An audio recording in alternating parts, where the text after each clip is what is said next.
Welcome to the Hawks Nest live stream show. Coming today with you with a little bit of melancholy, bittersweet, as we have some breaking news. This is one of our rare emergency streams. I don't try to pull down on this often, but this is one day in which we must. The Seattle Seahawks, after 14 seasons, have let go of coach Pete Carroll. And it is the end of an era, the end of a time in Seattle, and the greatest time in Seattle. And indeed, I feel, as much as I have pushed for this, and I still supported my push for the change that needed to happen, that doesn't make it any less hard to see it go down. We had been close to the mountaintop before with Holmgren. Coach Carroll took you over the top, and now you find yourself kind of on the other side of this. So it's a lot to unpack today. We're going to have a lot to kind of spell down and try to make sense of in this situation with Carroll. And it was a tough press conference to watch with him, as he was very emotional today as this came down kind of out of nowhere. Even a couple of days ago, Coach Carroll was talking about the fact that he was expecting to be back and that this was going to go a certain way. But instead, it seems that after the meeting with the ownership and general manager John Schneider, that this went another way. I am going to get asked about these kind of questions in association with this, so I'm not trying to sully anything with this and trying to put together what probably happened, I would think, in the background in this situation. There is a report by Adam Schefter that the Hawks were even reportedly potentially looking at head coaches months prior. I don't know if there's any accuracy to that. We'll throw that out for now, but maybe that's in play. It would certainly explain their willingness to pull this lever so quickly on just the quick end of the offseason. I would imagine that Coach Carroll was surprised in the nature of this because there was, I'm sure, a little bit of an exasperated feeling from ownership or general manager Sean Schneider and general manager John Schneider in the issues that have plagued this team on the football field. And I can only imagine at that time, and give me some time today as I'm going to be gathering my thoughts, because like I said, this is definitely a bit of an emotional day in all respects, so I'm not going to be as clear and gathered as I might normally be. Because again, this is going to be a tough end of the road. And I do appreciate what this man has done for this organization. But I think that they then came to him in that manner of being a little bit fed up and saying, Coach Carroll, these issues, A, B, C, D, E, F, G, H, I, don't make me act like I don't. I know the alphabet, okay? I would have gone into Z. I know all of it. Coach Carroll, you're going to have to make major changes here. You telling us we just got to do better, you throwing somewhat of what we might consider empty platitudes our way, or mantras our way, and how you're going to handle this is not quite specific enough. And I think that in addition to the fact that there wasn't necessarily going to be a carte blanche of period of time for Coach Carroll to find his way, that if it was going to be that you need to get new coordinators in, and then even then we're going to have you a bit on a kind of shorter leash of things as far as the timeline by which we'll have you here as the head coach.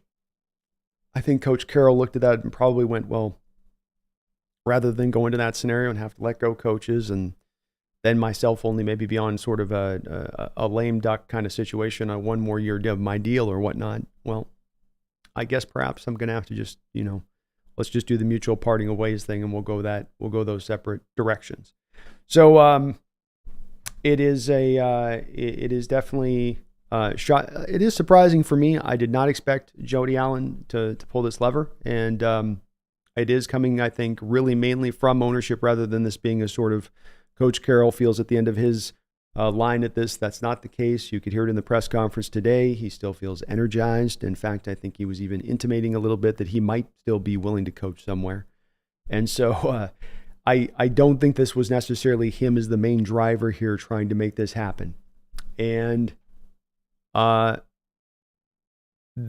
is where I've got to give from my standpoint on this, and being a person that's been very supportive of change in this respect, a lot of to Jody Allen here, because this is not an easy decision nor easy pressure to apply to Coach Carroll in this situation. Certainly not with some of the factors that are coming down the line in regards to this team potentially, if not in the next couple of years, within probably the next 4 to 5 years.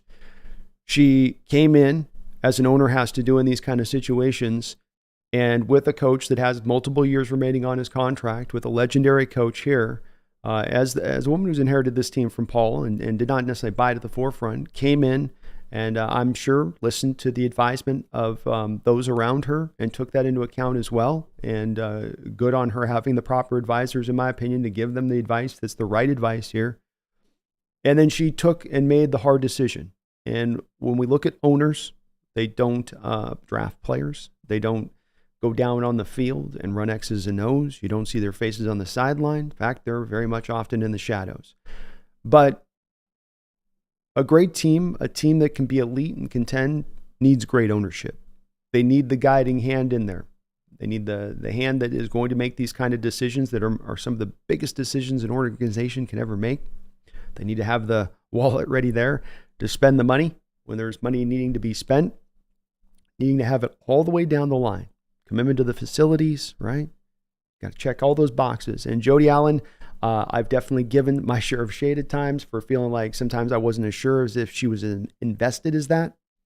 And I don't think that there's any way at this point that I can take that kind of approach or stance here, because she's shown with this decision that she is invested in this. I mean, this isn't outright firing, but I think that in the hard way they were pushing, I think they very well knew that it would push Carroll from his standpoint to go, no, I want to run it my way. No, I want it with my coaches. I'm not bringing an outside coach in. I don't want to do that. I'm not hiring Wink Martindale. And so this very much was a purposeful, I think, approach coming down from ownership, and good for them. I think that they had given enough time for this to find its footing. I don't think that this means that Coach Carroll is now a horrific coach that can no longer do anything. Maybe he can go find a different footing in a different organization. Sometimes change is just needed. I've been saying for the past couple of weeks, when I reread this quote late into the season, Bill Walsh talking about how after 10 years in one place, coaches in football just kind of start to get tuned out. And it did feel a little bit like this year, maybe like the team wasn't necessarily tuning in. And maybe it's just one of those circle of life things as a coach where it's just going to happen to everybody. I don't know. I do think that the reasons for this occurring, though, make sense as they add up. And Coach Carroll landing here at this place where ownership is exacerbated. I had a couple hours of sleep last night, folks. Bear with me. Been dealing with some off-the-field issues of my own here over the past 24 hours. But I think that they've given a lot of time to see some change and not just results. This was, I think, less about necessarily the pure results and more about the lack of change within the coaching staff, the lack of change in philosophies, the lack of updating to modern designs. And these were starting to stand out as things that held this team back at the forefront beyond all else. Could the team get more talented? Sure. Could they make some better decision-making at times and how they spent their money? Yeah, sure. But when you look for the biggest slice, when you look for the biggest part of the pie that could be fixed if they addressed it, this had risen through the years. And unfortunately, when you go back through it 2 years ago when Coach Carroll acknowledged this, and that he had been a little bit stuck in his ways, and that he needed to kind of evolve and modernize, that his idea of modernization was not one of, I'm going to change anything at really a root level. It was more of, I'm going to change things at a cosmetic level. So he'll come to you and he'll say, well, no, it's not a 4-man front anymore. We've got the 2-man front with the outside linebackers and a wide 9 technique. That's totally different. Well, still ends up being a 4-man front, right? Still a 4-man pass rush when it's all said and done. That's still not getting home. And so it was stuff that was on the surface, but not really deeper beneath the waters when you looked at it closer and closer as to what was going on. And I think that this is when the ownership comes to Coach Carroll at that point, and they go, yeah, you said 2 years ago you're supposed to change. You said you were arrogant in your ways. You said you held on to the old. for far too long. Why are you still holding on to the old? I don't know that Coach Carroll had a great answer for them with that, especially when on the other turn of the key with that, it was going to be, we're going to continue to do what we've been doing. We'll just teach it better and get me better players and get me more invested into the defense. If I'm a general manager, if I'm an owner in that moment, that is not going to resonate with me as a solution, as a viable solution. And I think that's where we get to the heart of why this day has come, why we've got this coming so suddenly is I think that it was time for that splitting of the ways. As Coach Carroll also said in his press conference, I'm really excited to see now what John Schneider is going to do. There is already some connections here with Dan Quinn potentially coming in. Of course, that quickly is being assumed out there.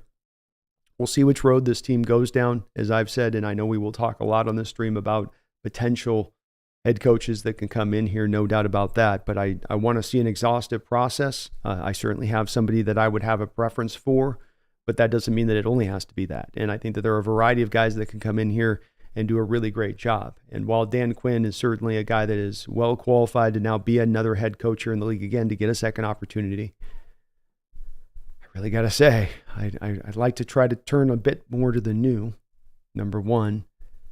And then it's part of this move should be that we're trying to move this over into maybe a bit of a different direction rather than trying to hold on to old things. And Dan Quinn's done things to modernize his defense. He's not held on to the old cover three and just sat on it. He's done his share of things to try to update his approach. But nonetheless, I would much, I think, prefer something of more out of house, something outside, right?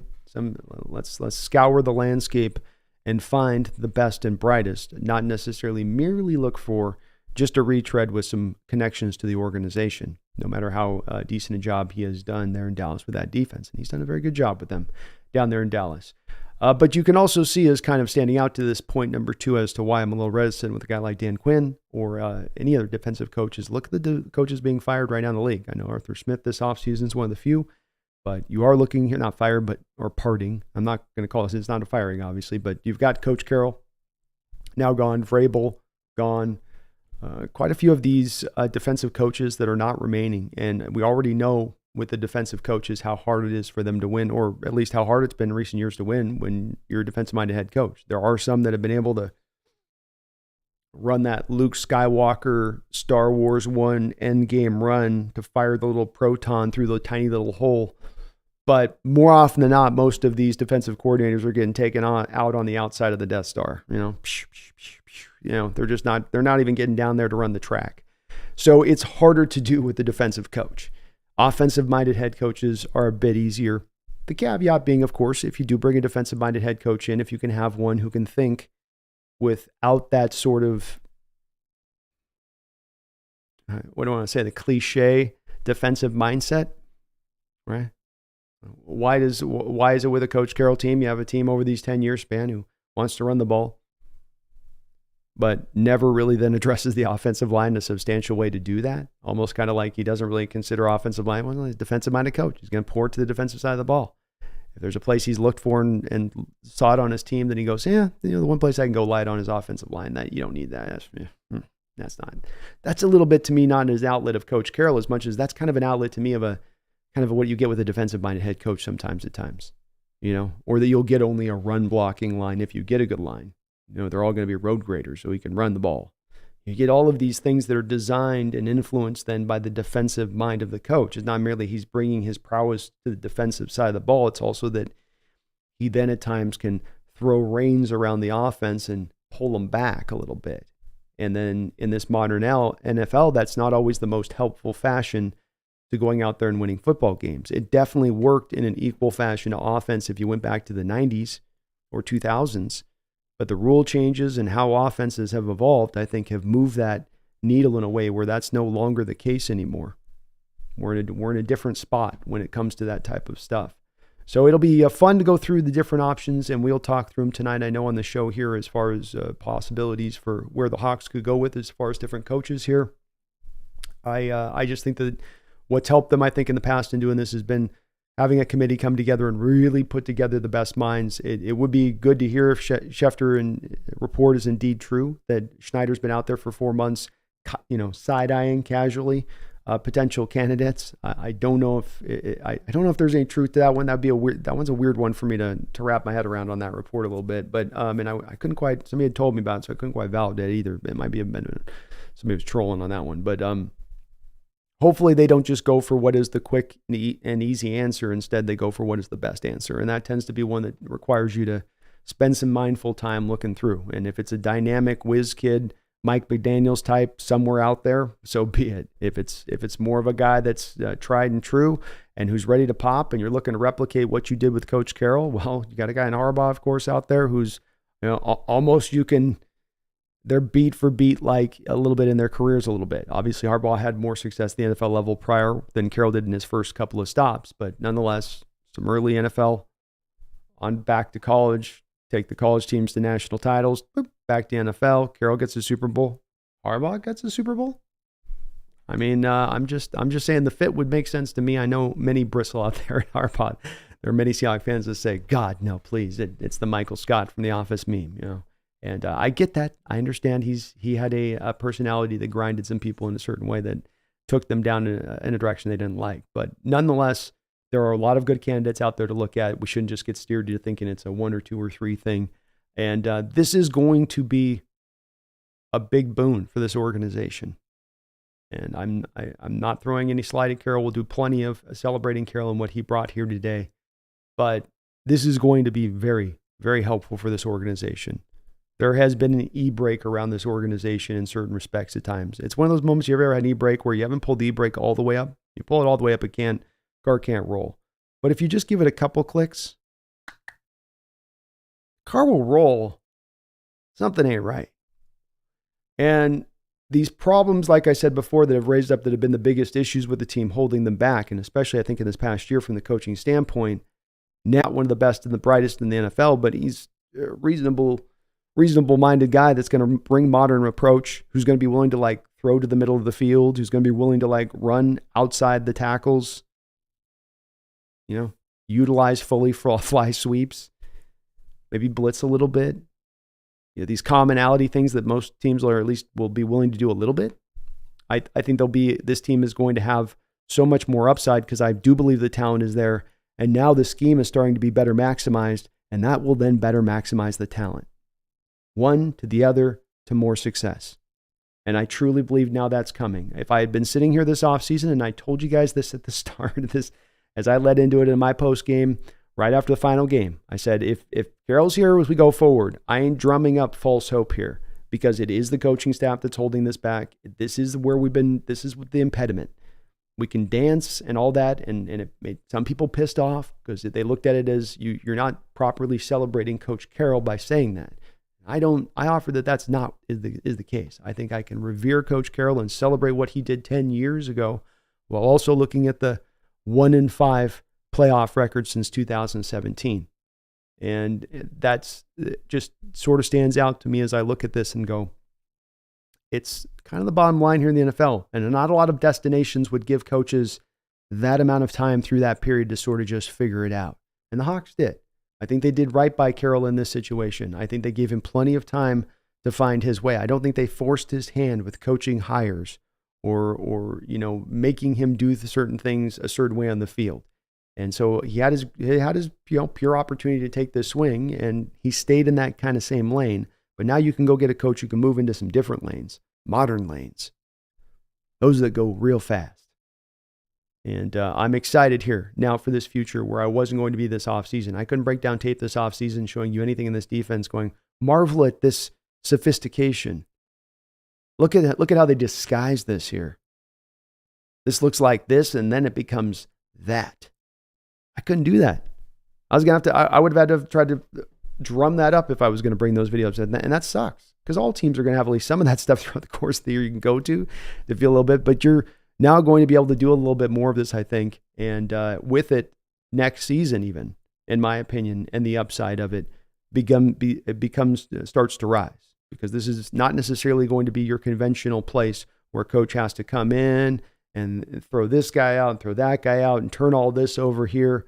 they're going to have a nice little stock of talent. And I would offer right now, of all the coaching vacancies out there, we are the best destination. We are the destination location, I would offer right now, of any of the coaching vacancies that exist in the NFL.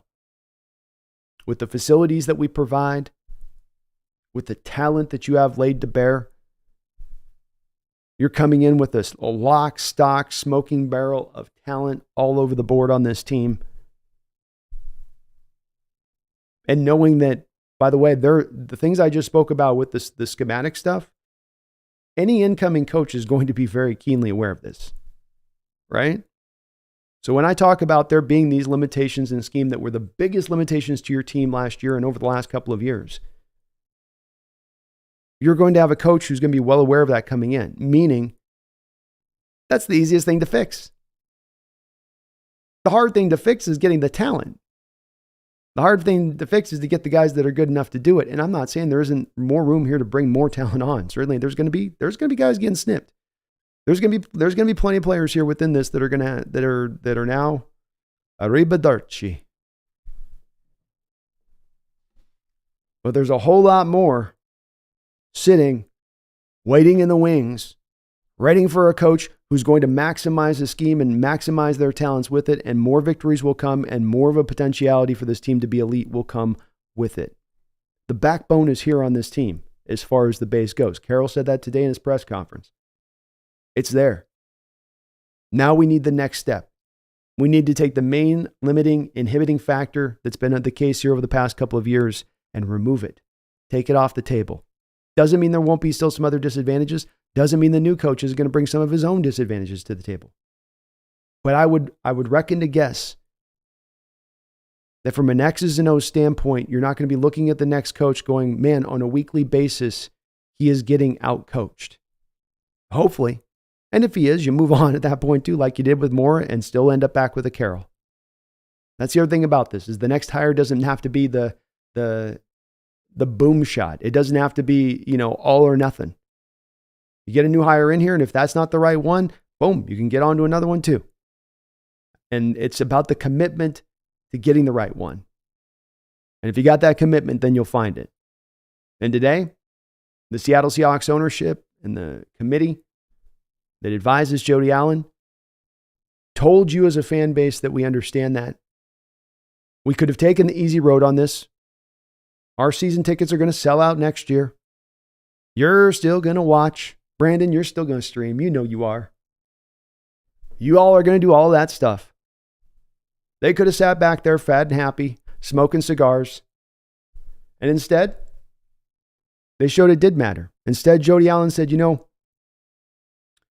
matter what I think, no matter what John Schneider thinks, no matter what the average fan out there in Seattle might happen to think, or those that love themselves Coach Carroll, no matter what any of them think, what would Paul Allen do here? What would Paul Allen do?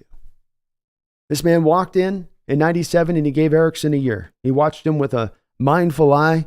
He said, okay, Dennis, show me what you got. Dennis was soon gone. And he went out there and he didn't look for a middle of the road coaching hire. He didn't look for a retread. He didn't look for a college coach who just got into a bowl game. He went out there and got legitimate. He got Coach Holmgren, who had gotten to back-to-back Super Bowls with the Packers. Won one, lost the other. But a guy who had taken the Green Bay program. I know many of you youngsters might look at Green Bay and they always win. Well, that's a team when Mike Holmgren took it over who hadn't won since going back to Lombardi. They had like 20 years of time period there where they hadn't been winning. And he brought them back up to prominence. And then he went out and he got that coach. Says, what do you want, Mike? Get up here into Seattle. You're the right hire. Let's get this done. What does it take? And Mike came up here and rose that team up, took that team from that dregs-like point, and up we come. Up we come. And when Mike was starting to peter out, or when Mike had to have his general manager duties pulled away from him, Paul Allen stepped in and said, Mike, we're pulling the general manager duties away from you. I still want you as the head coach, but we got to get this right. It's about getting this right, Mike. I know your pride's going to be hurt by this, but your drafting's not been good.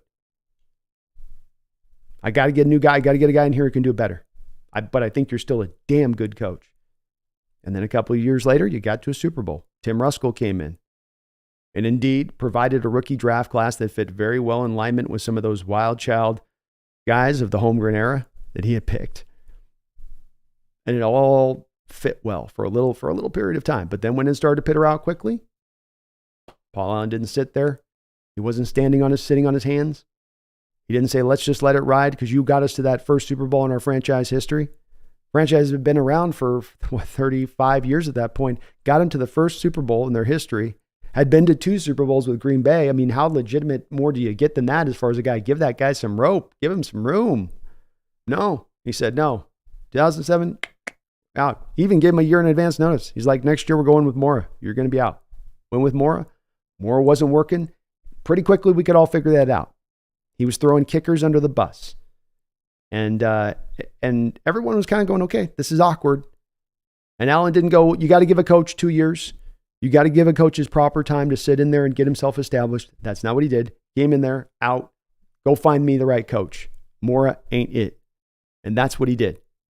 Went out there and got him Coach Carroll. That was the spirit permeating Paul Allen. I mean, that's all just that. And those things I just told you, that almost took place in just about a 10-year period, a little bit over a 10-year period. All that stuff that just happened from Erickson all the way up there to the hiring of Coach Carroll. Commitment to finding that coach. That's the important part. Active ownership, engaged ownership. If it's not working, then get on to the one that does. Football in the modern age on so many levels is rewarding those teams that are aggressive. Those teams that sit there, those teams that just kind of hang out and hope it sort of fixes itself. Those are the teams that don't go nowhere. They might be somewhat good. They might get you into the back door of the playoffs. But they're not going to be elite. They're not going to be championship caliber. At the end of the day, an owner should be striving for championships, not for 54%. Not for sustained consistency. Sustained consistency is great, but if it comes at the cost of reaching for greatness, then it means nothing. This was the right time for this move. This was the proper place for this move. And it's going to make some Hawk fans upset, and some feel like he should have had another run at this. He had a long run at this. I've gone through many other organizations who've had their coaching tree and gone through the different paths that they've gone through in the timeline here that we've been dealing with. And it's a very rare place that we've provided here in Seattle for Coach Carroll to have this long amount of time here to find his footing back, to find his ways back here. And he's been given his opportunities. And they gave him resources into trying to make what he does well great again. This defense had the second amount most of money spent on it this year in the NFL. He's a defensive-minded head coach. Second amount most of money put into the defensive side of the ball. Where were the returns for that? Top 5 pick, rookie cornerback, probably your best player. Where were the returns for that? And the overall thing. I'm not talking about Devin. He was great. But in the overall, defense getting better thing, you just didn't quite get it. You just didn't quite feel it. And so none of you are going to be surprised if you follow this channel that I'm very highly supportive of this move. The time had long come, in my opinion. I gave Carroll 2 years ago a 2-year reset when he said, hey, I've been arrogant in my ways. I got to change my ways. Held on to the old for too long. I said, okay, let's hold off the dogs. Put down your pitchforks. Draw some water upon thy torches. For now is not the time. Let us give him, kind sirs, 2 years, and we shall return again to this, and then we shall find our ways then. And that's what I did. I said, let's go 2 years. And it wasn't about results. My final thoughts on this before we get to the chat. It was not about the results for me. It was about his process updating. It was about those specific items he spoke to updating. And it didn't happen. And by it not happening, we did not find the ultimate success over these last 2 years. We did not get to the playoffs this year. And though we won a lot of games, we certainly, I think, could say that there's at least a couple wins there that were probably left on the table because of the fact that we weren't maximizing everything we could as far as our scheme goes and the players within it. I think those days are going to be coming to an end now, hopefully, and we get a little bit of a brighter day. But finally, I just want to say last minute before we get to you guys here in the chat on this, let's also just want to celebrate Coach Carroll. Thank you to Coach Carroll on this. I've at times had to be hard this year in the name of being honest, and it's definitely it chokes you up. You see him at the press conference when he gets emotional. You understand everything at play with this. You understand the coaches and families and all that are engaged in this process, and what it's like to have to turn over this thing. And that's part of the reason I wanted to give this those years period to let this all play out, to not try to be reactionary or knee jerk, in order so that we can come really to because he had earned that point of giving him that respect. Man got us a championship, back-to-back Super Bowls. We are going to have a legendary team. The Legion of Boom is a legendary defense, but then a legendary team. You got the double stack for it as you will look in football history. Super Bowl winners will come and go. They'll slide through the mind, in and out the ear, like those old Looney Tunes commercials where they got the one goes in one ear, comes out the other side of the ear. There's they won a Super Bowl that year, that one team. That one team that 1 year did. That's right. That's right. Everyone's going to remember the Legion of Boom. Everybody's going to remember that Super Bowl winning team. Richard, Earl, and Cam, Bobby, Marshawn, beast mode. Russell Wilson, Harmon in there, Baldwin. Oh, they're going to remember that team. That team's going to resonate through the span of history. It's hard to be that kind of team. Long said I can go through my life and say, in my life of watching football, I've got the 85 Bears, the Baltimore team that won a Super Bowl, maybe. Tampa Bay team, maybe that won a Super Bowl, maybe. Us. And I don't know if there's another team I'd really go to that was into that kind of caliber of greatness. And this man brought us that. So I brought him my heart. I appreciate Coach Carroll and everything he did bring. And it's a bit of a sad day here, but it's also a day of certainly this will be a man that will be respected and loved for history here, and should be, as he got us to the mountaintop and took it. Got us mountaintop so well that the officials couldn't take it from us like they could in 05. He went up there and said, "Oh, you try. We're going to be so good you can't even stop us. Even you zebras can't hold us back." And it was a wonderful game for me to witness when I was in New York and to watch it from a bar out there in New York. And as I say, a little bit of a bittersweet day. Let me get to a couple of donations here. I've long yacked myself up here a bit. The ZQ, hello, how you doing? Yeah, thank you for the $2 donation. He says, Harbaugh is going to be my number one guy at this point. I am open to other suggestions. It's not Harbaugh a bust. And I know that there are many Hawk fans that are going to be anti-Harbaugh. From my perspective on this, I just see this as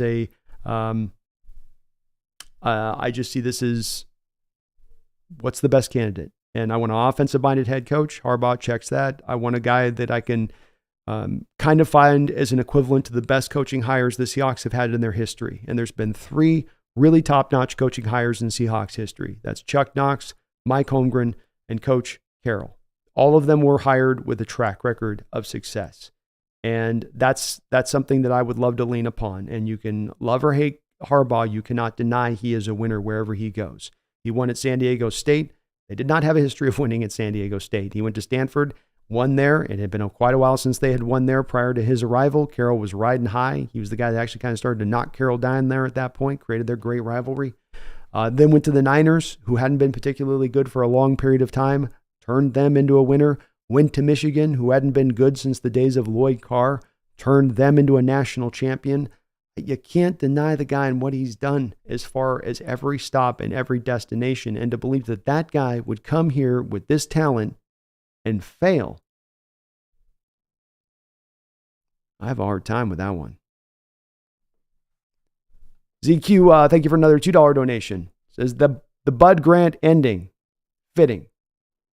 It was a fitting quote. I love the quote. I'm going to butcher it up, Z. But it was something, that Carroll was saying of, there's more mountains to climb. There's more waves to surf. And that's where that quote is, of course, already getting promulgated all the way through Twitter and whatnot for people saying, see, this is he still wants to coach. And I quite honestly would not be surprised in this situation if you come to find that Coach Carroll even goes out there and, based on a little bit of his energy and the way he was talking today, and then just knowing Coach Carroll in general for these years, I would not be surprised in the least if Coach Carroll was to go out and then go get another hiring job somewhere this offseason. If the San Diego Chargers, I keep calling it San Diego. That's going to be hard for me to get to Los Angeles with San Diego. I ain't going to lie. This is going to be a tough transition for me. If the Los Angeles Chargers reach out to Coach Carroll and, look at him as the option they want to bring in there, does Coach look at that possibly as the spot that he might want to go back to his Southern California roots? I don't know. I don't know. It might be a bit of a tantalizing option, but Z, I did like the quote. It's a hell of a quote. Kind of quote that keeps you moving, even in times like this where you have to have some tough things going against you. Thank you, Z. Sorry a little late on the acknowledgement of the donations. I had to get a little bit of my yakking out the way here today. Megan, thank you for the $10 donation. And Megan, my lady from down under, I know you're not feeling the best as far as this day goes, because I know you were a long time supporter with Carroll. And so I know that this isn't the easiest one for you on this one to get through with it. But thank you for being here. And I hope you're feeling all right about it. She says, you all know how I feel about Pete, and nothing has changed. Can't help feeling that this was expected, but feel sucker punched. Whoever replaces Pete has a huge monarch. Whoever has, you're gonna make me laugh here. Whoever replaces Pete has huge monarchs to fill. Thanks, Pete. Yeah, you're gonna need to get some size 15 monarchs if you're coming in here for Pete, even if you're a size 10 with the foot, right, Megan? Just on principle. And thank you for making me laugh on top of the donation. Big monarch, huge monarchs to fill. Yeah, I wouldn't ask anybody to have their feelings changed on it. It was a little bit, even to me, Megan, of a bit of a sucker punch. I did not expect this to come down the line. And you can usually get, at least like you get a smell of the breeze coming from somewhere. That's my head coach my head coach about to get let go. You can get a little bit of the waft coming. I got no waft here. There was no wafting. So this one hit me upside my head and surprised me quite a bit. Even though I kind of had hoped it to happen, I still wasn't sure if Jody was really going to get down on that bone like that, chew down on that bone. But she did, and I think that they didn't do this lightly, Megan. Though it is a shock, I think that they did not arrive at this stage lightly. I think even 2 years ago, around the time of Russell Wilson and the changes Carroll made, I think that there were some probably tough conversations at that time between Jody and Carroll and Schneider, even at that point, regarding where the franchise was at and where the franchise was going. But thank you to Coach Carroll. This is also a day to say thank you to Coach Carroll. You leave here with nothing but high esteem, no blights, nothing but, in my mind, I don't care how it may have pittered out a little bit here at the end. Doesn't matter to me. You got us that championship. You got us that trophy, and maybe even continue to hopefully help establish and keep somewhat of that winning culture echoing onwards. We shall see. But if we do go win the next couple of years, even I will be saying, Pete's got some stank on this in a good way, in a great way. But thank you, Megan. I hope you're feeling better out there. And I know you're not feeling good about this one, but hopefully brighter days ahead, more wins ahead, and we get back to contending state, and that will certainly solve all. Taker 610, thank you for the $2 donation. Russ and Pete to Atlanta. Ooh, you guys are just burning up already here. You guys got it. You're ahead of me on some of the stuff, you guys, with this. Okay, Russ and Pete to Atlanta.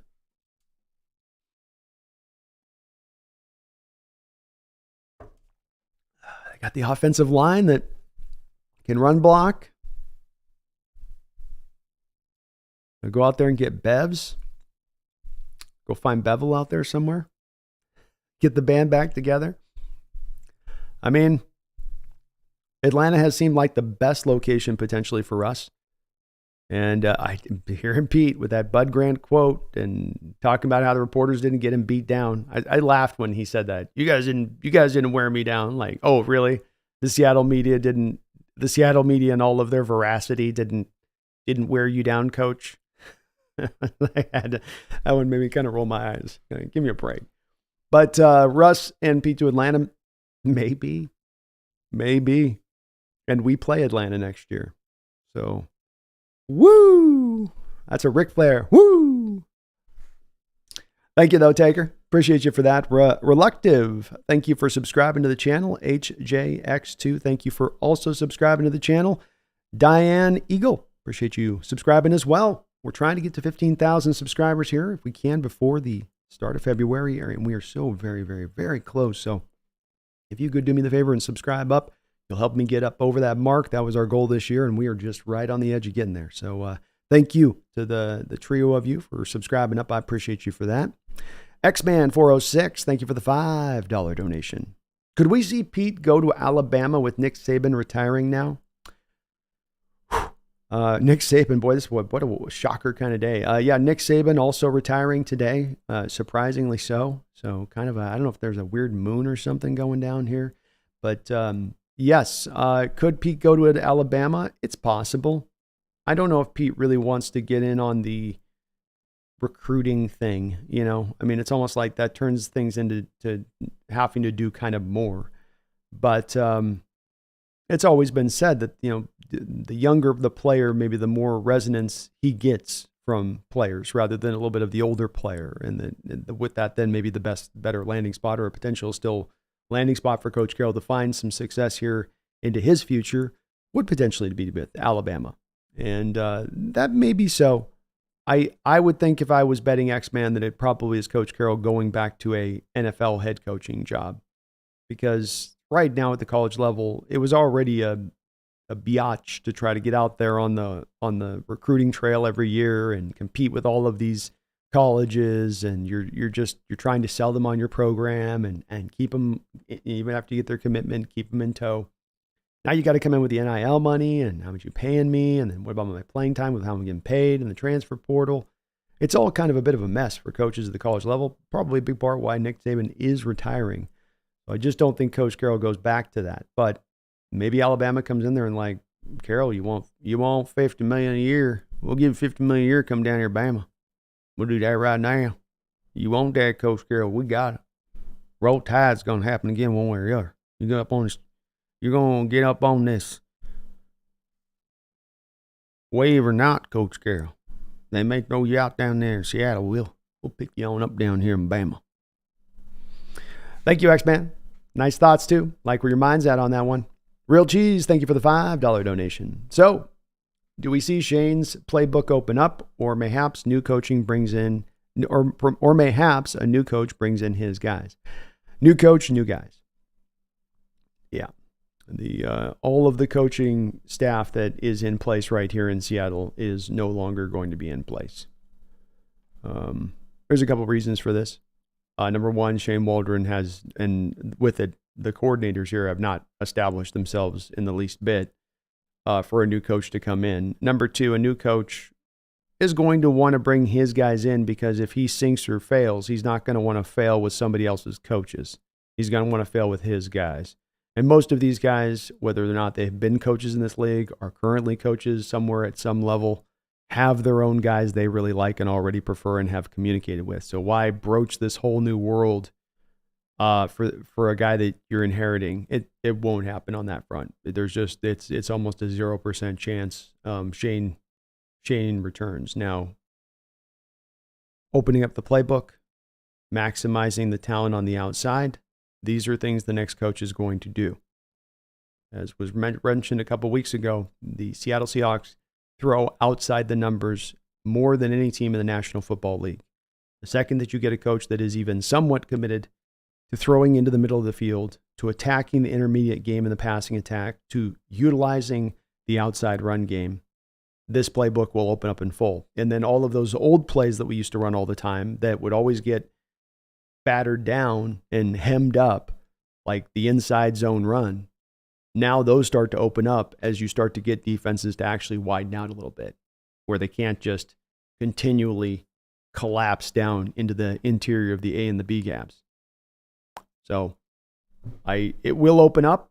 All of it will start to get better with it. This is that schematic thing I went back and talked about, where offensively, that thing I just told you, think about that. Put that in perspective. Look in your mind, close your eyes if you can with me right now, and look in your mind and picture a football field. Now picture the two seams running up the football field, okay? There's lights up above the stadium. It's lighting up. It's a dark night. Two seams running up the football field.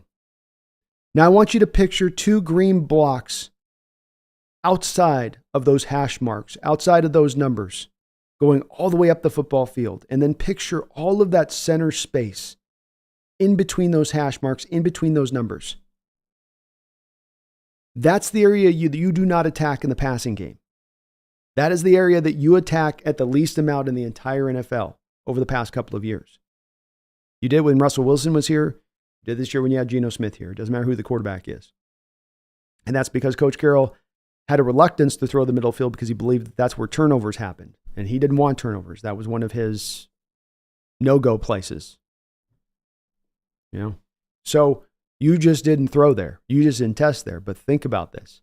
If I as a defense know that there's a whole swath of the field that you don't go after, if I'm a smart defensive-minded coach, do you think that means that I'm going to still defend that middle portion of that field? Or do you think I'm going to try to get more to the outside and defend that stuff and squeeze down on that? And then you get to the irony point of this, where you don't want to throw to the inside part of the field because of turnovers. But if you look at the interceptions and throws that we've had this year, they're happening to the outside of the numbers. The thing that you're trying to stop still ends up happening. But whole new players, Real Cheese, and thank you for that $5 donation. D Nugget, thank you for the $5 donation as well. He says, "We love you, Pete. No matter what, we ride and die with you. Thank you for all the great years. You are the heart of the 12s." Wonderfully put, D Nugget, and I think I can't put it in a better way than that. We do love you, Pete. We love what you did bring to this team. You will forever be revered in this town. There's not going to be anyone that doesn't go, this man brought us to the spot. Nobody but Lenny Wilkins with the Sonics in 78 got us, or Don James with the Huskies in 1990.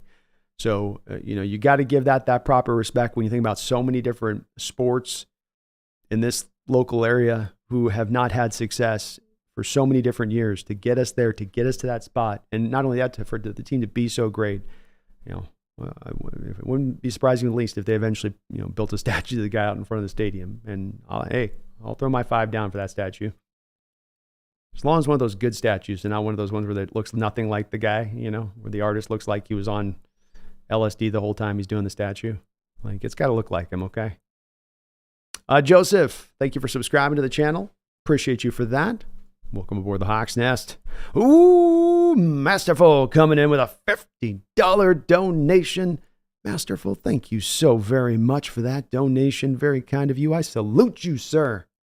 You are amazing, brother, and I do appreciate it. He says, "Let's effing go, 12s. For the love of God, no Dan Quinn. Harbaugh would be so fun with the Niners." Boy, the rivalry reignited in a major kind of way. Would it not, Masterful, if Harbaugh came here? Man, those Niner games would get a little bit more fun. Just a little bit more fun. And let's go. This is an exciting day. This was going to be an offseason where it was going to be hard to drum up hope for this future of this defense. You didn't have a lot of cap space necessarily. You weren't willing to twist and turn the screws of adjustments and necessary change that needed to be applied. It's going to be hard to look at this team and go, even though you're where you're at with the schedule next year, oh man, it's going to be a little bit more of a repeat again probably next year. We're probably going to be in that middle of the road place again. And where's the future of the upside there in this team at that point? But this kind of brings out the dawn just a little bit. The light has kind of taken over a bit of the landscape in the distance, and you're seeing it maybe approach. And I'm with you on it, Masterful. I am with you on that. I appreciate Dan Quinn for what he's done with Dallas. I know a lot of 12s love him. I want to go a different direction here. Let's get a refresh. Let's hit that refresh button. Let's not partially refresh the page where some of the cookies have made half of the stuff half load onto your page and this player's not playing. And let's do the full reload, right? In fact, let's open a new browser. Okay. So I say we go let's go a different route, push it another direction, Masterful, and see what can happen. And I'm with you on Harbaugh. I'm not going to apologize for it. He will be an awesome, awesome coach if you brought him here. And even with those people that be through gritted teeth saying, I hate him, I can't have him here, this just sucks. Once he starts winning, once he starts pulling this team up to a higher level, everyone will start to go, okay. And he's softened. He doesn't do as much of the facial tick stuff on the sideline and freaking out. He's moderated out a little bit here with age as Harbaugh. He's a little more grandpa-like now. A little more go with the flowish. Still the fire in his belly. Maybe not quite as much of the live wire he was with the Niners, where he was basically having a stroke on every poor call on the football field. But Masterful, thank you, my brother, for the $50 donation. I really do appreciate you for that. And you and I are on like mind when it comes to both of these sides of it. Let's go with something else other than Dan and sign me up for Harbaugh, man. I'll make the case all day long for Harbaugh. All day long. And I'm not a Johnny-come-lately on this one. People that have been here on this channel know I've been talking about Harbaugh for a couple of years. So the fact that Harbaugh just won the championship this year has only been further confirmation on where I was at with him prior to this. So this ain't just you saw him win a championship, so yeah, that's a lazy take. No, I was here for a couple of years with him. I've wanted Harbaugh for a while. He is a really good coach. Take out whatever maybe your built-in dislike from personality standpoint of the khakis, whatever it may be, I get it. Bottom line is, man can coach his ass off, whatever pants he wears.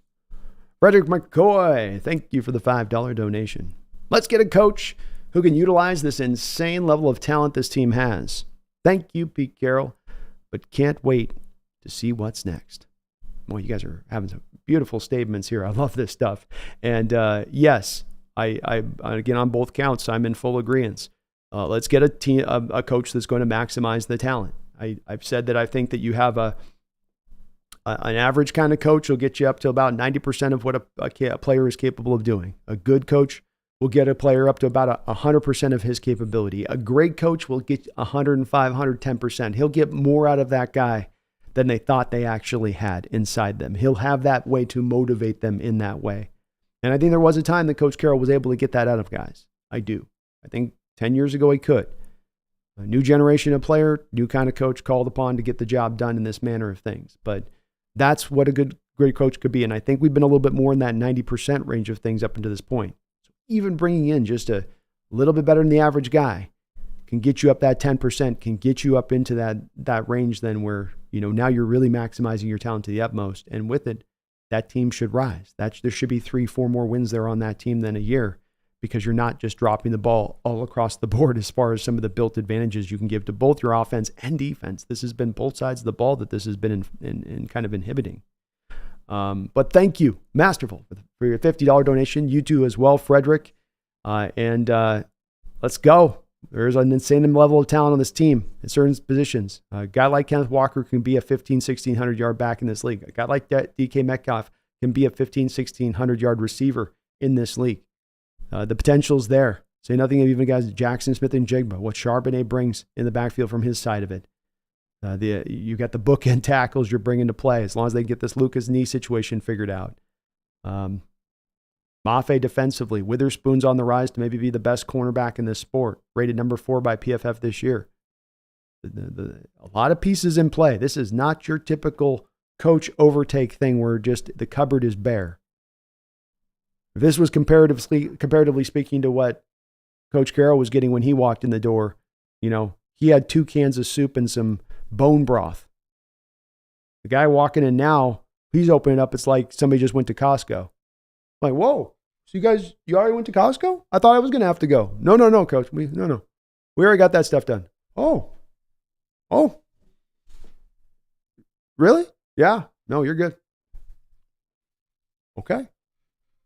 I think it's a little bit like that.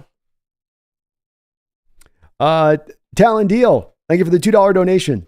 Says, I'm beyond stoked you're covering this. Oh man, if I don't go live on a day like this, then why am I even running a channel? You know what I mean? I got to go live on a day like this. And especially when it does, I mean, this legit in my heart, as I say, it's bittersweet. There's also the sweet.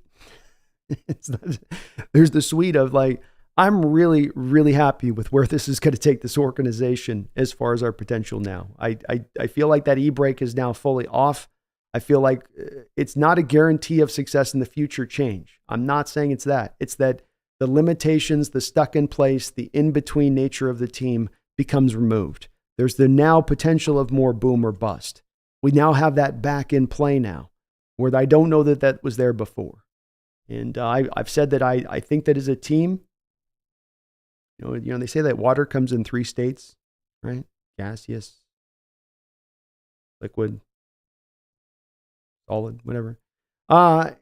So I look at football teams and I see them in the same way in the NFL. This is my theory of that football teams are in 4 different states. You can look throughout the league and you'll find teams in 4 different states. Rebuilding, ascending, in between, elite. Those are your 4 states.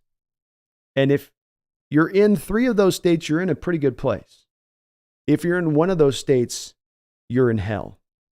And that's because if you're in between, you're always tricking yourself. You're always going, well, I think we got good enough talent. We have the good enough coaching. And so you sit there and you never proceed forward or even go backwards enough to eventually to then proceed forward. You're always just kind of there spinning in place a little bit. And that's where we've been a little bit organizationally, especially the past couple of years. And now that gets a little bit now pushed forward and doesn't guarantee success. Maybe we do have still the time that has to be done, but now I think we're going to be taking at least the proper steps, the fundamentally proper steps for this to really build in now some true optimism in this fan base and really reignite, I feel like, the fan base a little bit too, because this is something I was feeling in my chat and seeing online. It was just a general checking out and a lot of people sensing and feeling a little bit of the thoughts of what I'm talking about today. And their outlook of the organization is where it was at right now as far as the coaching goes. So I think you're going to bring some of those people back to the table here a little bit. Standard Champion, thank you for the $10 donation. I appreciate you for that. We got a lot of donos here mounted up. I'm going to catch up on these, and we will be getting to the chat today too. So don't make no worries, folks. We're going to have a long show, I'm sure, in Trek today. So strap on in here. We're going to be going hard. Standard Champion, I appreciate you for that. And that $10 donation, it's great to see in the chat as well. It says, this was the thing you have talked about seemingly from the beginning of this channel, and it's finally here. Thanks for everything, Pete. May your gum never lose its flavor. See you in Canton. See you in Canton, Coach Carroll. You are undoubtedly a Hall of Fame coach. If you are not, then what the hell do they even have a Hall of Fame for coaches in the first place? He's got to get in there. He should get in there. And there should be no doubt about it. First ballot Hall of Famer as soon as he is eligible, in my opinion. And yeah, this has definitely been a commonality of a thing that I've talked about for a long period of time.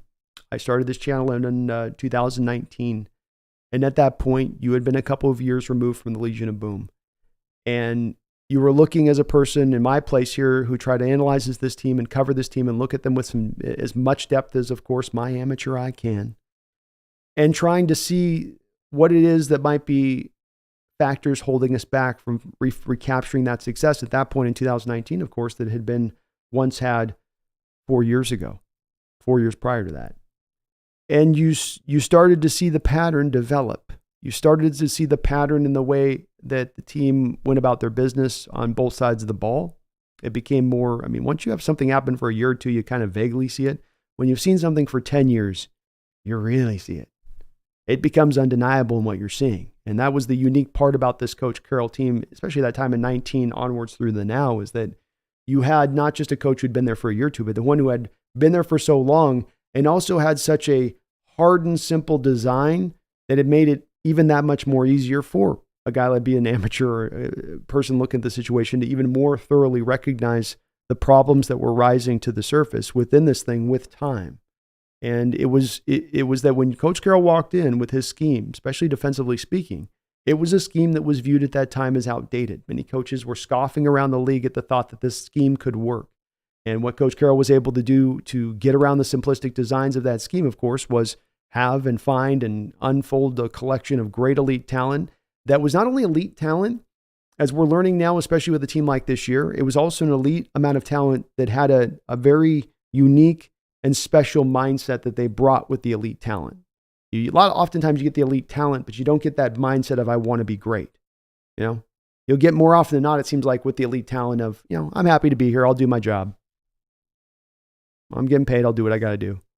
But that wasn't a mentality of guys who were great, aspired to be great, held each other accountable in a way that was unique, I think, to NFL organizations. And he created that along with the culture and all that, and it all came together in synergy. It was lightning in a bottle. But it was still, at the end of the day, that simple design was there 10 years ago. And then you go 10 years later. And I remember this standing out to me when a guy by the name of Chris Sims was talking about this 3 years ago. And again, I know Chris Sims is a guy that draws a lot of, I don't like Chris Sims. I hate Chris Sims. Chris Sims is a very good friend of Kyle Shanahan. In fact, might be the best friend of Kyle Shanahan.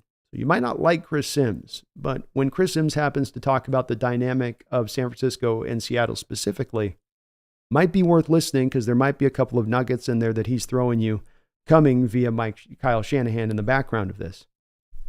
And he talked about, at that time, there being what he called a playbook of what he termed Seattle beater plays.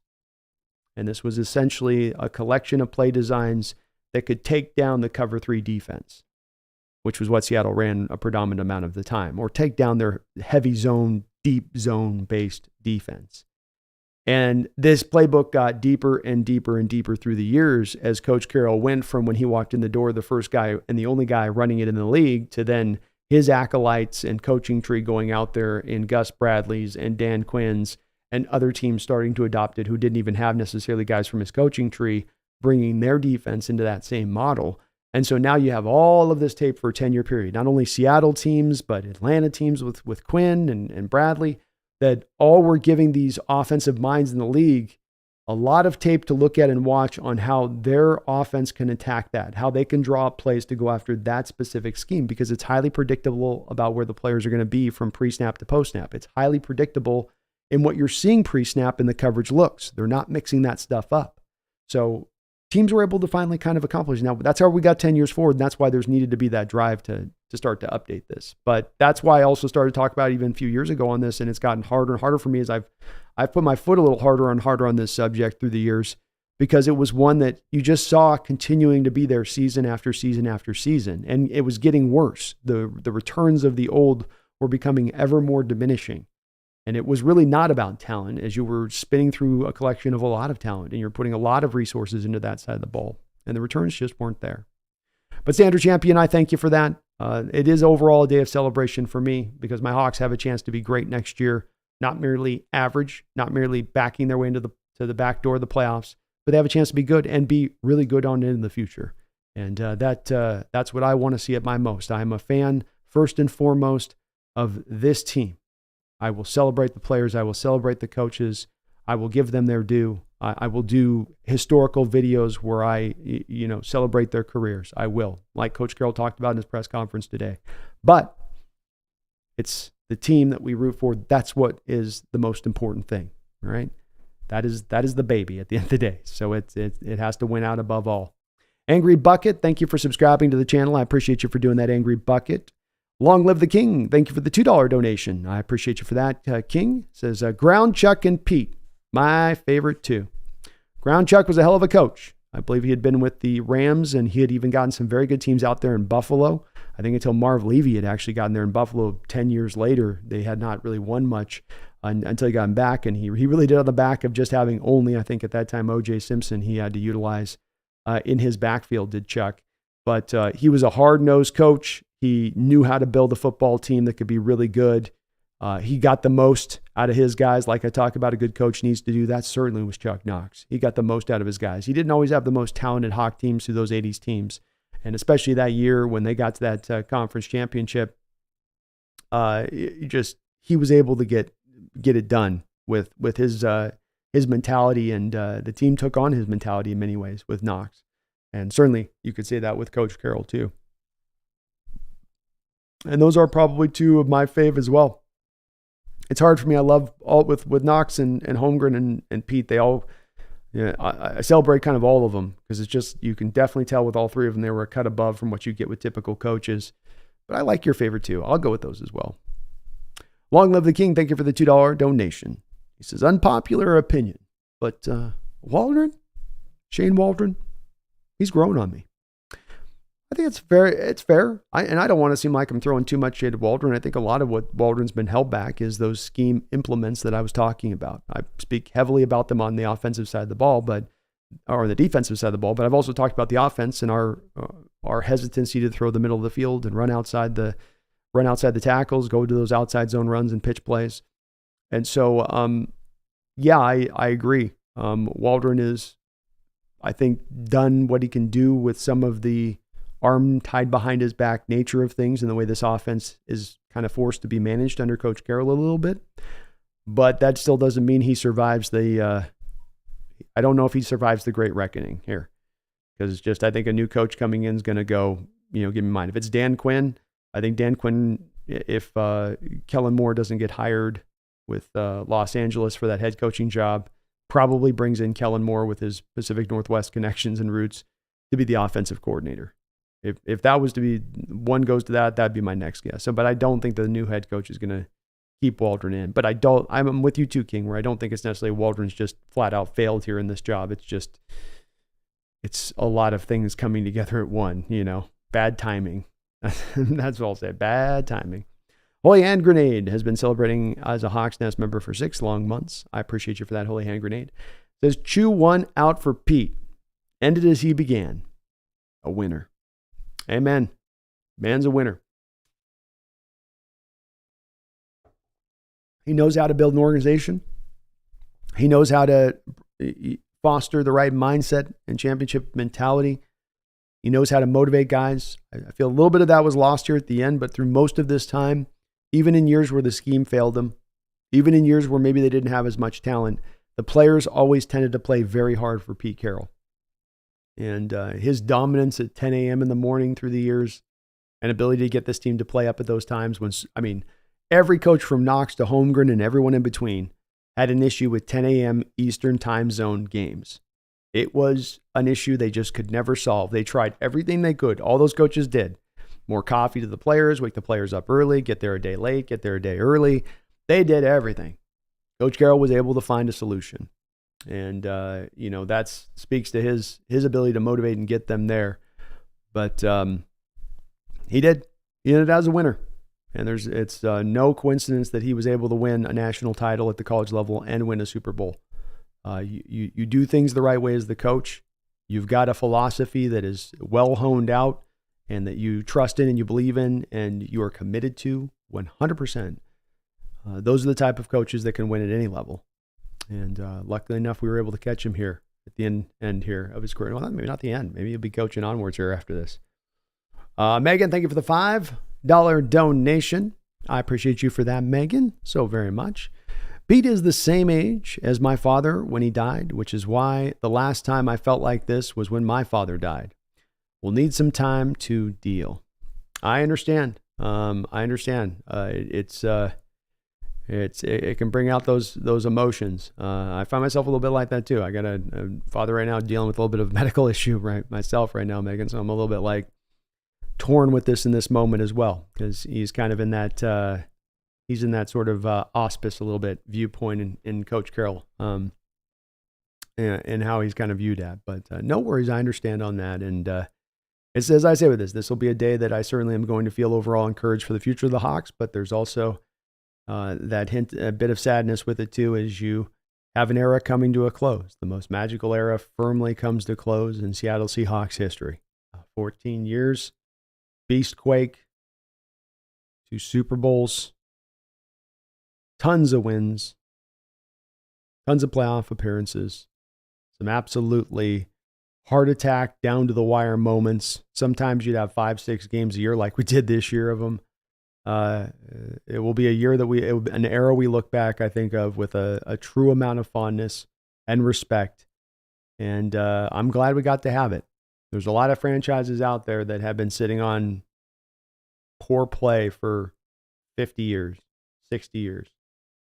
That just sit there and look at endless bad football on a yearly basis without any hope. And we got 10 years of really good football, and we got a couple of years of really great football. And I'm definitely going to be appreciative for that as we go into the future in the way I look at this era. But thank you, Megan. I appreciate you for that. Dev Dog, thank you for the $5 donation. I cried for a man I've never met in my lifetime today. Pure pain. Needed pain, but still pain. Go Hawks. Dev Dog, as many on here are posting these in the donations, just wonderfully put. It stirs the emotions up in me too with this, and that, as you say, it's needed, but that doesn't make it easy. And he was a guy that took us there. You know, we're Seattle. You know, we're the, as I'm growing up, looked at as kind of losers within this country in the teams that we put together. We're the team where all the stars eventually are going to leave. You know they're going to leave. You know they are. Then your team's going to leave. You know why? You guys don't win. You guys don't care. And here comes a guy who came in here and said, no, that's not how you are here. No. We can be winners. We can build it. And he did. And he got us that thing that's so hard to get. I mean, Cleveland Browns. Browns haven't sniffed close to a Super Bowl in my lifetime. I haven't sniffed. Barely get in the playoffs. So many of these franchises throughout the league. New York Jets. Go down the line. And he got us there. He got us what was seemingly feeling like the impossible as he arrived here in Seattle at the time. By the time he arrived at that point, from my standpoint, I'd been born just after the Sonics won, so nobody had won a championship in my lifetime in any Seattle sports outside of Huskies in 90. And it just seemed like nothing was going to ever do the trick. Or even like when Holmgren got there in 05. Even if you had the greatest team in the sport that year, even if you had the coach capable of taking you there, and the owner willing to spend the money, you would still have the officials that would hold you back and take the game from you. But he took us there. He got us there. And that's such a hard thing to do. It is so hard to win a championship. So very hard to win a championship. And he will forever be saluted, Dev Dog. So I understand the tears on that, man. I do. I really, that shows the appreciation you have for Coach Carroll and what he brought to this team, which was amazing. Amazing. Thank you, man. Timothy, I'll just say Timothy. Thank you for subscribing, Timothy. Appreciate you for that. MJ Seahawk, thank you for the $20 donation. I appreciate you too. Thank you, MJ Seahawk, and it's great to see you in the chat too, brother.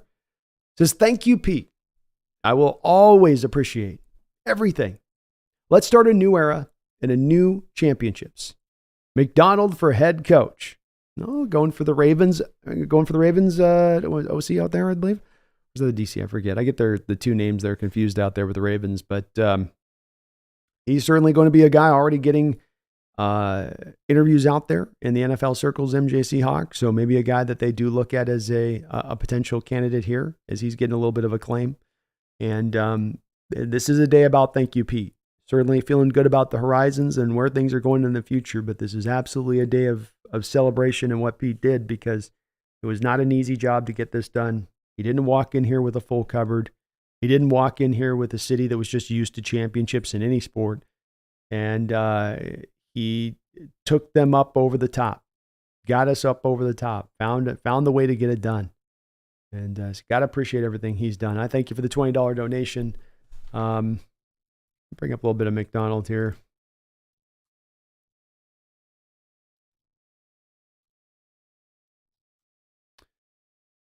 So Mike McDonald, is that who it is?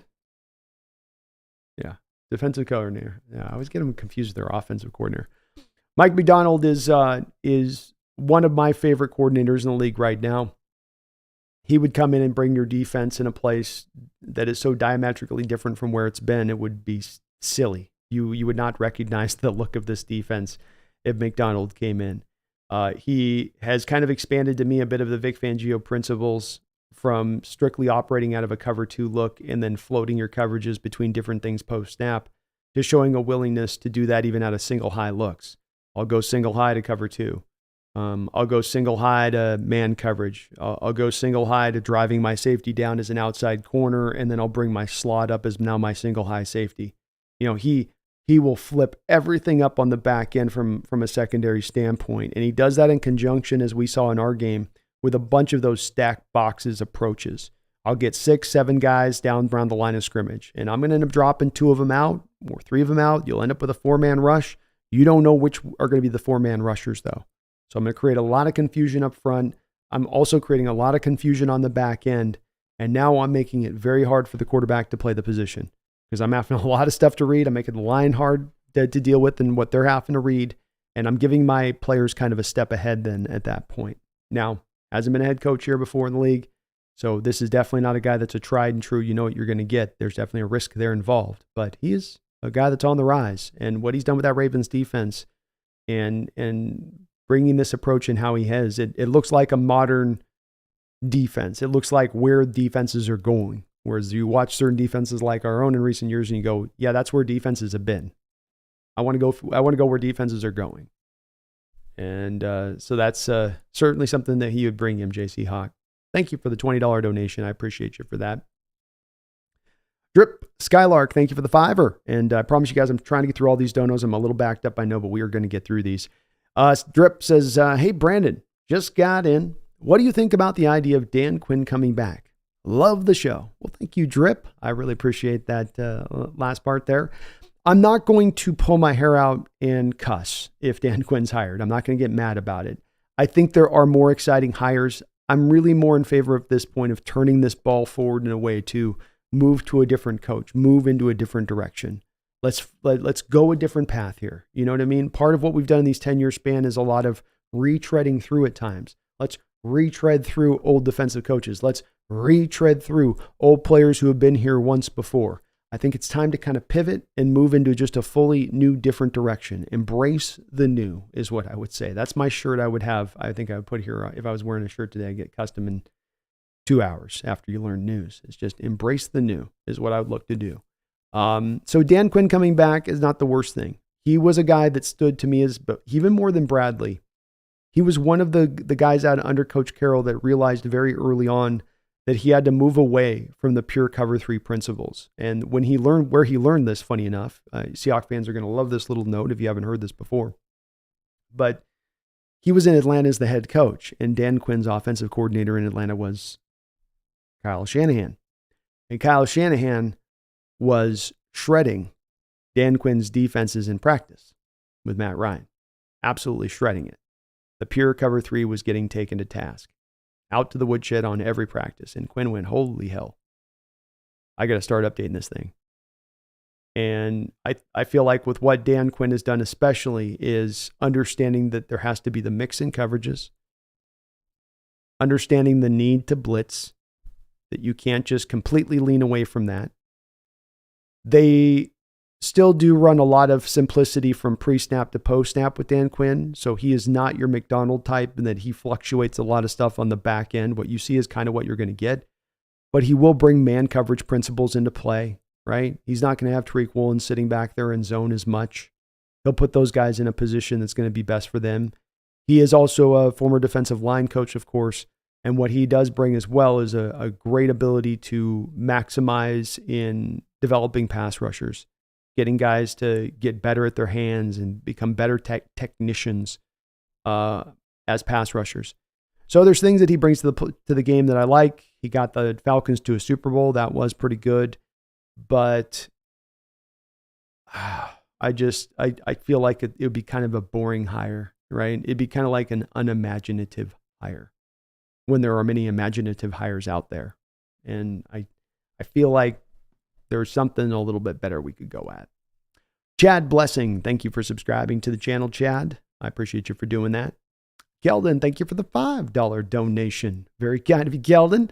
Sure you're happy today as a Niner fan, seeing us turning over coaching. You think Seattle would have Pete and John Harbaugh in the same building? I think they would fit in the same building. Be interesting.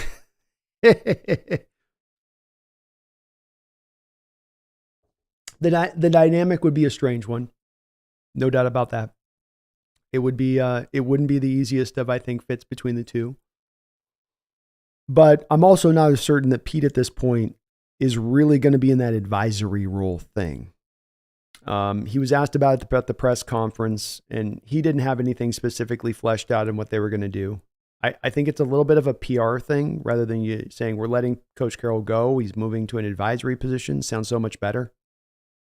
Yeah, even though you could even do mutual parting of ways. Still, mutual parting of ways of a coach to become an advisory position. We'll at least announce it as that, Pete. And if you want to go coach later on, then so be it. But at least on the surface of this, we announce this in such a way that it resounds. It resounds with the public like you still are remaining. We're not just cutting away Grandpa Pete, So I'm not really Keldon sure at this point for sure that Pete's going to do the whole Bill Walsh thing.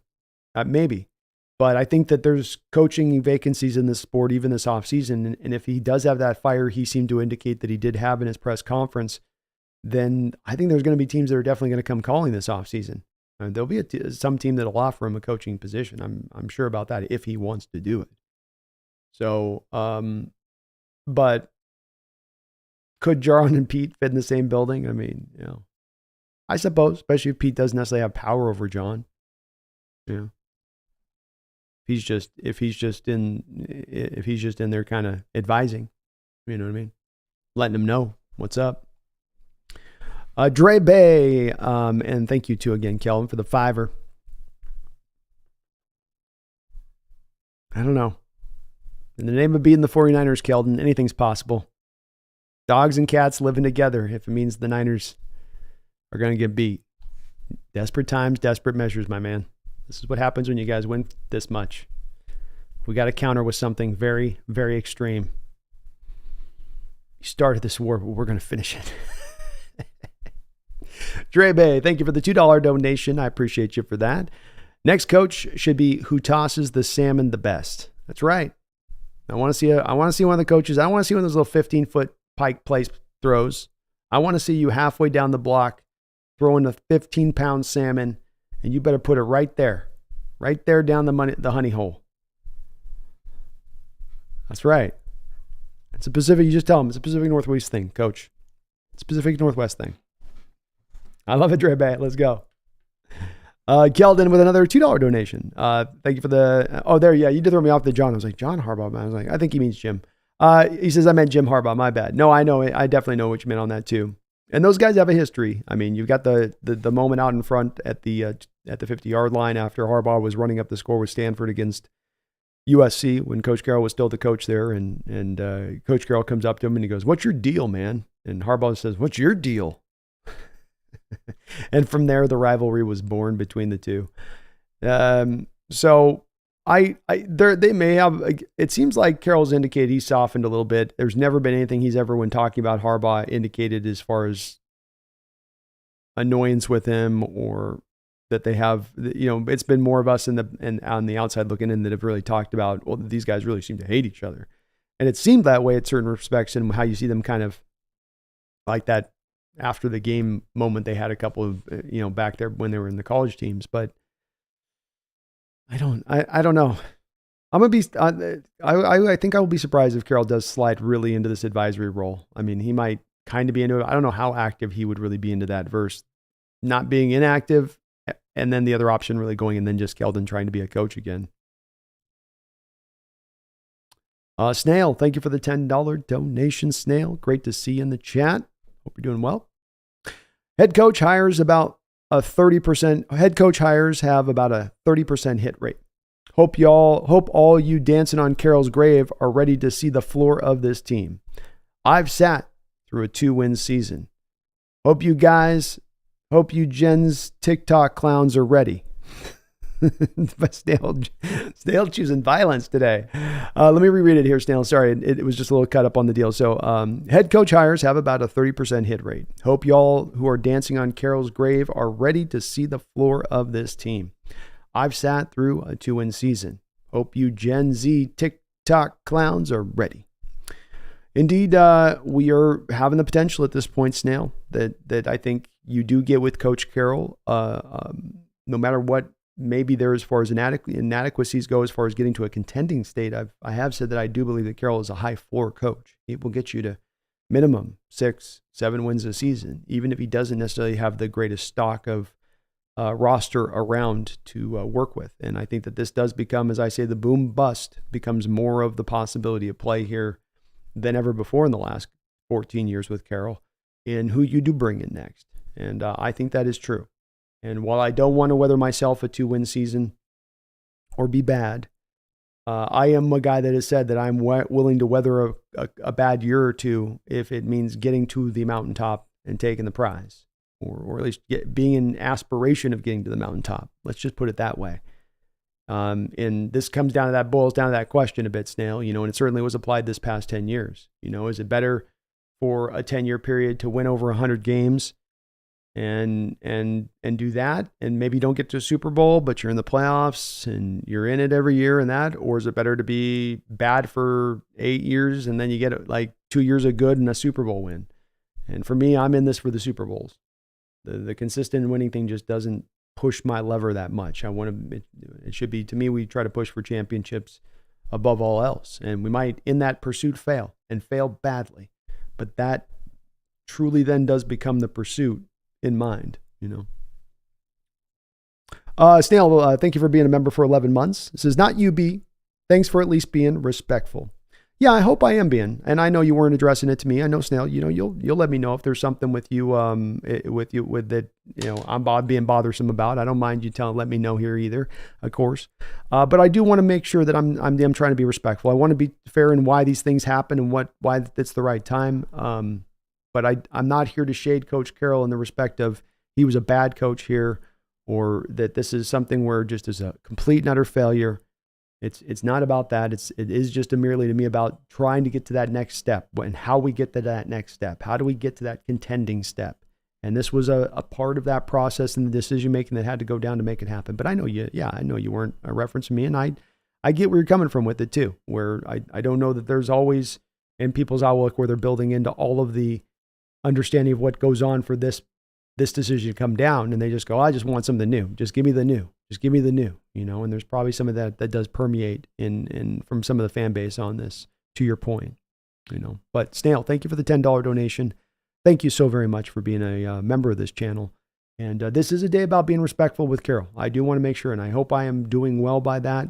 That's what's in my heart here when I look at this situation, is I know I've been a heavy driver in saying this has got to be changed. I don't want to see him as a head coach anymore. But with that said, I love what the man's done for this city and this team. And I don't know if I'm going to get to see another team in this city in my lifetime win a championship. And I got to be there in New York in a bar full of Seahawks fans that it took over a bar down in Manhattan, and just watch my team dominate a Denver Bronco team that was supposed to be the greatest offense of all time, to cement their place as one of the great, truly historic defenses all time on a great, truly historic team on all time. That's a gift. That's a hell of a gift. You get to have that gift now if you're a 20-year-old man until you're an 80-year-old man. That's there in your brain. And same is true on everybody else up and down on the other side of that. And you got to experience that. And that is a treasure. As being a fan is hard. Your team loses a lot, especially when you're in a region like ours. Your team loses an awful lot. And I'm talking about different sports. So definitely will be always cherished here, Snail. And though I've driven hard in recent months, when I do speak on Carroll in the future, when it comes to the viewpoint of him in retrospect, it will be with reverence and affinity. It's different from when he is active coach and there's something that needs to be finding a solution on, and it's quite different when we've come to the end of the road and we can kind of take the full assessment of what he brought here and really understand and treasure it. Robert Charles, thank you for the $5 donation. Robert is off with on the Harbaugh. He says no on Harbaugh. Yes on John Harbaugh, as unlikely as that may be. So no on Jim, yes on John. Well, understandable. And you, Robert, as I was intimating about there a few minutes ago, there are a lot of 12s that do find themselves very much in the anti-Jim mode, and different reasons that they're there. I don't think it's just one reason that all of them find themselves in a no. I think some have a variety of reasons. Some have just I don't like the way his punchable face looks on the sideline. And it kind of has everywhere in between. So I get that.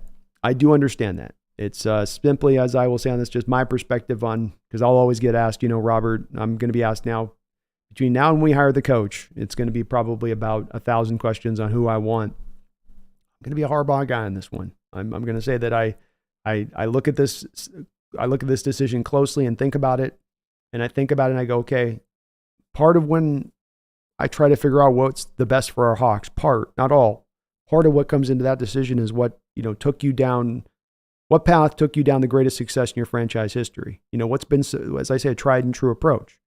And finding these kind of coaches that fit to exactly Harbaugh and what he brings right now is just a perfect, to me, representation of those other examples of what you've utilized in order to get the best team out there on the football field. And when you've gone for more of the, it's kind of, we had a variety of different guys, variety of different successes, so I can't just apply to that. But it doesn't have to be this either, Robert. There'll be other hires here, which I think can still bring, Harbaugh's not the only guy that can bring a potential championship to Seattle, I guess, to put it that way. But you're not alone, brother. There's many out there that do feel that way as well.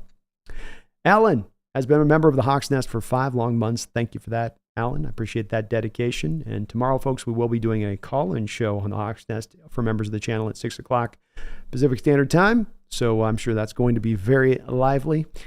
Alan says, thanks, Coach Carroll. Thanks, Coach Carroll. Harbaugh or Brian Flores, IMO. Well, Brian Flores doing some magnetic things with the Minnesota Vikings defense, a very untalented bunch, an elder statesman defense in many ways, and yet Brian Flores was really able to manufacture a lot of really good production with that defense on the back of scheming it the hell on up and blitzing like a mad dog a little bit. But thanks, Coach Carroll. Thank you for all you did. Real Cheese, thank you for another $10 donation. How crazy would it be to do what the Packers did? I would love to own a piece of the Hawks. Then Jody can stay and maybe old players can also be a part of it. Probably won't happen, but I'd love it. Well, you speak to something, and I think you and I think a little bit maybe aligned on this. And you know me, Real Cheese, you know how I am. I like my theories. I think something's going on. I'm getting a sense for this kind of things.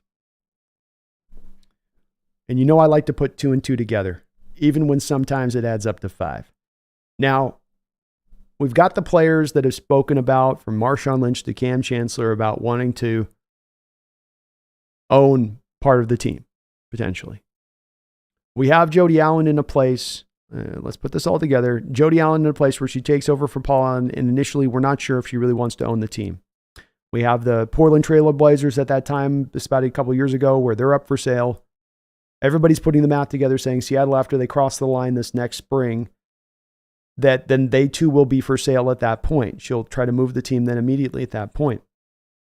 What's moved now is that we're seeing decisions like this move here with Carroll that would seem to indicate maybe she's going to hold the team a little bit longer than that. This has also happened with the Portland Trail Blazers, where they have not been sold as fast either, where she's holding on to that. It would appear that in the liquidation of Paul G. Allen's assets, as determined and dictated by the trust, that she is going to hold on to these particular 2 assets until the 25th hour. Why? So that she can maximize out the total returns of those franchises, because sports franchises inherently grow in their value on a yearly basis at a tremendous level. Owning a sports franchise is a pretty good investment, it turns out. So she waits 2 to 3 extra years. That's an extra $500-600 million extra into the pocket of the franchise on the sale. Maybe she gets enough of a cut of that to put that together with the players to come back and buy the team at that point. Find a structure of that group that can come together in that way to make that happen. I think that would be very cool. I don't know if it would probably be very complicated to put something like that together, but it would be very cool to have former players owning the team in that way, and that I have to feel like that would resonate with then current players a little bit in how they view. Maybe not, but I would maybe think it would be in how they view ownership, and if they, I don't know. Maybe don't look at them as less of just, everything is, especially this organization, the way that they treat their players. Everything is disposable in their outlook of the players. But I do believe it has been indicated that she intends to at least try to buy a piece of the team when it does go up for sale. And if that's the case, then you just maybe trying to extend out, gets a little bit more money in the pocket, a little bit more money in the pocket to then go and buy a little bit of a bigger slice of the team at that point. But I love where your head's at, Cheese. I've thought that that's just kind of a little working theory I've thought in the back of my mind and wondered if the players were maybe going to try to do that, where they all kind of come together on that note. And maybe they don't have a huge slice of the team because it would cost so much, but maybe they could at least put down to enough of a respectable amount. It's an interesting thought. No other team's doing it. Like you say, the Packers, with how they have the fans owning, it's kind of cool with that. I dig how they sort of put that together, where it's, it's owned by the sort of the city, so to speak. Kind of feels like the way it should be in a lot of ways. But geez, thank you for the double donation. I appreciate you for that. Operative Mass 3, thank you for the $2 donation. What do you think the team does with Jamal now? Mr. Jamal Adams is going to be made Operative Mass 3 a post-June 1st designation.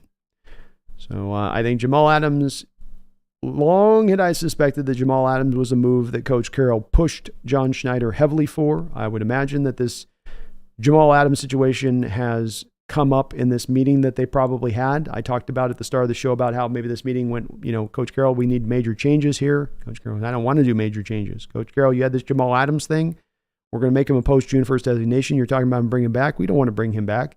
We're not going to take that risk again with what he did. I want to bring him back. He'll get right by next year. He'll be healthy by next year. He'll be good by next year. No, Coach Carroll, he won't be. So it's a little bit of, I wonder with that about that being a part of this. But now that you have a new coach coming in, you have the easiest of excuses operative to move on from Jamal. It's not you're bailing on him as he's getting into this injured state or not yet recovered. You're bailing on him when he's lame. You're throwing him out the car when he's got when he's not even able to barely walk. Like it's instead of it being maybe viewed as that a little bit if you had the same coach in place.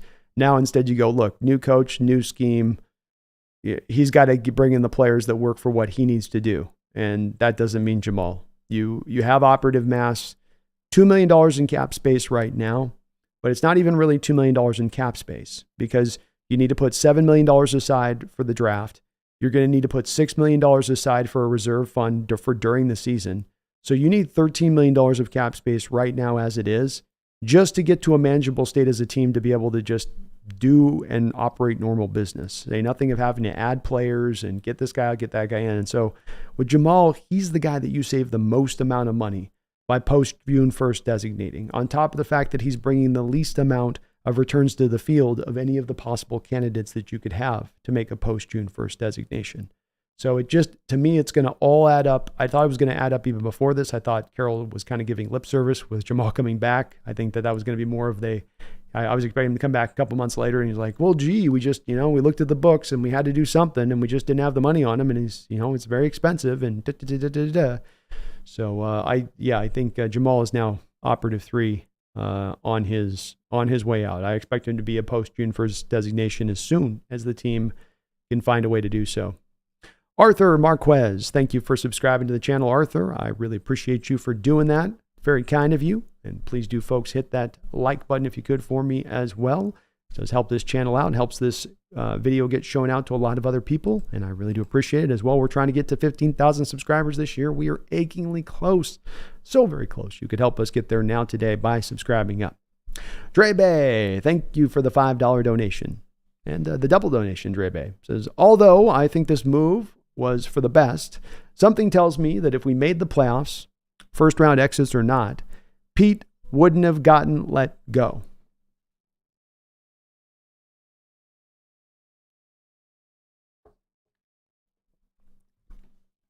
It's very possible. I've said that there could be that we need to see playoff success this year, or we need to see you in the playoffs this year as a minimum baseline for us to feel comfortable with you going forward, Coach Carroll.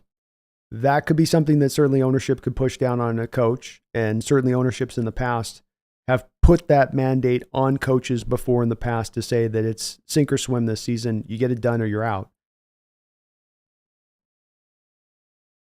My only issue with it on that would have been if they do take that route with a Dre Bay, would have been that if that was the case, and I do learn that that's the way ownership looked at it, is I would say, man, that's, and you might be right again, Dre Bay. I don't make it seem like I'm taking the leg out of your argument here or what you're saying, because I think it's definitely a possibility it could have played out that way. But boy, as a person looking at it, I would say, man, when you're looking at the decision to keep a coach or not, it really has got to come down to so many things brought into play and onto the table in your consideration that should not just be wound down to, does he give me a playoff win this year? Right? That speaks nothing to direction, to player motivation, to discipline, to maximizing talent, nor does it speak anything to the potential of the future. Playoff teams can come and go on a yearly basis. There's always what they say, 6 new ones in every year, 6 old ones out. So to simply lean on, that as their approach to determine whether or not they're keeping a coach, it's possible. And Drebe, like I say, there's been many ownership groups that have done it with coaches in the past, but I would argue that that would be a representation of bad ownership if that's what they're making making as their mark. Because you should be, I'm consistent always with this. So when I say you take in as much data as possible, and when you start to derive data in a sport like football down to a base bottom level single point of data, you're limiting yourself in your scope of understanding of what's truly going on. And so therefore you're limiting your ability to truly either fix or find a solution if there is a problem, or keep continued success if you're on that other end of it. So yeah, I hope not, but you could be absolutely right, Dre Bay. I wouldn't put it past the point of contention that might be the way it would have been too as well. Michael Hyde, thank you for the $10 donation. I appreciate you that, Michael. Also good to see you in the chat too as well. A great offensive coordinator for the Seahawks could be Kalen DeBoer. He ran a deadly air raid offense at UW.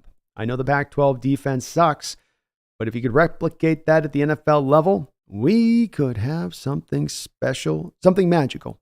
Sorry, let me read it right, Michael.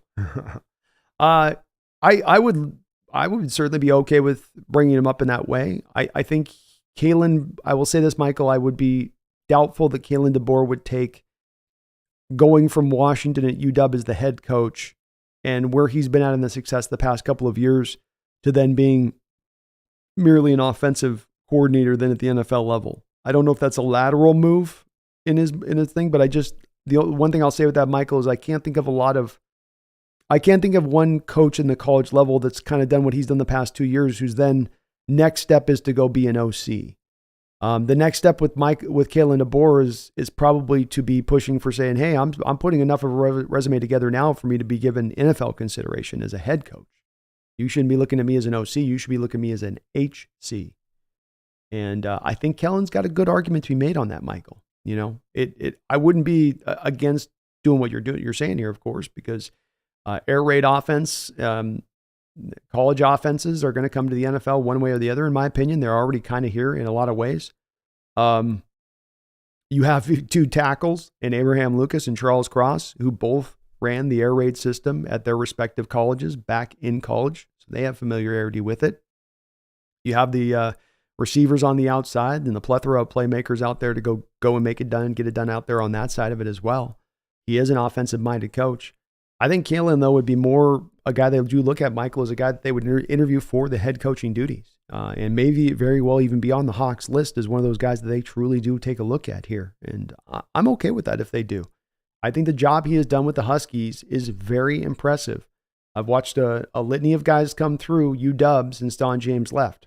From Lambright to Peterson to Lake and Willingham. It's been a lot of different guys in there, and it's not an easy spot and hasn't been an easy spot necessarily since James left, and putting a program together that could do what they did this year and truly separate themselves, not just be a little bit better than average, a good win or 2 on the year, maybe get into like the Cotton Bowl. No. Instead, he went out there and took this team up to another level. So I'm okay with interviewing him there, but I don't think, Michael, he'll do the OC thing. I could be wrong on this, but I can't think of one guy having the 2 years of college success like this. And then, it's almost like Michael, he'd almost like as much go to like Alabama, right? As much as go take the OC job. Like Alabama might be more of the thing to do than that. If that's if he's looking to move and looking to get the as the upscale job. But I do like what DeBoer's done, and his air raid offense has been one hell. It's been something magical there at UW. Gabe2166, Gabe, thank you for subscribing to the channel. I appreciate you for doing that. Voodoo Magic, thank you for the $5 donation. He says, I was watching you live on Twitch at 2 a.m. Well, thank you for reminding me of that too, Voodoo. I do have a live Twitch channel that is now up and rolling and will be cooking through this off season. Anytime you want to talk about content, I'm going to be over there having some fun. So do join me over there. I'm always going to be over there. Not always, but I'll be over there a lot. On the Seahawks Nest on Twitch. But thank you, Voodoo, for checking out the stream the other night. We were only able to get like one dub last night, so only one dub, but we had a good run. So we had a bunch of second place and third place finishes, so we were right there. But appreciate you watching last night, man. I love gaming. Says I didn't know you had skills like that. I can play a little bit. I can flick the sticks a little bit. You know, I can flick the sticks. I'm all right with it. I'm a little bit older, but I still got a little bit in the tank on that. Do you think that out of 7 head coaching vacancies, Seattle's the best? Oh, yes. Oh, yes. Let's go through it.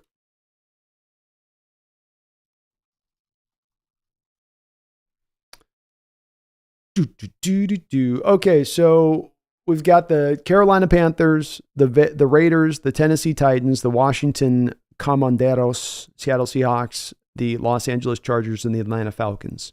And I think that this is a pretty easy exercise to go through pretty quickly on this. I don't think I'm going to have to sell you guys too hard on this one.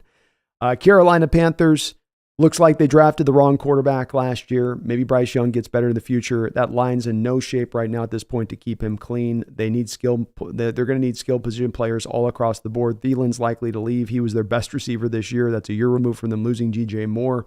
Defensively, they're getting a little bit older out there at some positions. They got to make a decision on Derek Brown. Are they going to pay him or not?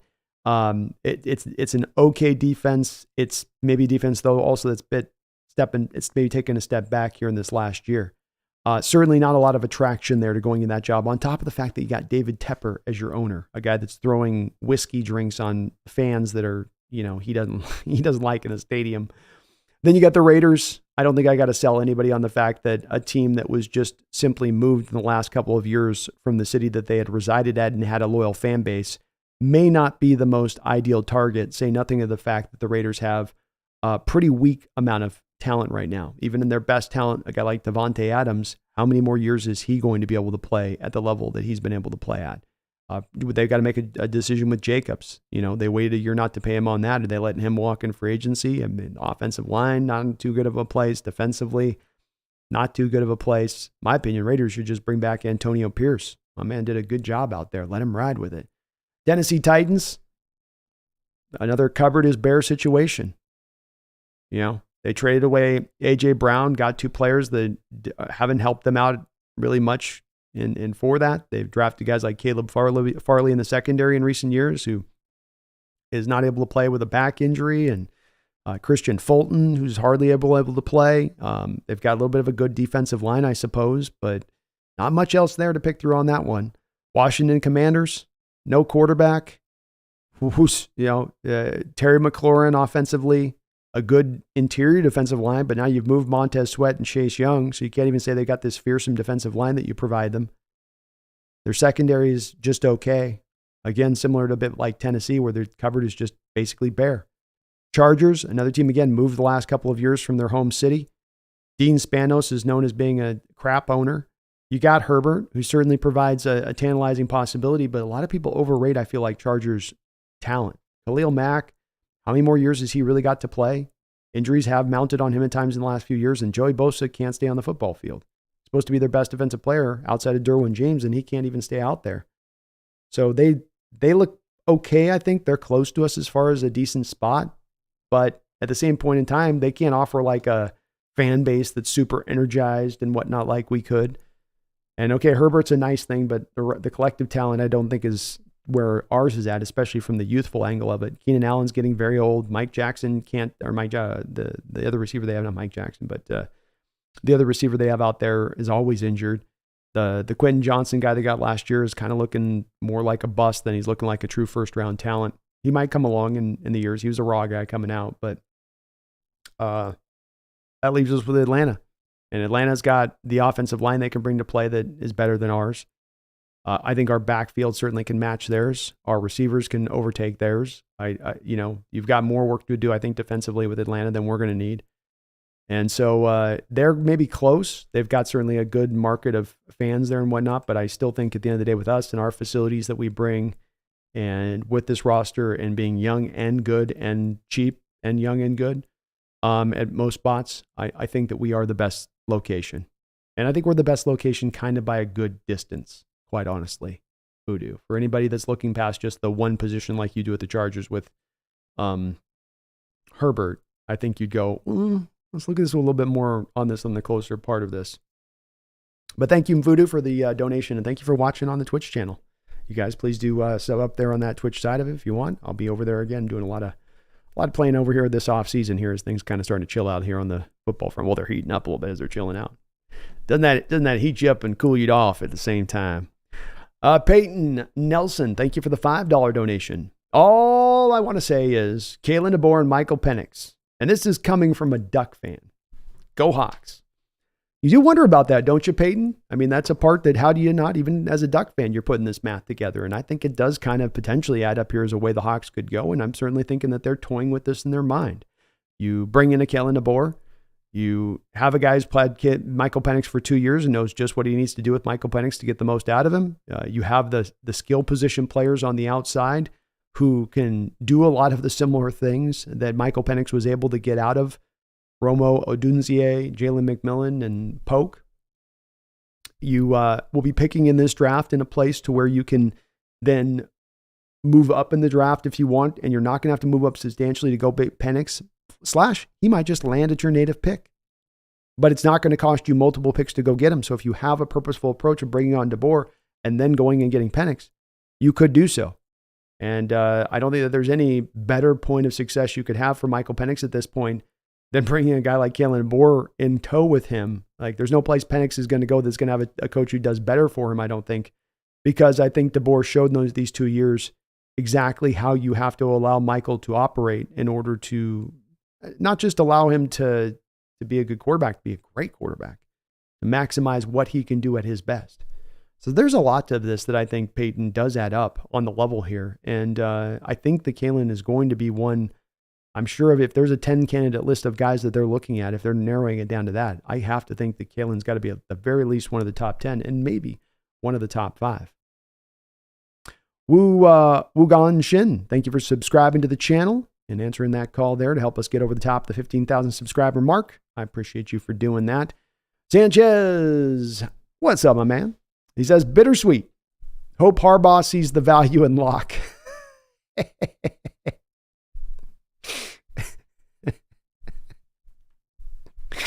I was thinking at the start, I didn't see the end of your note when I started to read. I was like, how's he going to twist this back to Locke? How's he going to get this one turned? Okay. Well played, sir. Well played. MJ Seahawk, thank you for another $20 donation. I appreciate the back-to-back 20 dono drops. You put $100 the other day also on the channel, man. Thank you for that. I really do appreciate that from the bottom of my heart, MJ Seahawk. In my opinion, we got a haul for Wilson and a lot of young players. I don't think Pete had it in him to reset to a 2013-14 mindset. Now coaching is needed to entice new ownership too. Yeah, I mean, if people have always said to me, well, Carroll makes the team most, there's something that was said to me a lot, MJ Seahawk, was, well, Carroll makes the team most worth the most in a sale if he's here. He adds value to the team. And I've always wondered, well, if there's a feeling that he's topped out and you got to go get a new coach anyway, does that really add value at that point in the buy, or does it actually subtract value a little bit? If you got a good coach in place who's kicking butt and taking names, that's certainly not going to hurt the sale purchase at that point in time. And I do agree. I think that there was always a reticence, and part of the reason that we've always kind of been in this middling state is that there's always this drive to try to capture the season now and make this the contending year as to truly fully buy into the rebuild process. And as you say, take the team into that 13-14 mindset to where, you know, you've got to take it down to then build it up a little bit and really go through that process where I think that there's been a little bit from Carroll's standpoint of, you know, the sands of the hourglass are running out a little bit on his time frame of being a coach. And so with that, then he wants to push the pedal down a little bit harder than maybe he should at all times. I still think the Leonard Williams trade is going to work out to be somewhat, will be all right. I think at the end of the day, they're going to try to, I think, still re-sign him regardless of who they bring in as a coach, because general manager John Schneider is going to run this now, and he's not going to want to just lose the second round pick for nothing.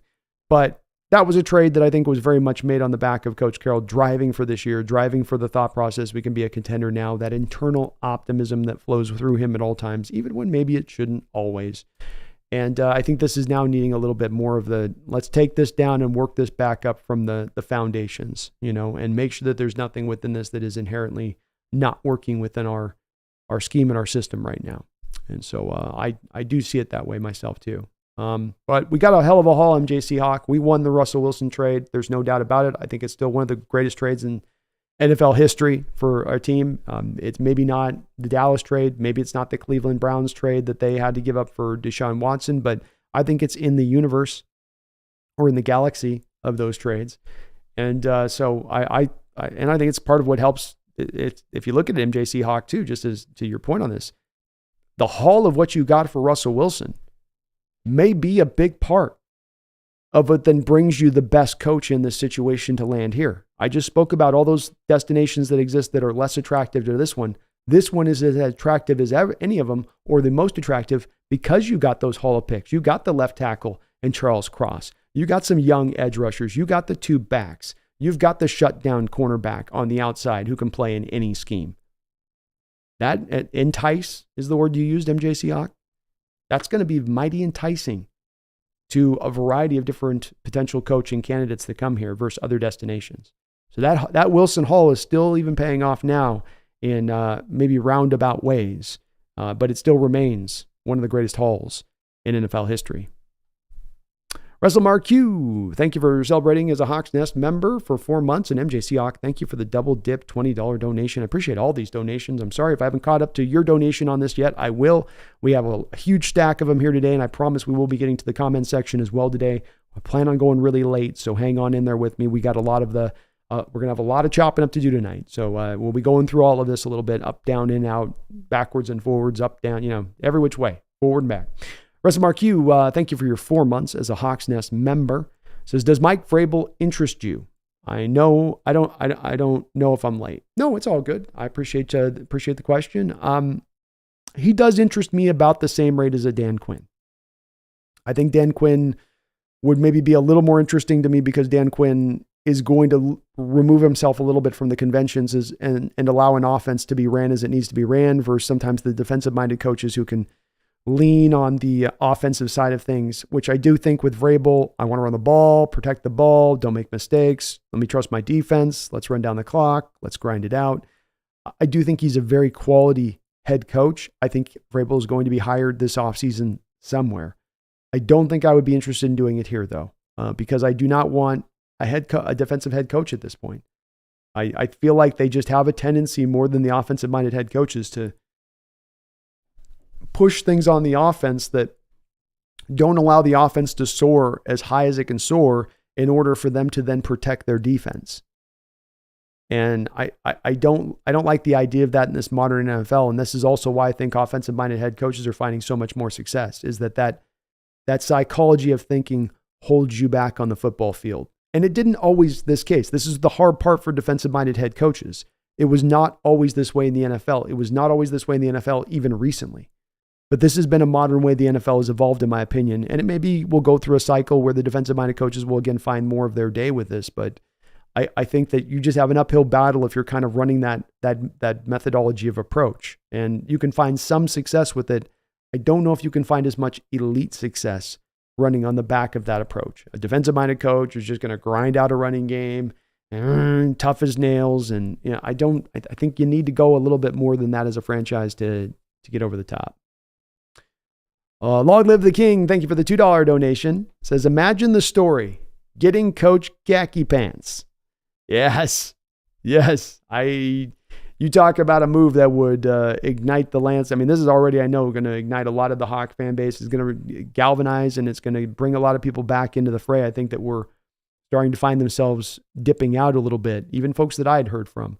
But that would be a move that would certainly, no matter what your opinion was on it, I'm sure that everybody's opinion would be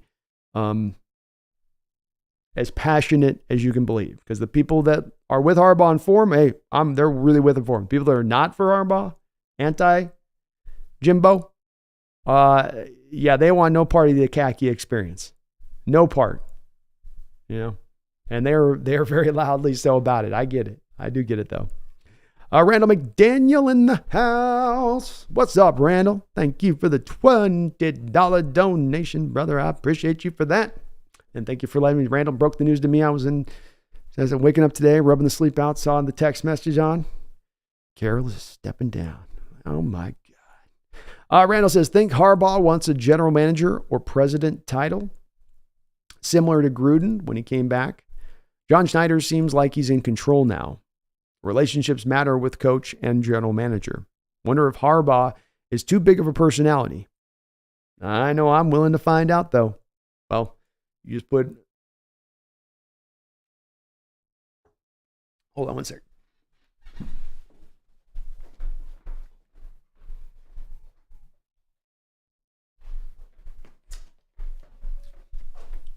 I think...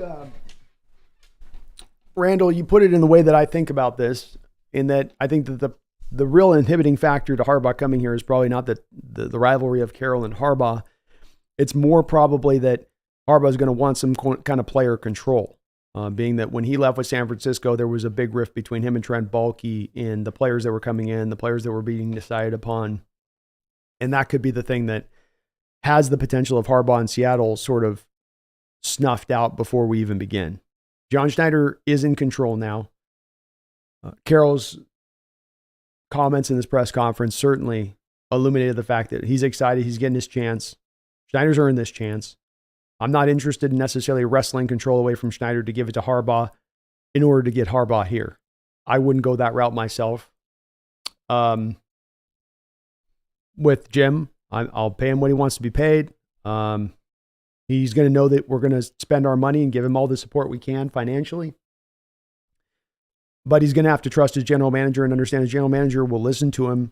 And his general manager here in Schneider, I got to be honest with you, Randall, has shown himself to be a very good coach about working with the coach who's going to kind of tell him what to do at times and be able to act out those orders of the coach when it needs to happen. So almost in a way where I don't know if Harbaugh would feel as much that he needs that general manager control, knowing he has a general manager in place who's been able to operate in that relationship already in a way that's unusual, Randall, for most general managers, because most general managers are over the top of the coaches, not the coaches over top of the general managers. So he's already kind of been in a bit of that state of mind a little bit as it is in Schneider's case. But that may be the thing that does hold it up. As you say, though, I'm willing to take the risk. If you can get him to sign off on not needing that control, and it may be a thing that has a potentiality of flaming out because he becomes too much a difficult guy to deal with the general manager, I would get it. I do think that with Schneider, there's some differences between him and Trent Baalke. There's some similarities, but there's also some big differences in how they look at players. I think Trent looks for a little bit more of everything being about tools and upside, and kind of the floor doesn't matter at all a little bit with him at times on some players. And that probably pissed Jim off at times, and I think understandably so. I don't know if John's is as much into that, especially with some of the lessons he's learned about just merely tools guys and going for that. I think he kind of has a little bit more balance to his run on it. So I don't know on that, Randall. We'll see if that's a potentiality, though, that you bring up that I think is an important one. Is does Harbaugh want player club control? Does he want to be a general manager, essentially? Does he want to override the GM at times? Is that a part of what he's going to require if he's going to make the leap to the NFL level? And it just might be. That for guys like with his kind of resume and backing at this point, you can sometimes drive for that kind of control and get it, as we saw with Coach Carroll and when he came here to Seattle, or Mike Holmgren when he came here to Seattle. Sophia, Ann, thank you for the $10 donation. I appreciate that dono, and you guys are great, as always, on the support to the channel. I can't even catch up on the donos. I'm 30 minutes behind, and I'm trying to cook through them, but you guys got so many in there. So thank you so very much for all the donations and support today. You guys really, really do appreciate it. And girls, Sophia says, thanks for everything you've done, Pete. It's time for a change. Didn't think Jody would relieve Pete of his duties. She has heard loud and clear from the fans. Indeed, she has. And thank you again, Pete, everything that you've done for this team, everything you did for this team, it will always be appreciated.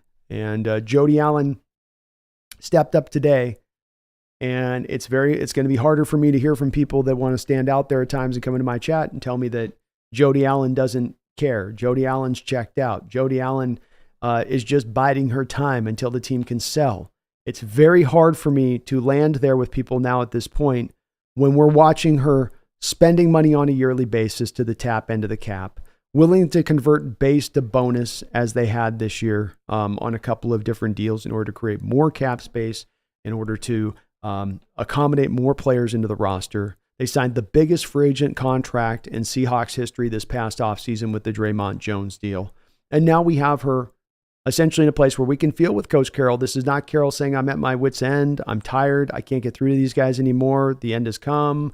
I just got to admit that I need to retire and walk off in the sunset. Instead, he's like, no, I'm energized. I'm ready to go. Mountains to climb. Waves to surf. And that means that's Jody coming in and saying, here's me in charge. Here's me understanding that I need to operate within the spirit of Paul Allen and what he would have wanted to do here. And I've said for a while, if Paul Allen was alive, Coach Carroll would not be the coach. That's not the mentality that he brought to play here. That's not his view of this place. That's not what he wanted to establish here.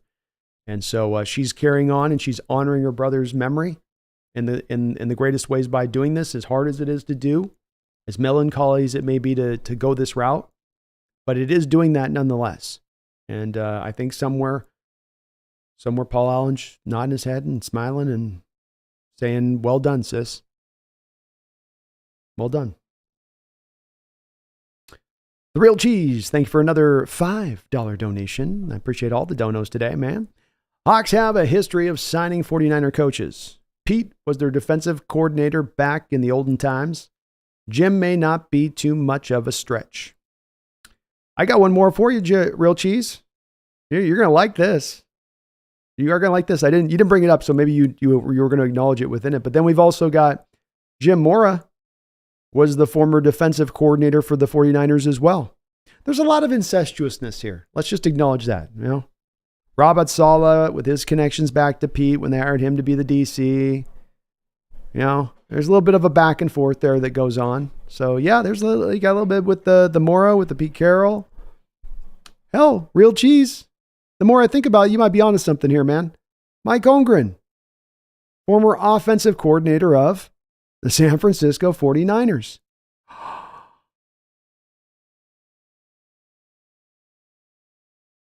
Our last three head coaches have all been former 49er coordinators. Dun, dun, dun. You might be onto something here, man. You might be onto something here, Real Cheese. So this means that Kyle Shanahan is going to be the Seahawks coach in 2035. Or Mike McDaniels. One of the two.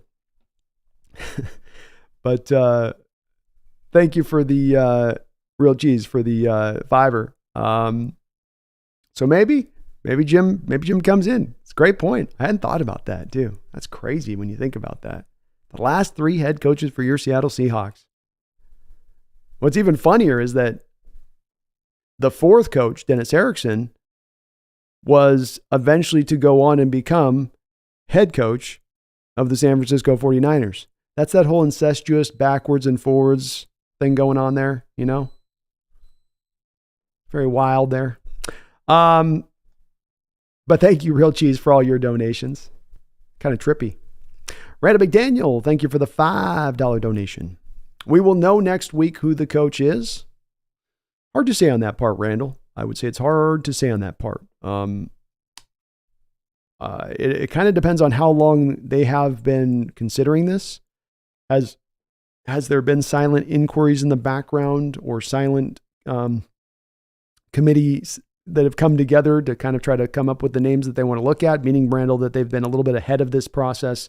It's come down today, but it was well prepared for far in advance? Or did it just kind of come down as the final determination got made off of the background of the meeting between Coach Carroll, Allen, and Schneider?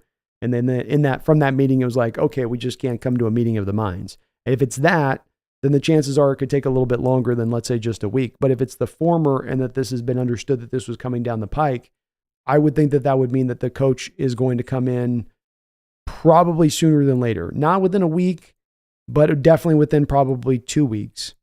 And if it's the long process, it could even take a 3-week process, Randall. They might take a real slow roll with it at that point.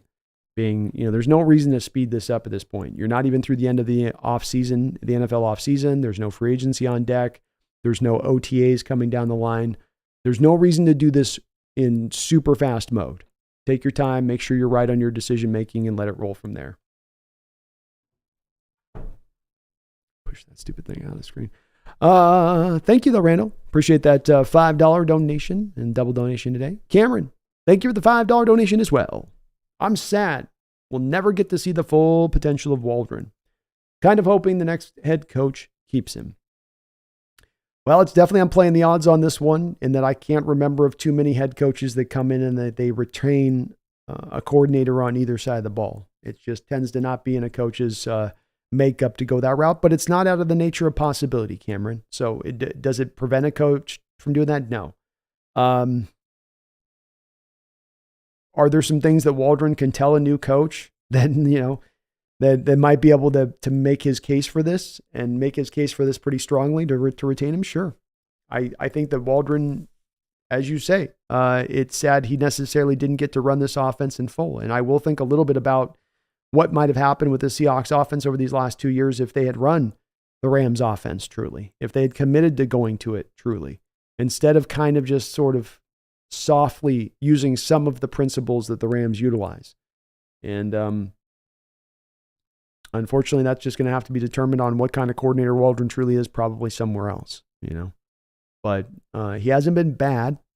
I don't know if he got to the place of being good, but I also don't know if he didn't get to the place of being good because of his own failings, Cameron. Like you say, didn't get to see the full potential, but it wasn't always his fault within that. The Snail, thank you for the $2 donation. No Kalen DeBoer. He's just Chip Kelly 2.0. Snail, spoken as a true Coug. A Coug throwing shade at a Husky using a duck as the spear.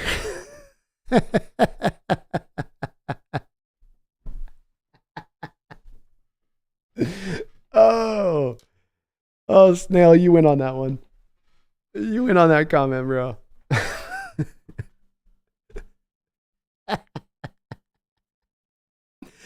It also works too, because he's running the air raid, which has got some principles within Chip Kelly's speeded up offense, So it also kind of does fit as a valid criticism too, Snail. But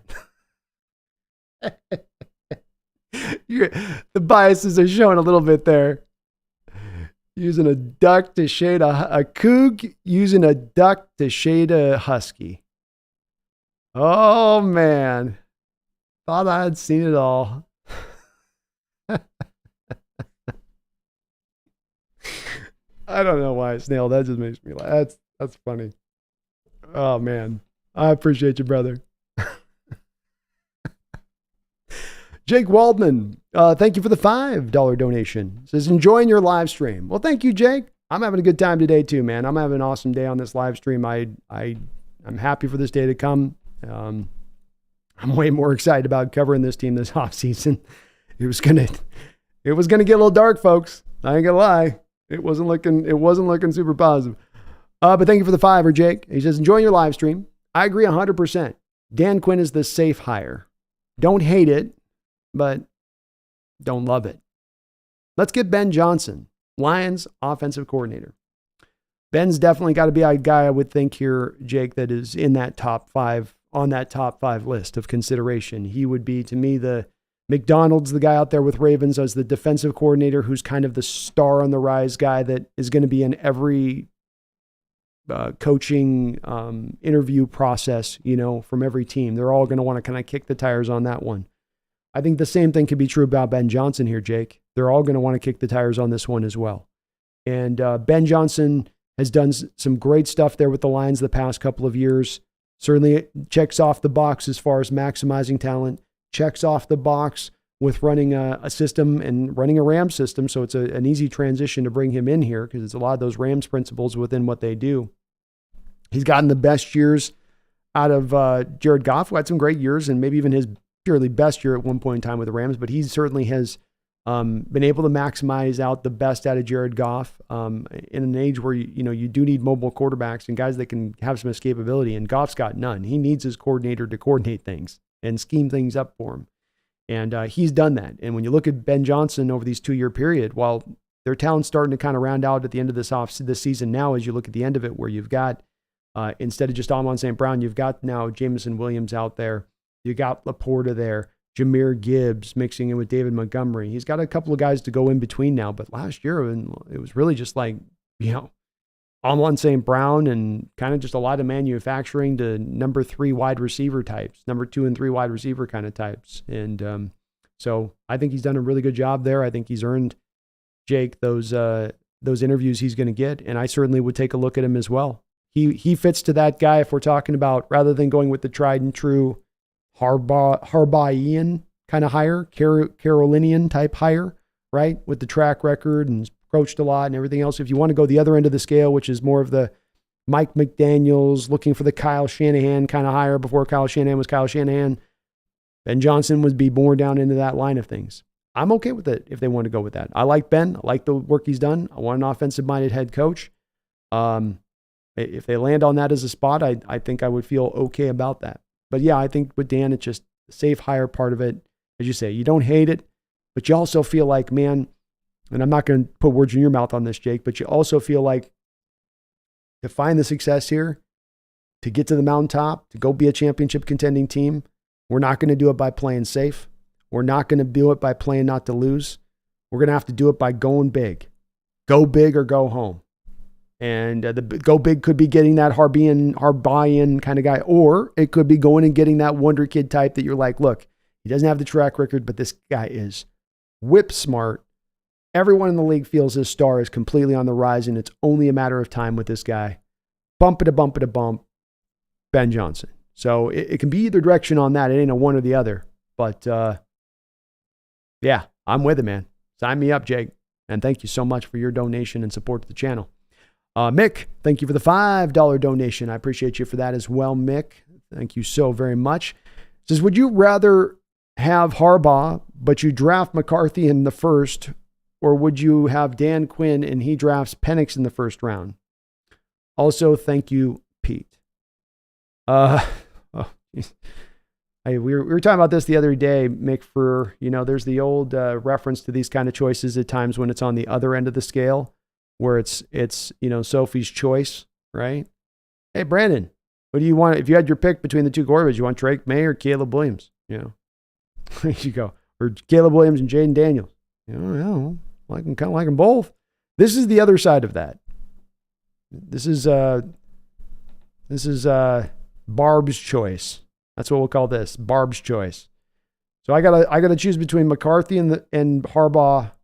But McCarthy comes with him in the first round, or I take Dan Quinn, who then drafts Michael Penix in the first round. So I will take the first. Harbaugh is, to me, superior as a coach to Dan Quinn. He's an offensive-minded coach, and I trust that his program is going to bring you a winner, rather than Harbaugh needing to have necessarily a quintessential franchise, pure quarterback, gunslinger, superhero, put his cape on kind of cat to go get the job done. That was just proven out here with what the Wolverines did with their championship. That was on the back of McCarthy slinging it. It was on the back of a team effort by the Wolverines. So you take McCarthy in the first round, but you're not married to him forever at that point when the team does figure out and determine that he's not a pro prospect. And so Harbaugh can then go find his quarterback. And I think Harbaugh he made Alex Smith look good. He made Colin Kaepernick look good. Hell, he's made McCarthy look good at times there in Michigan. I think McCarthy's mighty limited. So I think he can make a lot of guys look good back there because that is kind of his position and he knows how to coach it. Penix is a guy I like a lot, and I do like him in the first round, Mick. But if you're going to draft Penix, it has to be in tandem with a really great offensive line. I really don't like the thought process of drafting Penix. And yeah, we have the intention of getting to the good offensive line. It should already be kind of established on what every team goes and gets Penix, or at least have a lot of it established before you go and try to grab this guy. Now, if they do that and take Penix and then build up the line this offseason along with Dan Quinn, that can work. I still go with option one though, Mick. Though, like I say, it's more Barb's choice than Sophie's choice on that one. You know what I mean? McCarthy is the most overrated quarterback prospect in this draft by a country mile. He is the one that from day one I have just not gotten what the hell is going on there. I don't get. But thank you guys. I finally caught up on all the donations. Sorry that took me, I think, about an hour and a half to get all the way through those. But I appreciate you guys hanging on with me there in the chat in that way. And thank you guys for all of your support to the channel. Unbelievable support to the channel this year. I really do appreciate that. If you could for me, make sure please do hit that like button for me. Helps the channel out, helps me grow, helps me show up on all those algorithm searches for Seahawk content, which are burning through the night right now as people are trying to figure out, how did Coach Carroll leave this franchise? What just happened? What the hell just happened? Mark Habercourt says, it's about time for Pete to go. In my mind, it was the same thing year after year. That's where I think many people are going to land on this, Mark, and that's where I land on it especially too. It's been the same thing year after year with no change, and you just drive to the same spot and you just go, man, if you're not going to change it, as I said with Pete on these last couple of years, if you've been trying to change, if you've been trying to implement change, if you've been going blitz heavy and your blitzes were getting slaughtered on the back end, and go, okay, I understand. You committed to a 3-4 defense with split safety looks and you just couldn't pull off the coverages on the back end to make it work. I might understand a little bit more, but you haven't leaned in those directions of change. You didn't try the new things. And that was always the question about this upcoming year, is if change was demanded for 2 years ago and you didn't do it, and now we're 2 years later and change is still demanding for right now, why will you suddenly do it next year when you've been so reticent prior? And I think that's the question that the ownership was probably presenting to not only them, to Coach Carroll, but to themselves. And I don't think that they necessarily liked their answers on that. Emmett Murphy, thank you for answering that call and subbing up to the channel. I really do appreciate you for doing that. You helped me out considerably on this as we are trying to get that 15,000 mark if we can this year. And this helps us get up over the call.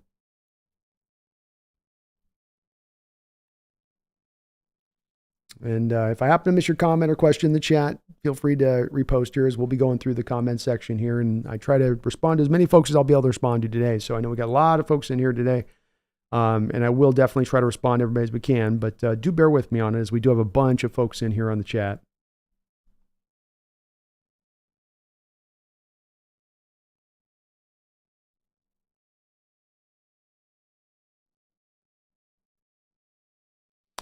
Nick Guzman says, give Geno a top 15 offensive line. If he sucks, people like Brandon and myself can be proven wrong. But when advanced stats say he's a top 12 quarterback based on production with the 28th ranked offensive line, how is he to be blamed? Yeah, we've been on that same spot, Nick. You know, we may be one of the few people in this boat out there, but I'm going to keep paddling in it because I think that people have overlooked a lot there with Geno. And boy, when you take some of these statistics and you put them together, it's, to me, really hard to come down to the point of shading on Geno and going, no, he's shown that he's not this. He's shown he's not that. He's shown he's not this. He has an offensive line, 28th in pass protection this year. He's got no real run game on a week-to-week basis to speak of, mostly because you can't open holes and you allow a lot of early penetration, and it's a rudimentary ground game that's easy to prepare for. And then it becomes all on his back, along with a really bad defense that's going to sit out on the football field for 3/4 of a football game. Thus, not only meaning that the offense has to go out there and be productive, but also has to be excellently efficient in their production. And that's where it becomes, to me, the part people are not really building into too much in their understanding of Geno and what he had up against him this year, and still going out there and performing as he did. But I also think in my mind with this a bit, Geno, Nick, is that people have made their mind up with Geno, and they made it up 2 years ago. And there was nothing Geno could do over the past 2 years to change their mind, absent him taking us to the promised land and winning a Super Bowl these past couple of years. And since he didn't do that, then he's still the guy that they saw him as being 2 years ago. But I think that that's not really looking at what he's done these past 2 years and taking into full effect what he had to sometimes deal with on the offensive side of the ball to get there. He uses Falcons stars at skill position players are younger than Hawkeyes. That's not debatable. Well, I mean, they've got Kyle Pitts, who's not exactly been the most productive since he's come in the league. Drake London, who's been a fine receiver. I don't think he's a star receiver. And then you got Bijan Robinson. Algiers is a good functional back, but I think your backfield matches up with them pretty well in the overall talent base of it. And from a receiving core, I mean, I don't know any coach in the league that's going to take that receiving core over our receiving core. I don't think so on that one.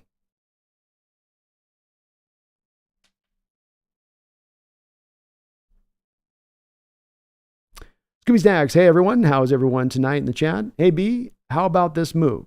Wow, I thought we were in for another year of Carroll. Boy, was I wrong. I was wrong. I didn't think we were going to do it either. Pretty crazy. They've pulled this lever. I'm very surprised. I'm very encouraged. I think it's going to be a positive for this team, and in the way that we're not going to need to be stuck in a purgatory type of season, waiting for this situation to play out to its eventual conclusion. We kind of skip to the end of the story, and I like that. King Tay says, Harb, you're a Seahawk.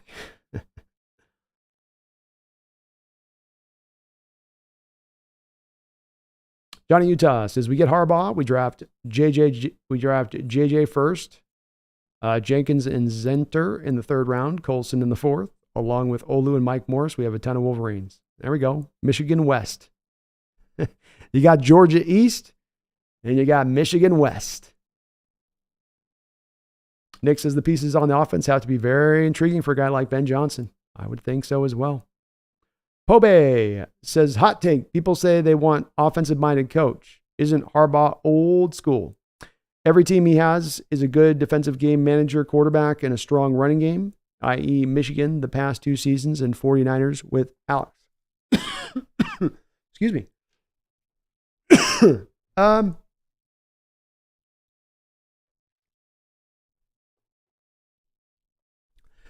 I would say yes, Pabe, but then he also did have Andrew Luck at Stanford, right? And Andrew Luck certainly had more on his plate than some of the other quarterbacks, certainly more than J.J. McCarthy had on his plate. So I think what I would offer to you on this is that Harbaugh is a guy that can read his quarterback room. And what I mean by this is if I have Alex Smith, I know the offense that I need to manage around Alex Smith to find success. If I have Colin Kaepernick, I will have my offensive coordinator, Roman, mold an offense around utilizing his legs to his utmost and maximizing his talents. And if I have Andrew Luck, I will be willing to open things up and push the ball a little bit more down the field. Which I would offer to you is what a smart offensive-minded coach should do is rather than looking for some prototype quarterback, be able to maximize whatever quarterback skill he has in his given room. I don't think he was ever able to quite bring to Michigan that superior level talented guy that could just stand back there and sling the rock all over the place and really light it up in that fashion. So he had to build, as you say, a little bit more of like the Alex Smith kind of offense into the place there in Michigan and how he had to run it. But I think if he had one of those 5-star guys that could sling it out there, a Quinn Ewers type out there in Texas that was up there in Michigan instead, I think he runs a different offense with that too. I think he's willing. He is a smash mouth guy. I'm not saying he's going to leave that and just run away from that. But I do think that he's an offensive-minded coach in his mentality. And I don't think that he plays with a little bit of that I'm going to play to the defense thing. You know, I think an offensive-minded coach oftentimes, Paul Bay, is going to have more of a willingness to go for it on 4th down rather than let me trust my defense and field position game. Little things like that, you know, that always end up winding back to kind of trying to trust the defense. Or, for instance, Paul Bay, I don't think that he's going to have the hesitancy of throwing into the middle of the field and intermediate like Coach Carroll did. You know, but those were, I want to prevent the turnovers. I don't want my offense turning the ball over. I want to just protect them. I want to keep them in a box. And so then within doing that, I'm going to limit the production of said offense. So I do agree there's the smash mouth concepts he tends to bring into play, but I think that Harbaugh has a willingness to do what he needs to do across the board. You're not going to get the spreads with him, I will say that, but that's okay for me as well.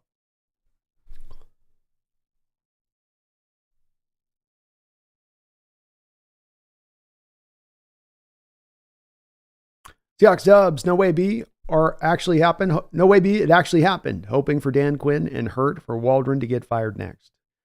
That's definitely going to be happening next. Hurt and Waldron are, I think they're kind of just, I don't even know if they got to be fired at this point. I think the coaching staff just knows that everybody's got to kind of on out the door at that point.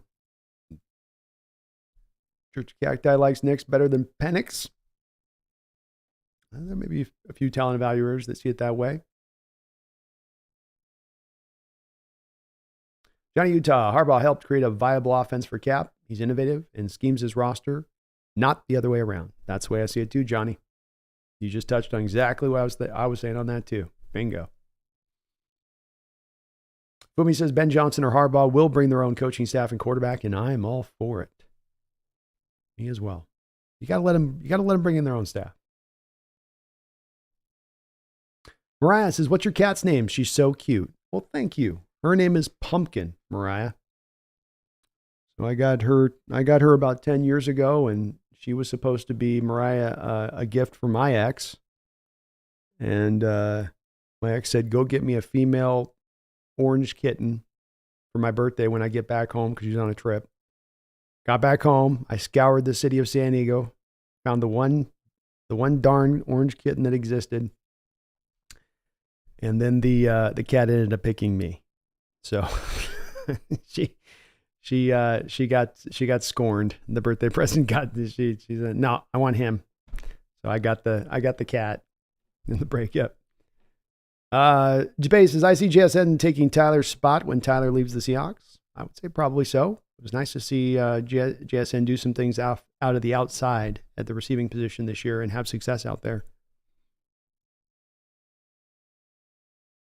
Johnny Utah says, "Bo Nix is just 2 years younger than DK and married." That's crazy. DK came to the sport really young. Huey says, "Harbaugh's not coming to work under John. I think it's that simple. Pete wasn't happy he was getting his chance. He was slyly saying this is his mess now. Don't blame me if this goes badly." Yeah, I kind of felt a little bit like that too. Or Pete mentioned a couple times, it's John's thing now. It's John's. It's his. Well, don't F this up, John. Kind of thing. And we'll see where it goes now. That's true. It will be no more of John getting a little bit of that Carroll protection, as Carroll did take a lot of the heat on some of these personnel matters, which may be somewhat of John. We'll learn now. Daniel, does who we hire affect our draft philosophy, and so how? Yes, because you're going to want to draft to whatever new philosophy you're bringing into place, and it's unlikely that whatever coach comes in here is going to want to adopt the philosophies and principles that Coach Carroll had. There may be some similarities, but there'll be probably just as many changes. So that will require the turnover. That will require getting the right guys to fit what that coach wants. But that's also a normal process. DeCon says, "I don't know if Tyler ends up leaving the Hawks. He might just ride his career out here." Yeah, I think Tyler's got at least one more year here in Seattle myself. Kirk says, "Finally, maybe we'll have some real change." I hope so, Kirk, and I do think we will. Hiker223 agrees with me. He says, "No to Dan Quinn. Lazy choice. No retreads." No retreads, Hiker. Let's get this fresh. Nick says, "Brady and Rodgers playing past 40 is what I look at. I don't see why it's unreasonable to believe Geno has 3 to 5 years left of above average play. He wasn't taking hits for 8 years. Yeah, I agree. I think Geno's got some years left to go. I think he, especially you can get him an offensive line. I think you can sign him playing real well.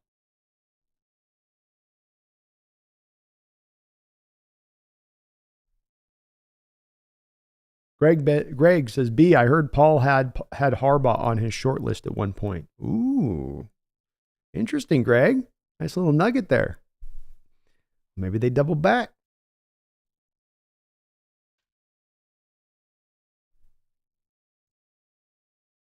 Ian Jackson says, "Not going to lie, I hope we don't bring in Dan Quinn. It would be like Pete 2.0.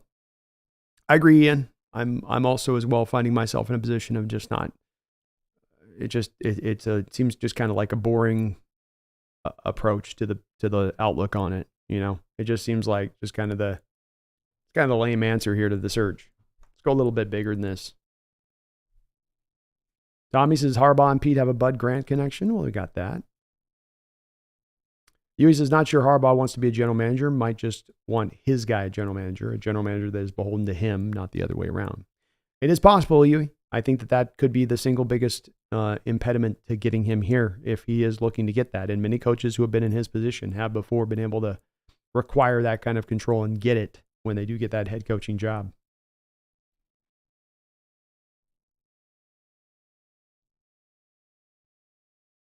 David Adams says Harbaugh wouldn't mind sticking it to the Niners. You'd wonder if that might factor in a little bit there, David, right?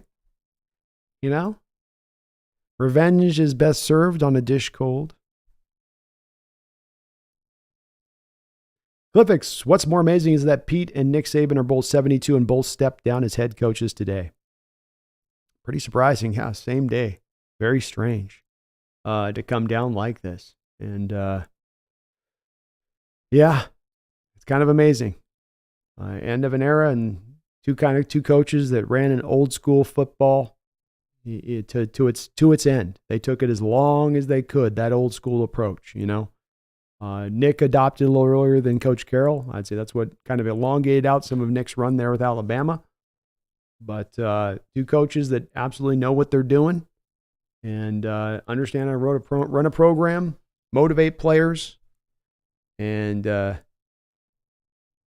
they put together some of the toughest teams that we've seen collegiately at a pro level on football fields.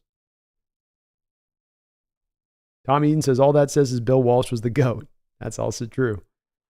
Nathaniel, Ravens defensive coordinator, has gotten a lot of interviews. I don't know anything about him. Does anyone know anything about him? McDonald's a fun guy, Nathaniel. He runs those stack fronts. He'll run a lot of blitz games. His coverages are going to be as complicated as you will see in the National Football League. He will do as many different things as you'll see in a secondary out there in the league. So he's fun. He's a fun choice out there as a defensive coordinator versus the some of the coordinator we've had where it's four-man fronts and off zone coverages. He would be the other 180-degree different scale of that in his approach to things. And Murphy, thank you again for subscribing on up. Codadad, thank you for a $7 donation. I appreciate you for that, Codadad. Very kind of you. It won't be Harbaugh because he wants to be a general manager coach. Schneider won't go for that. Also, don't think it'll be Quinn because Schneider is more offensive-minded. Great points. Great points, Codad. And to back you up on the offensive-minded head coach aspect of this, we always got to look at with Schneider on trying to predict of what he's going to potentially do. I think to look at what the track record would be under guys like Ron Wolf, who was the general manager with the Packers that he learned at the knee at. And what did the Packers do for years there for the most part? What was the direction that they went at? Well, you had Mike Holmgren come in as the offensive coordinator or as the head coach there for many years. They had another guy come in that was, I think one of his former OCs was in there for a while. They did have a defensive-minded coach in there for a couple of years. It didn't work too well. One of our former defensive coordinators, I can't remember his name. Somebody in the chat will bring it up, but he was only in there for like 2 years. Then they went back to Mike McCarthy, and then from Mike McCarthy, they've gone on to, of course, their current coach, Lafleur. So if you look at the last 30 years of Packer history, I think that they've had an offensive-minded head coach there with the exception of like 2 years. So that would seem to inform that maybe Schneider will lean a little bit, to your point, Codadad, to the offensive-minded head coach first and foremost. As you were saying, I do think that general manager wanting even like any kind of real control there from the general manager standpoint, even if he doesn't want to be a pure GM in Harbaugh's case, probably does mean that that would prevent him from getting it done if he's going to want that. That Schneider's not going to give that up. He's been waiting 14 long years to finally get control.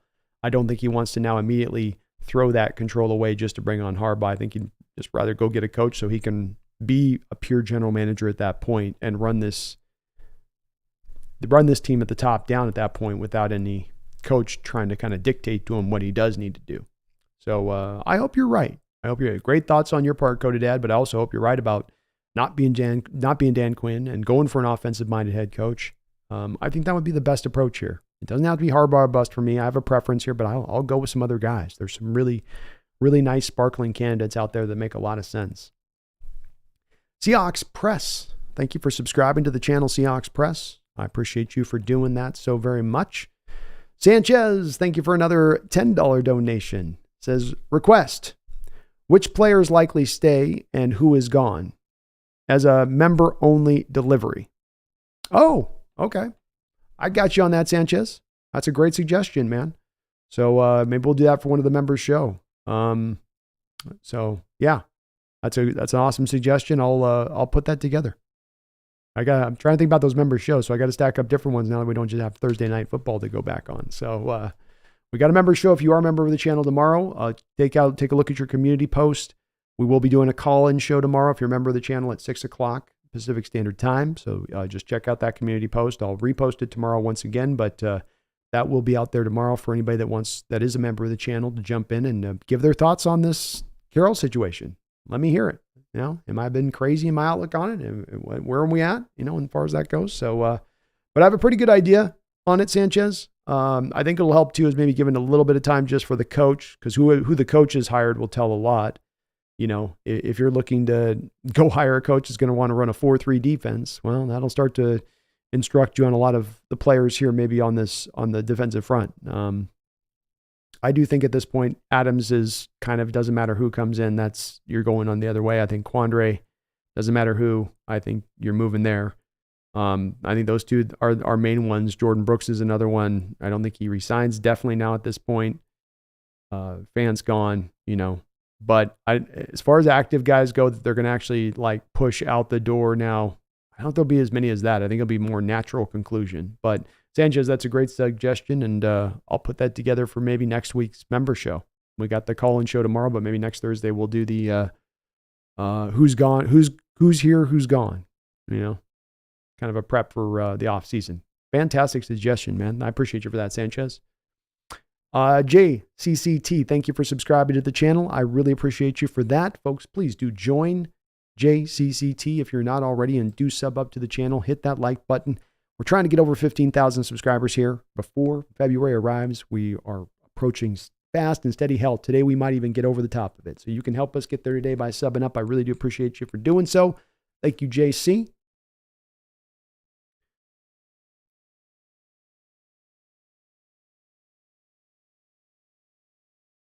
Sip2 Tally Films, what's up, man? How you doing? We're going to take your defensive coordinator, Sip. He's ours now. Ravens defensive coordinator, was assistant and then did 1 year as Michigan defensive coordinator, then came back as a Ravens defensive coordinator for the last 2 seasons. We might be trying to grab him, man. I think he's going to get hired, Sip. The job he did this year, I know you did a lot of breakdowns on him and what he was doing out there on the field. And I just think what he does is so unique, and it's pushing the ball forward in such an obvious way when you're watching the tape versus other teams and their concepts. You're going to have a hard time keeping him this year, I think. What a job he did. Not Vexo. It's good to see you, Sip.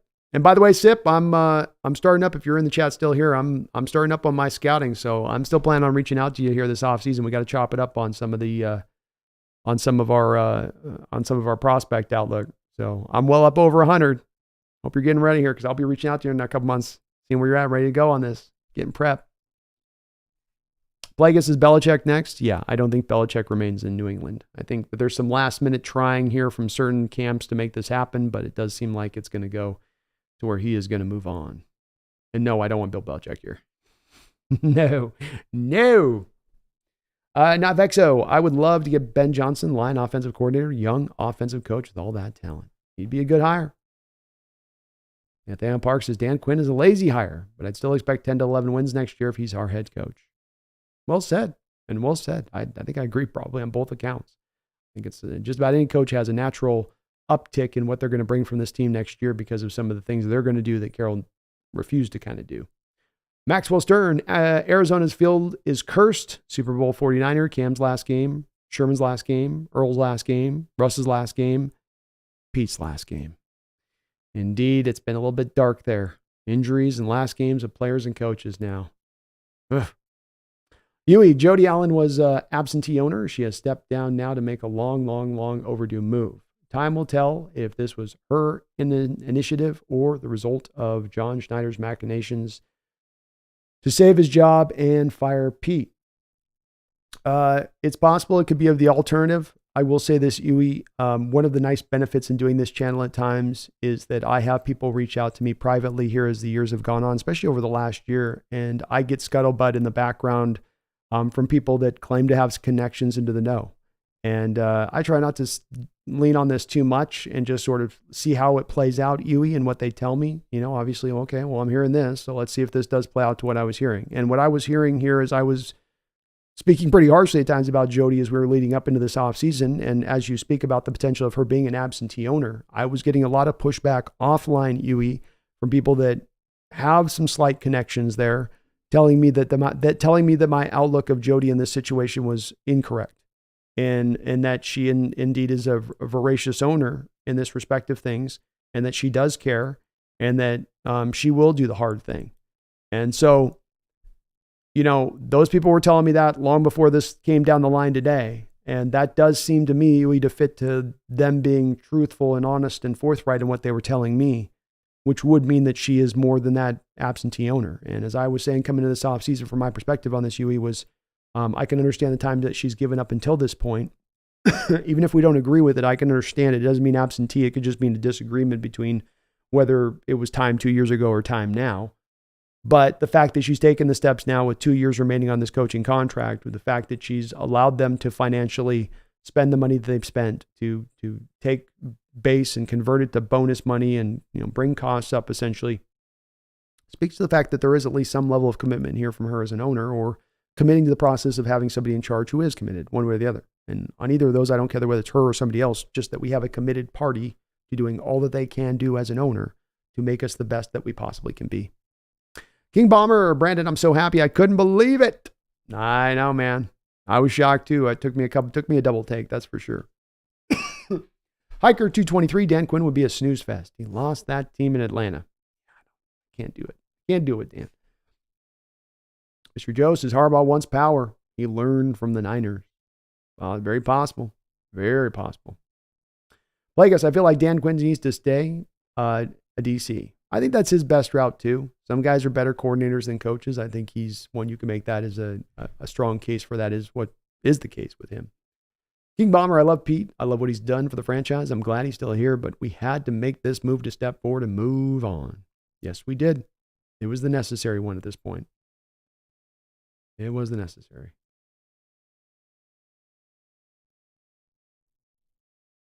King says, I've been hearing news about Dan Quinn might be coming as the future head coach. I hope not. That's some of the rumors out there. I hope not as well. Tommy says, Pete brought Jamal here, so it's really Pete's fault, isn't it?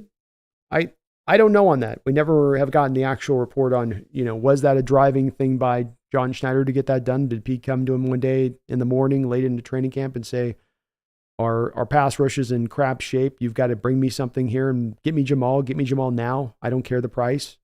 I think it's that kind of a little bit of like, that's how the conversation went, but I don't know it for sure. It's kind of a bit of a guessing game on that one. The fact that Carroll's being kind of held to account here versus John not being held to account by ownership would seem to indicate that some of the moves we might be looking at through the years that haven't been the best might have been more of a Pete driving force point than John.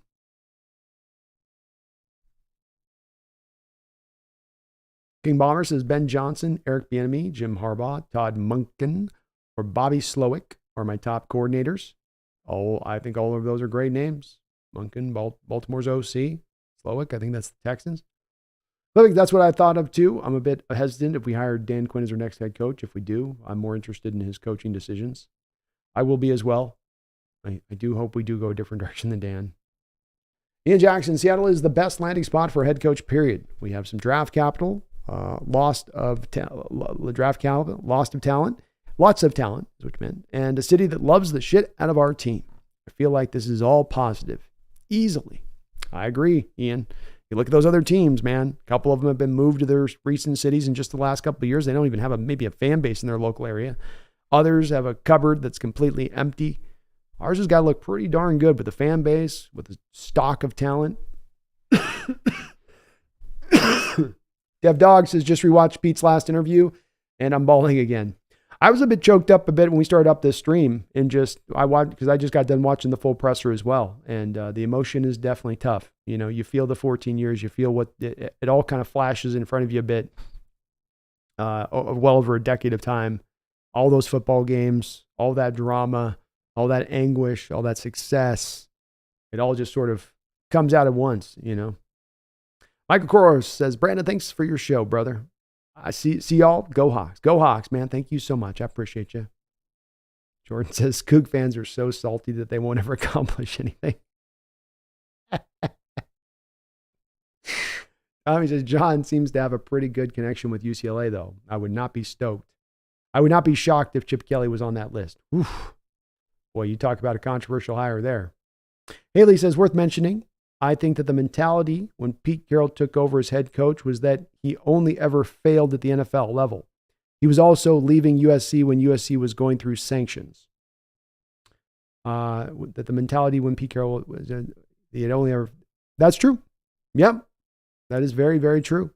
That was the outlook of him, is that it was not going to work at the NFL level. And Dad, on top of that, Haley, to your point, that he was, with his raw style, with his player-friendly nature, that it was a coach whose message would only resonate with younger players. And that if you take professionals and you try to do that stuff with them, you're not going to get them to be willing to sign up for it. You know, they'll just sit there and shake their head and they won't buy in. So that was where he was viewed at, but he did make it work for sure. And he definitely did leave USC at a time when it was about to go dark for USC there with those sanctions too. Yeah, that's accurate. Nathaniel, I will always be thankful for what Pete has done for this organization and the culture that will echo even into the next regime. But I'm excited for what's next. Wonderfully put, Nathaniel. I feel the same. I feel the same.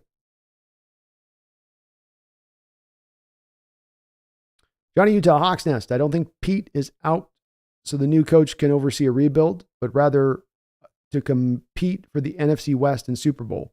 Why draft a first-round quarterback with so many obvious holes on offensive line and front seven? I don't think Pete is out so the new coach can oversee a rebuild, but rather... I think that the general manager and John Schneider came to in the ownership here in this part of this process and said, I believe that our talent is better than what they're performing on the football field. And if we get a new coach, this is to your point on this, Johnny, we will be a team that then can be 2, 3, 4 games better. And if you're 2, 3, 4 games better, you're at 12 wins on the season. You know, you are potentially now in closer competition to some of the creme de la creme of the NFC. And I think that was probably the argument made. I do. I also think there's a thought process here, Johnny, with a little bit in Schneider's approach of, I don't know that he necessarily looks at it the way that a lot of fans do, and that there's this sort of holy grail search for the magical quarterback. I think he thinks that if I put the team together, the quarterback doesn't have to be magical. And so with that, then I can take that guy second, third round, like you did with Russ. Because like you say, Johnny, you got other places that you could fill to then, if you don't draw so heavily on needing to go get the QB, but you use those picks to build up your front seven and defensive line and whatnot, like, you know, and your offensive line, you bring even more success with that. You know, you just start stacking up smart decisions that then lead to then quicker success. I agree with that. I don't think it's going to be a rebuild necessarily.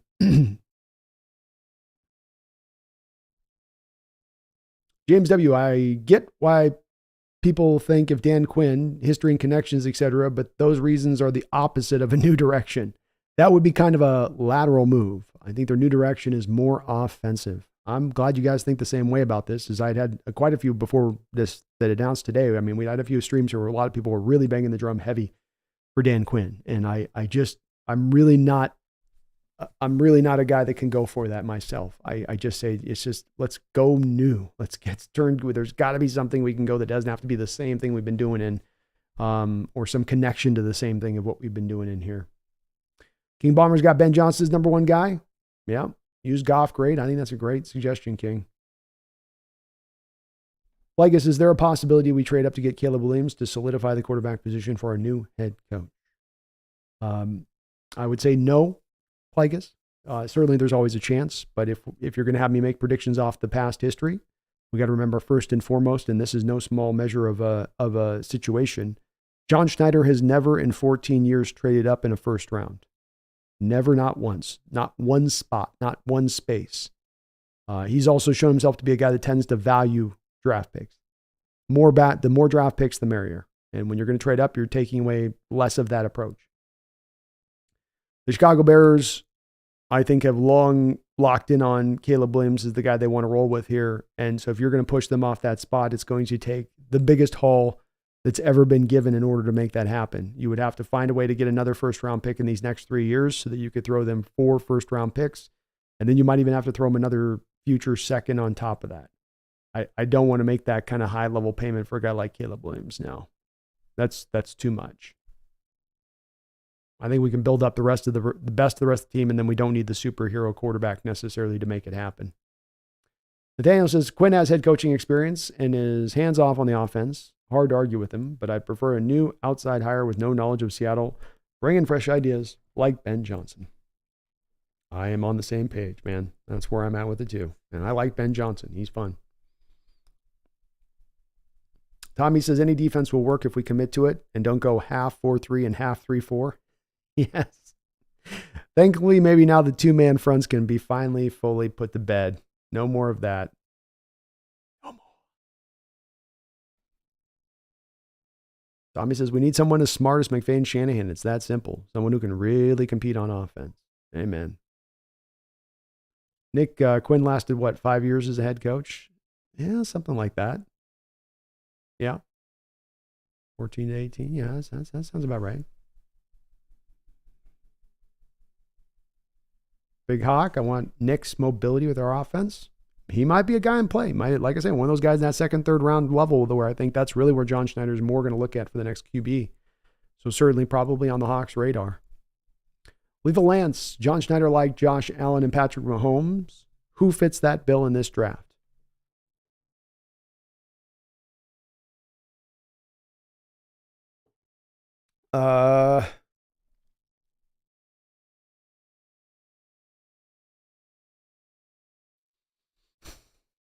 It's hard because those are really two unique players, especially with the arm strength that they bring to play. I guess I would say Jaden Daniels would be the guy that probably most is closest to those two guys of the QBs. Drake May's got mobility, but he's more of your jug machine throwing from the quarterback position, right? Like just it comes out so pretty, perfect release and arm strength awesome. And he's got a bit of what you might have seen in the size in those two players, but with the mobility that they bring to play and as dangerous as they are with their legs.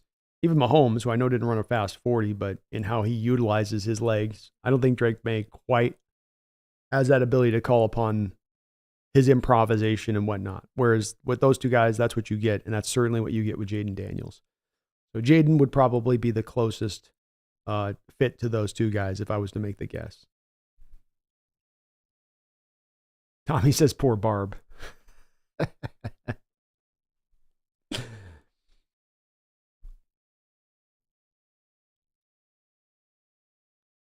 Addison says, do I think Harbaugh's on the table? I think he's on the table and the Hawks would be very interested in him, but I think it could be a very quick conversation. Because you call up and you say, or they were at the game 2 nights ago, and Jody comes down and she says, hey, Jim, hey, congratulations on the win. Hey, thank you, Jody. You got a hell of an organization up there.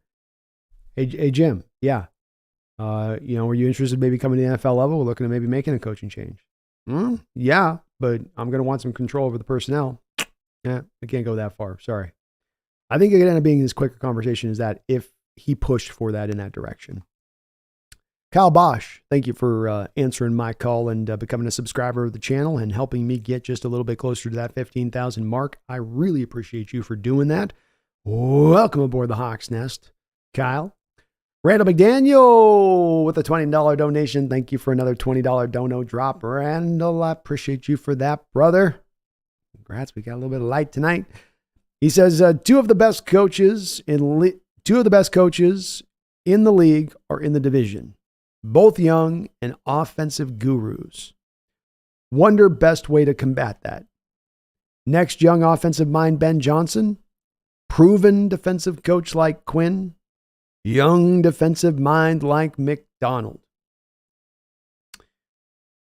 My opinion on the answer on that would be, I do lean to offensive-minded coach on this, Randall. I file it under the fight fire with fire, right? How do you deal with offensive gurus? What do? Do you try to chase them, or do you create your own standard of offensive model? We'll out-offense them, essentially, is what we kind of do here. So Ben Johnson would be the scenario under your case that you talk about that I would still drive towards. In Dan Quinn's case, for instance, Randall, we've got a Dan Quinn defense that went up against that 49er defense on the road this year and got mollywopped, got it taken to them. I think even the playoffs last year, they didn't hold up particularly well against that Niner offense. And I think there's a lot of picadillos within Dan Quinn's defense, even as he's updated away from Coach Carroll. Still some of those echoes back to Coach Carroll's scheme and philosophies from a defensive principle standpoint that can be attacked by Shanahan and McVay, that they are well schooled in how to attack. So I don't like that role. I do like the thought process of McDonald, because to that same point, look at how the Ravens played Brock Purdy this year, right? Look at what they brought up to bear. We're going to take it to them up front. We'll bring those stacked fronts. We'll play man coverage. We'll squeeze down on the shorter routes. We'll press everything up. We'll try to confuse Brock so he can't just go through a part of the big pro of his game, which is his ability to process. Now we're going to funk up his process a bit by changing what he's seeing pre to post snap. And it was like all of that worked together. The stack fronts, the blitzes, the squeezing the route short, the varied coverages. If you're going to take down these offenses, that's what it's going to take. You can't throw simple at complexity. You've got to match complexity with complexity.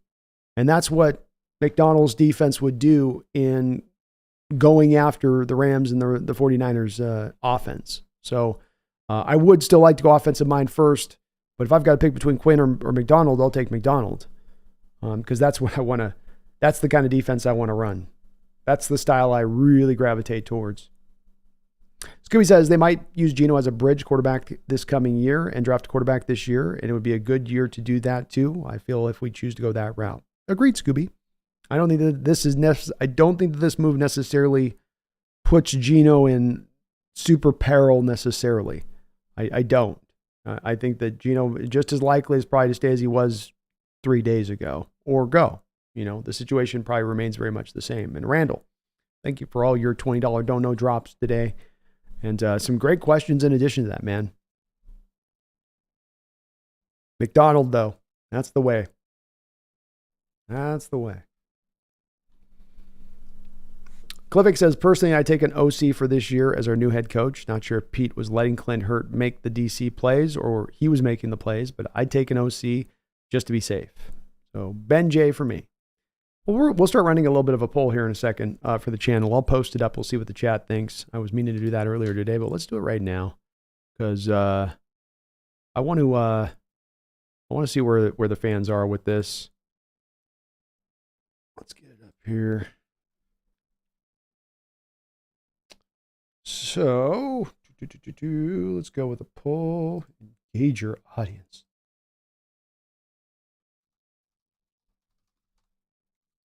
Next head coach. Right. We'll go with some options here. And Johnson. Harbaugh.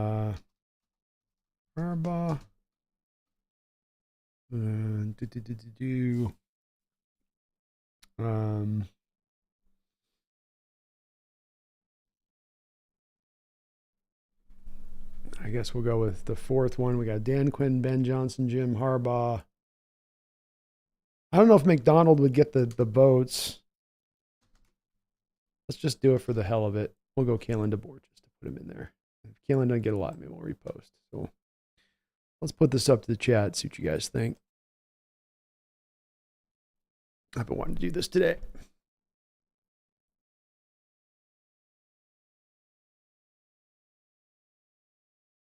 And if I do miss you on the chat today, we've had well over 600, 700, 800 people in here today. So it's very easy for maybe some of the chat to slip through. If I happen to miss it, feel free to repost through. We'll catch it.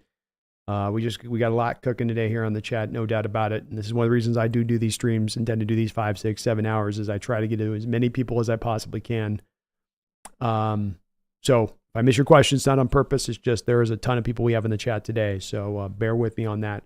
Pobe, what are the chances we actually get Ben Johnson? Would it be a money issue? I know he asked a lot of money. I know he's asked for a lot of money, or is it simply competing with other teams to obtain him? I don't think it's a money issue, Pobe. I don't think that's going to prevent you back from that. Coaches don't tend to make anywhere in allotment with the salaries, even especially a first-time coach. It's not going to make up with one of the top salaries in the league. So he'll be a discount from what you paid Carroll, albeit that you're not paying Carroll, I guess, anymore with the mutual ending the tenure. I don't know if they're paying him the final year just to kind of as a golden parachute, but money wouldn't be an issue. I think it would just be about what team is the most attractive to him. Does he have a preference of being East Coast, Midwest, West Coast? How does that go into play, a bit? I would think from his standpoint as a coach and a guy that's going to be a first-time coach, one of the most important factors beyond location or locale will be a good ownership group. And then do I have a team that's going to be capable that I'm potentially inheriting here that's going to allow me to go out there and find success? I don't want to be that coach that goes on to the cupboard empty situation and I don't have enough to work with in order to find any success. And so that I'll be fired in a couple of years and everybody will just blame me on being a bad coach.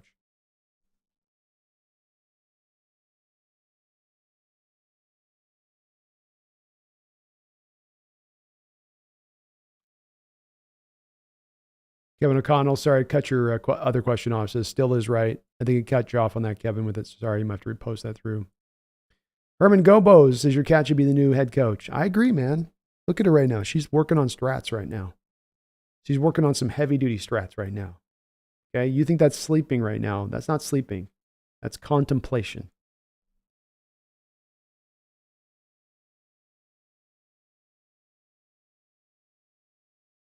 Lovick says, although to go against my point on hiring an offensive coordinator or head coach, I just hope it won't turn out to be Nathaniel Hackett hiring. I don't think it will be.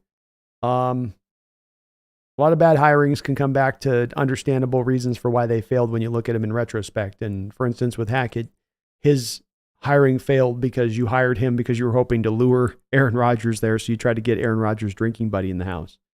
And that was maybe not the greatest of decision-making by the Denver Broncos organization to go that route and that reasoning for why you choose a head coach. It is possible this hiring can go wrong. The good news is if this hiring does go wrong, Cliffick, is that you're not married to this guy for the next 10 years. As we saw with Mora, if you learn that it is the wrong hire, you can move pretty quickly into a different direction of things. Big Hawk says Bo Nix is the new Russell Wilson. I think that you could make an argument, Big Hawk, if we're looking about trying to make the distinction of who's the player that closely aligns to Russell Wilson and how he was viewed coming out of Wisconsin and where right around he'll be drafted. I think you can make an argument that Nix is the closest to Russell Wilson and what he does. There's a big Hawk key difference between the two, but strong arm, excellent mobility and escapability, high completion percentage in their final year of college. A lot of games started at the college level, both transferred between two different colleges. The big difference between them, I think, with me, Big Hawk, is, of course, Nick's got a little more size, but Russell was much more better as an improvisational quarterback, even at the college level at Wisconsin, than Bo Nix has been at any of his time, either in Auburn or Oregon. But I do think that's a apt comparison. Herbicide, does the city of Green Bay own the Packers? They kind of do. It's a weird thing, though. Like, they don't get revenue back when there's profit. It's kind of a weird situation. Lord Boom, aloha. Very exciting day indeed. Nandar likes Ben Johnson as well. I think Ben Johnson's going to get a lot of love on this poll. Mason, despite my desire for coaching change, I'll forever miss Carroll's personality, charisma, and quirkiness. I hope the next coach isn't some boring, run-of-the-mill personality. Me as well. He always definitely kept it exciting. Yeah, appreciate you, Seahawks Press. You're awesome, man. Help me get over that mark. Hiker says, I want my head coach's face covered with a laminated play sheet the whole game. I think Jimmy Johnson's good. He's probably chilling. Michael Cam, Brendan, remember I was on your stream with Brendan and I asked you both in the super chat if you guys thought Brett Cold could persuade Jody to fire Pete. Looks like I was right about it. Go Hawks. You were on it, Michael Cam. Congrats, man. Your instincts were right on that one. Indeed, he did. They came in here with a firm approach because they talked to Pete about today. He talked 2 days ago about, I expect to be back. Yeah, I expect to be back. And he talked today about this was kind of a shock. And I don't know if they completely sideswiped him on this one, where it was completely out of left field, that they just kind of hit him with the, this hasn't been good enough. when this is something's got to happen here, Pete. But they did come in, and it seems like the meeting that occurred between management and Pete was a pretty strong one in this one. Enough so that it really, I think, pushed Pete pretty quickly to this place of going, okay, this is just probably no longer working then. So, yeah, you were right about it, man. Well spotted on your part. Posey Track says it was time. Nothing against Carroll. Glad he was offered another position, but this cycle has run its course. I think beyond getting into the details of this, which we can certainly always unpack about why this has happened, Posey, and why this has occurred, I think your point is one that I've kind of gone to too. We can get into all of the lack of updating scheme, a tired approach, an undisciplined football team, and details like inability to tackle and attack certain parts of the field offensively out of worry and concern and fear. But I think we can also go to more generalities. And the Bill Walsh thing, that quote, part of what I have to feel like has been going through Coach Carroll's mind here in his consideration for making this decision as they've kind of come to do, being that Bill said after 10 years a coach just kind of gets stale in a certain spot. And that's just the natural order of things like you're kind of talking about. You can fight against it, but it's like fighting against gravity or the tides of the ocean. It's just that circle of life, man. Lord Boom, since we're in the offseason, Brandon, I'm staking my claim right now. The player I most am hopeful we draft in the 2024 draft is Tommy Eichenberg, middle linebacker from Ohio State. Can you say David Wyman 5.0? 5.0, huh? Not 1, not 2, not 3, 5.0. I've got to think a 4th round grade on Tommy.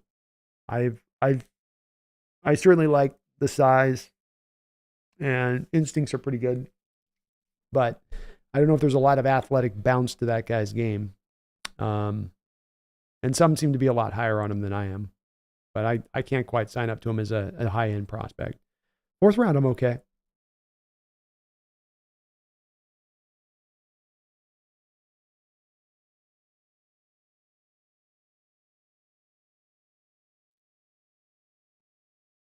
Hiker says Doug Peterson's from Bellingham. Just throwing it out there. Ooh.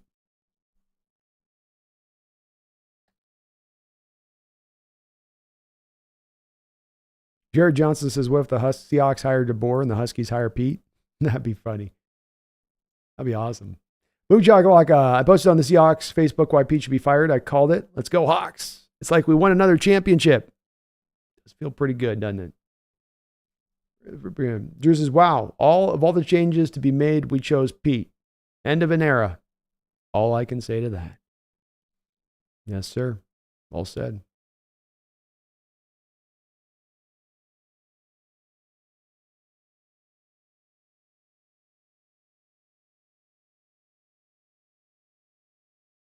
Lord Boom says, Brandon, one thing I do when I'm trying to debunk fake news is to check out Wikipedia. Oddly, Wikipedia for Pete says, as of today, he's an advisor and vice president of the Seahawks.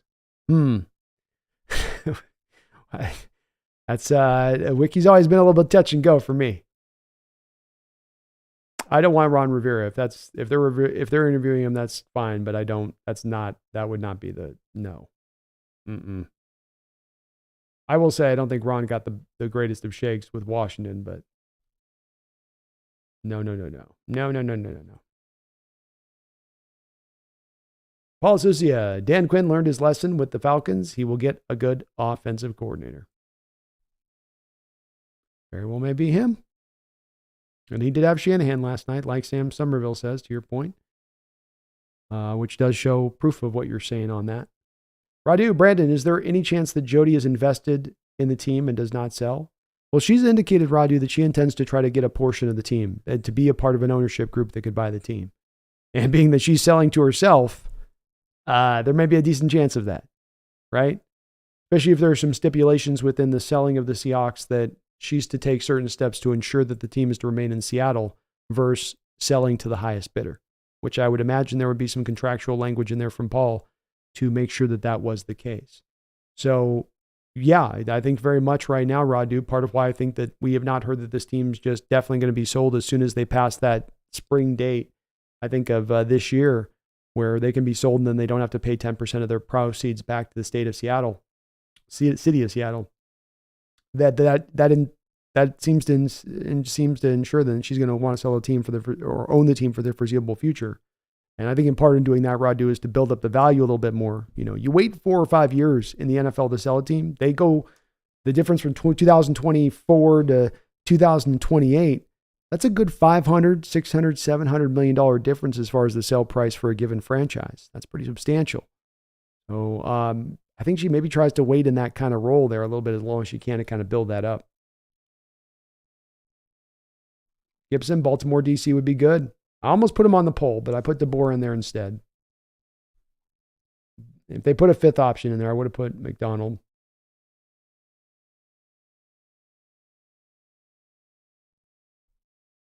Tom Eden says, I think John Stillwell's worked directly with her, if I remember right. John Stillwell's definitely brought up to me on a couple occasions offline. I don't know if it necessarily, these guys kind of work directly. Yeah, a little bit. But definitely has brought up to me on some of the things that I was talking about, to those points of things, that the activity there in the background is a little bit more than we thought, And these are people reaching out to me, including John, that in relation to me sometimes intimating a little bit, but I don't know if our owner is hands-on, Wu-Tang Life, it's her money. She has the final say. Would you let others spend your money? No. I think you're responding to somebody else on the chat on that one. Gibson says, I'm from downtown. The move was made because of ticket sales. Ooh. Mr. Kapowski, my best guess is behind the scenes, he was asked to replace his OC in DC and didn't want to. Agreed. I think in tandem with that too, I think he was asked to replace one or two or both, and then to replace and then take his hands off of either side of the football. And I think that would have been a bridge too far for Coach Carroll. Richard Meyer says, of all the names I'm hearing, Vrabel, Quinn, etc., none of them really feel like a significant change from Pete Carroll in terms of raising the team's ceiling and floor. It's a possibility that you don't do that with those two guys. I don't think that have either of them necessarily been as married to running the scheme the way that Carroll did. And look, Richard, I'm with you in that I think when we talk about Vrabel or a Quinn or Ron Rivera, none of these guys to me really do move the ball a whole bunch. I do think that just about any coach coming in here, Richard, because you were so far beyond the ball as far as schematically speaking and the rudimentary way you ran your offense and defense, that even a somewhat half-ass modern style of play on either side of the ball is going to bring plus returns with it. But to your point, those are not names to me, and I think for a lot of people in this chat, that necessarily bring about a lot of excitement. Sam says it's going to be a tough 24 season, but we finally will be focused on true rebuild. Yes, sir. Lord Boom, I'm living in Hawaii, but the last game I went to was 2015 against the Cardinals, and we only lost 2 games that season, and we lost that game, laughing out loud. Cardinals are cursed. Cardinals are cursed. Clivic, firstly, if we hire a defensive coordinator as a new head coach, we need to let Clint go. That way the new head coach has comfort and higher compatibility. Clivic, no doubt about it. Clint Hurt and Waldron are not going to be here anymore. No chance that they remain. None. AI, Seattle is the best job available. Most talent of teams looking for a head coach. Agreed. Robert says, I just watched Pete's press conference, and watching him get so emotional, even crying over his tenure as coach, was a really touching moment. And he garnered more respect for him than I already had. Definitely, you can't watch that press conference and not get the feels if you're a Hawk fan. And there's, as I led with this at the start of this show today, Robert, there's times that I've had to be very hard on Coach Carroll in the name of analyzing this team and being truthful and honest with my audience.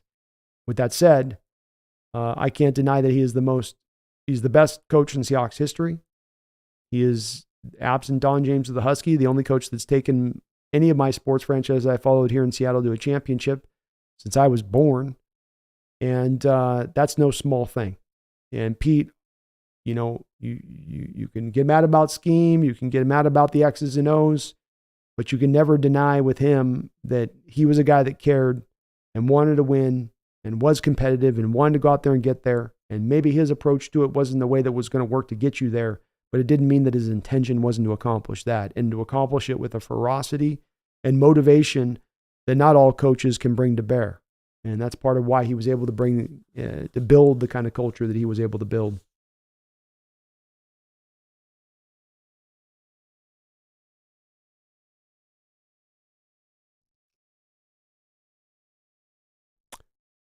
Mr. Krapowski says the entire staff has already been told to look for employment elsewhere. There we go. So not coming back. Big Hawk, no DQ. Too many health bar chunks in the blizzard.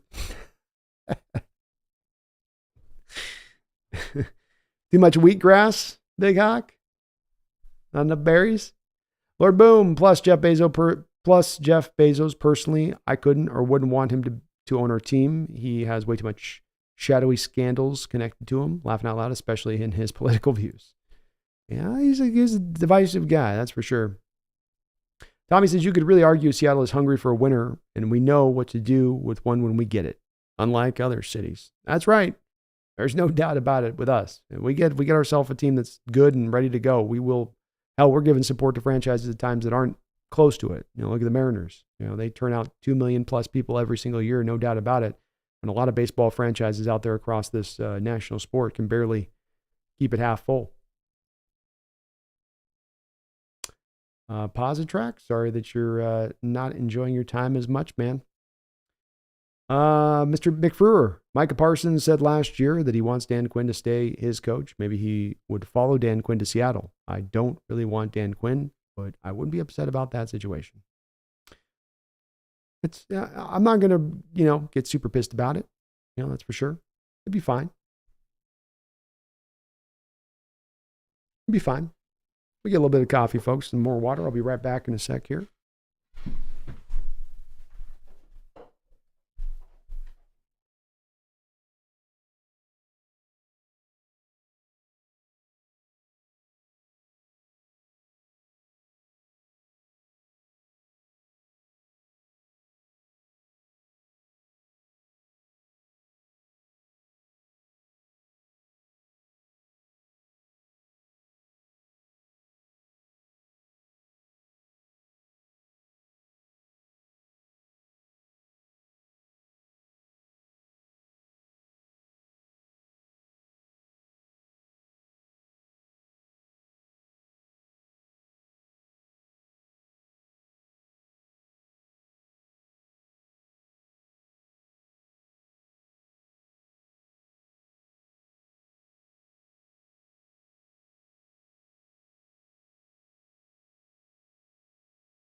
Right. Oh.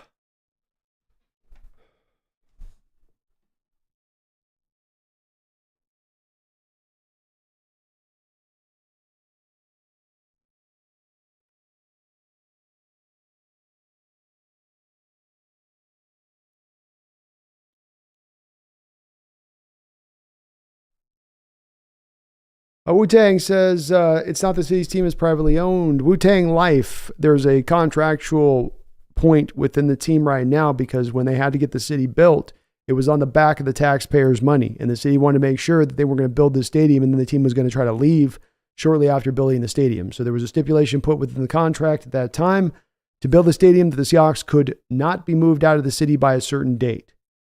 And if they were sold inside of a certain date, that 10% of the proceeds would come back to the city. So the team is going to definitely avoid that date and selling it. Haley says, feel like that comment sounded bad. I love Pete Carroll. Love how he changed the Hawks. I'll miss him, and I'm still excited for the future now. I get where you're coming from on this, Haley. That's why I led with the top of this saying it's a bit of a bittersweet moment, a little bit of melancholy, because there is both the wonder and hope for what is now to come, where things felt a little stuck prior.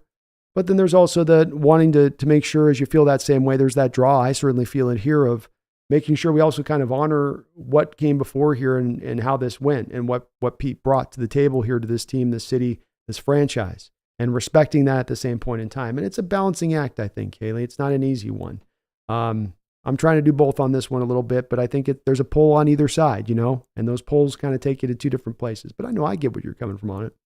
The character count limit sometimes makes that difficult in the chat in here a bit.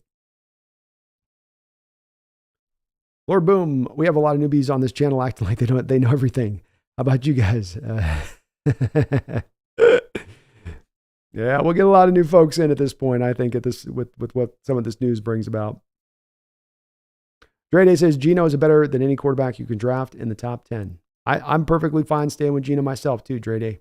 I've been a big backer of him, and I don't mind looking for a quarterback second, third round, but I don't think there's a drive to have to do that in the first round.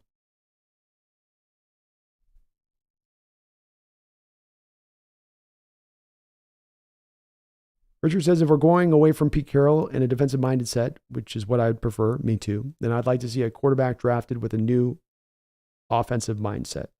I get where you're coming from on that, Richard, and you're not alone. There's a lot of folks in the Hawks that are in the fandom, in the chat that I've spoken to in recent months and throughout this year that are really pushing for really quarterback to be the place that they're at. I come back to seeing a lot of the statistics, and especially advanced statistics, Richard, like you're 28th in pass protection this year, but you have a quarterback that was a league low level in being sacked and still performed really well. You had a running game that didn't operate too well. There's a lot of things to me when I look at the quarterback position played this year by Seattle, and I say, man, our quarterback position, whether it was Geno Smith or Drew Lock, was not set up in a way to allow for success. And so my only problem here with going to the let's draft the quarterback and make that the forefront issue at play here right now is that you're not really then looking at what it was that held you back this year as the holdbacks. It wasn't the quarterback position. It was that you had an offensive line that couldn't pass protect, that couldn't run block, an offensive scheme that was rudimentary in its approach. If you improve those parts, Geno along with them, in my opinion, will improve. And if you don't improve those parts but get the quarterback, he's not going to find even the success that Geno Smith found as a youngster, as a rookie, because you're going to be putting him behind a line that's likely to get him battered, broken, and bruised, broken, and battered, and to maybe develop bad habits with that.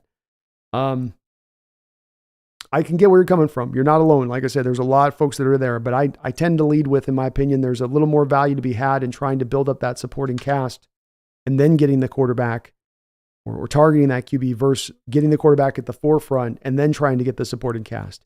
I think, Richard, this is a little bit of why Chicago's entered up into the place that they've entered up with Justin Fields, where it's very hard for them to make a true assessment of Justin Fields because the first 2 years of his career, you put him in a place where the supporting cast was horrible across the board. And so then you get in that spot of, is he good? Is he bad? Do we have to trade him? Should it be Caleb Williams?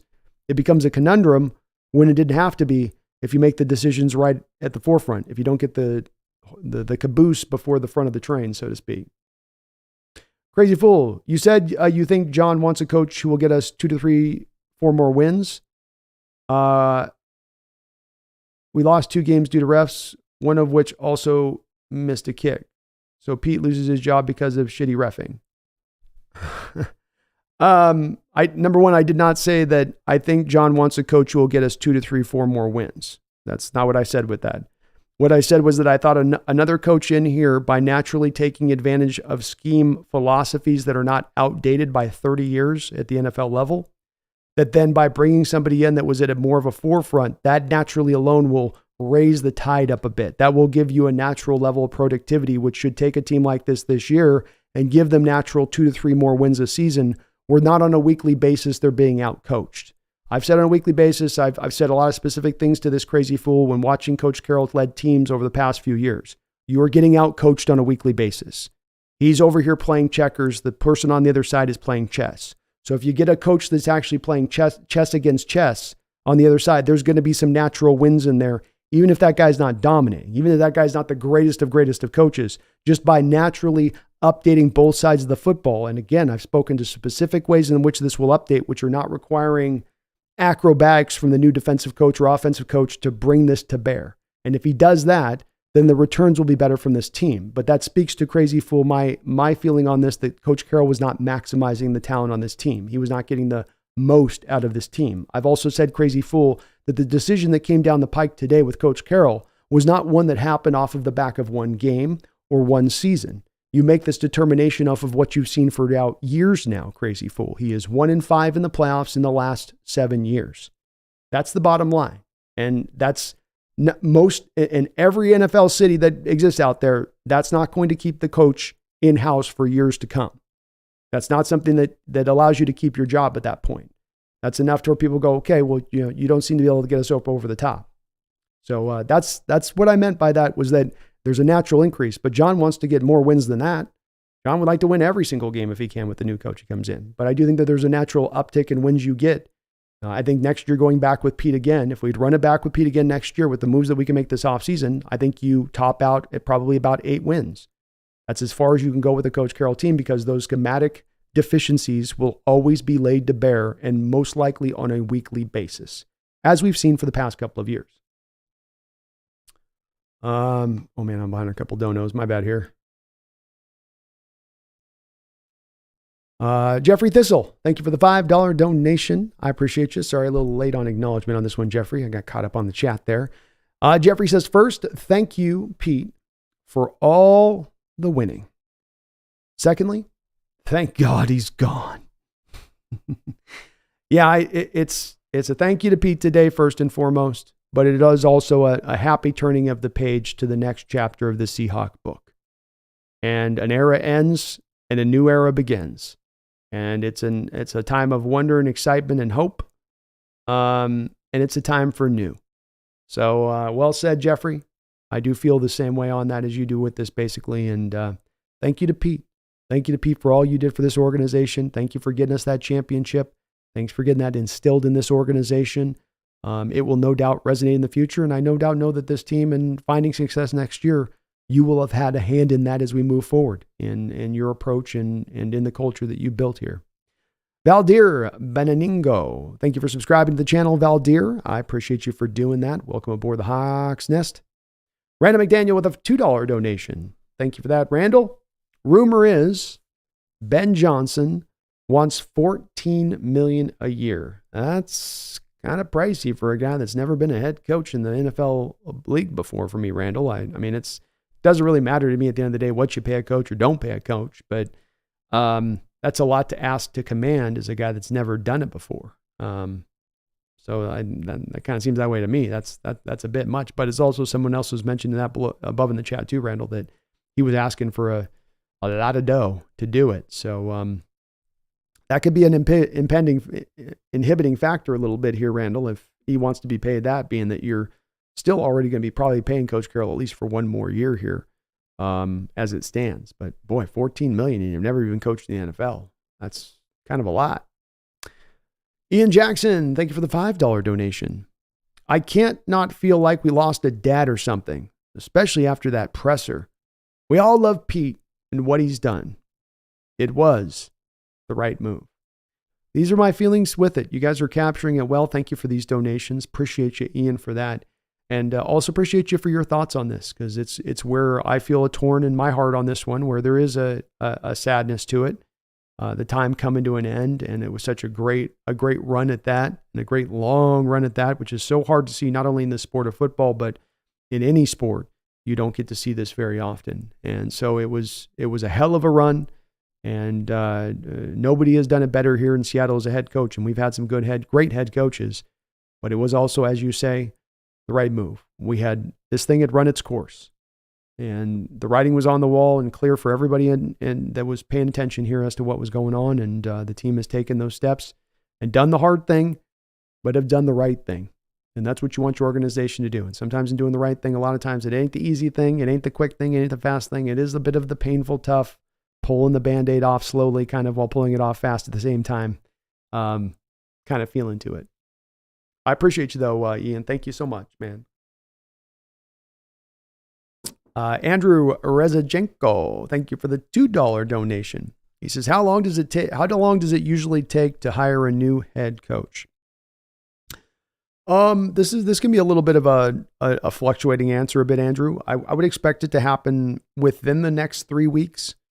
But I think that there's also a little bit of, with the coaches that are in the playoffs, I think there's some new rules about when you can interview them and when you can't interview them that could end up pushing some of these coaching hires down the line a little bit more in a way that it hasn't before. When you've been able to go and you guys all know these stories of being able to go grab these coordinators when they're in midweek game planning for a playoff game to go try to interview for this job. It always struck me as the oddest kind of thing. So it's good to hear the NFL kind of put a kibosh to that, because you want the guy concentrating on the playoffs there. You don't want him pulling for a job that's for next year or thinking about that or trying to do film study on that team and so he can be prepared for his interview.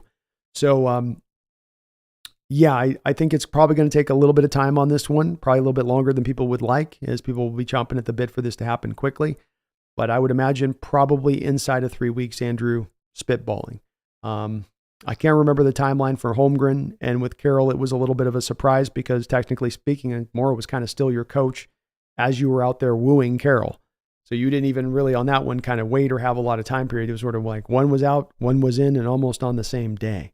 So we'll see how this one rolls out on this one, but I'm going to make a soft guess at 3 weeks. Save the Geese, thank you for the $2 donation. Remember, Pete got fired in New England.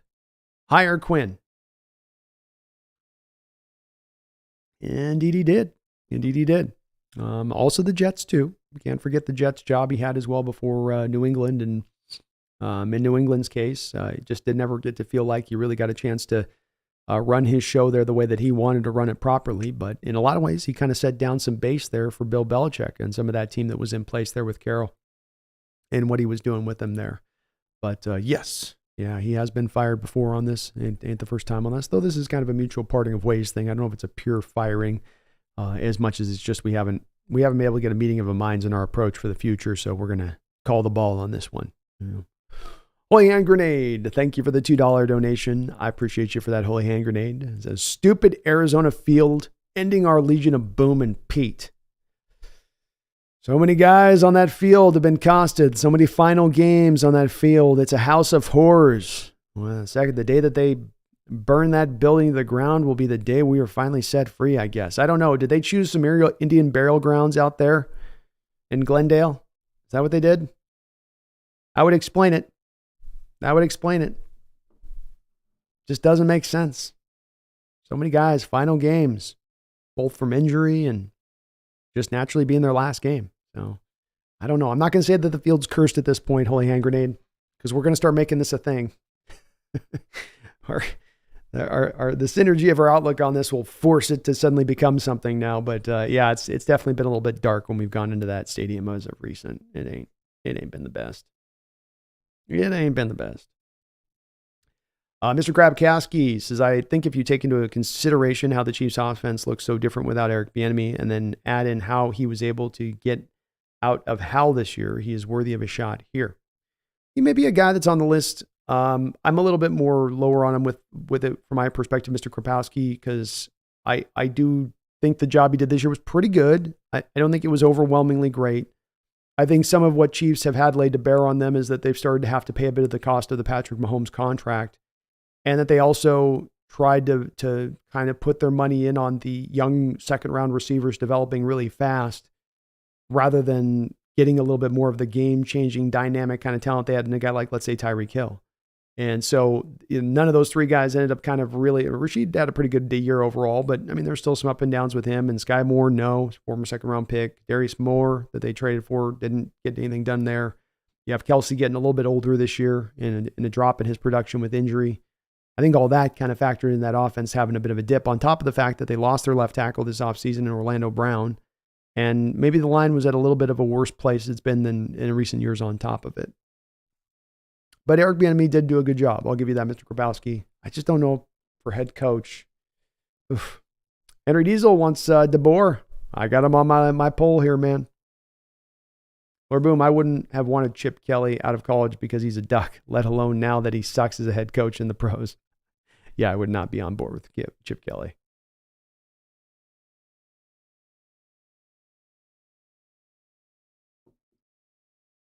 TD says, fans in 79, Fire Pete haters seem like spoiled brats. Well, it's always the tough part I find on this discussion, TD, when folks kind of have the stance of that. In many cases, I'm right about as old as you, so I've got the age of time. I've been through many different regimes, I've seen many different coaches come through here. I think when someone like myself, TD, comes out and says, here's A, B, C, D, E, F, G, I go through all the reasons with Carroll and I speak to specifics, I speak to schematics, I speak to philosophy, I speak to undisciplined nature, a lack of tackling, a lack of willing of targeting certain points of the field offensively speaking, a rudimentary approach to the ground game. I can bring up all of these things.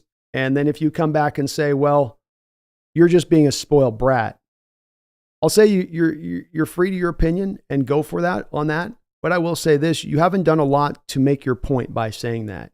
And when somebody has to go to insults, when we have a debate or somewhere where there's two sides of a standpoint of things and either side are trying to debate, when you have a debate and you have a person who has to go to insults in order to drive their point home, they've lost the debate. So if you want to say that in the chat tonight, if you want to be in that point, I know there'll be a few people that'll be in that standpoint of things. I don't think you go far by insulting the fellow 12s, the fellow fan who loves the team every bit as much as you do. I don't think that does a lot to push the discussion forward either.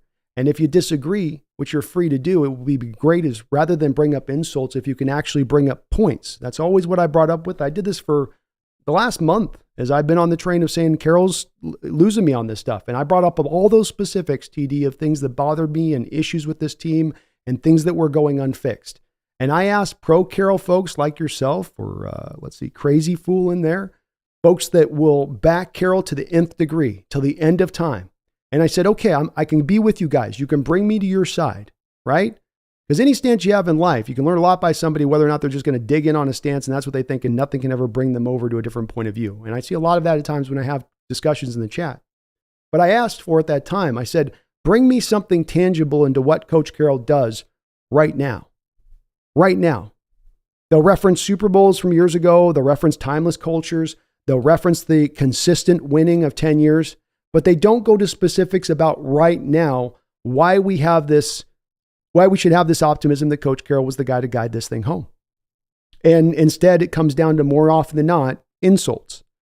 You're not going to really phase me much with it. I don't think you're going to phase much of the people that are anti-Carroll with it. The way you'd phase them, TD, is to actually bring up points that back your point of view up, which being a longtime fan like yourself as you are, I would hope that that'd be more of the track you would like to take.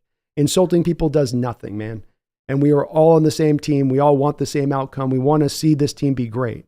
We may disagree about how they get there, but I never understand how it is you look at your fellow 12 who's like, I would look at as more of like a family member and say, you're a spoiled brat, especially when they bring up things that are actually tangible reasons that I think are pretty valid. And if they're invalid, you'd think that you'd speak to their validity rather than insulting them. But I know that this is where sometimes the conversation is just going to go inevitably, and there's not a lot that can be done about that. Callie says, I can't believe this is happening in my lifetime.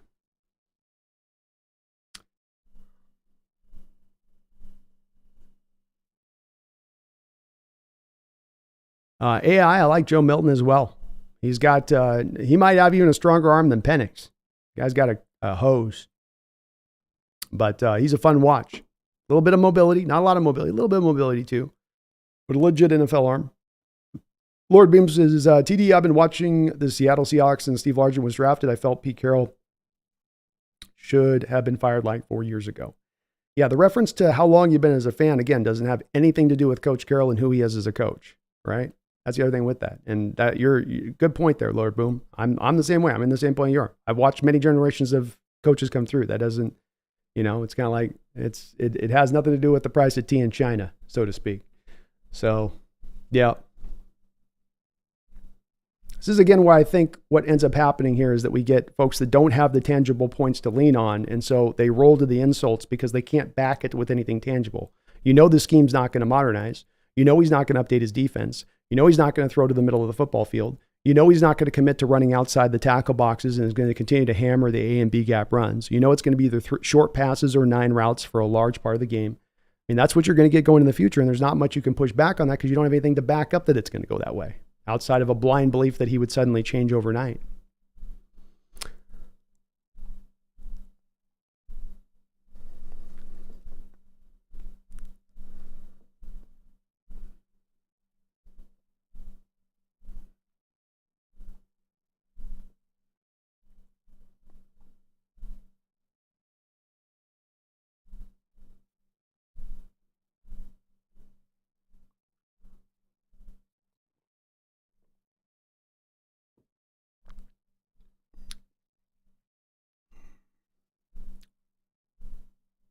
Jason Schumacher says, well, I was wrong. They did move on from Pete. Didn't see it coming. I didn't either. Good evening, Jason. It's great to see you in the chat. Alex says, Mohaba, please. Woman Jim, now. Fumi, Penix, too much like Geno. You need to give him a really good O-line for him to do well. Might as well keep Geno and give him a good O-line instead of drafting Penix. That would be my approach.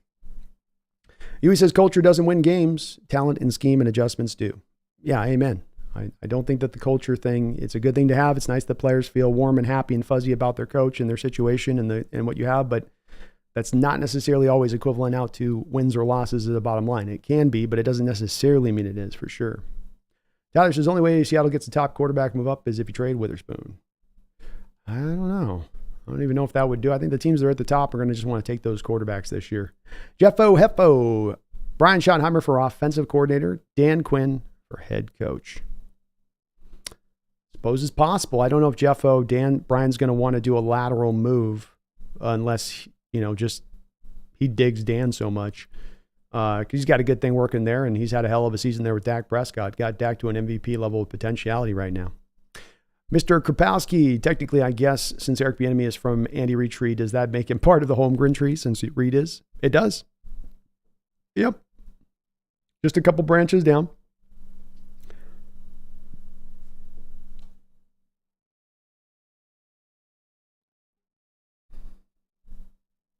Maze Guru says, I think Harbaugh is a good coach. I just don't like his face. I think the punchable face aspect of things is a big part of people's, a little bit, not a big part, but that's definitely for some folks, part of their antithesis on, like, I don't know.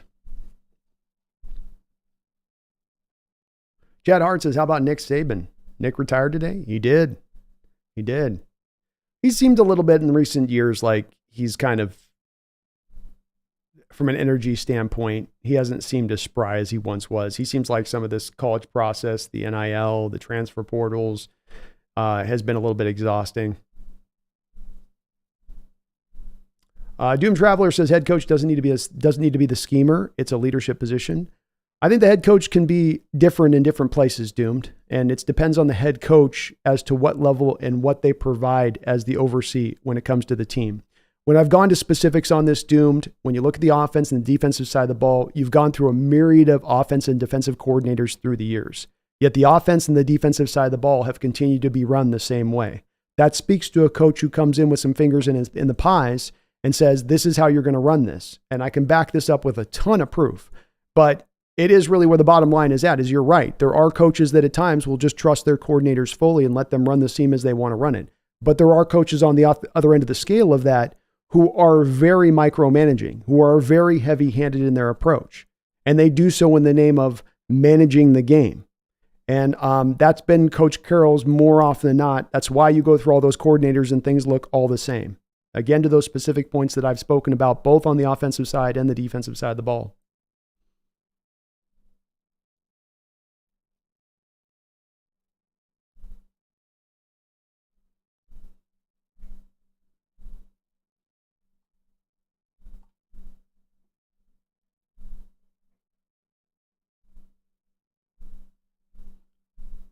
Yeah, because I'm not big on Dan Quinn either at this point.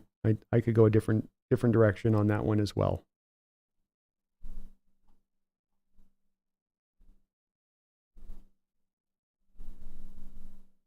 Seahawks draft Michael Barrett from Major League Baseball.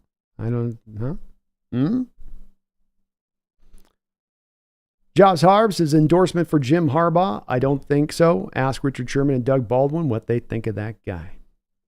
Indeed, they were not big on him, John, to your point. That's right. That is right. Brian A. Wilson, what up, B? Sad day, yet parting in such sweet sorrow. Pete came right on time before we destroyed ourselves with Mora and brought home the chip as promised. He did it his way, and I thank him for that. He did. He did Sinatra style, man. He did it his way and found the ultimate success on the back of it. The guy was committed to his philosophy, unwavering in that respect, and it brought him to the promised land.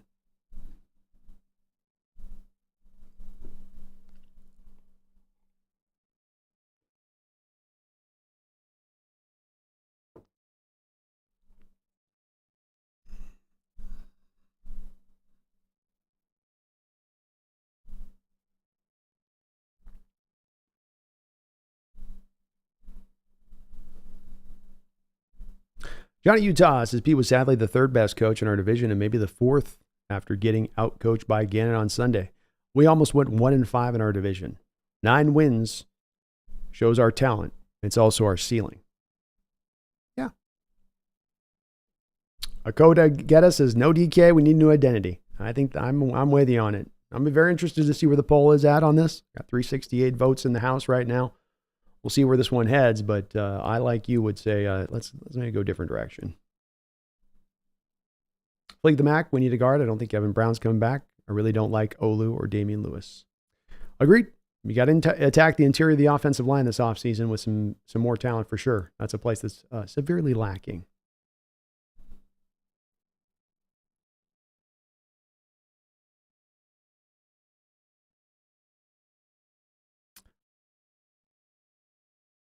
Corey Olson, thank you for the $10 donation. I really do appreciate you for that, Corey. Very kind of you, brother. Says, good riddance. How many games did we lose because he called a safe, conservative, offensive game with a defense that can't stop anyone punting the ball when you're down 2 scores with 5 minutes to play? That's a little bit of that defensive-minded head coach informing other parts of your strategy and your approach, right? And what you'll always have a defensive-minded coach is, I want to trust my defense, even when you maybe shouldn't trust your defense, even when maybe sometimes in some games they haven't earned that trust. But the defensive-minded coach will always believe that the stop can happen, that they got it. And yes, I do believe that there was a bit of that conservative nature to the offense, specifically like I talk about in your lack of using the horizontal approach in the ground game and your lack and willingness of attacking to the middle and intermediate portions of the field, offensively speaking. And that was a protective reasoning because, of course, you're trying to avoid turnovers. That's why you're doing it. But the great offenses in the league don't have places on the field that they don't attack. They attack everywhere. And I agree, Corey, this is why change has been driven for this needing to happen. Because the point on this is not just merely that it's been broken recently and been broken for many different reasons, many different seasons from a schematic standpoint. It's that it was also going to continue to be broken as we move into the future. There was not any hope that this thing suddenly self-corrects itself because Coach Carroll had not shown you that he was going to take the steps to correct it, that he was going to do the different things he needed to do to find a fix. Instead, the answer was going back to the old, to trying the old, to leaning on the old, and the old no longer worked. Thank you, though, for the $10 donation, Corey. And I'm glad to hear you're celebrating tonight on this one and feeling good about it. And I think the way that you put it is accurate in the way that I see it as well. And this is where we just kind of had topped out in that situation and it had run its course. Chad Hart, thank you for the $2 donation. How about Nick Saban? He retired today. Nick Saban and Coach Carroll at the same time, same day. There's something in that, isn't there? Almost. And college football has become a wild affair now. Guys transferring like free agents every season whenever they want because they don't have to wait like they once did for a whole year to then get on the football field if they did transfer. NIL money coming in on top of it. And so now you have players that are both, you've got to pay, but you also got to keep them happy with playing time. You can have guys that, I'm giving you $1 million a year, but you're not letting me start, coach. I can't get to the pros if you're not, but I'm paying you the money. Yeah, I don't care. This team will pay me the money and they'll start me. And it's already hard enough to kind of develop these guys and you develop them slowly along. And I can only imagine from some of those coaches' perspectives like Nick, as you take a young player who's a freshman coming in and you get him ready in the freshman year. And he doesn't play a lot, but you're working on him hard, getting him through the issues in his game. Sophomore starting to really get him corrected. Now he's really cooking by the end of his sophomore year. And now, boop, goes junior year somewhere else where they're going to pay him more.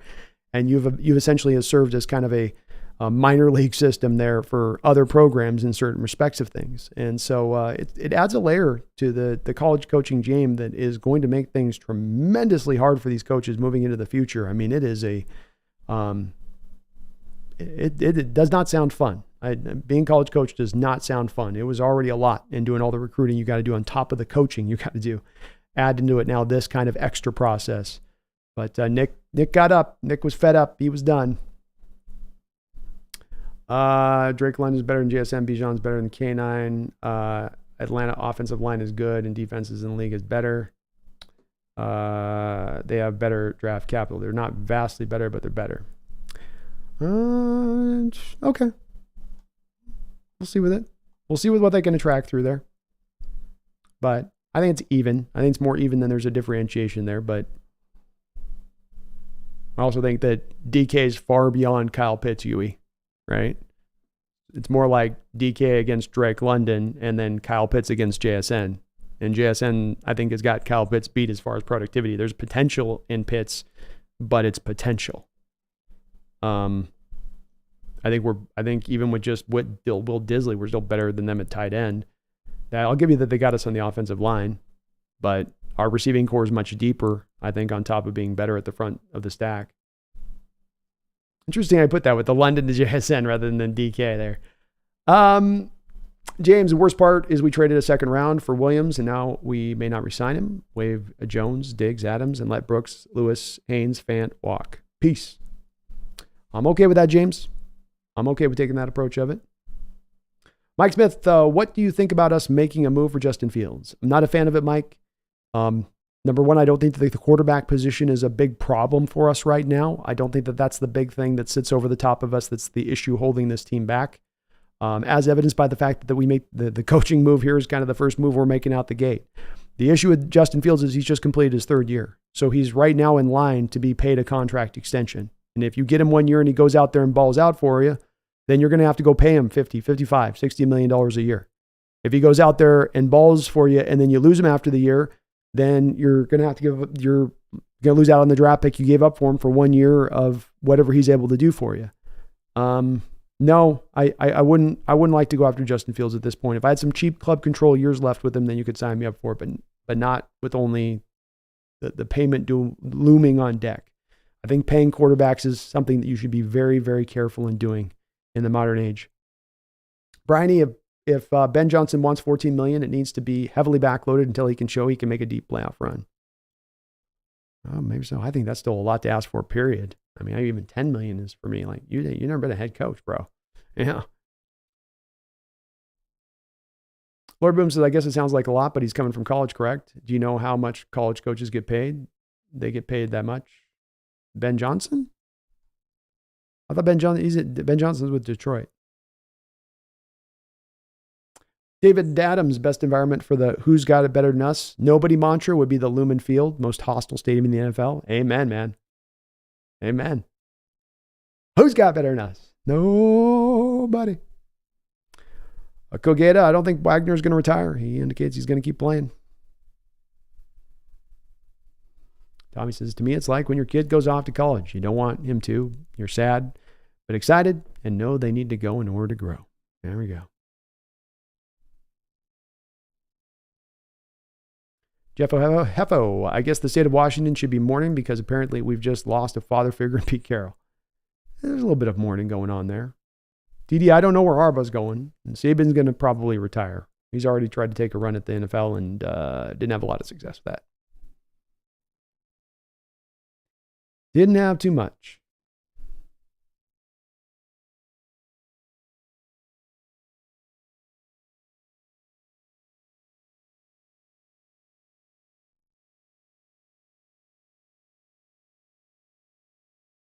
That's right. Pete was the defensive coordinator too. Crazy the Niner connections there.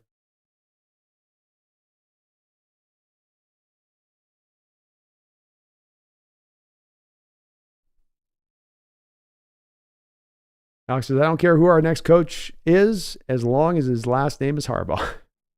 I think Holmgren was a good coach. Carroll and Holmgren failed with.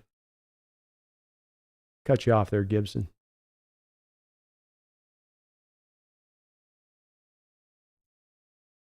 Yep, the Super Bowl is in Arizona too. The Patriots Super Bowl, that's true. Brian, he says, one more time, no more Harbaugh. Johnny Utah says, Dan Quinn should not be our head coach. He couldn't stop us on that Thursday night. That's how you know his D is no good.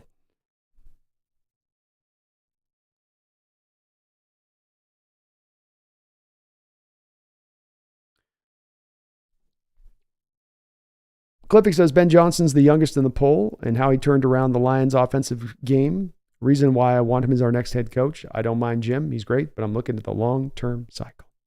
That's fair enough, Cliff. And I've said I think Ben Johnson's a solid option. And if the team interviews him and finds him to be the best candidate, I will certainly support it.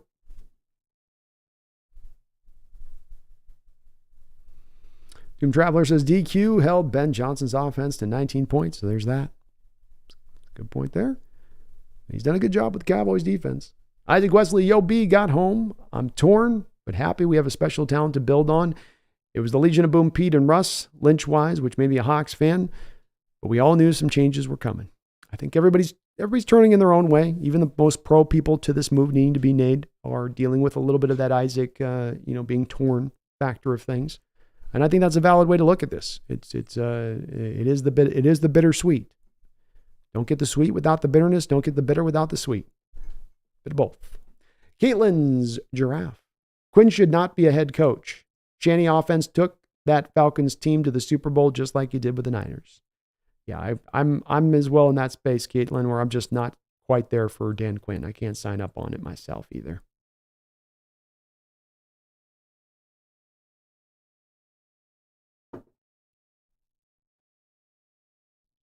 A person says we have an equal chance of getting someone worse than Carroll, then better. Yeah, it's always a crapshoot on this.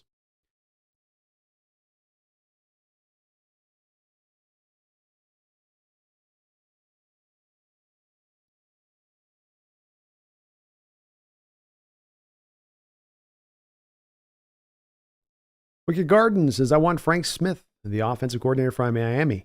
Amazing run pass scheme. Not him, then the Ravens DC Mike McDonald. Like me, some Mike McDonald and Frank Smith, you can't deny the work they've been doing down there in Miami.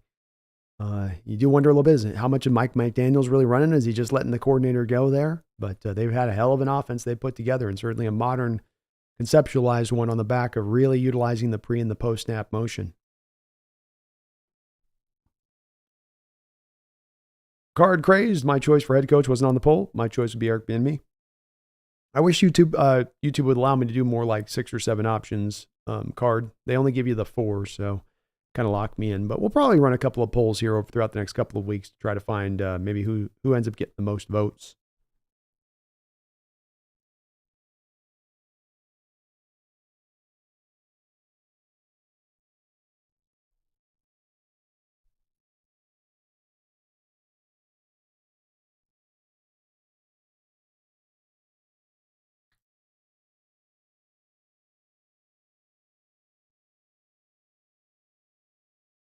Moo!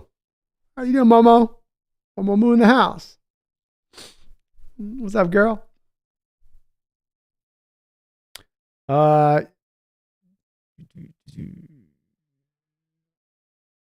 doesn't afford complexity of detail. Well, I don't know, TD. I mean, the thing I do with my chat that's, I think, unusual to most live stream shows is I don't put a slow-mo mode on. So, you can post as much as you kind of need to post. And, being that I do this live stream show upwards of 7 or 8 hours and just about try to read through every comment I possibly can, I know there's limitations to having to type something out versus having a discourse back and forth. But, at the same point in time, I mean, there's a way here in the method to definitely put in if you have some expansive thoughts on this to where I'm certainly okay with reading those. I don't have any problem with doing that. I don't want anybody spamming, but if you're bringing in something that's got some meat to the bone in what you're saying, then it can be as long as it needs to be, I'm not going to poo-poo that. But I don't restrict the flow of the chat if there needs to be a little bit of an expansive thought put out there. Minecraft Soft, I was half asleep when I found out Pete Carroll was let go. Go Hawks. So was I. I was just kind of waking up. Kind of getting up and going. Brandon Jana, love Pete, but excited about a change. More importantly, though, F Peacock. Go Hawks. Yeah, F Peacock. Johnny Utah, Milton has a stronger arm than anyone, but he's a bad quarterback. He's got some holes to his game. Certainly he's not going to be up there, I think, in the first even 3 rounds. Georgie says Milton's mobility is like Allen's. He's big, and when he gets moving, he's hard to bring down. HP says new coaches want to come in and make an impact right away, their first draft. Who's licking their chops at our draft and capital paired with our needs? Again, I think we'll be of a different opinion on this, HB, and our outlook of things, but I don't think that this team is so tremendously barren right now, especially compared to the rest of the teams out there that are also looking for head coaches. I don't think that there's a shelf stocked up that's as well as we're stocked up. You speak about the draft picks, and while you are down a second-round pick, you do have 2 third-round picks. And if you suddenly traded back in the first round to midpoint of the first round to 25 and you picked up a second round pick, now you have extra picks. So that situation can change in quite a hurry. Quarterback, I'm not going to sell you on if you're not in on the quarterback on it, but the talent on this team is tremendous. You've had 2 great stock drafts where maybe this year right now, HB, you don't have those top picks, but guess what? The past 2 years you have. The past 2 years you've had the multiple second round picks, the top 10 pick, the top 5 pick. So those picks have been there prior. Those players are on the team. And in this case, those players have at the very least been minimally successful. And in the case of a guy like Witherspoon, been maximally successful. So I don't buy that this isn't a destination location for coaching staffs out there or for head coaches out there, especially looking at the competition. This stuff doesn't happen in a vacuum. And when you look at the other franchises needing out there, Panthers with Tepper as the owner and his wild ass ways, 2 franchises in the Chargers and the Raiders who just got moved to their city. Talk about not even having a fan base in place. That might be kind of important to a coach.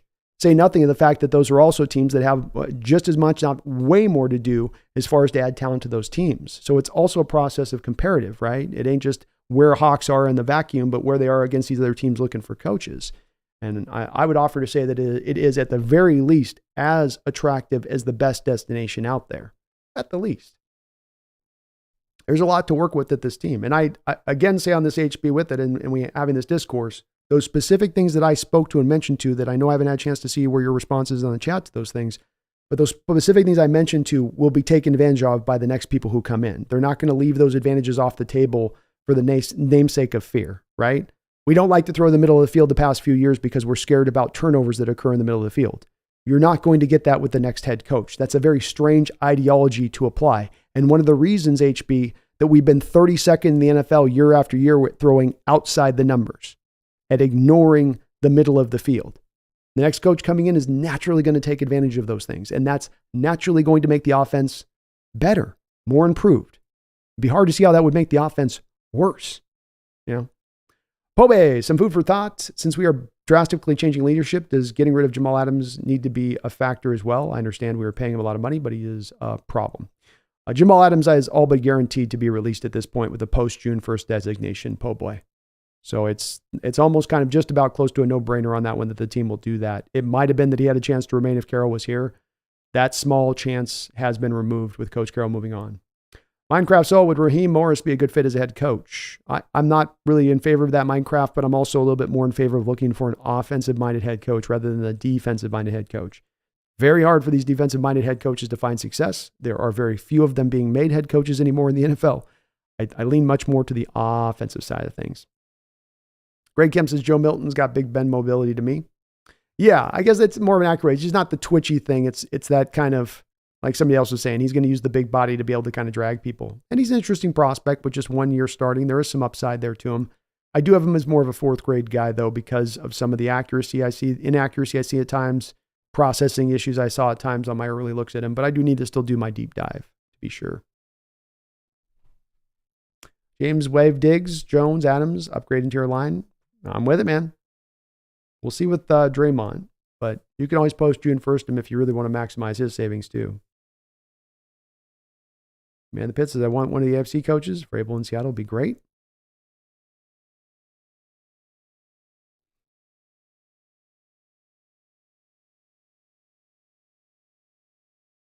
Brian Wilson says, Knox, Holmgren, Carroll. Not unlike Pittsburgh.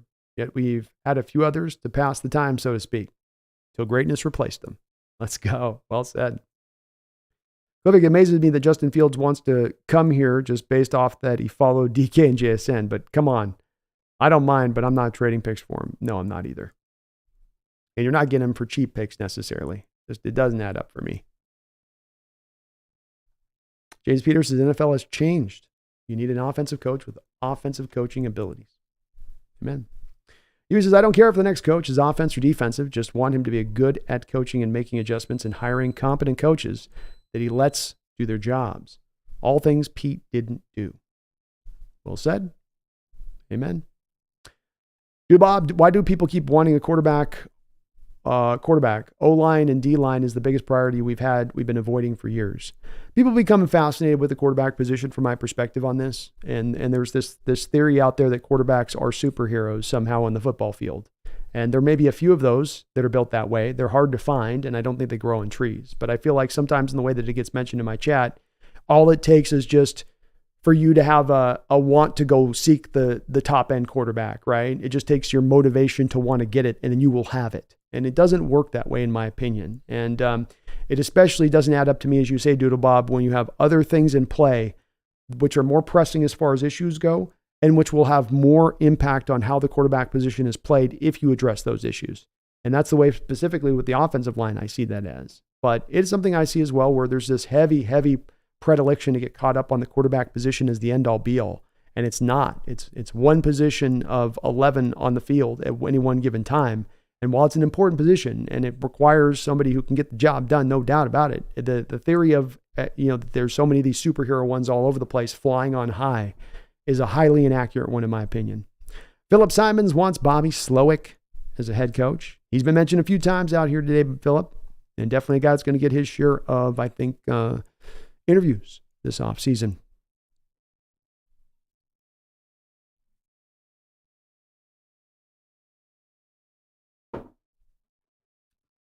Chad Hart, thank you for another,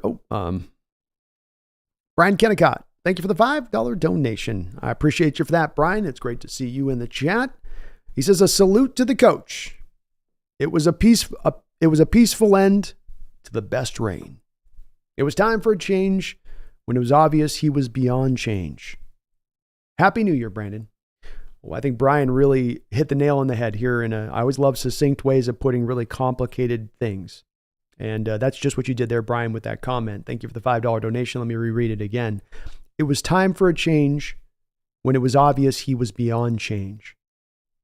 And that's really, I think, when we boil this down to the bottom line for why Coach Carroll is no longer your head football coach right now, it really does come down to that sentence and that reasoning, I believe. So thank you, Brian, for well said. Thank you for the donation, all your support to the channel. I know as a member of the channel, too. Happy New Year, brother. Happy New Year. I hope you're having a great one. A little brighter today for me. I'll say that. Aqua Plumbing LLC. Thank you for subscribing to the channel, Aqua Plumbing. I appreciate you for joining the Hawks Nest. And folks, do please hit that like button if you could for me, please. Helps this channel grow, helps me show up on other algorithm channels. You're going to have a lot of Seahawks people looking for hot content today on YouTube. You hit that like button, you make me show up for them. I get more watches, I get more views, I get more subscribers. You help me in that way. So thank you for that, Aqua, and coming aboard here at the SS Hawks Nest. Jeffrey A. Thistle, thank you for the $5 donation. Give us Mickey Mouse, Trump, or a ham sandwich as head coach. Just glad we're going to get to see something new for the first time in forever. Yes, it is going to be nice to see things in a different fashion. It's going to be nice to see what has been at times the same kind of game play out over and over again as we've seen in recent years, especially when it goes the dark fashion, right? Where you have offensive ineptitude, inability to pass protect, can't run the ball, and then defensively you can't stop a stiff breeze. And that definitely has been the type of game that in the last few years at times we have seen often. And hopefully a little bit less of that. Hopefully a little bit more consistency all the way down the line in what we bring in here. But like you say, we get new, we get different. It might fail. It might be highly successful. But we're going to get a new, fresh approach here. And it's really, I think as you agree here, Jeffrey, what is really called for and needed right here. And ownership has, recognized that fact, Jeffrey, But well said, man. Thank you for the $5. And, I agree 100%, man. I appreciate you, brother. Travel Nature Fanatic, we need young, dynamic, offensive-minded coach. Bottom line. That's where I would lean to. Garden Boss, is Orange Cat cool? Are you a cool cat? Will you tell Orange Boss you're a cool cat?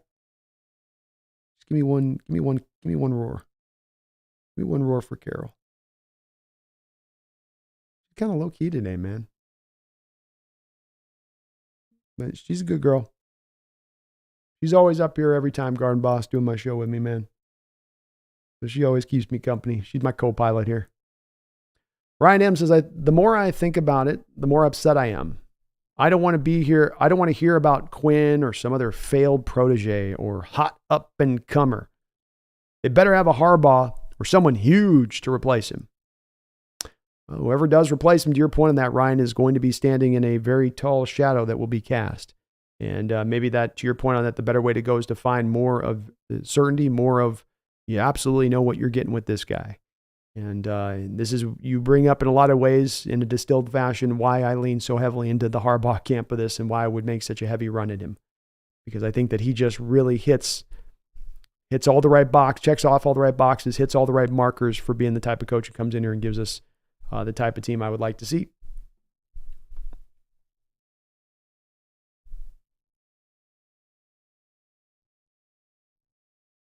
Adrian X says, don't it make sense for Jim to come to Seattle? I think it would. As I was making the argument above, some aren't buying it, but I certainly feel it, that we do have one of the best stops, if not the best stop of any of the openings out there. It seems that this is the time right now where there's a natural sort of point here of Jim now coming back to the NFL, that he's accomplished what he sought out to accomplish in football. He brought his Michigan program back to prominence.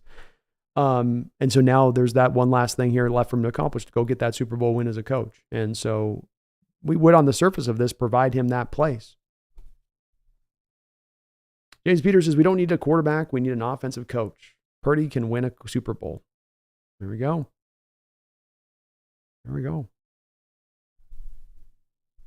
Kevin O'Connell says, Ravens about to slap those Niners cheeks.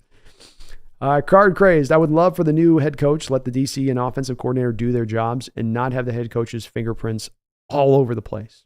I'm looking for the very same thing as well, Card. Give me a coach that just is a coach. It's enough to manage the game, determining whether to go for it, determining the overriding thing you're watching throughout the course of the game. I don't like them calling plays. I don't like them in the ear of the OCs and the DCs. I think that you just get too many cooks in the kitchen at one point or another. And so, yeah, get a guy that just wants to be the head coach. Serve in that role, Minecraft, I can't go for Bill Belichick. No, I wouldn't go that route with him. I can't sign up there. I can't.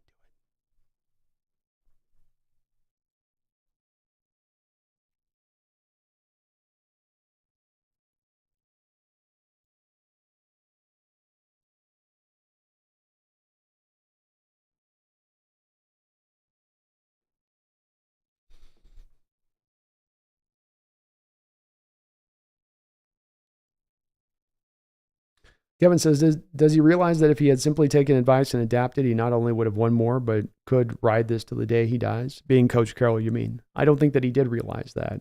I think that instead he just thought his scheme would come back around to prominence. I think he looked at it as cylindrical, and that the reason that you don't see Coach Carroll updating through the years does come back to this'll click again. Football goes through these things. It's like fashion, the bell bottoms will come back in style.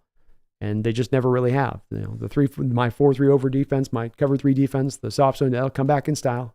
Never really quite has.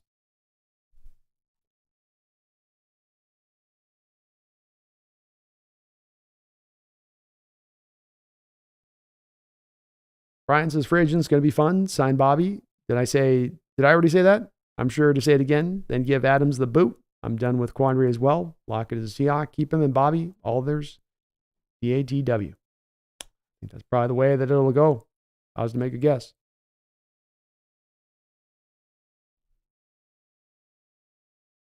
Ron says people get a head coach job by this weekend. Maybe. HB says we need to start looking at these guys like they really are. If Pete can't get them going, not too many will be able to. That'll be where the rubber meets the road this next year, HB. And if that's the case, and these guys are in that state of mind, then they do need to move on at that point. I have a feeling they'll move on a good amount of those guys that you're speaking to. Guys like Quandre, guys like Jamal Adams, guys that are maybe a bit more of the problem than the solution. But we'll see on that part.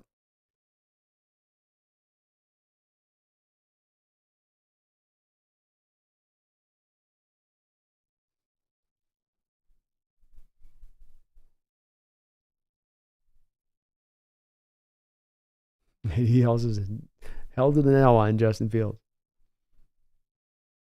Nick Guzman, sign me up for Fontanu. I like him.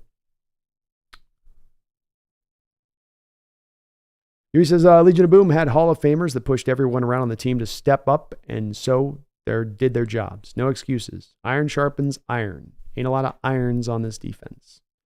A lot to be fixed on this defense, that's for sure.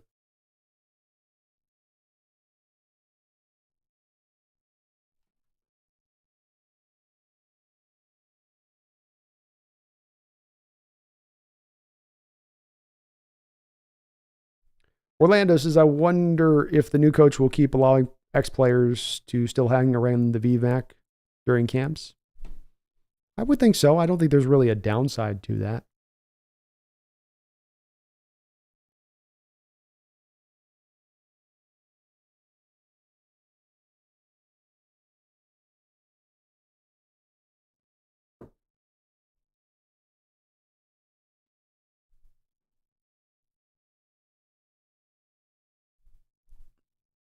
Nathaniel, I don't think we can ship the cards to the UFL. It's a good thought, though.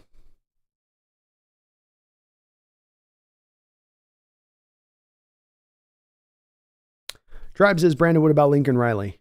I've been watching Lincoln Riley and keeping an eye on him, but I don't think that he's necessarily risen as a star in my eyes for a pro level. I would have said that he was in that pipeline a couple of years ago, but I think he just did an all right job at Oklahoma. I don't think he did necessarily a sensational job. He did a good job of getting a couple of quarterbacks drafted really high and creating really great offenses, but he's not come to USC and I think lit the world on fire either on that side of things. So, I would not want to go with Lincoln Riley at this point. I don't think he's done enough to establish himself in that way.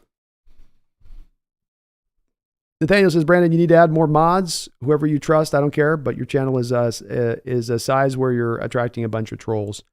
Yeah, I know. I'll start to add some more in. I've been trying to do more and more here lately, but I keep adding people in, then we don't get our mods in the chat that I add. So it's like I got to keep adding and adding, and I hate adding more because then when I add more, it's like more. I've already got like 13 ones, and so then I can't really figure out who's banning who and what at times, which I don't like. So I feel where you're coming from. Just ignore the trolls, man. I'm not reading their comments if I got trolly comments on here, that's for sure. So I'll keep it on the up and where we're at with it. But I'll try to see if I can find some more folks who want to do it on this.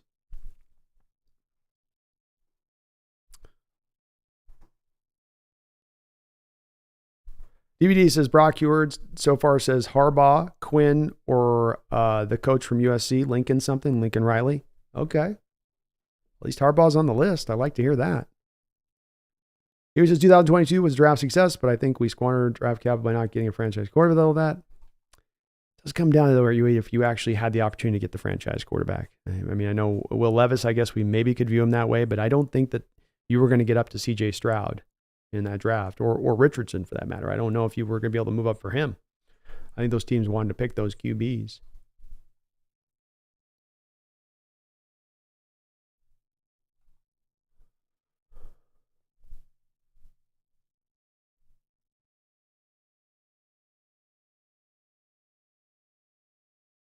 James, how can you justify a fourth defensive end instead of starting online? We had no spin on. Howell didn't even see the field.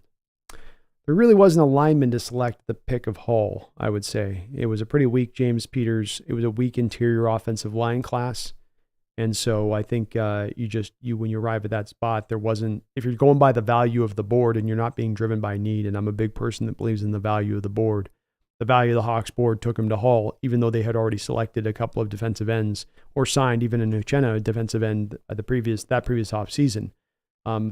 It's the difficulty in driving towards value versus need. And the thing that I think we got to understand with this is sometimes fans want to see organizations, ride that perfect middle line point between value and need in the draft. And it really more comes down to you have to choose from a philosophy standpoint whether you want to draft to need or you want to draft to value. And if you draft to need, as we saw through the late teens in Seattle, that's not a methodology that takes you to success. Drafting for value will at times lead you to having depth charts that get a bit stacked up at times because you're not drafting to need. It's kind of a natural fallout of drafting to value. And so it is the bit of the downside to drafting to value is that you end up with kind of stacked positions. I'd argue, James, that you've tended to need over the past couple of years to go into the depth of that edge. So having these three edges that you can call upon as we go into the future is going to be pretty nice to do, and that you're built up for that injury situation. And had Taylor actually worked out and really progressed this year in his ability and what he was bringing to the table, you might have really seen the benefits of them addressing it in that way. Because there has been times, James, we've gone too light on edge. We've gone just up to the bare minimum mark in given years. And then we completely have no pass rush. And then we end up having to make some,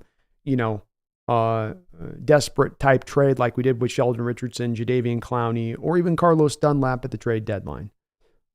That's sort of what that ends up leading up to if you don't hammer it hard enough. Jackie Treehorn, hey B, what about hiring the Manning brothers for head coach and offensive coordinator? Certainty of death, small chance of success. What are we waiting for? I think both those guys are pretty happy doing their broadcasting gigs. That's for sure.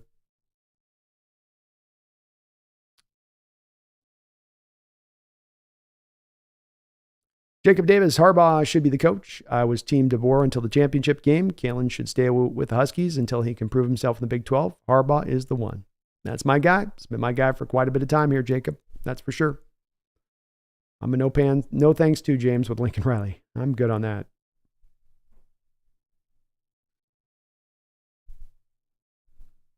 Feed more Seahawks while with Lincoln Riley. At least he will give the defensive coordinator full operation over the defense. Very true. That is very true. Jordan says, unlike other teams, Chargers will need 2 more years to get cap space. And it'll be right about that time, Jordan, the full tilt of the Herbert deal starts to come into effect at that time. Jacob Davis says, thank you for Pete for your Super Bowl championship. Getting the next one would have been more legendary, of course, but hey, we got one more than the Lions, Browns, Jaguars, Titans, and Bengals. Amen, Jacob. Thank you, Pete, for all you did for this organization.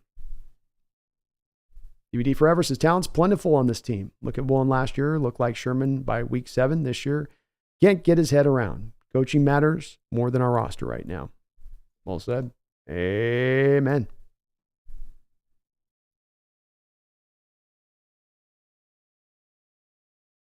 Jacob Davis says, I agree, Brandon. Seahawks are the number 1 prime destination for any potential head coaching candidates. We've got the squad, all the ingredients. We just need the head coach to cook up a Super Bowl victory. I'm glad to hear I'm not the only one that sees this outlook of it. I know I got my rose-colored bias glasses on, but it does still feel right and true that we are the best landing place for any potential job out there.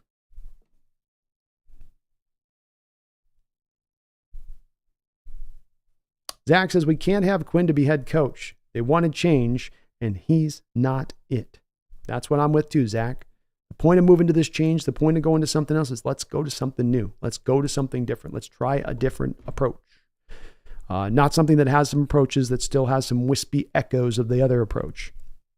Dig the Hawks, Brandon. I agree that there are a lot of good things about coaches coming to Seattle, but isn't Jody required to sell Seattle? But is it Jody required to only sell to a Seattle owner? Money talks for the Paul Allen Trust Foundation. I don't buy that the Addicted to Hawks that Jody's looking to sell just whoever's the highest bidder to come in here. There's going to be a part of the deal in place here to keep Seattle in Seattle. And I really do believe that. And to get the owner that's the right owner to make sure that that's going to be facilitated. I just think that it was too much of an important factor for Paul Allen throughout his life to merely toss it away now in death like it was flippant. So I don't worry about that. As far as the required to own, to sell Addicted Hawks, yes, the Paul G. Allen Trust requires that all of Allen's assets are liquidated. That includes the Hawks and the Blazers. It does not provide a timeline for how fast Jody Allen has to accomplish that. So if she wants to drag her feet, if she wants to take her time, if she wants to make this last a little bit of while, she can do so. And there's no real downside to her. There's no punishment. She's the executor here. So she gets to kind of determine the speed by which it happens. It could be 2030 before your team's sold. You know.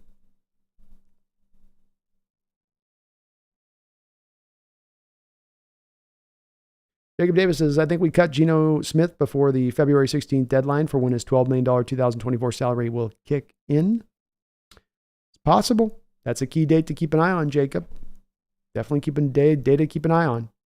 And if he stays past that date, then you know he's here. DVD, if Vrabel's the guy, he may bring 1 or 3 guys with him as his first pre-draft moves if Schneider's okay with him. He might, yeah. Lord Boomer, can I just get a head coach that will target DK first and then many times after that? Amen. Brian, we picked 2 O-linemen and 2 mid-linemen last draft and a running back that can run and catch to give Walker a break. Great choices. Sir? Yes, sir. Nathaniel Parks, I don't know. That Panthers job is pretty attractive. Up to $70 million in cap space. Up to $70 million for 10 to 12 weeks of work is pretty attractive. I was trying to see where you're going with that, Nathaniel. So he says 70 million for 10 to 12 weeks of work is pretty attractive. There you go. They're like the Raiders, you know. They got a plethora of ex-coaches that they're still paying.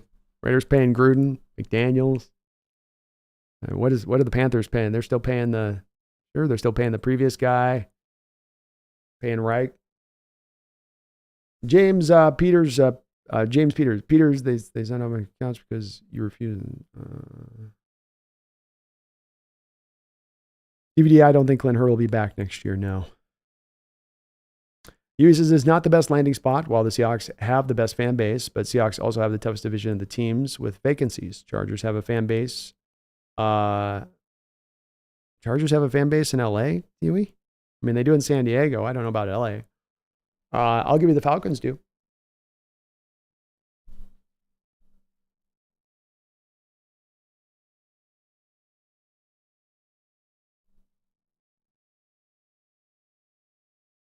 Zach says trade Geno and Lockett, cut Adams. That gives Seattle about $100 million in cap space. We'd also have a couple picks. Wouldn't give you $100 million in cap space to do that, Zach. You do save some money between Lockett and Geno. It's $13 million with Geno, I believe, and it's kind of minimum with Lockett. I think it's like $4 or $5 million with Lockett. Adams saves you 16, so you'd have about $28 million or so you'd have with those three guys out. Brian needs to stop with the new quarterback wet dream. We can't draft top-tier quarterbacks. We'd have to get one in free agency, and that's not happening. Brian says, didn't mean mid. Should have said D lineman. That makes more sense. Jacob Peters' prediction, the Seahawks will win double-digit games next season. Pete's coaching style was so antiquated that we definitely lost a couple of games this season because of that factor alone. This is my thought process on it too, Jacob. I think the coaching staff's costing you games when we get to the final points of the year with these teams, not helping you win these games. And that's why we have change. That's why change is proper and right at this point in time.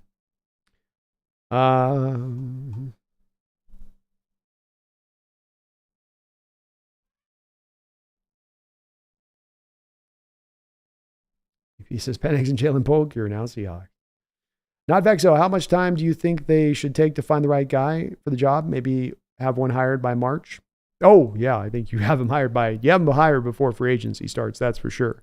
I think within the next month minimum, probably within 3 weeks, Addicted Hawks, or not Vexo, but you need to take as much time as absolutely is necessary to get this job done right and find the best candidate. K&J, there's no way the DK Metcalf gets traded. He's got $23 million of dead money. So you'd be owing dead money of $23 million to move DK this offseason. I don't think that's happening. DVD, no, I don't get it. No, to get on one the quarterback for coming years that can, you know, young.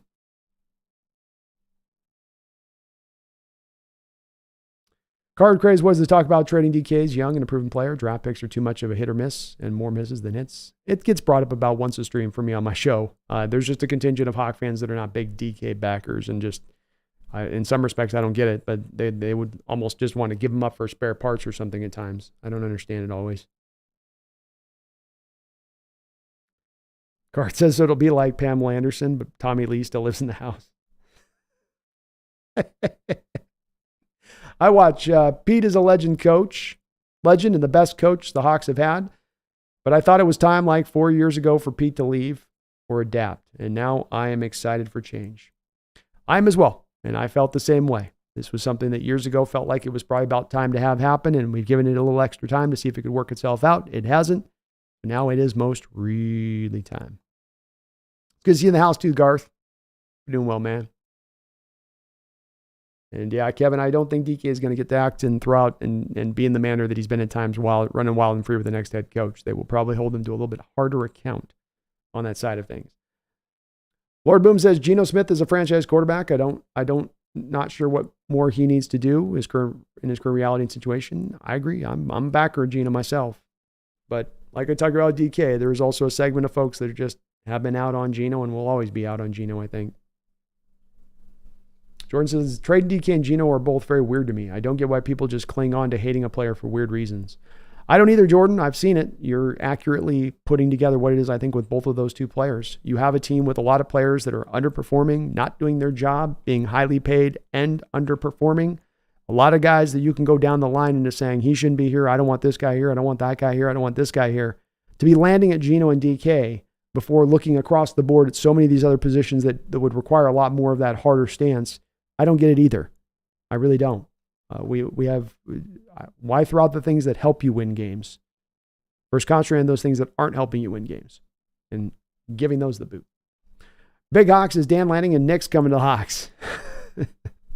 Hey, maybe. Got to rattle all the trees.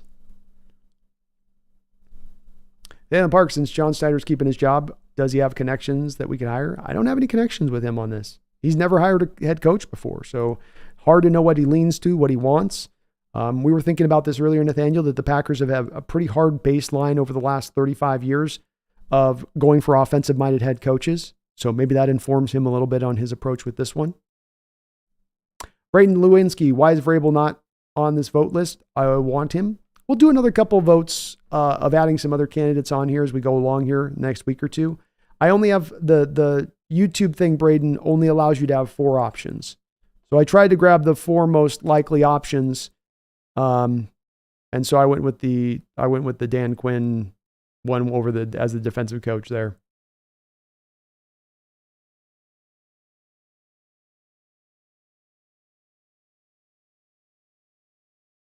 Jiggy Doc shipped. Yep, Pumpkin's more in a little bit. Pete was her guy. Was Pete your guy?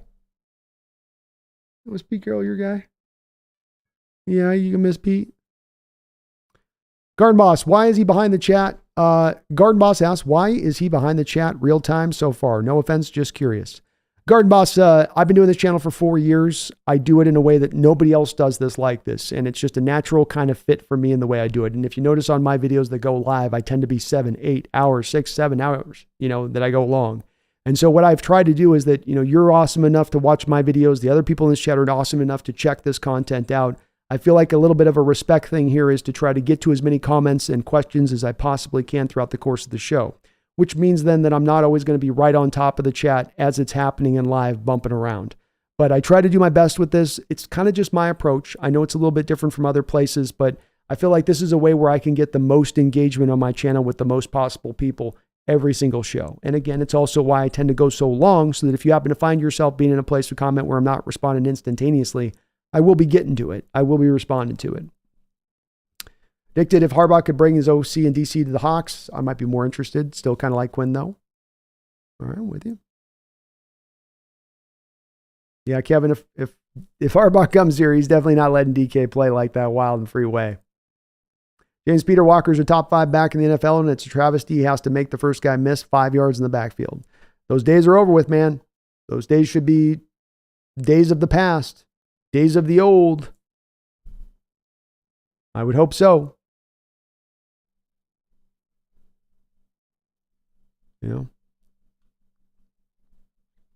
Jared G says, if there's one person that could tell Harbaugh when he's making a mistake, it's Pete. He might be the perfect advisor. Just might. Greg says, DK got Hawks so many wins this year with clutch, consistent play. It's funny when people talk about trading him. It blows me away. Guy's having his greatest start to the receiving positions, one of the ones that people in the NFL as fans love to watch, love to revere. You have a guy in his first 5 seasons as a wide receiver who's having one of the best starts of any wide receiver in NFL history through 5 years. And yet you have a fan base that has a good contingent of that fan base that squawks about wanting to see him traded. Literally every live stream show I do 4 streams at least a week, minimum, sometimes 5.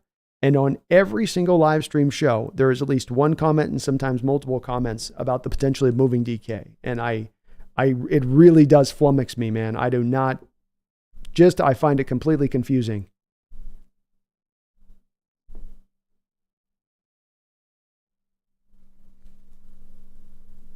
Big Hawk says, Jim Harbaugh and bell bottoms.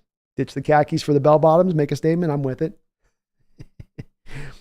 Mr. Exul, dude, this is kind of sad. Memories with Pete. I made funny moments and awesome reactions. Yes, sir. It's been a hell of an era. It's been the best era of football we've seen in Seahawks history. And part of this day is about being optimistic for the future. Part of it is also about saluting Pete and celebrating what he did accomplish here. Lord Boom says, seriously, how many 3-touchdown games can the guy get before people stop talking? Smack about him. DK Metcalf is the man. Yes, he is. Amen. HB says Harbaugh has never had long-term success. He gets stale fast. Yeah, I got no problem with that, HB, as long as the success that he's bringing helps potentially take you to the promised land, as he's just done with the Michigan Wolverines. And I agree, James. DK is not being used properly. Way more there in that guy and his ability. Nathaniel Parks, who actually on the roster saves us money by trading releasing this offseason. You save $16 million by moving on from Jamal Adams, $10 million by moving on from Quandre Diggs, $6 million by moving on from Brian Monet. That puts you about $32 million. You save about $2 million from moving on from Eskridge. That puts you at about $34 million. You can save about another $6 million if you want to move on from Disley. I don't know if they'll do that or not. You would save $13 million by moving off of Geno Smith approximately. Draymond Jones, you could make a post-June 1st designation and save about $10 million on that deal. So there's a lot of cap flexibility of guys that you could move off of as it exists right now. If they wanted to, they could create somewhere in the neighborhood of about $55 million of functional cap space for a new coach if they wanted to go scorched earth, where any contract that's even somewhat not advantageous we're releasing. Arqueta says McDonald should be a coach we should keep an eye on. Agree, AK. I like him. I like him a lot. 12th Man Plays. Thank you for the $5 donation, 12th Man Plays. What's your opinion on Lockett? Will he be cut? How much would that save? Get the exact numbers here off the top of my head. Sorry, a little late on acknowledge on that donation, but thank you for the donation.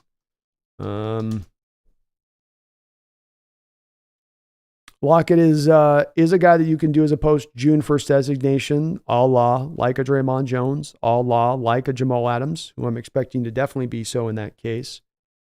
If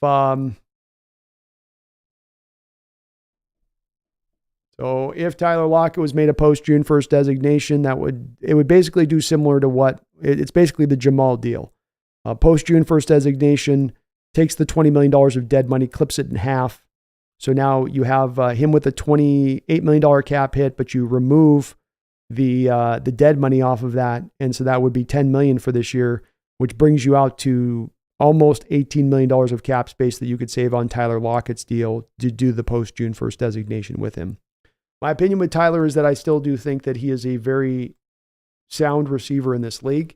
Obviously, his best days are behind him. He's not as fast as he once was. But I think he's very steady. I think he makes for a nice security blanket on third down. I think he's pretty efficient with his catch, his targets to completions and all of that. He's not a yak guy. I know there's some things missing with him in his game, 12th man, that is something that sometimes bothers people. But I think what's nice about this is that the way that you built your receiving core up here with Tyler, you don't have to go out there and find the guy who can be his replacement. You have it on the roster. And not only do you have it on the roster, but you have it a guy that you can mix it in there with Tyler, where it's sometimes he can be the guy out there in 2 wide receiver sets on the outside. But when you go to 3 wide receiver sets, you got Tyler on the outside, you got JSN on the inside, Bobo the same way. So you get an opportunity here, which is what I'm going to think is going to happen here, 12th man, which is you'll go to next season, the final season of Tyler Lockett, I believe, have him still on the roster, have your receiving core still very deep, and be able to go through a variety of these guys when you need to go through them, and both to find yourself some insurance for injury, but also to have a guy that is very capable out there. I don't think he's going to be a guy ever to get you 1,400 yards in a season, but Tyler showed even this year, right around 1,000 yards is where he landed again for about the 6th straight season. And he's had some years where he's been a little bit better, some years where he's been a little bit below that production, but he's always been right about at that production mark season in and season out. And so, I'm happy enough to bring him back. If they wanted to cut him and do the post-June 1st to save out the most amount of money possible too, I would understand that as well if they do take that route. But I think Tyler was a solid player this year. When you look at the PFF ratings, for instance, offensively speaking, Kenneth Walker was your highest graded guy. Geno was your 2nd highest graded guy. DK Metcalf was your 3rd highest rated guy. Tyler Lockett was your 4th highest rated guy. He was the 26th rated receiver in the National Football League. Some people will look at me and they say, well, what you're paying for him is not worth that. But I would just offer again that he brings value to this offense. And I'm looking at this team very much in the realm of whoever the next coach is, who helps us here, who right now is not helping us, who's being a benefit, who's bringing something to the table here, who isn't. Because there's going to be plenty of guys that you can clear that money out and clear plenty of money out to build this team up and still utilize those guys that are, I think, 12th man bringing it on their end of it. Thank you, man, for your $5 donation. I appreciate it. So $18 million is about what you can save on him post June 1st designation, but I wouldn't do it. I would go with Quandre. I would go with Brian Monet. I would go with Jamal Adams. I would go with Dwayne Eskridge. I would go with Nick Bellore. That's going to save you out somewhere in the neighborhood of about $35 million. And I ride with that $35 million into this offseason and try to make it work with that. Thank you, man. I appreciate you. Mr. Kane, my brother from another mother, in the house.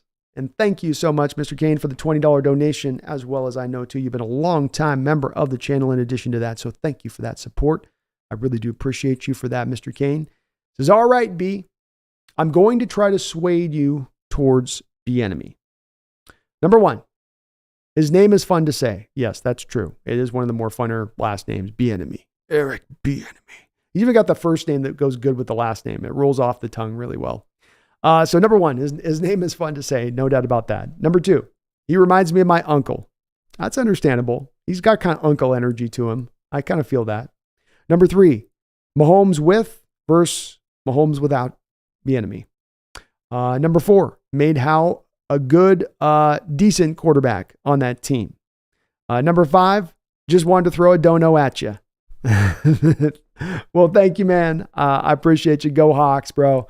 And I think Aaron Bieniemy is just a tough case for me. I think when I see some of the NFL's reticence, and maybe there's some stuff there that's extra here, right, Mr. Kane? Because, I mean, there is a little bit of that was intimated a bit about why he wasn't being given the chances out there. That you look at Andy Reid and you look at the tree underneath him and you look at offensive coordinators underneath him, and those guys always went out there and still got jobs as head coaches.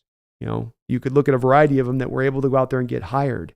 And yet here in Bieniemy, you have a guy that was just not ever able to get that opportunity, even as he was finding so much ultimate success with the Chiefs as their offensive coordinator. It was weird. It didn't always make sense to me. And I do think that he went there with Washington, and I think he did a good job, Mr. Kane. I think he got the most out of Hal that you could probably get out of. I think Hal showed you the good and the bad and the ugly there with him this year and what he brings to the table and why he was probably at the end of the day a 5th round pick. That's why where he settled in, that was the right place probably for where he settled in. And that Washington team didn't exactly have a stack of offensive linemen that, go out there and just were, going to just blow guys off the ball. Terry McLaurin is a very good receiver in this league, but the rest of the receiving core is, they're okay, right? I mean, they're okay. So I can get it. I can get it from that. And he might be a guy that is going to be a great coach. I don't know if I want to take the risk on that, Mr. Kane, a little bit from my standpoint with it, where I want this coach to be more of a certainty. I don't want there to be so many question marks with that guy. We think he can do it. I want more of I know this guy can do it in our approach to who we choose. But he did a good job this year. And, Mahomes has certainly not been the same kind of guy with Bieniemy not there. The struggle for me with that, Mr. Kane, comes down to, is that because of Bieniemy's loss?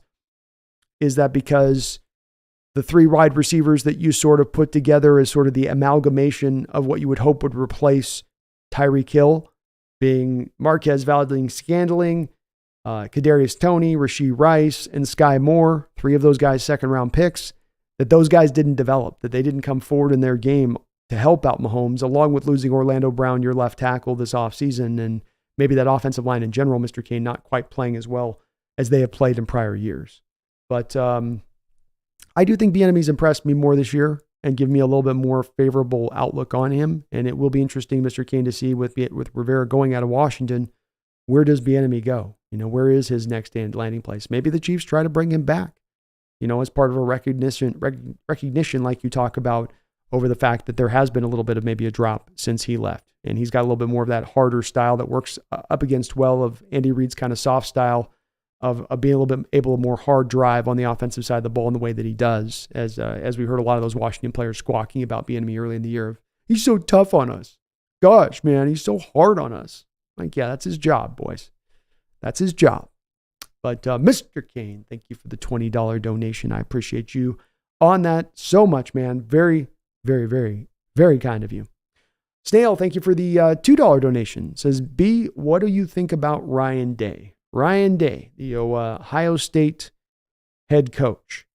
Well, I think that any guy that came into Ohio State as the head coach taking over there is put up in a pretty good situation. They have prominence. They have history. They're a location for recruits for a variety of different reasons. And I don't think that he's done anything but a good job there. Obviously, he's had a very hard time. He's had a hard time beating Michigan. And when it comes, we're going to lose this. We're going to learn about this in the Big 12 as we go over there here soon. But when it comes to Ohio State and Michigan, it's kind of like your whole season almost sometimes is based around whether or not you beat Ohio State or beat Michigan. You know, you could have almost kind of a sub-bad year, but if you beat one of those teams as that rival, then it's like, well, we'll forgive your year. But Ryan Day has not been able to take down Michigan. This is kind of funny enough, had many Ohio State fans talking about the need to maybe replace Ryan Day, which is funny because he has been so successful absent that. But I don't know if there's something I find tremendously impressive about Ryan Day. Maybe it's the fact that he colors his beard, and I always find that weird in a man. Your beard grows so fast, just own the gray. I get the hair, but just the facial beard, just let it grow. You know what I mean? It looks weird. It's creepy, okay? I can tell it's gray underneath. You're not fooling anybody. It's the same thing. It's the equivalent of the people that go for the fish face look with cosmetic surgery. You know, you look like a lizard. It's not attractive. Let it go. Own the gray. Okay. I got some here right here. I ain't coloring this in. It's only going to get more gray. Just let it breathe. Because it freaks me out looking at you as a coach with that stupid beard and that weird coloring. I think he just ferments that thing right before game time. I'm just waiting for the one day that we get the Giuliani where it starts to like run down a black down his neck. And then I'm going to be completely out on the guy at that point. In all seriousness, though, he's done a good job there. I don't think that he's done a spectacular job. And I think, Snail, he was set up in a lot of respects at that job for success by the lineage of success that they've had in place there at Ohio State going back for decades now. He wasn't coming in the same way that Harbaugh was having to come into Michigan in the program being in a lot more disarray, I would argue. Thank you, though, Snail, for the donation. Don Mata, thank you for the $10 donation. I appreciate you for that, Don. Very, very kind of you, brother, for doing that. It's great to see you in the house as well. As I just got here, are the coordinators gone as well? I have been informed by somebody in the chat. I don't know if it's the truth, but I'm going to take it as the truth because it also adds up to what you think is likely the conclusion here, which is yes, all of the coaches, all of the coordinators will be moved on from. You will get a wholly new staff brought in here all the way down the line at this point, Don, in my opinion on this. So no one is likely to stay. Would Harbaugh want his own GM or want to be a coach GM? Monumental day for our franchise. Long live cigars. Hello, Copenhagen. Well, hello from Copenhagen. And long live cigars. Indeed. All types of cigars. That, I think, is the $1 million question, Don. Would Harbaugh want to be his own general manager, or does he want to, like Carroll did, hire his own GM coach, who would essentially be a yes, man, I'll do what you tell me to do at times guy, right? Like, you're the general manager normally until I want to come in there and tell you what move I want made. My instincts on this, Don, is that Harbaugh would potentially really like a lot of that kind of control, and that a lot of coaches who've been in his position, who've had his track record of success, who find themselves at the height of their coaching powers and prowess, are in the position to then ask for that level of control. I don't know that Schneider is going to be willing to give him that level of control, being that Schneider's had to wait 14 years to get this control now, and I don't think he's going to want to just give it away the second he just got it. So I don't think that the Seahawks would cross that bridge with Harbaugh if he's going to insist upon it. And it certainly is possible and within it's realistic to believe that Harbaugh will potentially ask for that level of control. I do believe it. But if he doesn't, and he's okay with letting his general manager be a general manager, and he's like, look, you're not the same thing as Trent Baalke. This ain't the same road as going down the Trent Baalke road for me. I can trust in your decision making, John, because I know your process is smart and you know what you're doing. I don't know if I felt that same way about Trent Baalke. Just a conversation that could go on between Harbaugh and Schneider in regards to the worries about this kind of scenario, maybe. But monumental day, man, for the franchise, Don. A huge day for this franchise. I feel so much more optimistic about this offseason and the future of this team as we stand today, and that's without even bringing in the coach. We have made an addition by subtraction. It is not that I'm not trying to hate on Carroll with it, but that is the bottom line to this. And by that outlook, the future is looking a little bit more brighter here today than it did yesterday, in my opinion. So thank you so much, Don. And coordinators are definitely no longer going to be here at this point. So well said. Long live cigars, my friend. Stale, thank you for the $2 donation. Says B, we are not going to the Big 12. Suck it, puppies. Oh, hey, you guys are going to be the little engine that could conference, Woot, woot. You're just going up that train track, up the hill a little bit. It's a little slow going. But I do hope, in all reality on this, Snail, I hope that the WSU can come together to expand back out the Pac-12. You never know. Maybe this Big 12 situation ends up flaming out for some of these West Coast teams, and they end up doubling back around, especially if some kind of deals can eventually get put together. But I'd love to see WSU put something together and get maybe Boise State into the flow of it, and get some of these other West Coast teams that are still out there and available and kind of put them all together a little bit. I think that would be pretty cool. I don't know if that's possible, and it's maybe outside of any kind of realistic chance of happening, but it doesn't mean that I wouldn't still kind of like to see them do that, really, maybe. So, you're not going to the Big 12, and I will say this, Snail. Huskies had the year they had this year. They were tested heavily. They had to play a lot of ranked opponents. But I do think that the Big 12 has been in a little bit of a tougher, it has been a tougher conference than I think the Pac-12 has recently. And so they're going to have to, put on the big boy pants, prepare to have to deal with some real, true tough competition week in and week out in that conference. And we'll see if the Huskies can rise to the occasion. Rise to the occasion. But thank you, Stale. Go Cougs, brother. I'll get a little more coffee. I'll be right back.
What are you doing, kitty? What are you doing, kitty cat? All right. Dick says DK with 100 catches this year was on pace for 1,700 yards and 12 touchdowns. For perspective, woo, let's go. If he had 100 catches, you're saying. All right. James Peter hurt and Waldron cost Pete his job. Maybe. I don't think that was the only part of it, but definitely a part of it.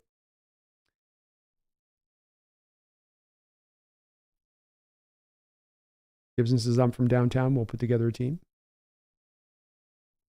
Good. Zach says he's an advisor until we find a coach, and then he's gone unless he becomes president. But if not, after we get a head coach, he's gone.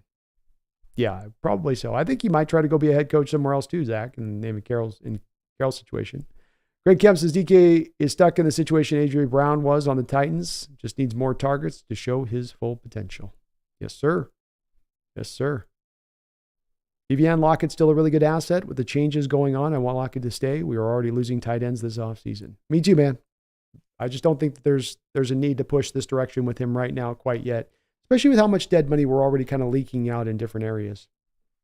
He says Harbaugh's not coming to Seattle because of JS not looking to get backstabbed again, and JS apparently is very adept at that.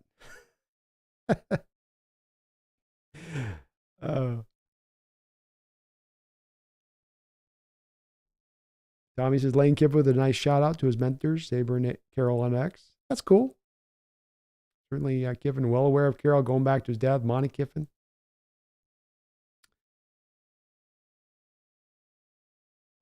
Nick says Woolen was even better in coverage in terms of yards given up. He just didn't get the picks. Dude needs to spend a summer with Spoon and learn how to tackle. Amen. This is Chad says trolls are good for engagement stats. That's right, man. It's all engagement, so it's all good. Why I'm hesitant with I understand trolls can be problematic, but it's very easy if you're running into trolls that are issues, you just got to hit the mute button, hit the ignore button, and then they don't show up for you, So it's very easy on a user front of this to just pop it away. I really do lean into, and I've advised my mods on this, and I know it sometimes brings a tougher chat and tougher discussions, and things can get a little bit more, friction in my chat than you might get otherwise if we were really running everything, but he's got to toe the line. But what I want is free and open and honest discussion here. And sometimes if that's got to lead the door to there being some more trolls in here because of that on the downside of that, I kind of go, so be it. If that's got, it's kind of the freedom of speech thing got to come at the cost of some trolls coming in the house, then so be it. I want the free and open discussion. I want the different perspectives and point of view, even from people that at times can be a bit toxic with it. And if they go off the rails too hard, obviously we'll push them out the door. But I do appreciate the discussion on this type of stuff.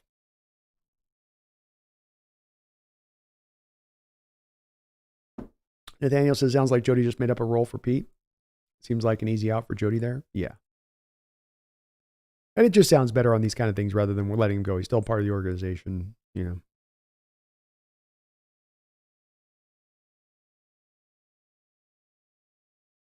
Daniel says, chat, what about Mike Vrabel as head coach, assuming he doesn't replace Bill in New England?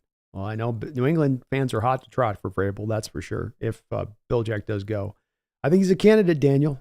I don't know if they would jump on that one, but he will be a candidate. HB says, Riley to the Hawks, Pete to USC. That'd be pretty funny. Gibson says, Harb, for like 3 years, we would be contenders. It's possible. All right, you get a layup here for a second.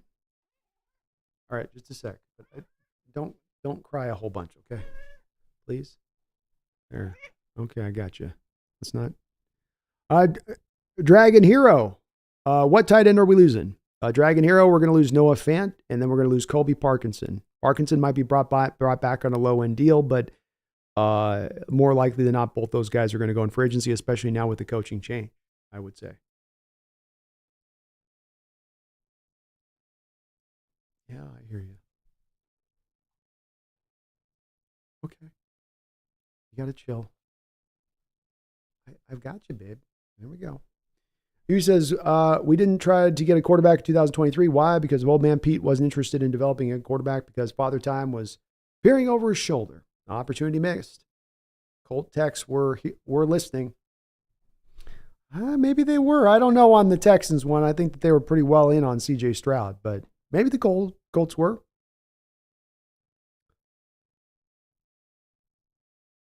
Certainly, I think with Richardson, you were going to have to wait a couple of years to probably get the full returns on that one, to your point, Huey. I don't know if Carroll was really on board with doing that process. Yeah, he wasn't, was he, Kitty? Daniel Parks says Lincoln Riley doesn't even know the word defense. And Lord Boom, I like Colby Parkinson, but new coaching staff hasn't done a lot here. I don't know if that's going to hold him on here unless Schneider can kind of come in and say, no, he's really good. Greg, a legit tight end threat would help DK see less double teams more than a GSN or another speed threat at the Z wide receiver position to replace Tyler. Definitely could. I'm up with it. Cheatham says hard pass on Harbaugh. Drama follows him everywhere he goes.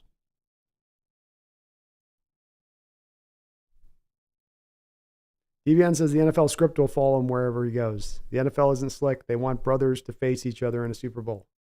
There you go. Look at how this cat's laying. She's not comfortable, but she still stays here and acts like she is. What is with you? Yeah. Seattle Tacoma sports fan. Jed Fish could be a great fit because him and Waldron work together in L.A. I don't know too much about Jed Fish. Sorry, I haven't done too much of a scouting on him. Overnight, the coach from Oakland's legit. Las Vegas, you mean? The Antonio Pierce. Be more Seahawks. I like Geno, but does he appeal to other head coaches? And we pick at 16, so the head coach might not get their quarterback. That might affect some coaching decisions. It might. Certainly a quarterback and what you have in place, and Chargers with Herbert can make a big difference for coaches on appealing on a job being appealing to them. Hard to say on those questions, Depends on who the next coach is and what their outlook is of it. James Peters says we could have took Tippmann at center or Mock at guard instead of Hall and took a fourth rush end in the fourth. Indeed we did. And we could have. You're right. We'll have to see where all those guys end up coming out to.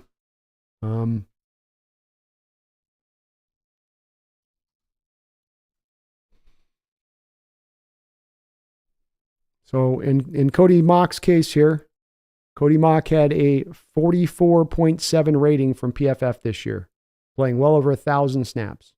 He had a 52 pass blocking and a 39 run blocking grade. So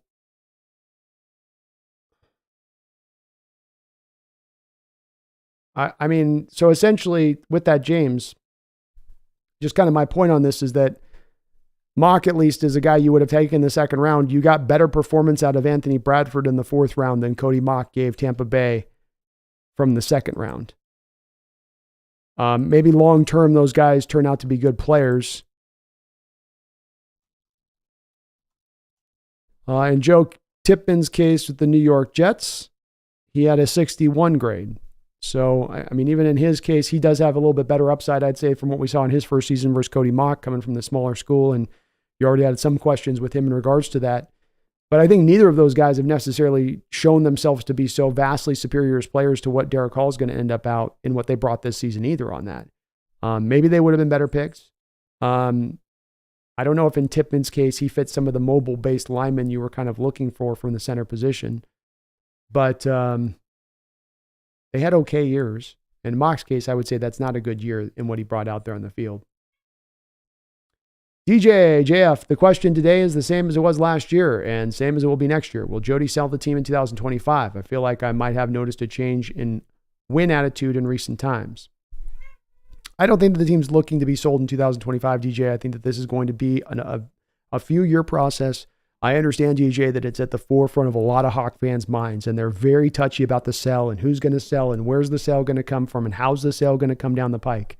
I think we've got to start to put the sale thing a little bit more on the back burner in our thought process. It could add up when you're trying to say, well, we don't want to sell the team. That's why we aren't going to fire Coach Carroll because we got to sell the team. And so you're not going to fire Coach Carroll because you're going to sell the team. And you don't want to sell the team when you're going to sell Coach Carroll because you want to have Coach Carroll as a coacher so the team can sell it for the most. And now we've seen that's not going to happen. So Blazers haven't been sold. Hawks have no plans of being sold that we're aware of. I think that we're at the very least here, DJ, looking at 4 or 5 years out for a timeline of how long this is going to take. For this team to be, moved in a sale. And I don't think that it really affects business as it is right now in a way that we should really have to spend too much time on, because I don't think it's really going to change their approach and what they're doing at this point. HB, I like Ed Orgeron. He's a live wire, man. Stephen Weston wants Gruden. Bring in Gruden. Mario, I think we are all ready of not being outcoached by Kyle and McVay. Yes, I would say for sure. DVD Forever says Jody released that statement last year. I don't know what statement you mean.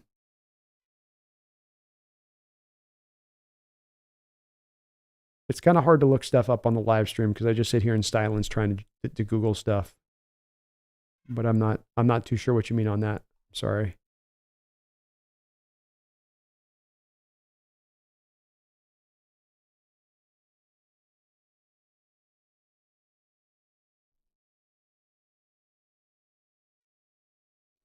Holy goodness, Kitty.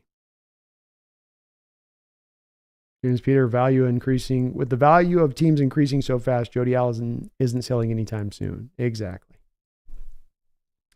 Lord Boom says, I thought Derek Hall out of college looked a lot better than those two players, though, my guy. I know it's different now, but in college. Well, I'd say even in the pro league, like, look, I don't think Hall gave you a good year this year. No doubt about that. But, Derek Hall gave you exactly the season that Cody Mock Mock played more snaps, but basically the season Cody Mock gave for Tampa Bay. It's underwhelming. That's what you get sometimes with first-year guys, is that they don't always perform at their best. I think if you make an assessment off of a first-year guy, you're very likely to find yourself being proven, a bit wrong. You could have come off the last year with Boye Mafe and said, well, all he is a run defender who can't pass rush. But then he came back this year and showed you that he could develop as a pass rusher. I think we got to let young guys have an opportunity to develop before we come to final conclusions about who they are and what they are. And I think Derek Hall is still going to be a very good player in this league. And him just having a rough opening season, especially when I know with a big part of the season he was dealing with a shoulder injury. Let's give that one a little bit more time to develop and see where it really goes. Julian Garcia says, what do you think of Ben Johnson or Bobby Slowick? Both good young offensive minds. I think both of those guys are in that sort of whiz kid spot of things. If you want to find a guy that's kind of equivalent to like a Mike McDaniels, Kyle Shanahan, up and coming young mind that knows every play in the book and sits there at odd hours into 3 a.m, drawing up different plays and understands offensive schemes backwards and forwards, then you're talking about those two guys definitely having that ability, Julian. So if you want to go that route with it, then I'm perfectly okay with it. Offensive-minded head coach is definitely where I'm leaning to at this point. Puff has been a member for 25 long months. Thank you for the 2 years of dedicated membership here to the channel, Puff. I appreciate you. Says, end of an era. Crazy. I feel the same as you, Brando. Bittersweet. Change is good. We need an updated scheme and approach to the game. Time to evolve. That's where it's at, Puff. And indeed, it is a bittersweet situation. It's not a place where I arrived at here to feel like this is what needed to happen quickly. It was a slow process. It was a long process. But this is the right process to land here eventually, as the ownership has. And it's a place that you just had to make this move at this point. And it's tough to move on from a legend. It's tough to move on from the greatest coach in Seahawks history.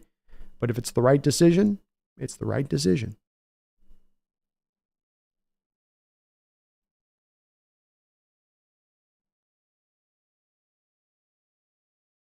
Zach says, and Pete gave Jim a compliment. They don't hate each other. It's a competition, not hatred. Plus, clearly, John doesn't have the final say on who stays or goes, obviously. Otherwise, Pete might still be the head coach. There we go. Well said, Zach.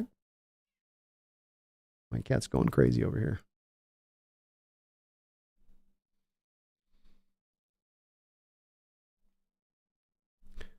Lord Boom, Patrick Mahomes with DK Metcalf would be insane. He would get the most out of DK, and you would certainly see a gap at 1,700 yards overnight, instantaneously.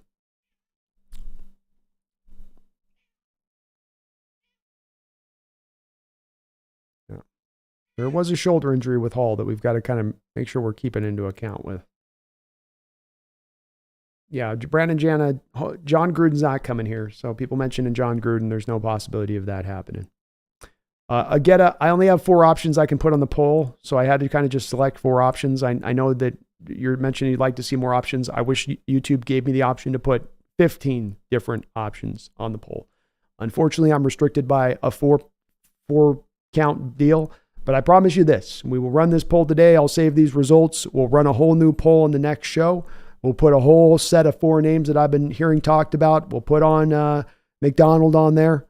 We'll put on a couple of other names on there to make sure that we're capturing all of those that you guys really want, because I know everyone's got their kind of personal favorites on this and want to make sure that their voice heard and who they get to vote for in it. So we'll post that on the next stream. We'll do another set of 4 coaches, and then we'll just take down the total cumulative votes. We'll take today's total cumulative votes. We'll take those cumulative votes, and then we will come out with the finality of those poll results. And we'll make sure that we have every possible option on the table, that we're not leaving off one option that might be the most voted on option out there, because it just doesn't seem like the most straightforward one. We'll try to include that, though.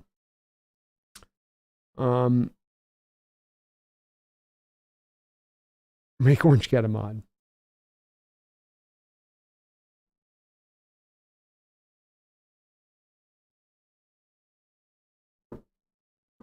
Yeah, I'm not giving any Gruden. Let's tamp down the Gruden stuff. Let's talk about realistic possibilities. Gruden's not in the neighborhood.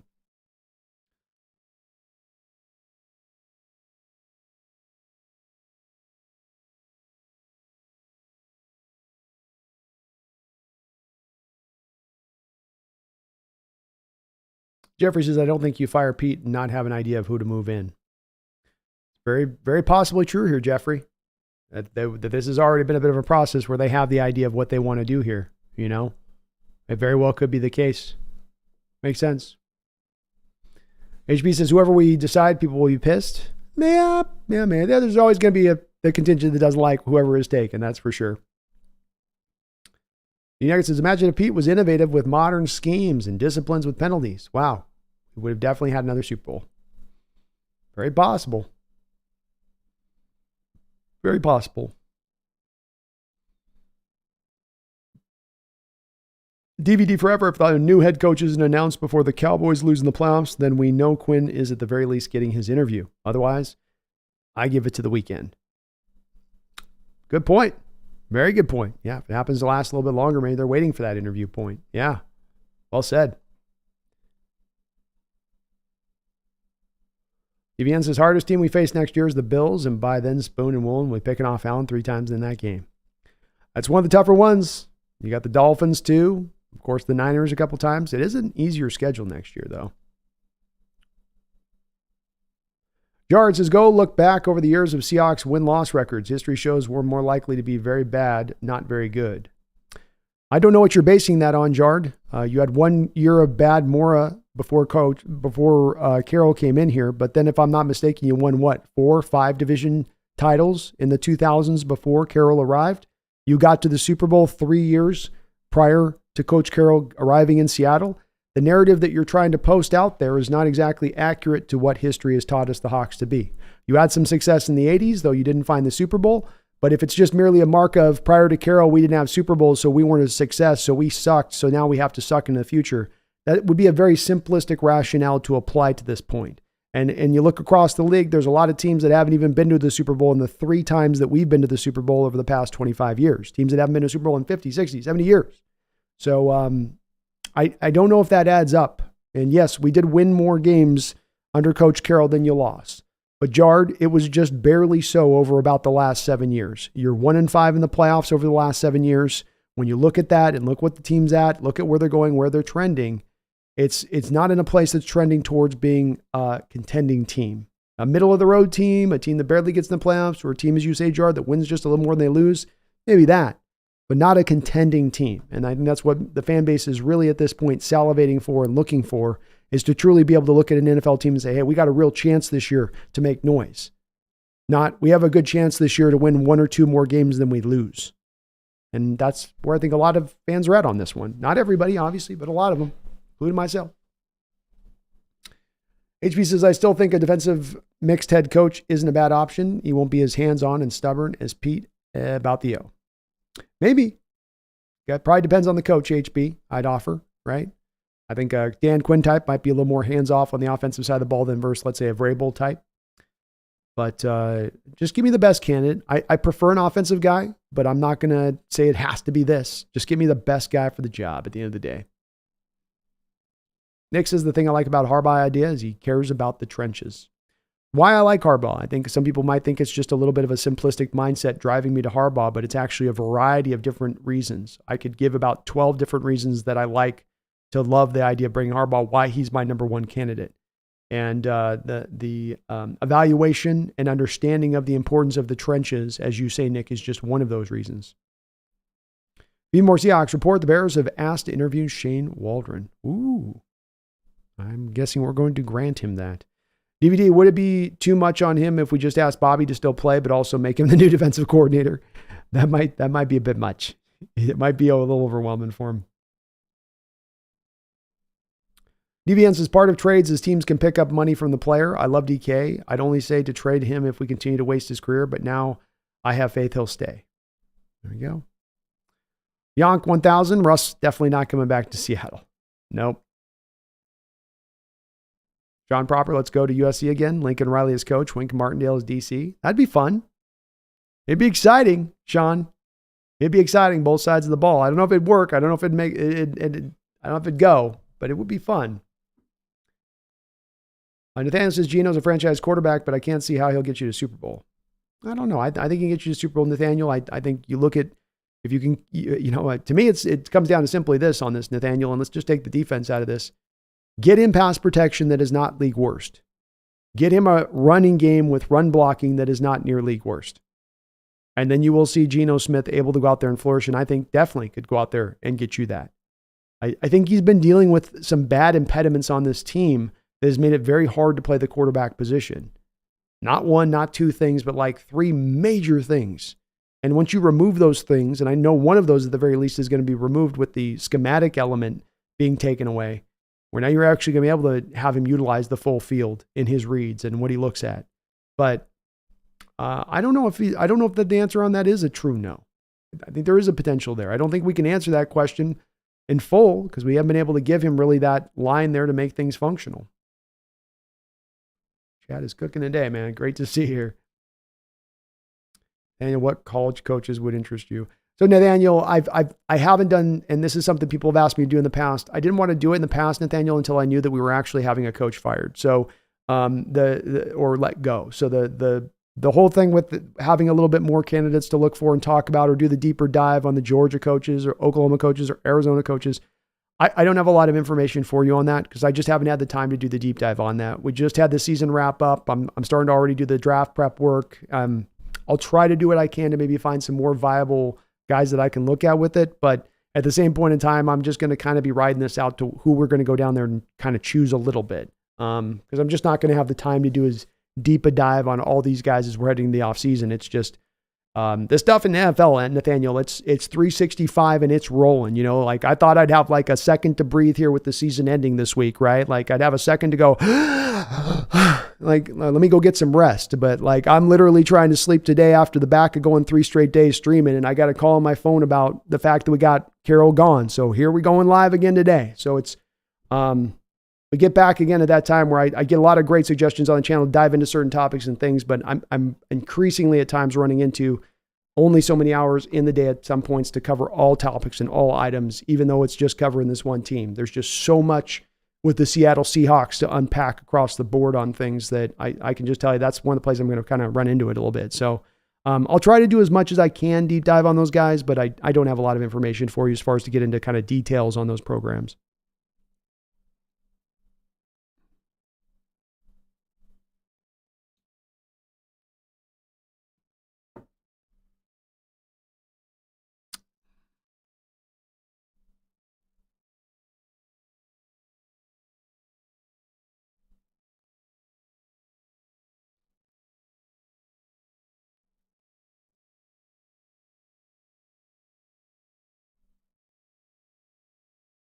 Cyberhawk says rumors now Nick Sirianni might be out too. Wow. Eagle coaches don't hold on to guys for long at the head coaching position. I mean, they moved on from Doug Peterson very quickly, even after his Super Bowl. So if they decide that they got to go that route, they decide to go the route. And I'll tell you, Nick Sirianni's got a personality that I could see start to rub people a little bit the wrong way out there in some of his manner. But that'd be surprising, man. In the NFL, you don't have long to be bad. It just goes more to my point about Carroll being given the timeline he's been given here is that, you know, in the NFL, things move fast. You don't get 15 different chances at it. You get very few and they're very fleeting opportunities to go and be successful. And if you can't get it done, somebody's going to be moved out. You're going to be moved out and somebody else is going to be moved in to give it a try at that chance.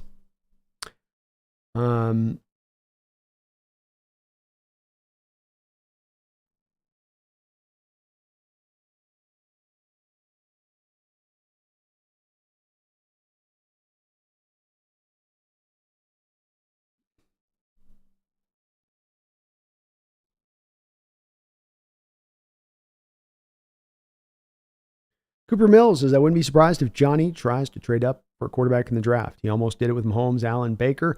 He's had interest in it before. Wouldn't shock me if he did. I did not want that. I do not want that. It's all possible, Cooper. I have a hard time seeing John trade up just because when you get 14 years of a general manager, never trading up in a first round, say nothing for a quarterback, just never trading up in a first round, not moving up 3 spaces in a first round, that it speaks to me of a guy that doesn't seem to see there being a value to moving up like that in first round, to give up all the capital you have to give up to get there. But anything's possible, man. And now that, you know, Carroll's here, it kind of resets the outlook on Schneider with him running his decision-making pure and unfettered. And maybe that runs a little bit differently than what we've seen it here in recent history. Well, yeah, Grenade, I feel bad for Waldron. I like him and believe this isn't fair to him. I wish they would give him one more year without Pete telling him what to do, but I understand. Yeah, it's not a great situation for him and how this has played out, or necessarily perfectly fair. But I think he will find a landing foot. He's done enough here where, I don't think he's out of the league, or is he going to find some firm footing or a chance to come back and be a coordinator somewhere else? Cyberhawk, go Cougs. Photons is true. Laughing out loud. DVD Forever. KJ Ride's going live soon. I will wait a few and then check in on that. See if they have some future head coaching ideas. Sounds good. Where Boom says, I'll be honest, bro. I hope we keep Shane Waldron. I hope the new coach is just like I like Shane. Laughing out loud. We'll see. Mr. Kane, Brandon, I was originally a McDonald guy, but you talked me out of a defensive head coach. Harbaugh has one hell of a punchable face, but I'd deal with it for a Super Bowl. Win one, win or 5. That's right, man. You can put up with a punchable face if the Super Bowl wins are coming. And I do feel heavily on the going for the offensive-minded head coach. I think that this is a trend that's been going this way for a lot of years now in the NFL, and it's even more so driving in this direction as we head in this offseason. When you look at most of the fires or coaches let go in this league this year, and dial it back a little bit to especially the defensive-minded coaches, look at the record that they had across the board in this league, look at the teams that are at the top of their divisions.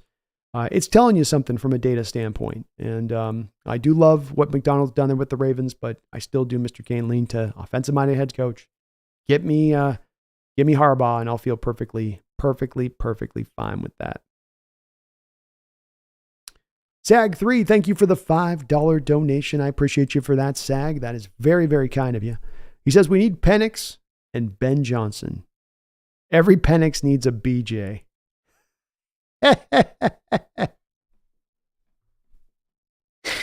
Oh, very clever. Very clever, Sag. I like what you did there. You had a chance to go for the Penix Johnson joke. Okay. You left the Penix Johnson joke away, and you went a little more clever than that. So I got to give you some extra points on the every Penix needs a BJ, because the lazy joke in there is the Penix to the Johnson, So you didn't take that road. I got to give you credit there. But you're damn right. Every Penix needs a BJ. Mariah says, Pumpkin's so cute. She is very cute. She's a good girl.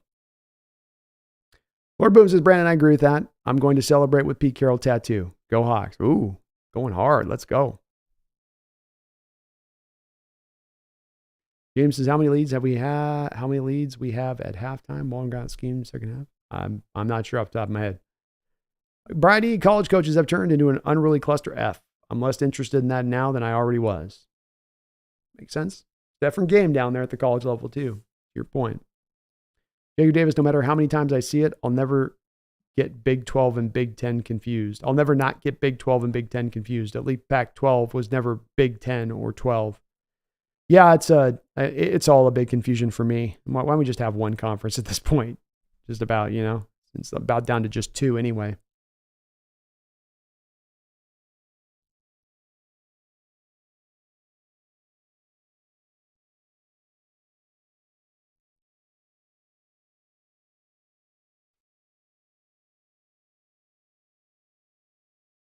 Sweet Shinobi, Pumpkin about to spit fire on the mic. She is.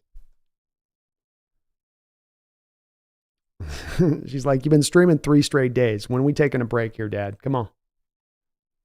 She's looking for that. You're right, DVD. She's looking for that escape key. Like, how do I hit the end stream button? Team Bomber this offseason is going to be something else, Brandon. I'm so excited, man. I'm on the complete opposite end of the scale of my excitement from where I was kind of prior to this news being announced. And I'm with you, King Bomber. I'm excited. I feel great about where we're heading. I feel great about the future of this team. And I'm so glad to know now that the ownership is in place in the way it needs to be, I think, to make the smart decisions that they need to make. And with it, that should help to maybe potentially get us back to a contending state that much faster. James Gordon says, this is a wild and weird feeling. Too surreal for me to process. Pete was top dog, and everyone had Seattle going to the Super Bowl. It definitely has twisted in a different direction there, James, that's for sure. And it's hitting a lot of people, I think, with a side swipe kind of feel to it, which is understandable. Lord Boom, yeah, Waldron will be fine. He'll land on his feet, Lord Boom. Mariah says Pumpkin's going to be the next coach, laughing out loud. She just might be. She's got thoughts. She's got feelings. Brian Koski, that cat Pumpkin's way cool. Thank you, Brian. She's a great girl. She needs some attention, but we'll get her taken care of after the stream.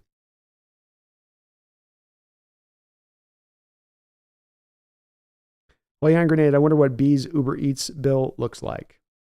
I can't do the order Uber Eats thing or that sort of thing. The cost of stuff's already too pricey to be like, and I'm just going to be lazy and not go out and drive and get some food. You know what I mean? Just drive and get the food. We've gotten so lazy as a society. Huey says, we don't know what Waldron was as an OC. Pete had his eye in every aspect of the team. Yes, he did. Yes, he did. Nathaniel Parks, since Pete was transitioned, not fired technically, could we still trade him if someone wanted him and wanted to coach there? Draft picks are always welcome. I don't think Seattle would do that because that would be inhibiting to potentially getting Coach Carroll hired, and I don't think that they would want to do that to him if he was wanting to still go and coach. So I don't think so. Theoretically, yes, but in practicality and in actuality, I don't think they would take that road. Tommy Eaton says, without trolls, there will be no troll hunters. That's right. Troll hunters are cool. Dennis is with Eric Bieniemy. He's about it. Let's go, Dennis. Huey says, Bears head coach is desperate. He's on the brink of being fired himself. That's true. Yeah. He's hanging on for dear life. Just trying to hang on to Huey to get to Caleb. Jamarcus White, you probably talked about it, but what are your thoughts on Ben Johnson?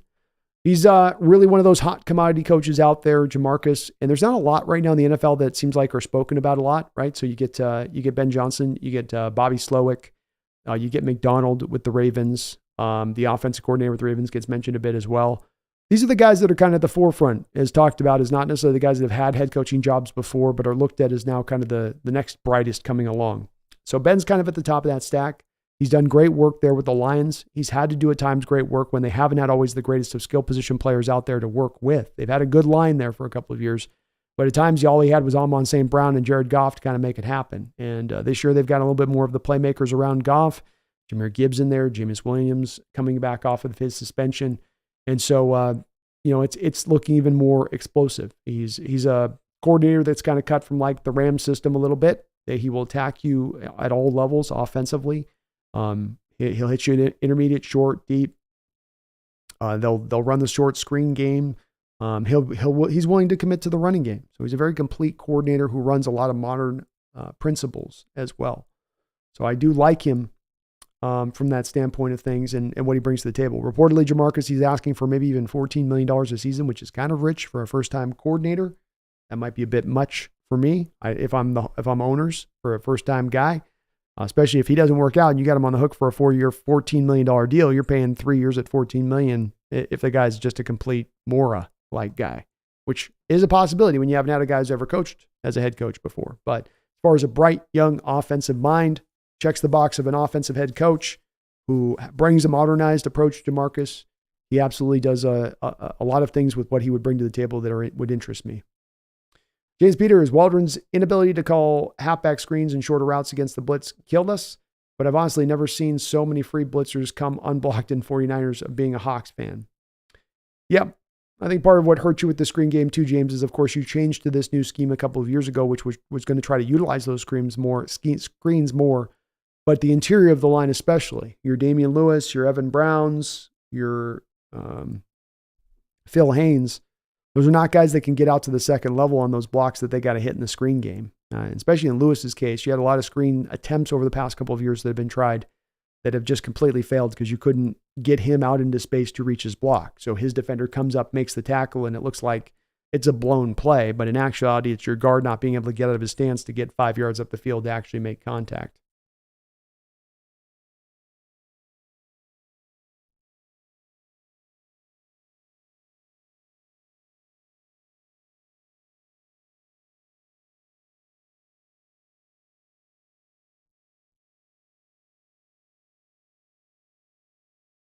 Lord Boom says, oh, sorry, that's that for Evan.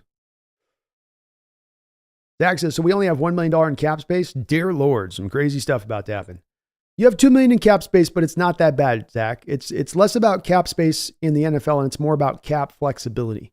And you have a lot of cap flexibility. You have a lot of contracts that you can get out from underneath and create the cap space you need to create to go out there and make some major moves. You're not going to create cap space to bring you up into the top 5 in the sport, but you can create even upwards of around the 10th most amount of cap space this offseason of any NFL teams with just a few moves. And remember too, with the Zach, we are also, in addition to that $2 million, we are pushing over about $5 million from this year's cap that we will be rolling over.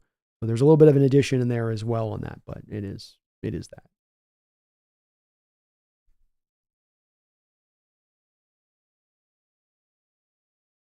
Cecil, what's my cat's name? Her name is Pumpkin. She's a great cat.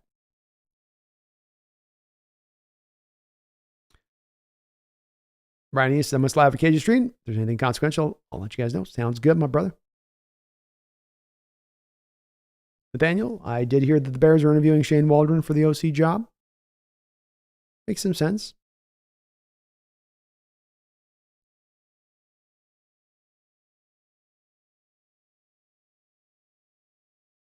Kevin says, on another note, I really liked Carroll's idea he was talking about in his presser about the player's career.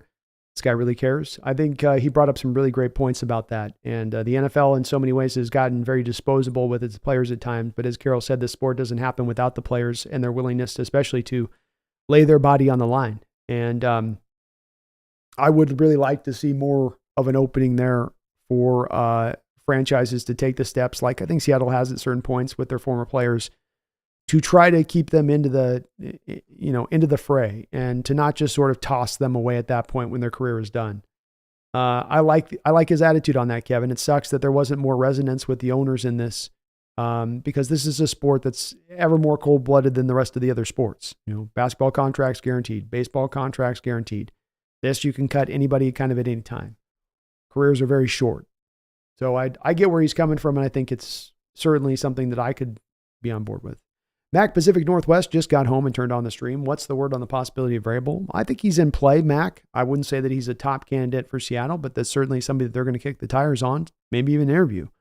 So he is a little bit more of the same in what we've had in the prior coach. I mean, if there's one head coaching candidate out there that's the closest to Coach Carroll and what you'd bring in from a philosophy and ideology standpoint, Mike Vrabel would be that guy. So I don't know if that's really as much of a major change as what we're looking for, but he's in play. Cyberhawks is scared of a lot of these one-and-done suggestions. You need to show a more sustained success than just one decent season. Yes, sir. Well said. DVD says, bottom line, Harbaugh's a winning coach and doesn't have to immediately start rebuilding the roster. But I'm still on board with Vrabel. Well said. And I'm okay with Vrabel, too, if they really determine and go through the hiring process. I think he's done a great job there with Tennessee. And, thing to consider with this that stood out to me a couple days ago, somebody was talking about with Vrabel is the last, he's done what he's done there and had playoff success and gotten conference championships. And he's done it with Marcus Mariota and Ryan Tannehill at quarterback. And Tannehill the last 2 years has basically taken up just about the most cap space as a cap hit on the last 2 years basis of anyone in football. He was number 2 the past 2 years, I believe. So you've had to deal with a little bit out having a guy in Tannehill who's not a game changer out there, but you're paying him like he is one, which then, of course, inhibits the rest of your roster and how you can build it. X-Man, could Brian Flores be an option? Maybe. I don't think so, though. Nick says, Kobe Turner's the one that hurts. We traded the pick away when he was right there in front of us. Also drafting Kenny in the 7th instead of Ivan Pace, who went undrafted, baffles me since draft day. Love me some Pace, Nick, and loved him even last year coming out of the draft. But if you're going to draft Ivan Pace, you were going to have to blitz him at a high rate. And we don't blitz at a high rate anybody. So with the Coach Carroll scheme, it just didn't make sense to bring Ivan in because you weren't going to take advantage of the best part of his skill set. Kobe I did like, and you had a chance to take him where it wasn't going to be a high pick. You had to allot to bring him in. Good player. And Zach, I'm looking forward to Olu playing more as well.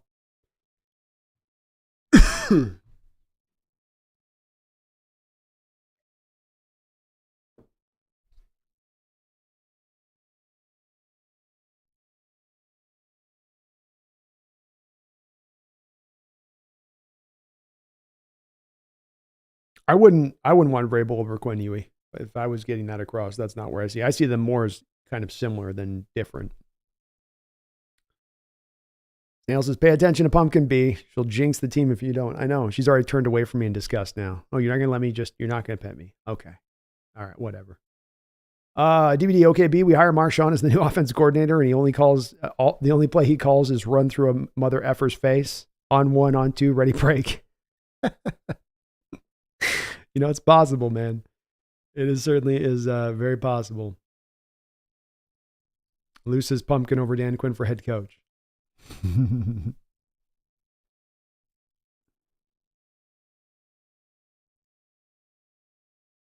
CJ Kurzman, I agree with Brandon's stance. Not going to totally despise a Quinn hire, but I don't want to start a new chapter. But I want to start it. It's time to start a new book. Or better yet, write a new one. There we go, man. That is where I feel. I'll support it, but I feel like there's a better way we can go with this. Mr. Dog, do we have a new coach before the Super Bowl? Yes. I'm going to say yes. Mr. Dog says emergency stream warranted. Best coach in Seahawks history. If you don't do emergency stream for a day like this, then there should never even be emergency stream. And this is one we had to do today for sure for that reason. Brian says we just don't know the limits of how long she can hold the team per Paul's wishes. Yeah, I think there's no timeline in place on this, Brian. It's not like the team must be sold by 2030 or you lose executive status and control over the estate. She gets to kind of determine, as far as I've read it up on this, her timeline for when she wants to sell the team. Cecil says, just think how differently the Seahawks would be viewed had Pete not had the airhead call in the Super Bowl. That team should have went back to back. Indeed, I think if you are able to get Marshawn Lynch in the end zone in that moment, not only do I think that team wins probably a second Super Bowl, but probably a third one, as that definitely created a rift that moment and scenario, as the players have talked about very often after that play. But didn't go that way. Definitely could have been a lot differently, though, to your point on that, Cecil. CJ says Ben Johnson's one on my list for the moment anyway. Fair enough. Huey says Dan Quinn took the Falcons to the Super Bowl, rebuilt the Cowboys defense, has made great coaching hires at both places, developed the defensive line that allowed the Legion of Boom to be great. All solid points, Huey. All solid points. And I'm not out. I don't hate on Dan Quinn on it. I just, it doesn't quite get me there. And Huey says Shanahan was a Quinn hire. It's true. And a great hire at that.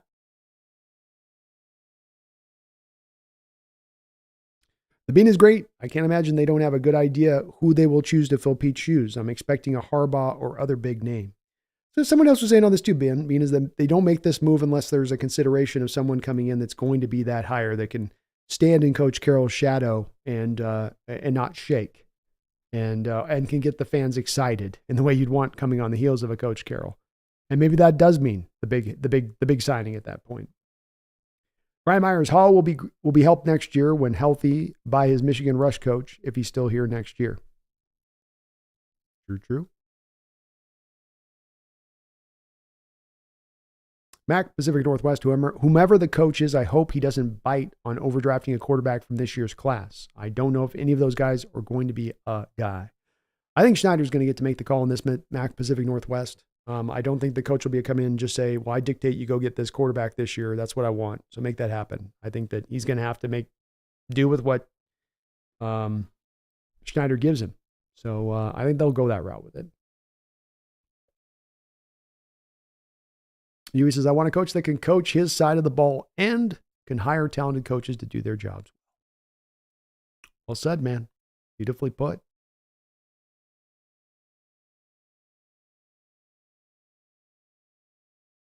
Washington FizQuest, thank you for the $5 donation. It's great to see you in the chat as well, brother. Also, thank you for being a member of the channel. Props to Jody and her executive team. We, as fans, have wondered if she's asleep at the switch. Russell trade, classy, Peter release. That's executive leadership. Owners are one in football, to your point, Washington FizQuest, where you don't need them to do things all the time. They don't have to be active every day on the normal day-to-day functions of the team. But when you do need to call upon the owner, when they do need to come down, they need to be there to make the right decision at the right time. Both of those parts of the process. And I, too, have got to laud Jody, as you say. We've wondered about the asleep at the wheel. We've wondered if this is just her biding her time until she could sell the team.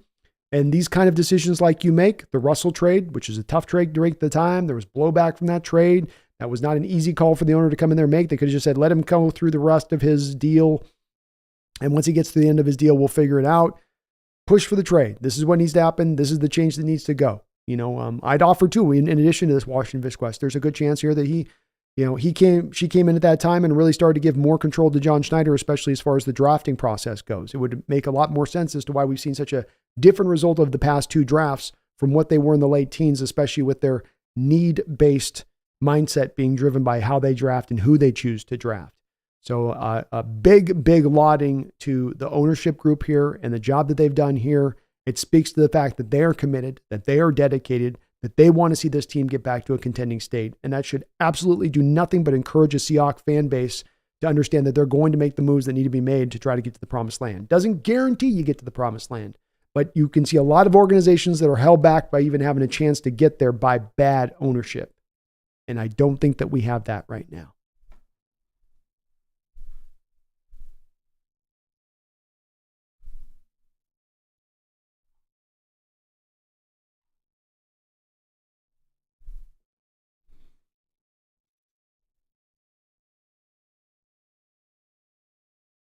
James Peters says Lewis and Bradford are bigger, less athletic guards, so the pulling run plays was surprising for me. And why we never lined up in a goal line formation and always a shotgun formation was surprising. That part I really hated, James. The shotguns runs from goal line. Oh, my Lord. I ain't going to miss those.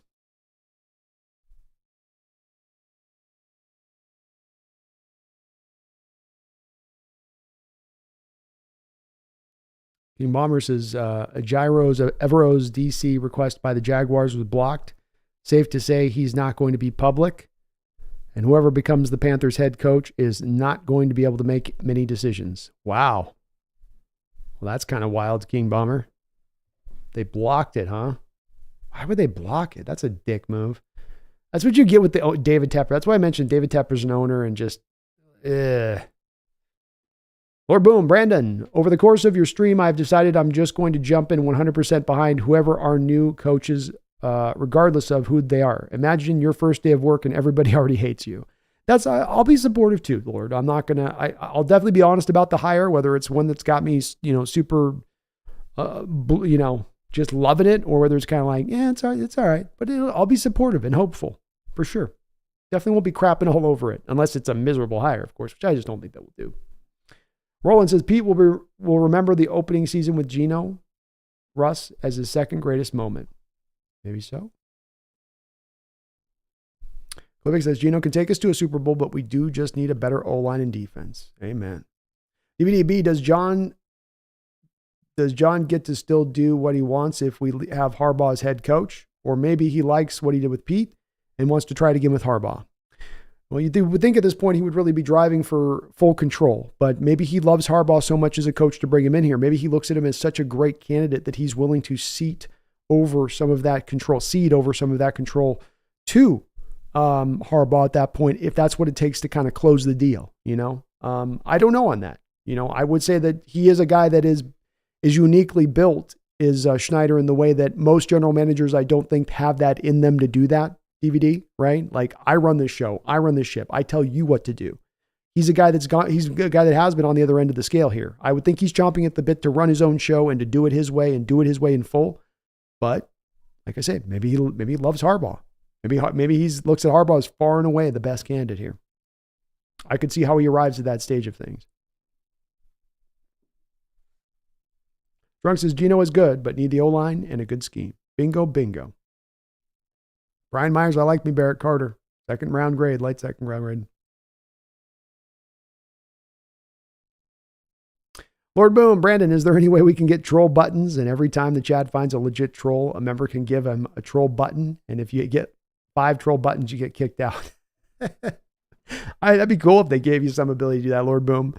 But no, sadly, YouTube doesn't provide much functionality on there. They barely let you do much with the emojis, Carter staying in school, Nick? Dang.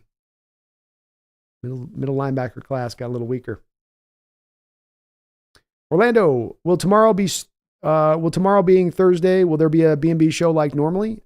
We don't have anything planned on the books, Orlando. If I'll reach out to Brendan and see if he's potentially opening to wanting to do that. But we don't have anything necessarily planned to go on for tomorrow on it. I might be running around a little bit too tomorrow with some family stuff going on because I've got some family medical stuff I'm kind of dealing with here in the background that might need to jump on tomorrow. But I'll reach out to Ben. Ryan Ball, what are my thoughts on Ron Rivera? I don't think Ron Rivera has gotten terribly the best shake at either the Carolina job or the Washington job, being that, he's never really had the quarterback in place. I know he got the 1 year of MVP Cam at his back, but aside from that, I think he's always had to kind of work around his quarterback situation a lot. He would be in the third in the stack to me of, if you're talking about Dan Quinn, Mike Vrabel, or Ron Rivera, he'd be the third of those as far as my pecking order between those three guys. But I think he's been a solid coach. He's been kind of not in the best of situations. I don't think any coach was going to win in Washington with Dan Snyder. I don't know that any coach was going to get more out of the roster than he got out of that Carolina Panther team. But he'd be an okay hire, DVD says Brandon thinks he can take breaks, slap ass off, get your ass back in the studio and bring pumpkin. Dance, monkey, dance.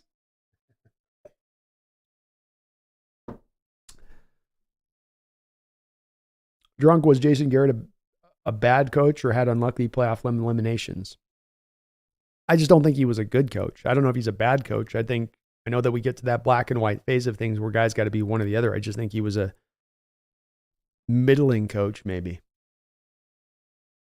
Drunk says the percentage of the Seahawks drafting a quarterback went up. Maybe.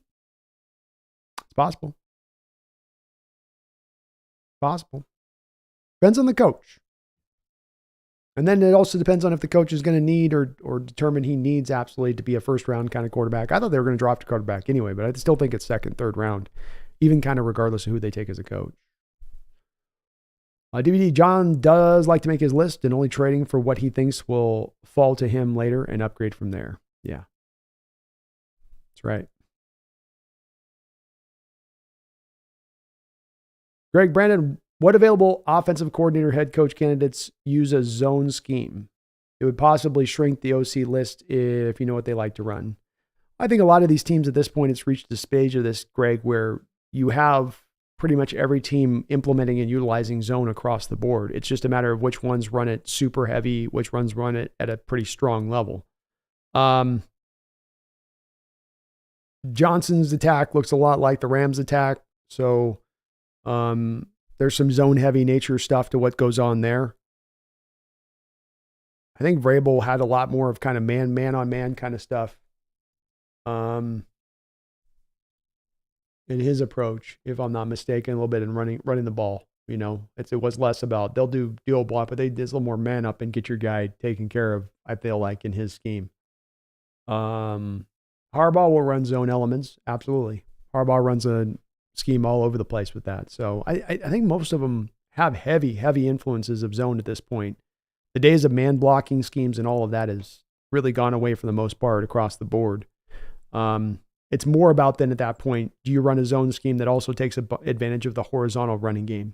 Fly sweeps, outside zone runs, pitch plays. Do you try to attack horizontally as much as you try to attack vertically in the run game? And which coaches are more, Greg, committed to that versus others? Like a Shanahan, I think, is really committed to that. I think McVay's kind of committed to that. He utilized, but where Shanahan will lean on that in the ground game, Steve says, behold, the pale horse, and he who sat upon him was death, and hell followed with him, referring to the upcoming losing season. I'm going over to the KJ all day. Okay, sounds good, Steve. DVD, if it is hard, but I do hope the folks that do come in that say that we're heading for dark waters, that we're in for the plague, we're headed for the worst times in Seahawks history. When that does proven wrong, I don't think it's going to happen, but I do hope they do come back in and give the folks the props in here who did say that's not going to occur.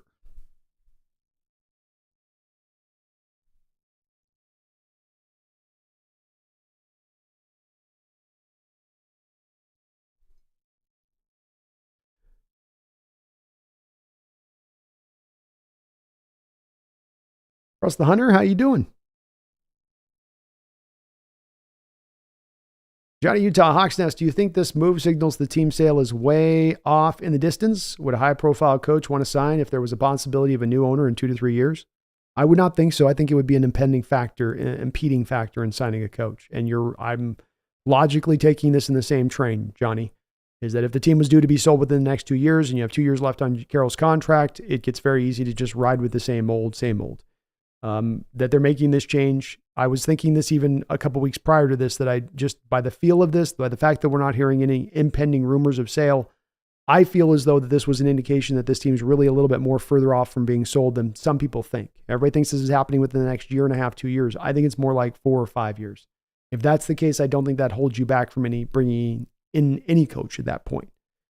So yes, I take it through that logical place and deduction as well. A Kogeda, thank you for the $5 donation. AK says, if Harbaugh gets picked as the head coach, I wouldn't mind. I wouldn't mind it at all.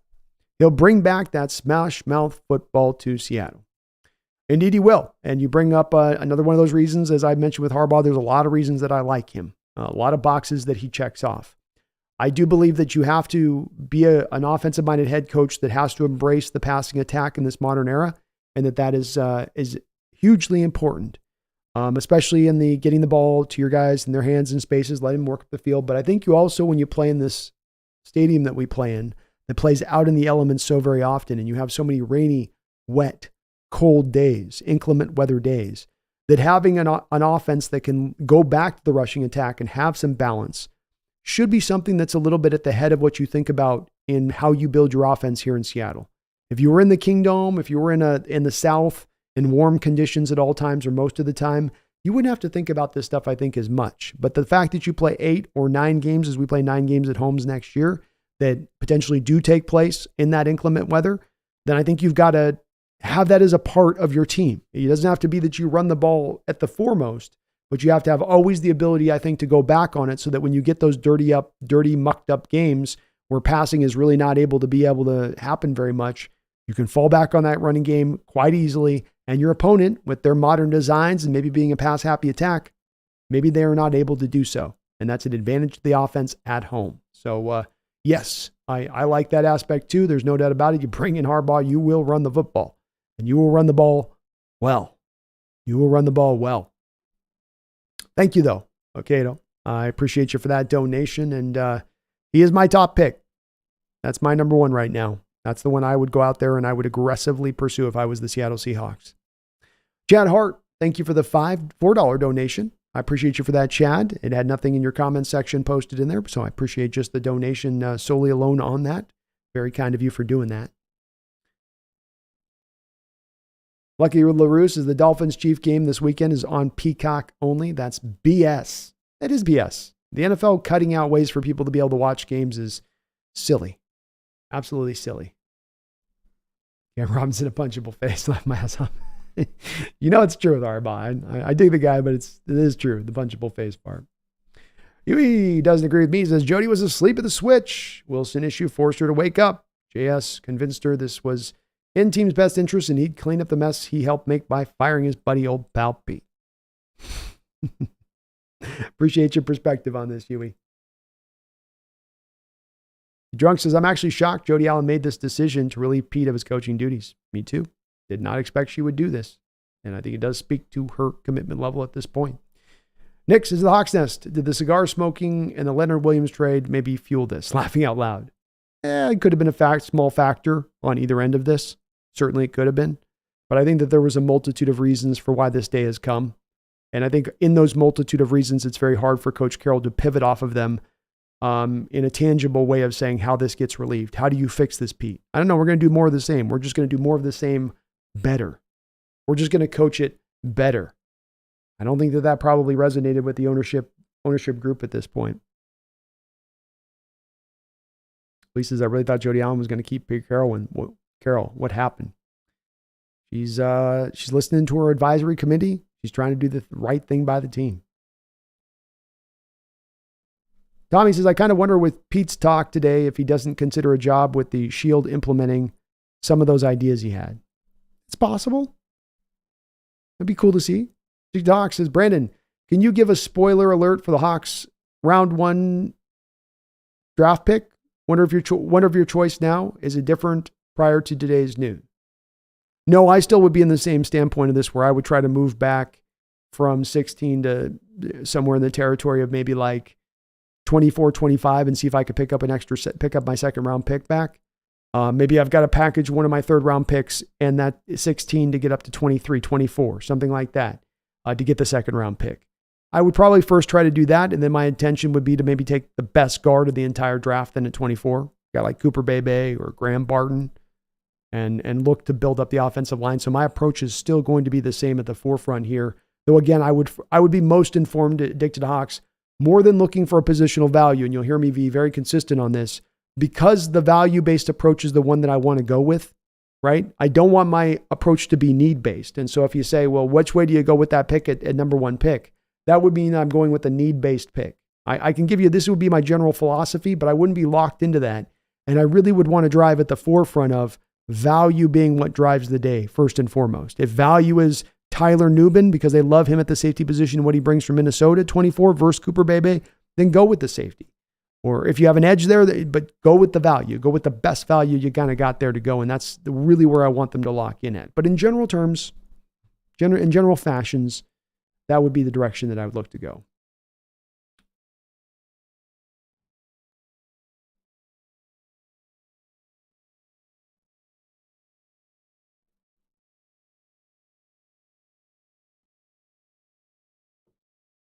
Jonas also wants an offensive coach. I'm with you, Jonas.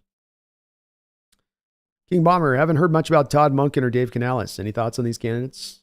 Dave Canales, I didn't study the Tampa Bay offense. He did great work this year with Baker Mayfield, but I didn't look in depth at Tampa Bay's offense to see what he was doing as far as his approach on that side of the ball. Monken has done a phenomenal job of taking over for Roman as an offensive coordinator there with Ravens and turning Lamar Jackson into a true NFL quarterback and having him process from the pocket and having him play the position not just as a runner, but like a QB. And with it very well may take them to the Super Bowl almost on that alone. He still is finding ways to utilize his legs at times, but they just don't lean on it like he's a running back like they did with Roman. So I'm not super versed in both guys in that I've studied either of the offensive attacks, as I've really held up on looking at candidates, King Bomber, because I didn't want to go out there and look at a bunch of coaching candidates only to find out that Coach Carroll was going to be here for the next 2 years. That'd be my take with it.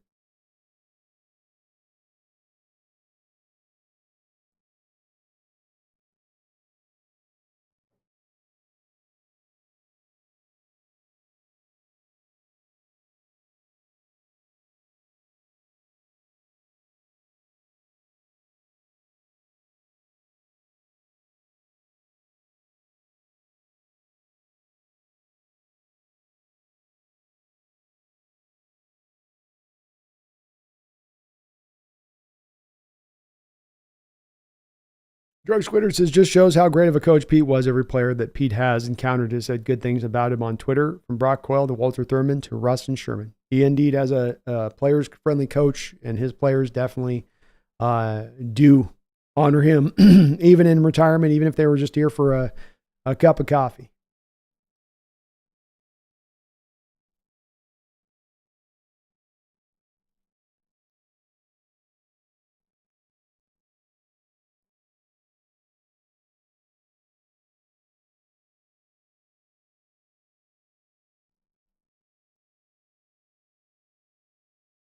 Lucky LaRue, a bad coaching hire can get a general manager fired very quickly. Ask John Dorsey.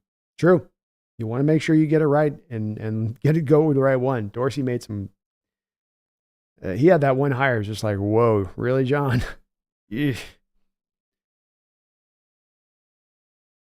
Mac, like I was watching a live Pete Carroll post interview. It was really sad, and Geno Smith was there too. He was. And it was definitely a sad moment to watch. That's for sure. DVD Forever, KJ's preaching Dan Quinn's name. 4 seasons as the top D and took the Falcons to their last Super Bowl appearance. Parsons and Bland are better with his coaching. I'm not surprised KJ goes that route. Certainly, he had Dan Quinn coached him, so I think that there's probably a little bit of a dog in that fight from KJ's perspective of things.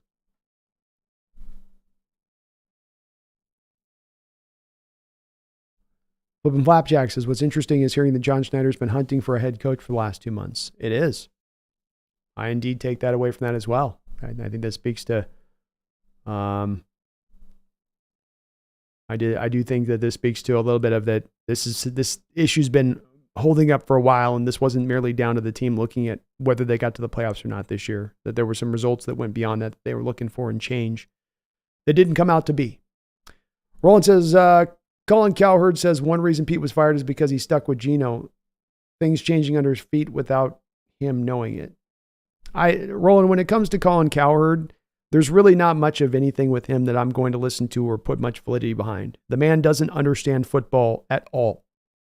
He takes his finger and puts it in his mouth and sticks it up in the air and sees which ways the wind's blowing on a daily basis and then flows with the wind. But there's not really a sense of intelligence there with Colin. There's not a sense of really at times care in his opinion. It's just about spitting out and vomiting out an opinion. It doesn't really matter whether it has any kind of backing to it. So he's going to say what's going to get him the most clicks. He's going to say what's going to get him this and that. It's not truthful, and it's not him coming from a place of even being, I'd offer being honest. It's just him, you know.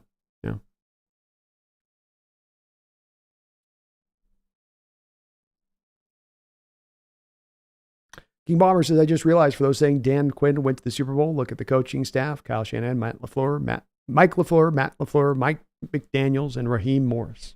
That's a hell of a staff. Seahawks Gaming, is Zerzan Newton better than Mozzie Smith? Yes. He's probably very close to what Mozzie gives you as a run defender, and then he's going to be light years ahead of Mozzie as a guy that can push the pocket and get pressure and penetrate.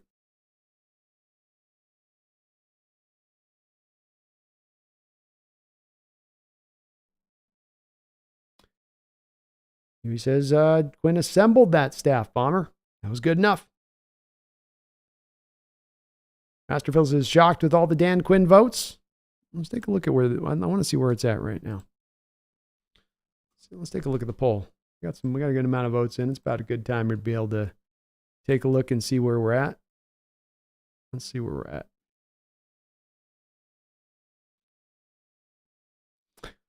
All right, so we got 38% goes to Jim Harbaugh as the main guy that has been a yes from our Hawks contingent, though Dan Quinn and the rest are certainly making some hay there. So it's still a very close poll.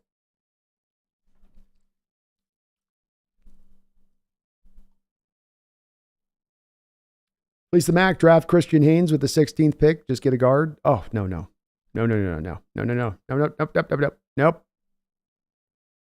Let's not do that.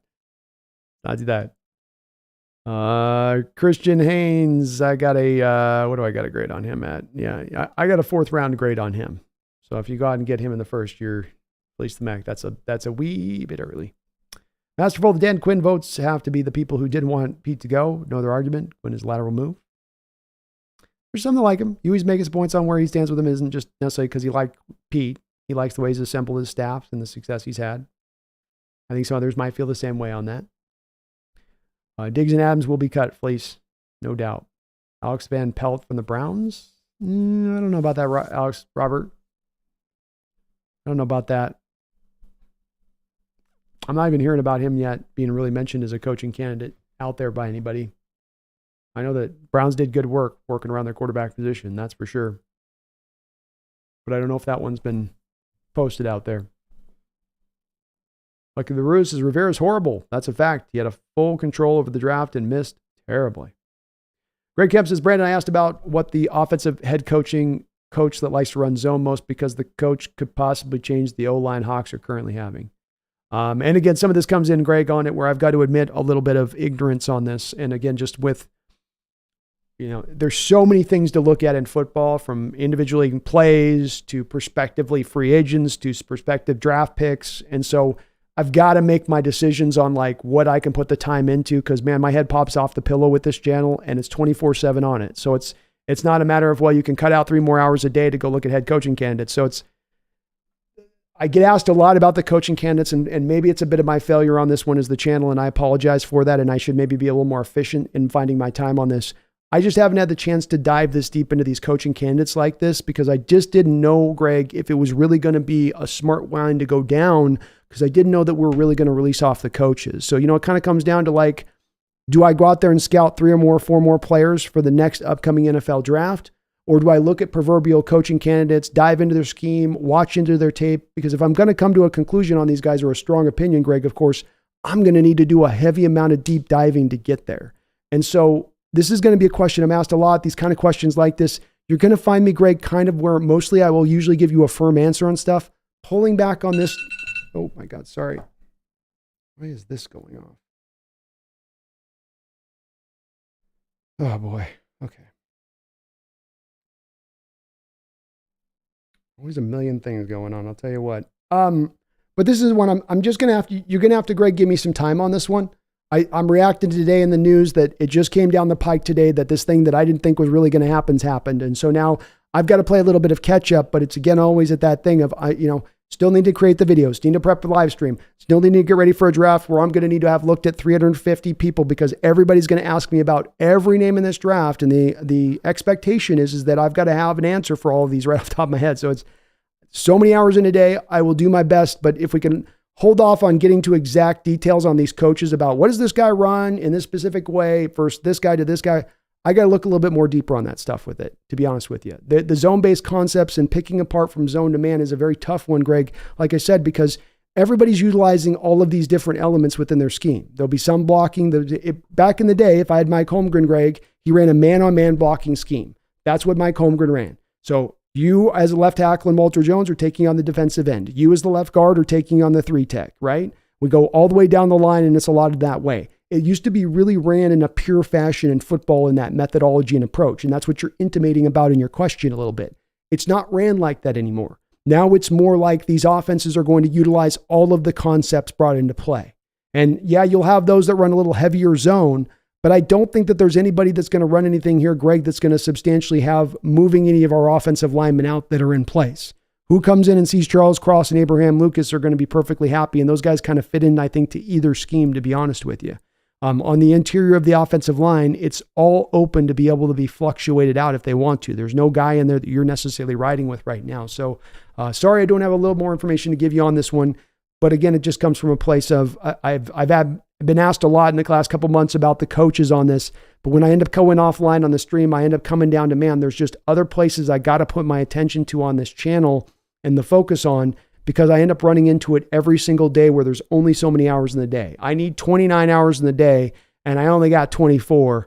And so I'm just kind of stuck on that. So when it comes to this, I'll try to do some more legwork on this stuff in the background as I can. But in all honesty with this, it's a little bit of an endeavor I'm not really loving to go do, because I'm looking at a lot of things of potential stuff that in all actuality is not likely to happen. I'd almost much more like just to lean on who they hire as the coach in the next couple of weeks and then take a look at that. You know what I mean? And then get into the deep dive of that coach and what he brings and all of his iterations and all of his other stuff. Man, I just wish, Greg, there's more time, and there just isn't, man. You know what I mean? It's crazy. It's crazy the amount of work that can be done on these channels. There's always more. Somebody's got all these extras. I will go do this, go look at it. It's like, oh my goodness. I got to sleep sometimes. Jessica Butler, thank you for the $2 donation. Says, now that Pete is gone, will they clean the roster out? I don't think that this is necessarily a move, Jessica, that's one that is indicative of the roster needing a full house cleaning. I think that when you go to coaching staff, it's actually more of an indicative of you saying that we think really coaching is really the big problem here at play before we get to the roster. With that said, Jessica, yeah, I do expect that there's going to be a roster that's going to be having some of it cleaned up. Just not, I think, as you're meaning it, where you say clean roster. You're going to cut the bad contracts that you don't need to have on the books anymore. You're not married to Quandary. You're not married to Jamal. You're not married to Brian Monet. You're not married to Dwayne Eskridge. So there will be a lot of money that'll move off the books. But are you just going to go wholesale, clean across the board, take it down to the studs, and hit the reset button on this rebuild all the way down to square one? No, I don't think it's going down to that point of things. So, no, there'll be some cleaning out, but this was more an indication, Jessica, that the ownership considers this a coaching problem more than they necessarily consider this a player problem. If Pete Carroll was maximizing out this talent and they thought he was doing his job to the utmost, then they would be going more to the players first than they got to Coach Carroll. Robert Kern, thank you for the $20 donation. And here we go on the coaching questions. 1 second.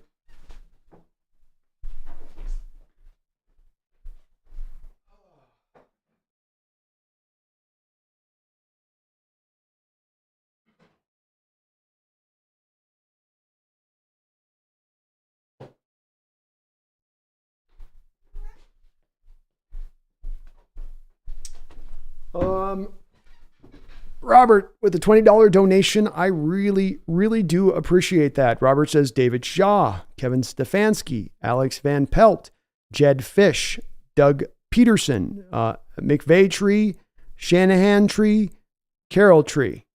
So I got to file a little bit this again, Robert. This is going to be a push today. I kind of expected, and I apologize to all of my audience out there from the bottom of my heart. It should have been my job on this to be prepared for this firing and to have about 20 candidates that I could have chambered of all of the top 20 candidates to be referenced. And then I would know right off the top of my head what they bring, what their scheme is set in, how they run their scheme, who's the best guy to put to them for their offensive coordinators.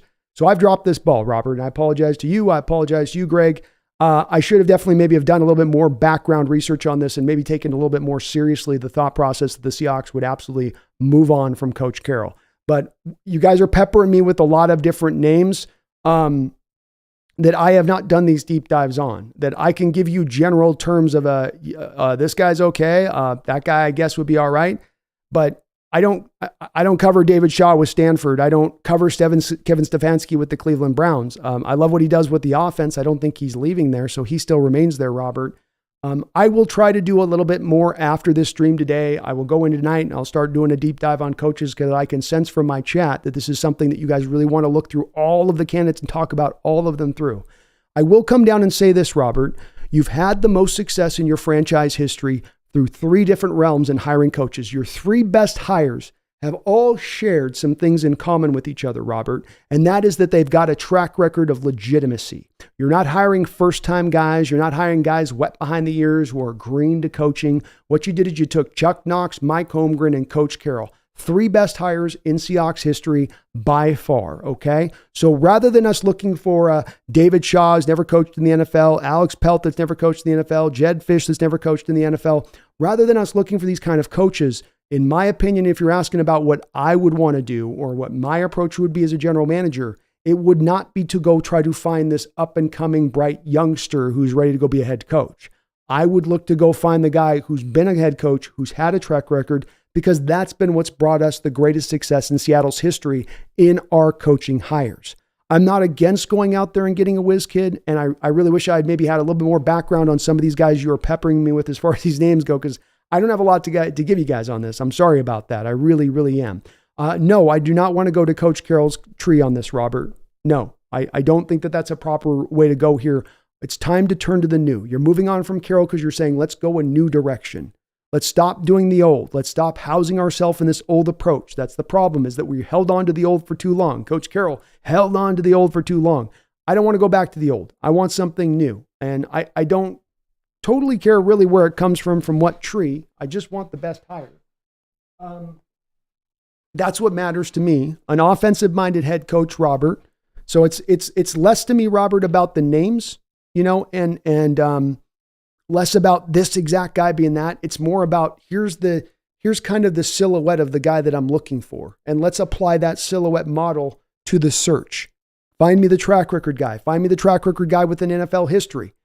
Find me a guy in a situation that's close to what those other 3 guys were in when they got here.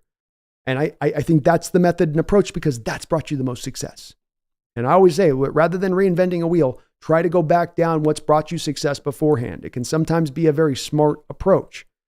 So I would lean to that direction. I will try to look into some of those guys a little bit more further here. And maybe for Sunday, what we'll do for the Sunday stream is maybe that will be all of the proverbial coaching candidates the Seattle Seahawks could go after, and the pluses and the minuses that they bring to the table. Okay. So I will maybe try to seek out Robert by putting a show together like that, but I don't have a lot to give you as far as opinions on those names that you mentioned, because I'm not super terribly familiar with all of those guys. I really concentrate with the laser focus. It's hard enough just to concentrate on the team and unpack what's going on with the team and all of hell, I'm my 4th or 5th straight day of streaming here, and it's not slowing down anytime soon. So there's just always stuff going on. It's hard to just get those moments you can stand back and go, oh, we've got 2 days to kind of go through coaching candidates and pick up through which one's good, which one's bad. So I thank you for the $20 donation. I'm sorry I don't have a better answer for you.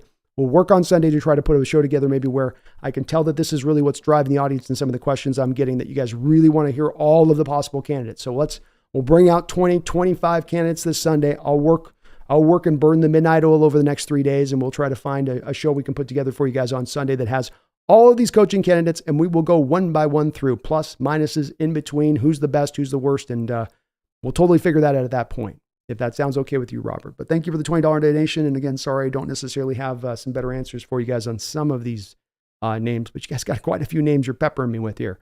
Robert Swanson, thank you for subscribing to the channel. Robert Swanson, I really, really do appreciate it. Snail, thank you for the $2 donation. Says B, low-key best part. No more Ivan the Terrible. That's very true. Ivan the Terrible is finally moved on, a man who did not keep this locker room consistently or terribly healthy in his time here, and he had a bit of that reputation going back to the UW and USC days as a trainer. So that is a bit of a nice relief to this part of things. Robert Kern, thank you for another $10 donation. Says, sorry for hounding you on the coaches at work and popped in. No, I understand. It's more of my frustration where I feel bad for dropping the ball in this one and I have an answer. And you're not the only one to ask me, Robert.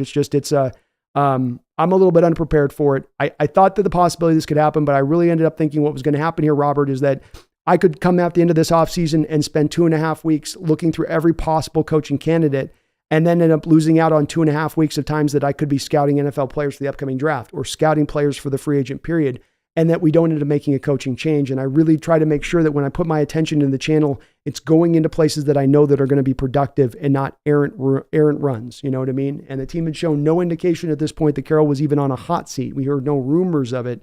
So there was no real baseline to think that this move was coming down. This is truly an absolutely sideswipe down the track, really suspected as I thought. I did not think that they were going to do this move. So I will try to play catch up now, and I don't mind you peppering me with questions. I'm sorry, I usually have answers for almost everything. This is just one of those moments where I go, man, I just don't have a lot of answers for you on this because I wasn't prepared for this really to happen. They just gave no indication that this was going to be their intention this offseason. You even have Coach Carroll 2 days ago when they're asking him, do you think you're going to be a coach? Yeah, that's my intention. I think I'm going to be coach. They asked him today, were you expecting this to come down the line? No, this completely was shocking to me. So much like Coach Carroll, I find myself really shocked by the situation, pleasantly surprised by it, in that I think it's for the better. But this does leave me now in a bit of a mode for trying to scramble and catch up and take a look at these coaches and try to figure out who's who and what's what. But Robert, I think it's still a great suggestion within this that we Sunday show, when we get on at 5:00, we'll come on at 5:00 and we'll do a breakdown. And I promise you, man, I will go through all of these coaches tonight and tomorrow and on Saturday. And I will try to distill down a little bit of a list of what all of these guys kind of bring into play so that, we have a good, clear answer for every possible coaching candidate that we could be looking on the board here, from Ron Rivera to Eric Bieniemy to Lincoln Riley to Kalen DeBoer to Harbaugh to Alex Van Pelt, all the way down the line. We'll try to dial these in on Sunday for you, man. I promise you on that. So just give me that day, and then we'll have a little bit of a firmer footing with it. But thank you, Robert, for the $30 in donation. I hope you're not working too hard out there tonight. And I think those are still great questions, by the way. So it doesn't mean that you don't have some great questions on this. It's just I don't have anything prepared myself, and I feel bad about that a little bit. So that's my bad. That is certainly a little bit of me dropping the ball on that one. I'll own that one. Mr. Metro, thank you for subscribing to the channel. I appreciate you on that. Welcome aboard.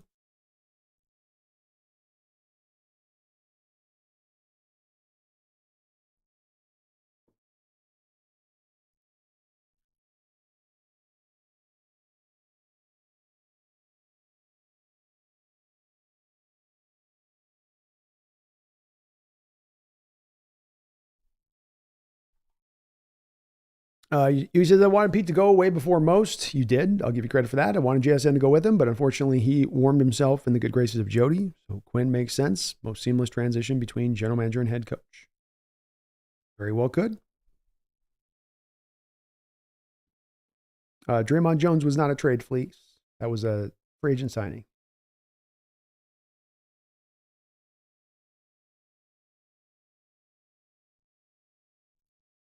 Lord Boom, Brandon, this whole time I'm hanging out with the Hawks Nest, it never occurred to me, how does having a new coach affect our draft this year? Well, you're gonna want to draft the scheme that the coach is going to be running, and it depends on what scheme he's going to be running on both sides of the ball. But it's too early to know how that's going to impact that because you haven't had to hire the coach yet to know what scheme he's looking to run on either side of the ball. But a good general manager is going to draft to the coach's scheme. That's for sure. King hopes Bobby comes back, but he's really hoping the front. But I'm really hoping the front office plays this season to build in the draft, cut your losses with the bad contracts, and then contend next year with a year of gel. I'm with that. Definitely with that.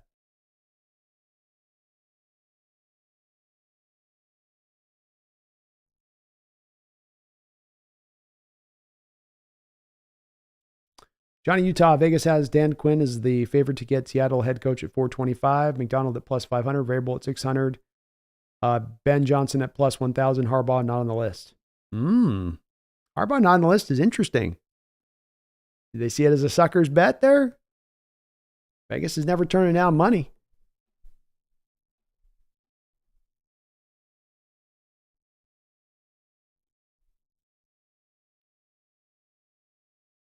Masterful says Jody Allen is an angel. Didn't think she would ever do this. All praise to Jody. DVD, here's a real question. With the exception of Mike Vrabel, as he's looking for a job, who do you think would actually want to come here most? I don't think that they're... I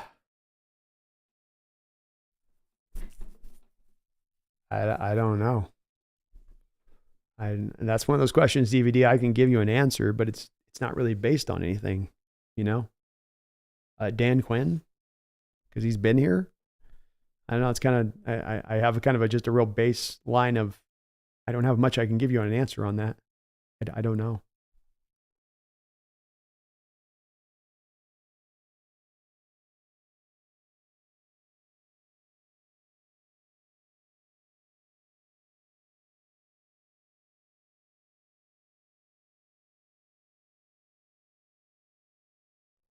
Michael Orme says, prepare for pain coming from a Blazer fan.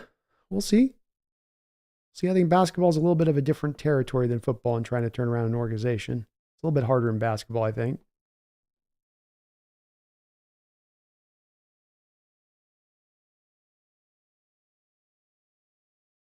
Dig Docs, Brandon, I know you are value-based.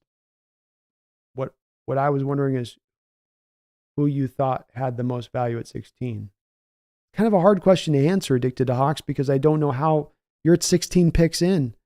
I have to predict and know what the other 15 picks are going to be ahead of time. I haven't even gotten to the combine or pro days. I'm 100 guys in to scouting this draft class. This stuff takes some time to kind of figure these kind of answers out. And I can't give you an answer at this point. I don't have a good enough footing on how this first round is going to play out. I couldn't predict for you how the picks are going to go until we get through free agency. Free agency determines much more how the mock drafts will go and how the teams are likely to select through the early part of the first round. So I don't know, Zerzan Newton. I can just give you kind of a name, but that's just me kind of pulling a name out at that point. I'm not really. With all things, if I give you guys an opinion, Addicted to Hawks on stuff, I usually want to have it built in something. I can back this up by A, B, C, or D. If I'm doing just core gut instinct, it's got a gut instinct at that point.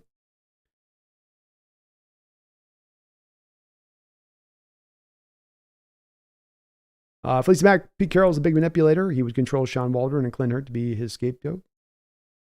Probably.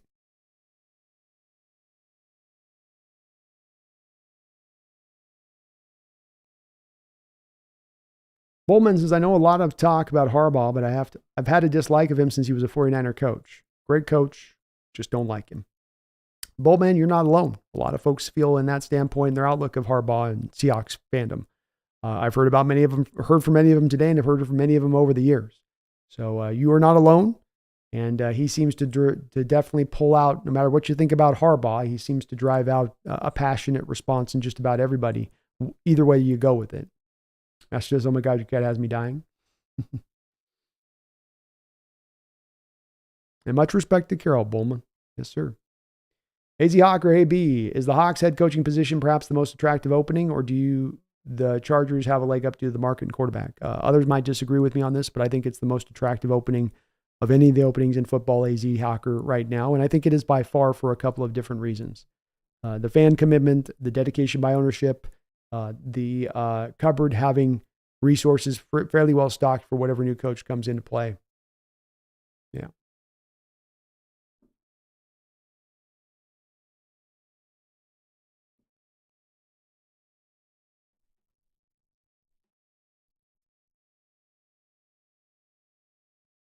Cages says Cage is a defensive player. Of course, he would promote a defensive-minded head coach. Yeah, especially a former coach. I'm not shocked that he does so. I don't know if that necessarily, I take those words then with like, yeah, that is the best one to go with. Drunk Squitter, thoughts on Ken Dorsey for OC as the Seahawks if Shane leaves? He got fired this year. I don't see why Ken Dorsey would be a particularly good or attractive hire at this point. You get fired and you have a quarterback like Josh Allen. I don't know if that would lead me to bring you to him. Johnny Utah Coward is an entertainer, not an analyst. I agree. And he's good at his job with that. But I also think that what he has to say doesn't amount to a whole hell of a lot at that point. DVD forever. Lions OC would be amazing. Great bounce play calling. Pound the rock. Trust throwing game as well. Indeed he would. Indeed he would.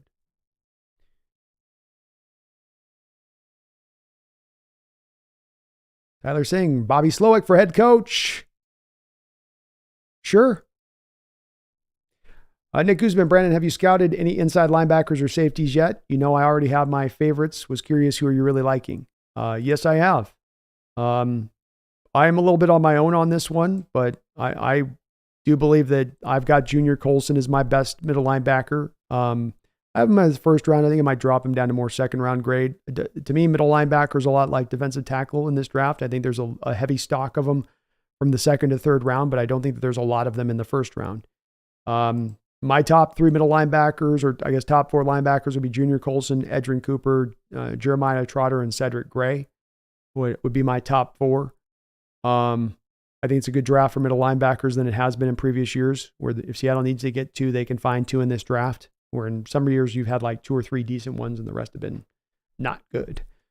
Safeties, Tyler Nubin is my highest and best graded safety by far. He gets the only first round grade for me in the draft. I like Kalen Bullock, Cameron Kitchens in the second round, though those guys would be second round picks. Two very different players. And then if Jaden Hicks comes out, I'd have him in the third round over there at strong safety. That's been the main ones that I've looked at from the safety position so far. But the inside linebacker class, I like quite a bit, Nick. Quite a bit. Maurice Luafa, second round grade. Jalen Ford, second round grade. Third round, you've got Jamin Dumas Johnson, Smell Mondin, and Edifon Ulofoso. I like those guys in the third as well. So there's a few in there that are good. Quite a few.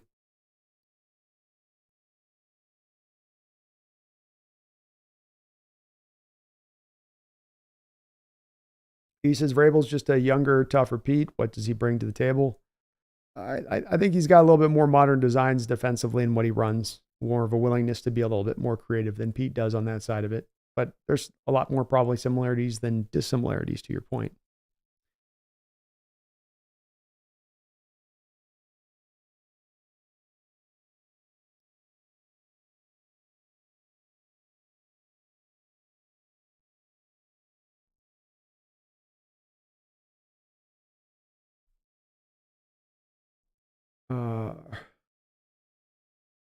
Jonas, the defensive lineman from Illinois you're talking about, is Zerzon Newton. That was the guy that I was saying to the previous question at 16. In general terms, from a value-based standpoint, he might dip to the middle part of the first round, and that I think that would be good value to get him in the 16 if he does dip. He's a good player, complete player. He can bring the run defense. He can bring the pass rush. Got some twitchiness to him. He's got the prerequisite size that he brings to the table as well. He's a good player.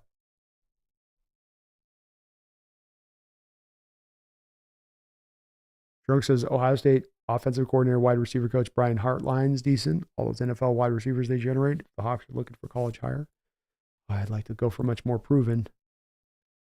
Big Hawk, noise on the elder side, but if Belichick is available, would love his defensive IQ with our young guys paired with a good OC. Hard boy, I could not imagine Belichick in Seattle myself. I just can't quite see it coming together there. He just doesn't quite. He feels like an East Coast guy to me. He's coached pretty much all his life, New England, New York. He seemed more like, New York Giants again. So, Jets, Giants, Patriots. I don't know if he's a West Coast kind of guy. Pumpkin looks grumpy. She is grumpy flipping. I've been streaming for 4 straight days. She's going like, is there ever a time you're not doing this? I got to start giving her some love here soon enough. Cameron, I'm not going to lie, I did shed a tear during Pete's press conference. Understandable, man. It got me a little bit up and too, a little bit emotional as well. It's the end of a beautiful era. How can that not make you a little bit emotional, even if you do acknowledge or feel that it is the right time?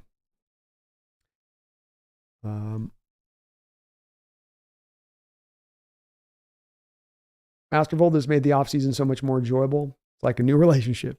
Yeah, it is. It was going to be a little bit of a dark offseason for me in particular in covering this team, but it certainly has lightened up just a little bit. That's good to see.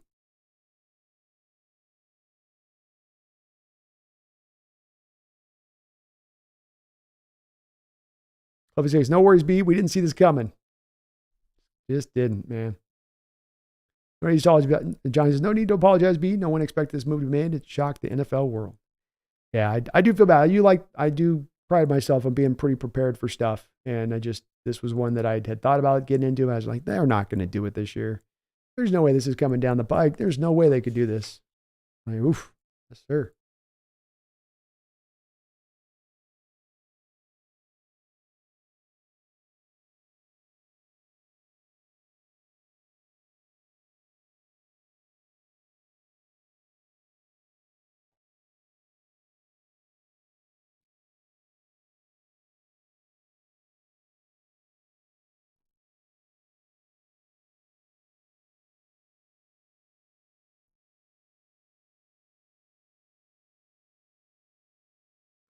Kevin says, I think Jody definitely wants to sell, but the timeline for Carroll trying to ride it out got in the way. So now I think she wants to get a new coach to prop up the value with a solid build over the next offseason. Well, potentially, definitely, way that could have played out here for sure. Makes a lot of sense. It's logical.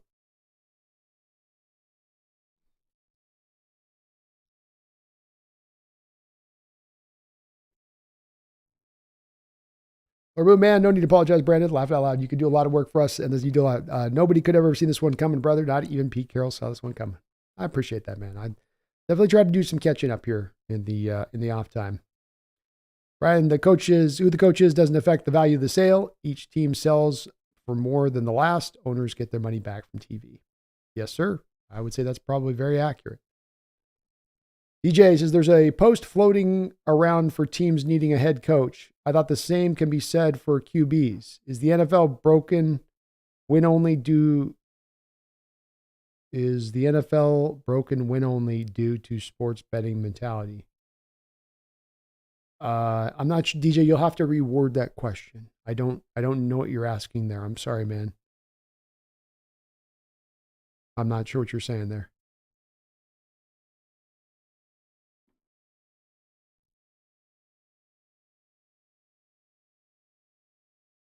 Kevin O'Connell says, after listening to all the different Seahawks podcasts, you're the best by far. The others were overtly emotional, which is funny because at week 1, they were talking S about Carroll.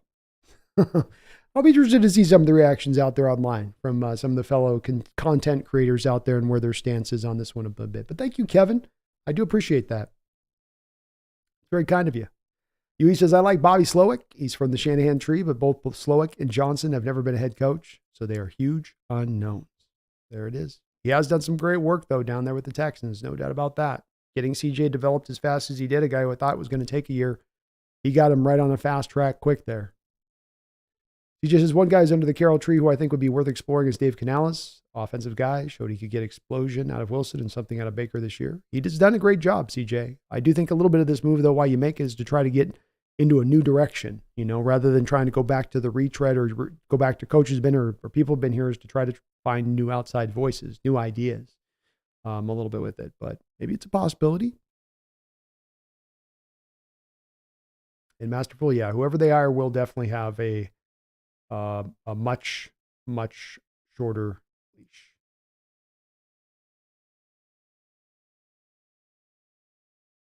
Lord Booms is laughing out loud. I just noticed every time Brandon gets serious with what he's saying, Pumpkin soldiers up too. Her ears stand up and she gets serious. Look at her face. She rides with dad, man. She's a ride or die kind of girl. What can I say? Camille Tomas, any free agents you'd like the Hawks to sign?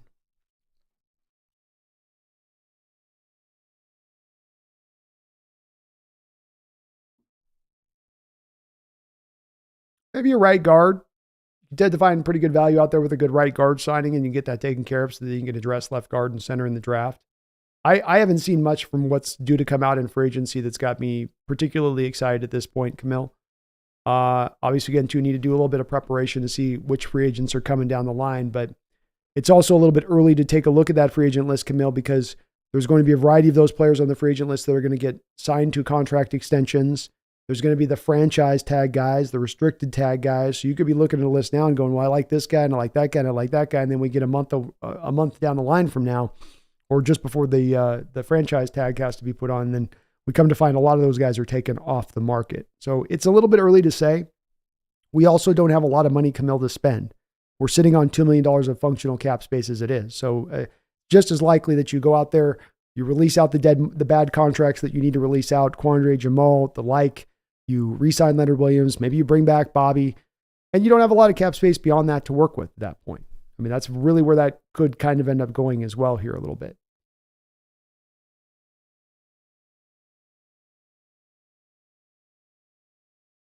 Actually, I'm more optimistic about John Schneider being at the helm than Pete Carroll. I love Pete Carroll, but dude lost his mojo. He did, man. He did. You did kind of just feel that's where it was at the end, is it just kind of had, the game had kind of slid past him, in my opinion. Actually, it says only defensive coach I would consider is Jim Schwartz. Kyle Shanahan has never won against Jim Schwartz. If not for him, please find an offensive coach. I love it, man. Let's go. Lord Boom, I know everybody wants the drafting to stay the same, but we need to be prepared for it to be different. Pete most likely will not have much say in the draft process once the new coaches come. That's true. Very true. Dustin says, well, you got what you wanted, Brandon. If it's Harbaugh, I won't be matching much Seahawks. I won't be watching much Seahawks. Hope it's Dan Quinn. Hope you were right that the grass was greener. Well, thank you, Dustin. I spend a lot of time taking a look really in depth at this team. And there are things I'll be right about. There are things I'll be wrong about. There are takes that I've had that I felt really good about. There are takes that I have that I'm not as certain about. When it comes to the take about Coach Carroll and his time running its course here, and that Coach Carroll was not taking you again back to the promised land, that he had topped out as a head coach, that is as certain a take as I have as any other that I will put out there on this channel. And it's one I feel very good about and feeling confident that this is the right move in the right direction. And it was one, in Dustin, I didn't arrive lightly. It's one that I've given years in my frustration to allow that frustration not to boil, but to be put on the back shelf in the back corner of my mind and to just take in and process what I was seeing with my eyes and let that play out in front of me, and I did that. And I stood back and let that all occur and happen. And the conclusions are the conclusions at this point. And they are painful in a lot of respects, but they're the truth. And I think I will be proven right on this, Dustin, and we will be a better team next year than we've been the past 2 years. I do believe that. Or at least by the win-loss record, let's say. And by how the team looks on the field as well. We'll be more disciplined. We'll tackle better. We'll take more advantage of our scheme. We'll put better players in a better position to succeed. Fleece says, I still don't get the cigar thing. They made my team look so bad. I don't get why they did it either. It was a brain dead moment there.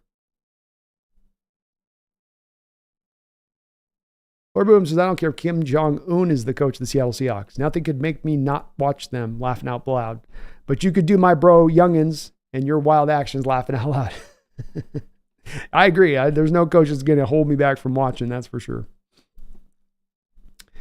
Dewey says, not giving JS any slack on those awful drafts. He was responsible for all those bargain bin free agent signings. Adams' trade alone was a fireable offense. Definitely some account to be held to John. What was John? What was Pete? How much control did Pete have over John through the years and some of these moves? I'm a bit uncertain on that. Zach the Potato says, you forgot the last two options, Urban Meyer or Vrabel. Oh, Urban Meyer's no chance. Vrabel's in play, though. Urban's never going to get a coaching opportunity again in the NFL.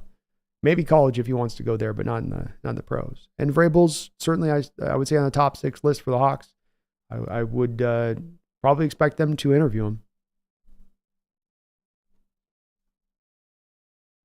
Cliffy says, yeah, I mean, PFF has us Newton at 16. PFS has us taking Newton. Okay, there we go. Maybe we're on to something here then. It's possible.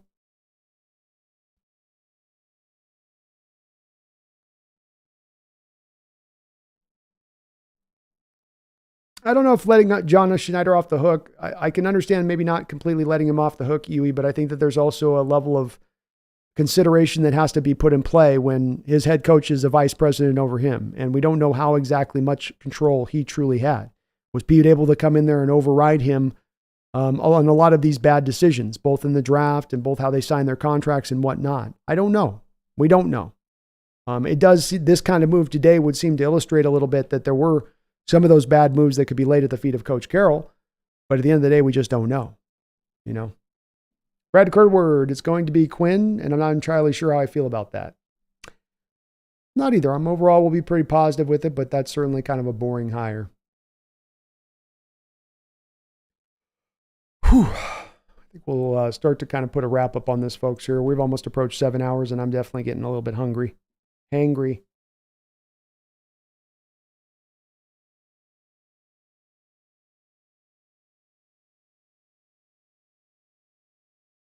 Cameron says, B, bring back the extreme close-up. Laughing out loud, put a kitty treat close to the camera so she, at some point, does the extreme close-up. We'll do an extreme close-up in the future, sure. I got to get a second kitty cam set up. I've been promising that for a while. I got a second cam I can put up, too. Chad Hart says, from what I've heard, Jim Harbaugh had mentioned he would be interested in coaching the LA Chargers. Obviously, though, if the Hawks are willing to pay him more capital, he would probably be all for it. Yeah, I think the Chargers if you're betting a man about Harbaugh and the likely place for him to go, I think the Chargers are probably the most likely destination with Herbert, not that providing an attractive location. He's coached in San Diego before, so he's familiar with the area. There's a lot. I know he's they're in LA now. Gotta keep getting that confused. But he's been down in LA. He's been down in that area before, so maybe some comfort with it.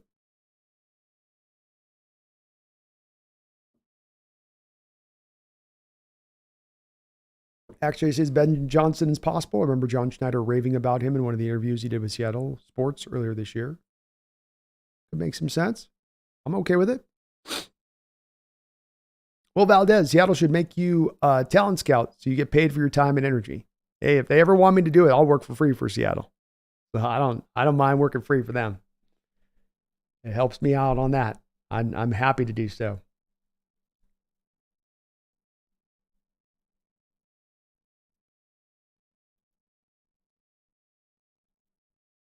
And Fleece, yeah, Mac, Waldron and Hurt are indeed no longer going to be on the team.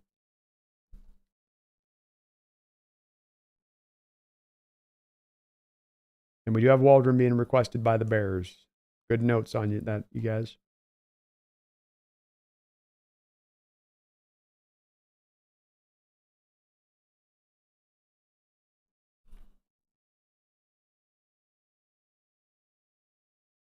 King Bomber and a friendly minor, Carroll had just as much influence on those signings and trades as John did. He did. And if not, maybe even more so in having the overriding part that he had over John, which was a very unique situation in the NFL.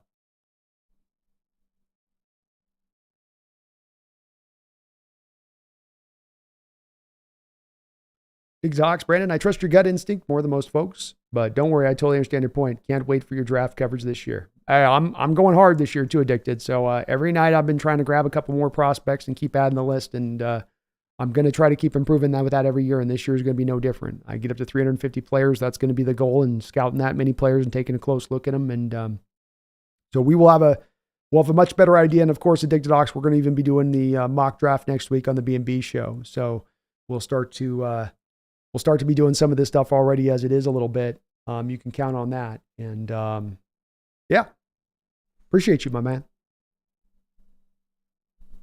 King says, what he does this season moving forward is really what John 100% will be taking the blame for. That's right. There will be no Carroll shadow that he can kind of point to on. He can't get out from under that. This is going to be on his shoulders and his shoulders slowly alone. Seahawks Gaming, Mike Vrabel is defensive coordinator. That man had Sean Murphy bunting at CB1 and was down to his fourth string safety. He gets those guys to play hard every week, to your point. And that's one of the things I do like about Vrabel is we are in a league right now where it seems to be very hard at times to motivate players and get the most out of them and get them to give you their best. And even though you're paying them to be a professional, you're not always getting them to do that. And he always seemed to, with that Titans team week in and week out, wherever their talent level is, whatever their injury situation was, he was going to get them to play hard. And I think that does speak to a bit of the quality of him as a head coach. He says JS's worm tongue whispering poison into Jody's ear about Pete. Actually, it says with John Schneider at the helm, Dan has zero chance. He will get someone who is by his side. So I think he will go with young and upcoming for the power dynamics. With someone like Dan, he will have to share the power. Possible there. Very possible. Lord Boom, there's no scenario in the multiverse where Bobby Wagner is a bad deal or trade. Bring back the legend. Amen, brother. Amen. I'm good with it, especially because we got to go deal with the other middle linebacker position as it is, or the will linebacker position, depending on who the coach will be. Brian Harbaugh might want too much power. We were kind of speaking about that earlier on the stream tonight, that could be really the real impeding factor. Not that you won't be willing to pay Harbaugh whatever he wants to be paid, but that he will want that power and control. Are there any OCSs available? I don't know.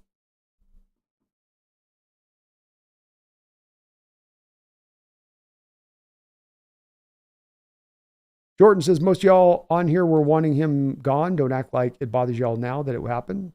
I don't think anybody's doing that.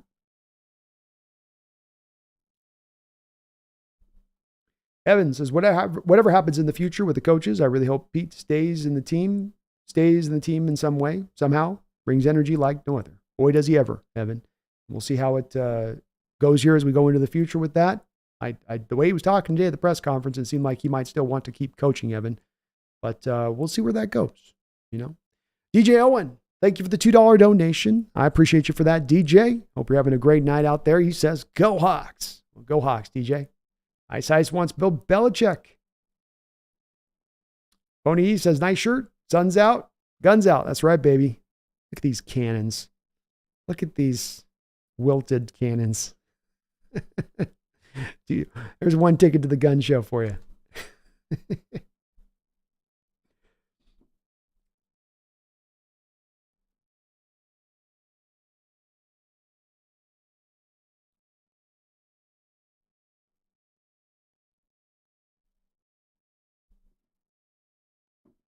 Kevin O'Connell, new defensive coordinator, about to scare the cadoodles into these players. We need some cutthroat leadership to make some dogs.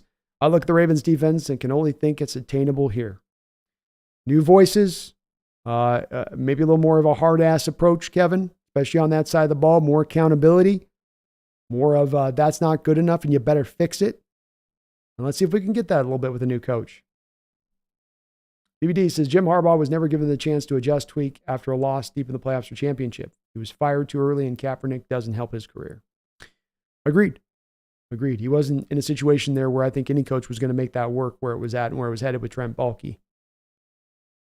Rogers Green, Mike McDonald, Ravens, my choice for new head coach. I love him, man. He's one of my hot up-and-coming defensive coordinators in this league, pure coordinators in this league that's up and coming, and a guy who's done just some magnificent work with that Ravens defense throughout the course of these past couple of years with them. Very inventive, very creative, modern. He will run a scheme that is updated in a big way. Holy Hand Grenade, B needs 48 hours of YouTube darkness for his work ethic. I do. I need 48 hours of YouTube darkness so I can work on the videos and stuff. I haven't gotten a video out in a while. It's just, it's again, man, I need more hours in the day. I think I got to start bringing somebody on for some help on this channel so I can start getting through some more of the work. Purple Orca, Lincoln Riley, he loves offense. He does. I don't know if he's done the greatest of jobs at the college. I don't know if he's done the greatest jobs there at USC. I think we can go with a little bit better. Dustin Ruth says Pete won 3 championships in the NFL. Harbaugh did not. It's true. Pete had a little bit more time to get those done. Harbaugh got his 1 this year, but that is the truth. Yeah. Cliffix says in the recent PFF NFL 3.0 mock, they're already at 3.0 mock draft, Dallas Turner got dropped and we took him there at 16. Any thoughts on that? Dallas Turner is my second rated edge in this draft behind only Latu. Latu is the only guy who is ahead of him. So I have him as the second rated edge. I don't have him as a tier 1 blue chip prospect, but a tier 2 guy. So if you're taking him at about 16, the value there is about right for Turner. He's got a lot of physical build similarities to Will Anderson, where a little bit of a light edge, who plays with an extra amount of tenacity and kind of grit and desire that can kind of overcome some of the size. And he does have a nice length. He does have some nice dip and bend and explosiveness. He's got some nice base abilities he brings to the table. But boy, is it going to hurt to have selected your third edge in the first 2 rounds in the last 2 years, on top of having paid Uchenna Nwosu all that money. But he's a good player. Lord Boom says, fun fact and shameless promotion, T-Mac McMillan beat Fuka Nuka for Polynesian Player of the Year twice. Just saying. Hell yeah, man. Hell yeah. I gotta go check that kid out someday here. Grinman says, Ben Johnson's perfect for our offense. I think he'd have fun utilizing all of these playmakers. That's for sure. I think he'd have a hell of a time. Space the same here, Brennan. I'm your new coach. Half Daddy looks like Shane Waldron could leave for Chicago. Wow. Well, Half Daddy, he's not staying in Seattle, so he's got to go look for just a job at this point. So he's probably going to try to take what he can get. We're getting some snow on our side of the state. We were supposed to be maybe due to have some here, so I don't remember where. Last I checked, it was going to be clear, but we might be about. No, we're still dry over here. They keep saying we're about to get dumped on. I don't know. Riverside says, so what did everybody decide? Who are we getting? Harbaugh's the favorite here, but there's still, I think, a lot of push behind both Dan Quinn and Ben Johnson, and different camps. People like different guys on it. So I think that's definitely where we're going to see this poll end up at.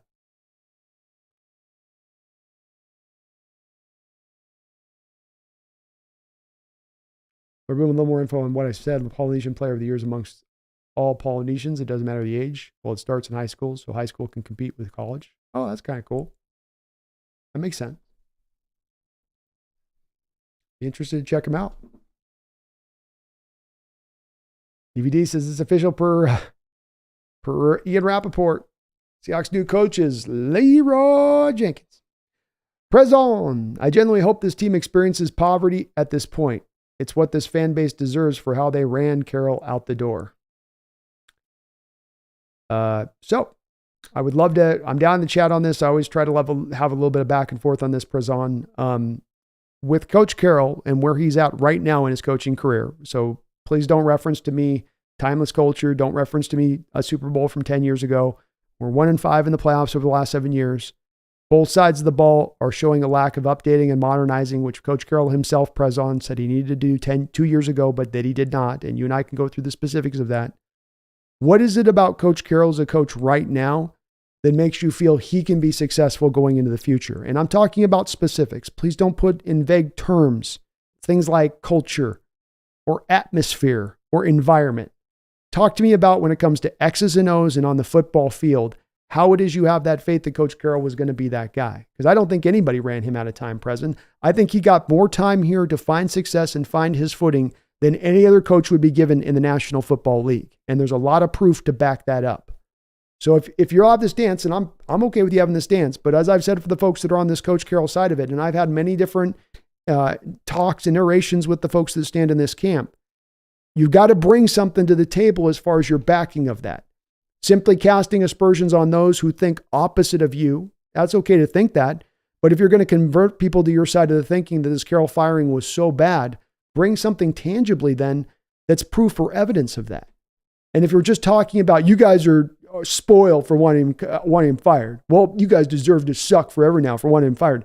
That stuff doesn't push the conversation forward. And if you trust in your position on this, if you feel so very much in the bottom of your heart that Coach Carroll's the right guy, you should be able to build up a true, strong argument that doesn't have to be on the back of you casting aspersions or insulting the person that is on the other side of you in that debate. And if you are getting to that point, as I say many times, and I'm going to hammer this throughout this offseason, you've got to reach to insulting somebody that you debate against with, you've lost the debate. You've lost the position. You've lost the people in that argument. So if the hope and the point is to bring people to your side of it and to your mindset of thinking, to insult them is not going to accomplish that. And in many ways, you're saying to people when you do that, I've already lost the debate. I got nothing. My gun's empty of any bullets. I got a gun. I don't got any bullets in it. And you might think you're firing actual bullets at people when you throw the insults at them like that or telling them they deserve to have a franchise now in poverty, but you're actually just firing blanks. There's nothing really to it on that. So, President, if you've got something you specifically, I'd love to have a conversation with you on this because I've tried for weeks with the Coach Carroll folks like yourself who are so very much over the moon with Coach Carroll. He can do no wrong. He's earned the right to write his own ticket out of town is what they tell me. And then I make this question to him and I say, okay, what you can provide me tangibly that shows that? What is it that he does in his coaching game anymore that really makes you feel that that's going to be the case? They can't really reference anything. There's nothing that specifically I've had in one yet of these conversations that somebody's been able to go to and say A, B, C, D, E, and F. You know, I can do that about some of these coaching candidates. I can do that about a Ben Johnson. I can do that about a Harbaugh. I can't do that with the Coach Carroll. And if you can bring me to the side of this. You can win me over to your side of this debate. But it's not going to be based on you insulting or casting aspersions the other side without actually trying to back up your position and point of view in a way that is what I would offer maybe as constructive.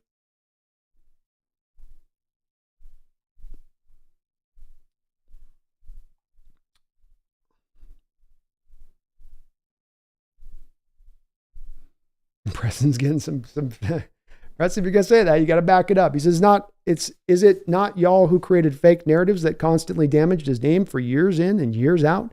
So again, Preston, as I reach specifics, don't speak in vague terms.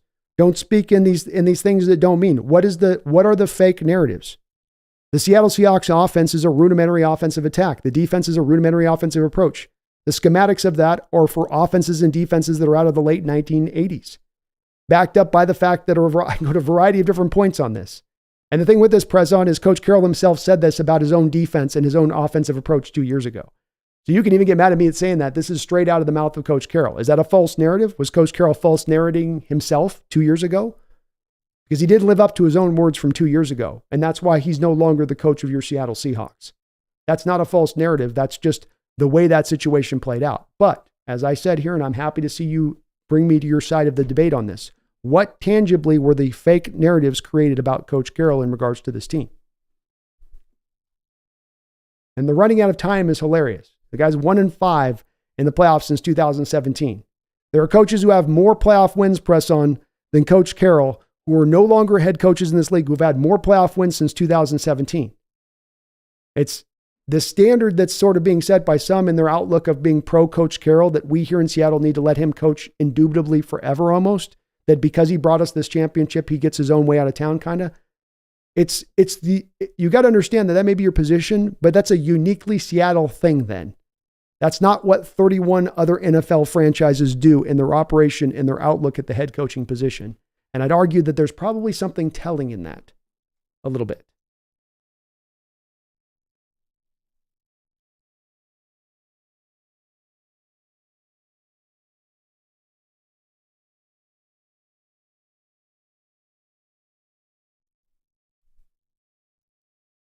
Connor says, waiting on the snow here in Vancouver as well. I hope you guys don't get dumped on too bad. I know it's crazy over on the west side when the snow starts to drop.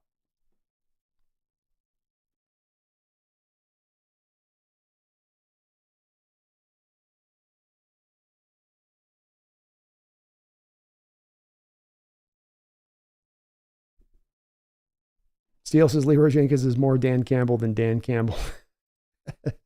Too saucy for me as a head coach. He is kind of a Leroy Jenkins type, but in a good way. DVD says, okay, Pete can give players a chance to become incredibly great after 2 years and give them an extra 3 years. Take that.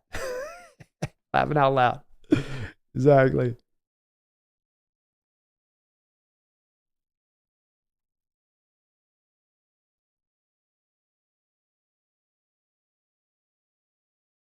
Lord Boom, Brandon, I love you and I understand your passion, but the Seattle Seahawks in 2023 made $550 million. I'm sure they can pay you and you deserve it. Well, hell, man. I wouldn't turn down a job offer. I'm just saying if if the impediment's paying me or not, you guys could throw me literal peanuts. They don't even have to be unshelled.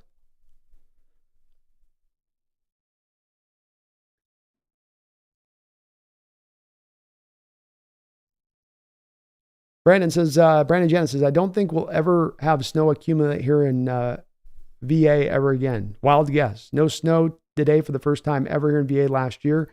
Is global warming a real thing? Questions.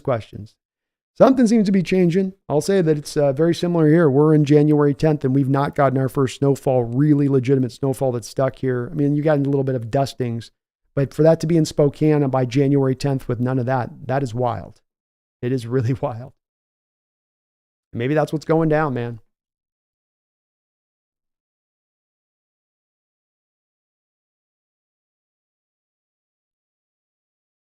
Ryan says, better send Pumpkin out for Snickers. I know, man. Start getting a little hungry. Start getting a little hangry. I can feel myself with it. Let's get a little bit in that mode.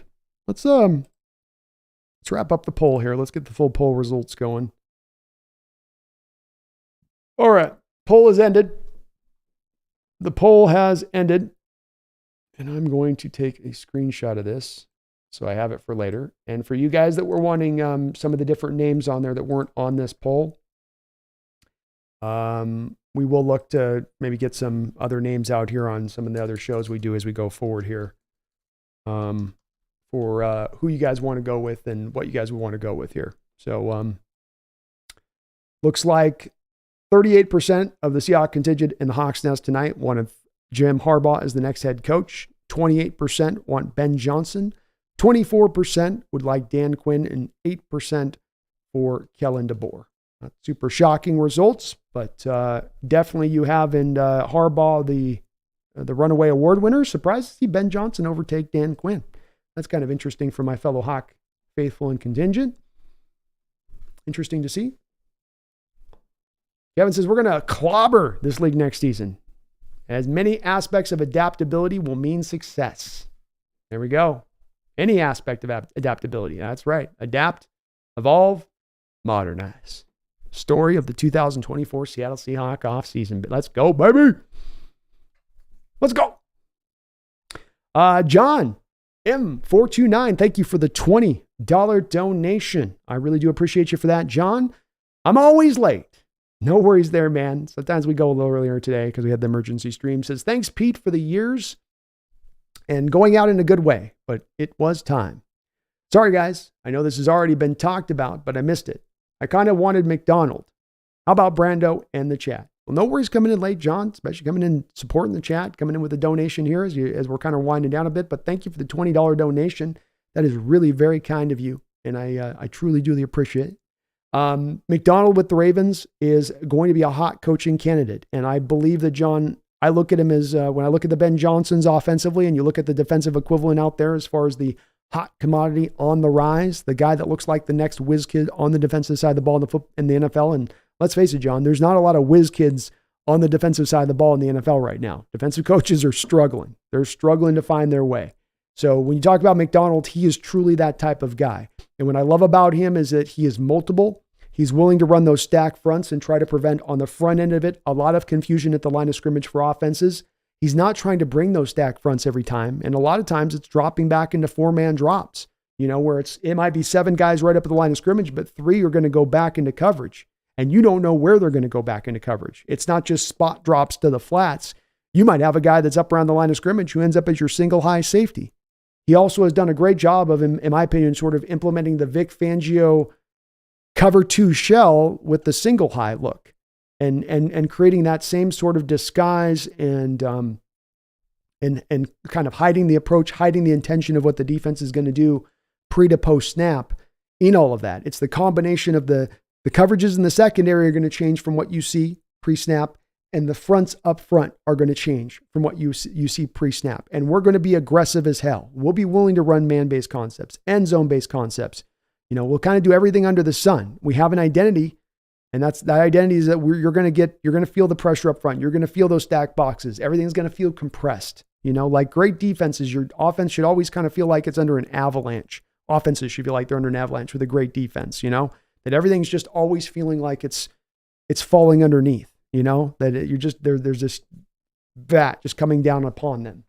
So McDonald is, to me, one of the rare defensive guys out there that is untested, who actually does have me within consideration here. I certainly want an offensive-minded coach. I'm not looking for a defensive-minded coach. And if I do get a defensive-minded coach, certainly would like to have a guy that's more of a tried and true, been there, done that. But when it comes to a guy who's going to maximize out at his scheme, who's going to run a modernized approach, John, that is at the forefront on the defensive side of the ball in this modern NFL, you would be getting that in McDonald. And of course, he would be taking you from going back 30 years prior in your sort of defensive approach to modernizing it almost overnight. And you would think that that would bring a lot of returns with it. But I love the fact that he puts his players in a great position to succeed. He maximized the talent of those players this year. He got the best season out of Jadeveon Clowney that we've seen. And that's, Clowney's been in a lot of different stops, right? Had a lot of different opportunities and a lot of different schemes. And McDonald got the most out of him.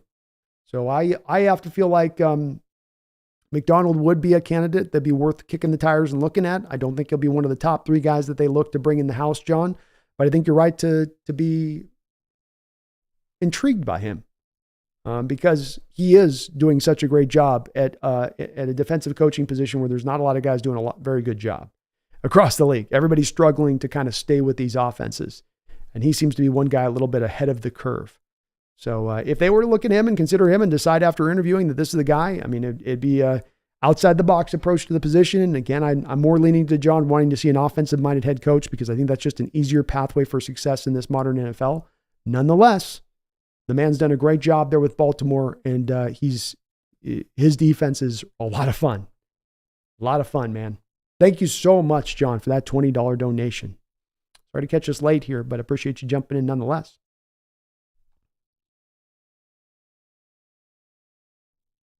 Kovic says, make a petition for B to be taken in as a Seahawks scout for the sake of our bright future.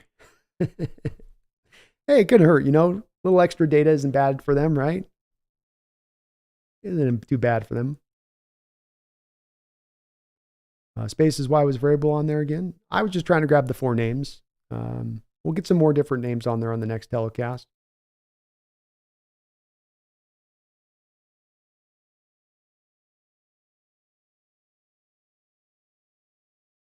Bob Jennings from ESPN reporting Dan Campbell offered Seahawks coaching with cash and draft picks. That can't be true. You gotta be. There's no way.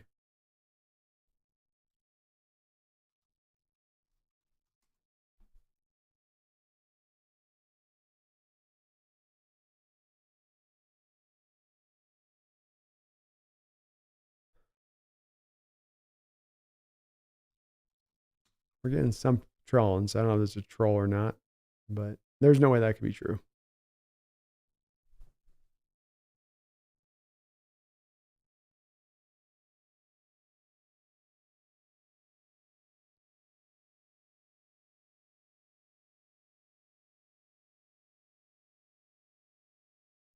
DVD, you have a good one, man. Then come for the sleep. Yeah, definitely get some rest tonight. Thank you, though, Cliff. DVD, I appreciate you, man. Orlando Roca, should a Chris Peterson, former Husky coach, be a candidate? I think he's kind of up there at this point, almost 60 years old. That doesn't put him out of the stage of potentially being a coach, but no, I don't think I would look to go with Chris Peterson. He's been retired for a couple of years. He's been out of the game for a few years now. I think he's definitely into retirementville at this point. Livik, how confident are you of us signing Jim Harbaugh? Like I said earlier, I'm leaning towards BJ, but I don't mind Jim Harbaugh as well.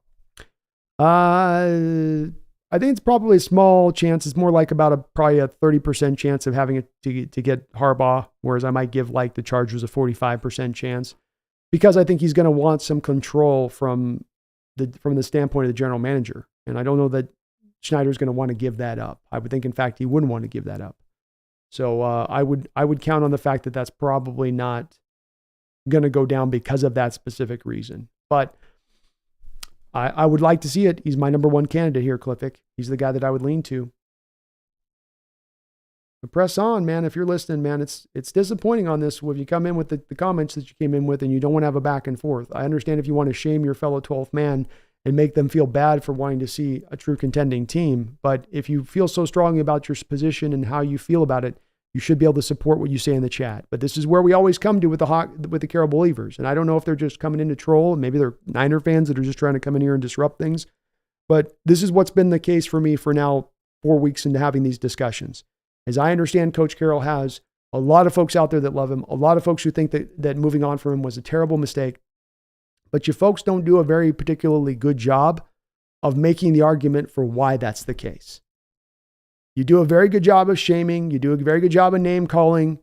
You do a very good job of, as Preston, you did, of getting the chat. Okay, that's what we were going to say. Okay. But you don't actually back up your position. And so how does Coach Carroll get fired? Probably couldn't back up his position much either in this meeting with ownership and general managers.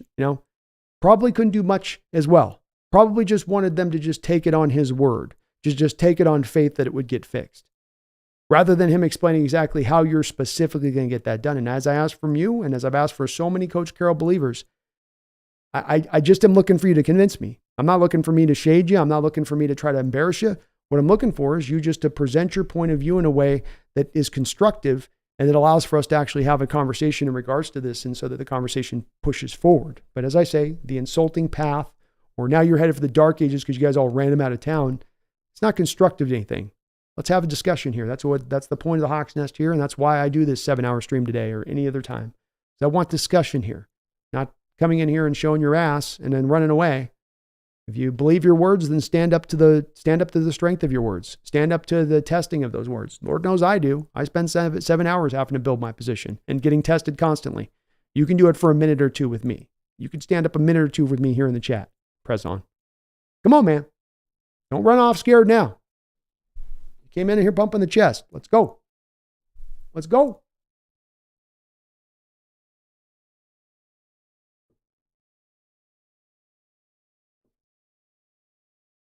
Wilbert, where McDonald from? He's the defensive coordinator with the Baltimore Ravens. Maxwell Stern, is it true that Jim wouldn't come here because he would also want to be GM? It's possible. It's possible that becomes and very likely that becomes the inhibiting factor. Jim's in a position to be able to ask that kind of control, and he might just get it. Later, Space. You have a good one, man. Appreciate you. Hope you have a great night. And McDonald with Big Cat, Bobby, Mafe, it'd be a nice match. How's Garrett's new defense coordinator? Dag says, one of the most irreplaceable things about Pete is his culture, the way he can access players and get them invested. You might not care about that, but the actual players doing that's priceless. Yeah, it's another one of the things that gets mentioned to me about culture, Dag. And the problem with that is it's not that it doesn't matter to me. It's that you can't really tangibly prove how that builds out to wins and losses. And what I mean by that is I watched a lot of players this year that weren't bought in. So if I've got a culture that doesn't get people to be bought in, then it may be a culture that makes everybody feel warm and fuzzy.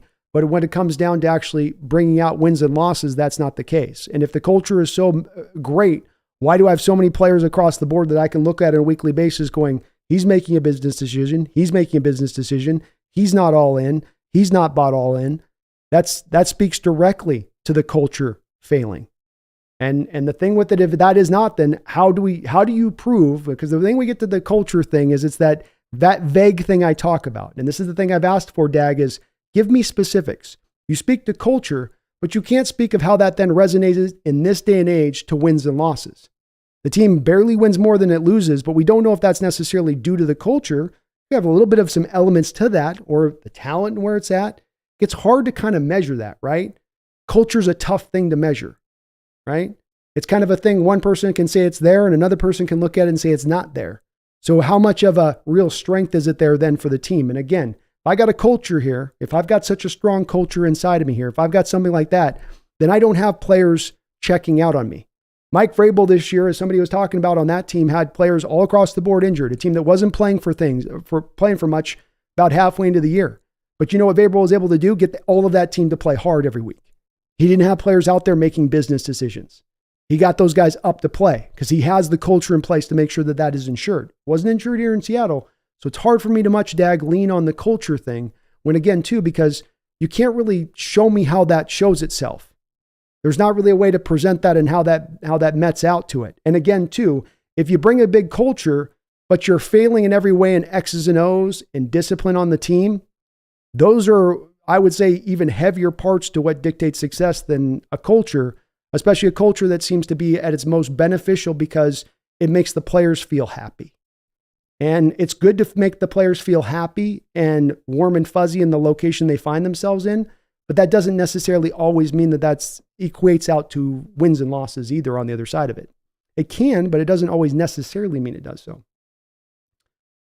Dag says it's hard to make any actual points because most of the counter arguments would be false dilemmas. People over-exaggerate how long the defense has been mid. It's been 5 years, really only 4. Well, I mean, Dag, the thing I say about this again is I don't turn slow mode on in my chat. I go for 8-9 hours on my stream to have the backs and forths like this. So I understand that there's a character count limit, but you can pump up a bunch of different posts in here. As I just read your first one, I'm reading this one back to back. I'm happy to read them back to back. When it comes to the defense being mid, again, the specifics I go to defensively, Dag, that maybe you can speak to these specifics. I'd love to hear your thoughts on them. You blitz at a league least rate. You had a coach 2 years ago, Dag, that said, we've got to start getting more aggressive. He said 2 years ago, I've held on to the old for too long. So is your feeling, Dag, that he didn't continue to hold on for the old for these past 2 years? Is your feeling that when you look at the offense, for instance, and you see the fact that this offense looks very close to the 2016, 17, 18, 19 version of the offenses that you ran with Russell Wilson, that that's just coincidental, that Waldron just happened to kind of forget what brought him here, or that maybe Coach Carroll is really having a heavy-handed approach on both the offense and the defensive side of the ball? I mean, if you can, speak to me if you can, the specifics of what I'm talking about here being that you have a scheme that drops into soft zone-based defenses, even over these last 2 years of changes, that allows offenses to dink and dunk you. You've got the prevalence of backup quarterbacks who slay you a ton because of the fact that you're so simple to play. This is trending more and more in that direction, not trending away from that direction. The undisciplined nature of the football team that's been there for 10 full years, even when your team was great, remains here as well. The tackling has gone down in recent years on that side of things. As far as the defense being mid or not being mid, I don't know how you can argue that the defense has been mid for quite a while when you continually go through new defensive coordinators every 2 years. That's not a representation of a defense that's excelling. And Chris Richard to Ken Norton to Clint Hurt, and Clint Hurt now down after 2 years, that's not emblematic of a defense that's being successful. That's emblematic of a defense that's failing.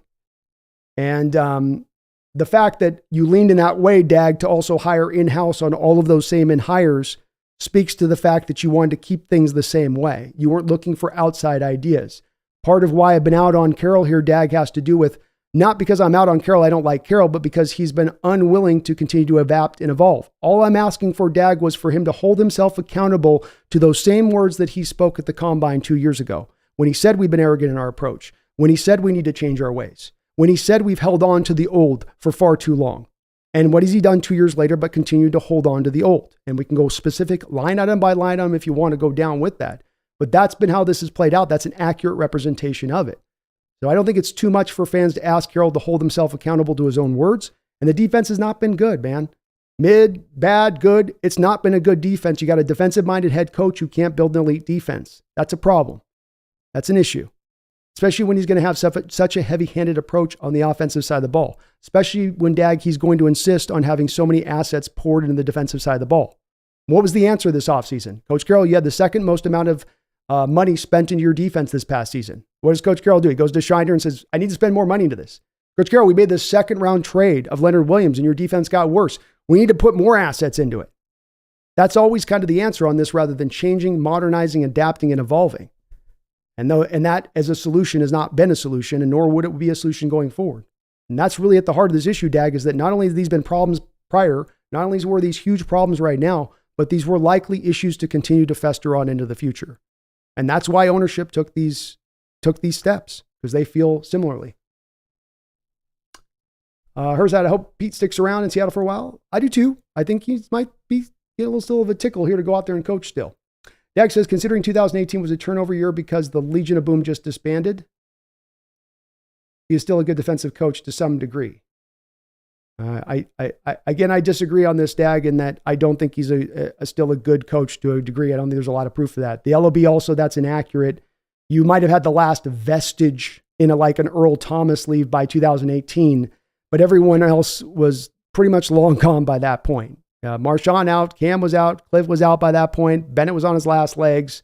I guess Earl was here technically into the year there, but you were basically at the end of that. As far as the turnover was, you're right. At that time you turned over and you dumped a lot of assets. Go back and look at the drafts. Go look at how much money they spend in that defense, turning it back over from the Legion of Boom. They've had the opportunity to turn this over once and twice, basically, since the Legion of Boom ended, and he's not been able to find an answer for it. And if anything, the returns are getting ever more diminishing. You're sliding back further across the board. You're getting worse at stopping the run. You're getting worse at tackling. You're getting more undisciplined. He's getting more guys checking out than ever before. It's trending in that direction. Ken Norris really started. The ground just needed the talent. Unironically, we have now Clinders. Truthfully, his only real bad hire. That's it. See, I disagree with you on that, man. So you'd say Chris Richard's not his bad hire. You fired him after 2 years. That's not representation of a good hire. You have Norton here for 2 years. You have 2 years, he's gone. That's not a good hire. 2 years of hurt, that's not a good hire. And again, why they weren't good hires is easy to understand, Dag. And this goes back to my heart of why I think this has been an issue here, is that Carroll didn't want outside ideas. He wasn't recognizing the failures within his own scheme. He wasn't recognizing that the approach had become outdated. He continued to double down on the old approach. And that is representative by those hires. He didn't go out there and look across the landscape for the best coaches. Instead, he wanted to bring in yes men who weren't going to challenge the way that he wanted to run business. And from it, this has now failed. And it's not that the Legion of Boom, it's sort of the way you reference that is almost like the Legion of Boom in 2018. You lost Cam then, and then you lost Earl then, and you lost all those guys had basically gone out the door at that point. There was no Brandon Baines, there was no Red Bryants, there was no Chris Clemens. I mean, it was gone at that point, and you reset it at that time. You spent the next couple of years resetting that roster and investing that defensive talent into it. You poured tons of investment into it. So it wasn't like you just went light on the defense at that time. Where you went light was on the offensive line. You decided we're not spending any money on the offensive line. Russell's taking that money up, and then we're going to pour everything up over onto the defense. That was the approach. And the returns have not been there regardless of the defensive coordinator you've had in here over the last 3 coordinators you've had through.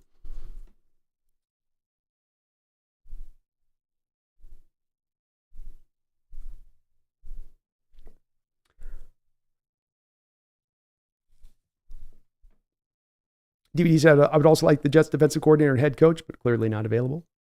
Nat Q, Brendan just got put on blast on the KJ All Day show a few minutes ago. Oh my God, really? What'd he say?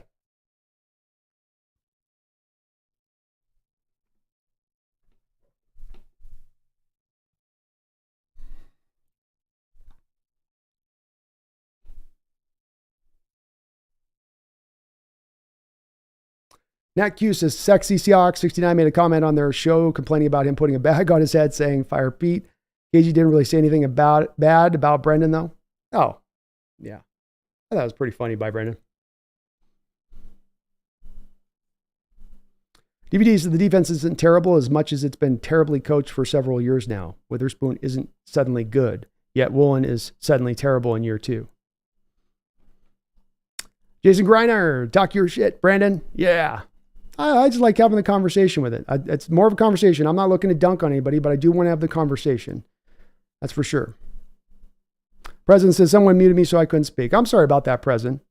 I apologize about that. I didn't mute you, man. So, and I'm okay to have the conversation with you. I'm happy to have the conversation with you. And it's all in respect. I'm not here, like I said, to try to dunk on people. It is that I value conversation and discourse here. So I do bristle about it when I hear the magnanimous statements about with some negativity tinged into them without any offering of any kind of constructiveness. That's all I'm really looking for. But I'd love to have some back and forth with you on this. I would. Benjamin Dovelson, Carroll could have outcoached further, but his problem is this: pride. He couldn't give up control of parts of the offense and defense. His insistence on control in the end got him fired. Just the truth. Benjamin, 100% accurate in my outlook of it as well. I think that this is not a matter of Coach Carroll trusted his coordinators and then they just failed him on it. It's that he had to put his fingers in all the pies. He had to micromanage. He had to look at that micromanagement of me controlling the game from the coaching level, even though it is really micromanaging where you're not letting your coordinators just coordinate. And that's why you can go from coordinator to coordinator to coordinator and see how an offense looks terribly the same over a 10-year period, how the defense looks terribly the same over a 10-year period. Because you're not changing anything in how you run the schematics or the philosophy or anything else. You're just essentially moving the chairs around in order for the appearance of change. And this is how we have a guy like Schottenheimer inherit 70% of his playbook, which for you, Coach Carroll acolytes, can you understand how ridiculous it is to hire an offensive coordinator and say, hey, take out 70% of your playbook. You're inheriting 70% of our old playbook here. Okay? Do that. That is one of the most ridiculous things I've ever heard of a coach doing to an offensive coordinator. And it's backed up when he had Shane Waldron in the first year here, where he's like, yeah, we like Shane. He's really open to doing a lot of the things we've used to done here, of doing the old things that we've done here. What?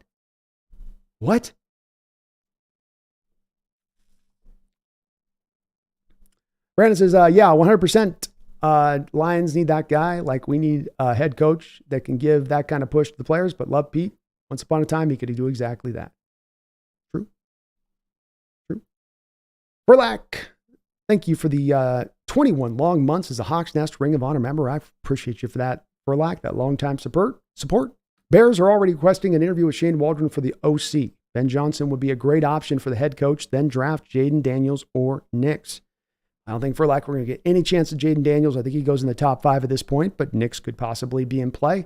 And Waldron is technically out of a job right now. So it makes sense that he's out there trying to interview and keep a job for the next year. And maybe the Bears hire him. He's got some things that he can go on with his resume that might be appealing to Chicago. DJ, one thing AI loved about Pete Carroll was his loyalty to individuals, but it's had its faults too. Russ for the Legion of Boom, Jamal Adams, etc. Yeah. There's a plus side to having that loyalty, but there's also been the negative side we've had to. And I think at times we've gotten ourselves married to players and fallen in love with players a little bit too much rather than being willing to move on. It's part of Coach Carroll, I think, that lost himself a little bit off of what was part of what helped create the Legion of Boom was that churn, turning through the roster, no player being given a starting spot, and that's just your spot. You had to go out there and earn it. Even the stars felt like they had to go out there and earn it, you know?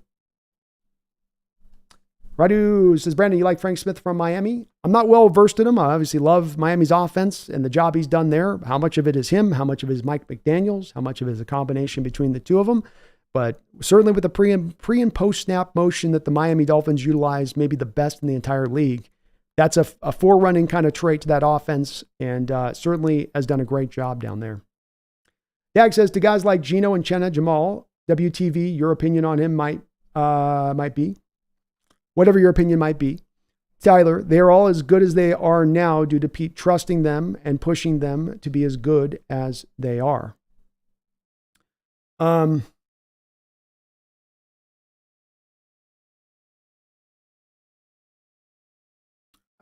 It certainly is possible in the case of Tyler Dag. Again, on this, I don't know that there's necessarily proof that a guy in Tyler who had an uncle and who had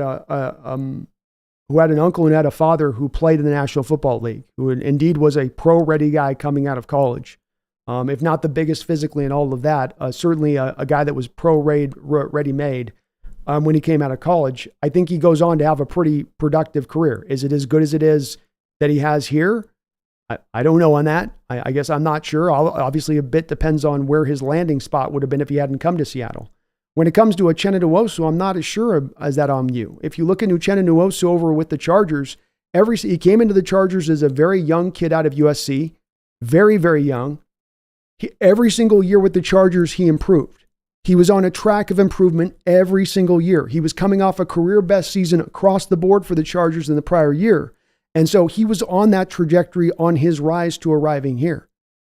I mean, I look at it more like that's Uchenna Nwosu creating himself as a player, improving himself on a yearly basis once he came out of college. I see him more as a guy that made himself into what he's become as a football player, more than that somehow Carroll developed that in him.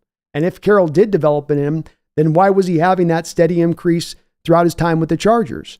And he didn't get the chance to start with the Chargers at that time, of course, Dag, because that was at a time when they had a couple of edge rushers already in place in front of him, stacked up on the depth chart until the end, until that final season, when he got a chance to shine, and he went out there and shined as basically a starter. So I don't know. I don't know about that. He didn't get the best out of Jamal Adams. Jamal Adams was much better utilized with the New York Jets. So I know he set the sack record when he first got here, but keep in mind, Dag, that came on the back of him being blitzed double the rate of what he was being blitzed with the New York Jets. So he's having to get a lot of bites of the apple to get to that sack record. The rest of his game that year was okay, but it wasn't better than what it had been with the Jets. You got a reduction in play from Jamal when he came to Seattle from the Jets. Part of that is how you utilized him. In fact, I would say, Dag, Jamal's really not a great example, as that's an example of you doing just what you did with Jimmy Graham. You know, these are detriments to Coach Carroll's record. You have a player doing one thing here, You love what that player's doing here on this team. You love him so much to make this monstrous trade for him and then eventually end up paying him. And then you move him into a completely different role on your team. Please make that make sense to me, or why that would be a successful case. How's that a successful case at that point? You know? Owen, Jesse Minter from Michigan's a stud defensive coordinator. Get him before someone else does. He is very good. Very good. Big Hawk, Carroll's gone. Thanks for everything, Pete. The Death Star just pulled up. Dark Belichick disembarks. The Legion of Doom is here. Dag says, maybe Jamal is different because he came from the Jets, but when healthy, he was playing hard for Pete. Dag, I can bring you up a lot of different cut-ups this year of Jamal Adams where the effort is not there. Just go back, Dag. I did a Jamal Adams video 2 weeks ago with a glitched video that I did. There's plenty of cuts that I included in there that absolutely show a lack of fire. So maybe it's a fundamental place that we'll disagree with. I didn't think this is a controversial spot, as there's a lot of notable plays this year with Jamal out there where you're seeing business decisions being made. Same is true with Quandre Diggs out there. It doesn't mean it's 24/7 business decisions, Dag, but it also means you're not getting 24/7 of them being ferocious out there and giving you everything. And there are those points where there's a little bit of kind of give up you're feeling at times. And press on. I'm good to go, man. Whenever you want to speak to the points that I spoke to there just a second ago about, give me some of the stuff that help you feel about that confidence with Coach Carroll when it comes to, give me something with X's and O's. Give me something with the player development. Give me something with the hands-off approach that would have been required for you to have success with him. I'm open to listening to you. I'm open to being convinced on this. I believe a certain way on this, but you can bring me to your side. You just got to bring me an argument, and it can't be laced with insults, or it's not much of an argument. Adriac says, Pete Backer, it was time to move on. 12s. Change isn't always bad. Exactly. Hawksnest, thoughts on Dan Quinn? I feel like he could be our savior. He seems to be the guy most closely associated with us as somewhat of the number one target at this point, Teflon. I'm ready for a new territory here. I'm ready for no more vestiges of Coach Carroll. I don't need any roots or trees from Coach Carroll. I'm ready to move on to something new, something different. And so with that, I'm happy if Dan Quinn's, it's fine if he's a hire, but there's better hires. There are more exciting hires. I'd like to go with an offensive minded coach rather than a defensive minded coach. But yeah.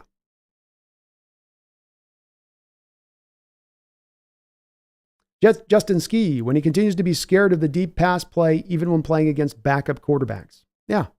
Another spot there that's not speaks well to Carroll that, Jag or Prezon, you play against the deep ball and 9 routes that are slowly being wound out of the league. You protect against the passes that don't get thrown your way, and it comes at the cost of then giving up the dink and dunk passing at a consistent basis, which was not going to change in the past, didn't change this year, and wasn't due to change in the future if Coach Carroll remained here.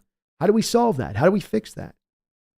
Owen Kennedy says, why do people want Dan Quinn? The decision to fire Carroll is about moving to the future. Dan Quinn is a return back to the old. You stole my thoughts on it, Owen. That's just what I think about this. Why? Let's move to the new. It's not that Dan Quinn's a bad coach. It's just let's get to something else new and different. Dag says, I know it hasn't been good. I'm saying it's been 4 years, and 2019, 21, the roster wasn't really built up. Sure, you can say, well, maybe you should have done a better job to build it up faster. I don't know, man. I look at Dag, if I look at the assets that were poured into this defensive side of the ball from 2017 onward, to just take it from 2017 to 2019, Dag, there's endless amounts of resources being put into that side of the ball that are high draft picks. It's Rasheem Green in the 3rd round. It's a 1st round pick to LJ Collier. It's a 1st round pick of Jordan Brooks. And did you notice too, Dag, during that time period that when the Seattle Seahawks had to make a trade, when they had to give up even further assets for a trade, it wasn't a trade to bring over to the offensive side of the ball, right? Instead, you're going out and doing a 3rd round pick for Sheldon Richardson, 3rd round pick for Jadeveon Clowney, Quandre Diggs, Carlos Dunlap, Jamal Adams. The trades are always going in to pour into the defensive side of the ball. And it fits a little bit to what I'm talking about with this, Dag, on this. Part of this is not just about where it's been recently, but where it's going. You had the 2nd highest amount of money put into the defensive side of the ball this season. You have the 31st best defense, basically. Or right around 30th. Call it 28th if you want me to just sit on that spot. But that's bad. You're putting that much money, all of these draft picks into it, and you're walking away with a defense performing like that. And bad all the way across the board. Any statistic you want to utilize to bring up, bad, bad, bad, bad. That means that that's trending in a certain way that was not trending towards finding resolution. That wasn't trending towards finding ultimate defensive success in 2024 or 2025. Instead, that's going in the other direction. That's the part of this too. Where is it headed? Where's it at right now? Where's it trending towards? You have hope and faith, it seems like, Dag, in that this would have turned around and gone forward. How would have that have happened? How would have you seen them solving the fact that they have a predilection to leading to a deep ball, to playing cover 3, cover 4, cover 6, dropping all of those guys to great depth, dropping their linebackers on 3rd and 4, 15 yards off the ball? How does that get solved next year as a problem that's been a common problem now going back for years? How does that magically create? What was Carroll going to do this offseason to fix that? Because I think the answer that he came back to ownership was, I ain't going to do a whole hell of a lot of nothing. We're just going to teach it better. That's the thing, is I can go to these specific things to you, Dag. I mean, I can go, if you want, line item by item. I can get 20 line items that aren't me drumming up stuff or aren't magically creating stuff or aren't me falsely creating equivalencies. But this is things that are absolutely hounding this team. And from a structure of philosophy and schematics. And it's both on the offense and the defensive side of the ball. And if those things are to be fixed, I just need to know how you see them being fixed.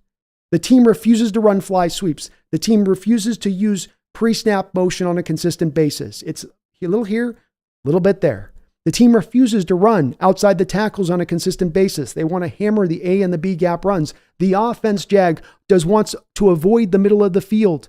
We throw outside the numbers more than any other NFL team in all of football. That's not just a time that you did it with Geno this year or just with Geno last year. That was something you did without Russell Wilson throughout his time here. Both offensively and defensively, we take whole swaths of the field and we say, ignore that, get your functionality and get your success from these smaller zoned areas. Make it happen from within that.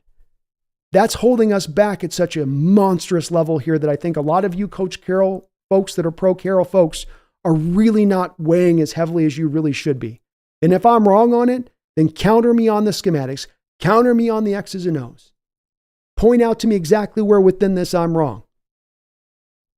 32nd in the league at throwing outside the numbers, at ignoring the middle of the field and the intermediate part of the field. 32nd. For what reason? For what reason can you tell me that it makes any smart, intelligent sense as an offense to say, we're going to ignore this whole part of the field and we're not going to run to this part of the field? But yeah, the offense will be great. We'll be awesome though. Geno should overcome that. Or whoever's at offense should overcome that.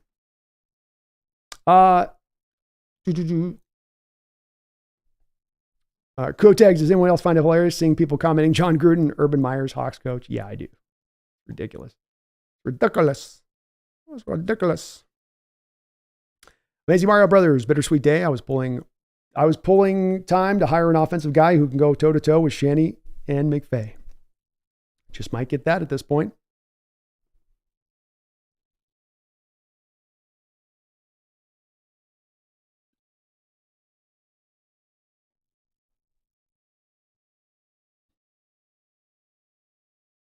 Herbicide, Harbaugh and Pete in the same building? Yeah, I don't know. I think the way Pete talked today, Herbicide, I think he's going to have an eye to head coach here sooner than later again. I don't know if that's college, pro, I don't know, but I think he still wants to keep going.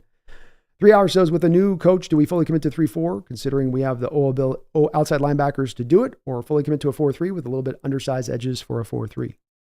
Depends on who the next coaching hire is, 3 Hour. Quinn will go 3-4. Vrabel will probably run some 3-4 concepts with his background. So I imagine you might at the very least get a mix here, but just depends on who the coach is for sure on that. He says Dunlap was the best trade made in those years. His rules were 8 sacks. Yeah, Carlos was really good and what he brought to the table. Jadavian was good and what he brought to the table. Quandre Diggs was good and what he brought to the table. My only point on that was just that the assets are always to be poured over to the defensive side of the ball. That's the sort of the preferred child here, and yet the returns from it have been ever diminishing. Dag says, yes, and the investment in Jamal and Quandre paid off for those 2 seasons at least. They individually performed well. There's stats to back it up. I would show you, but it's a chart graph.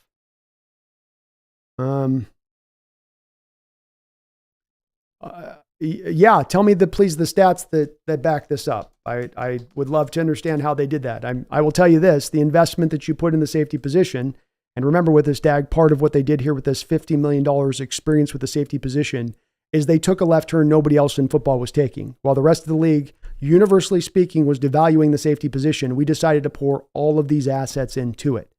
And I don't know that they played particularly great. I can use the PFF slot. I don't know how much of a measure that you hold to that as having any value.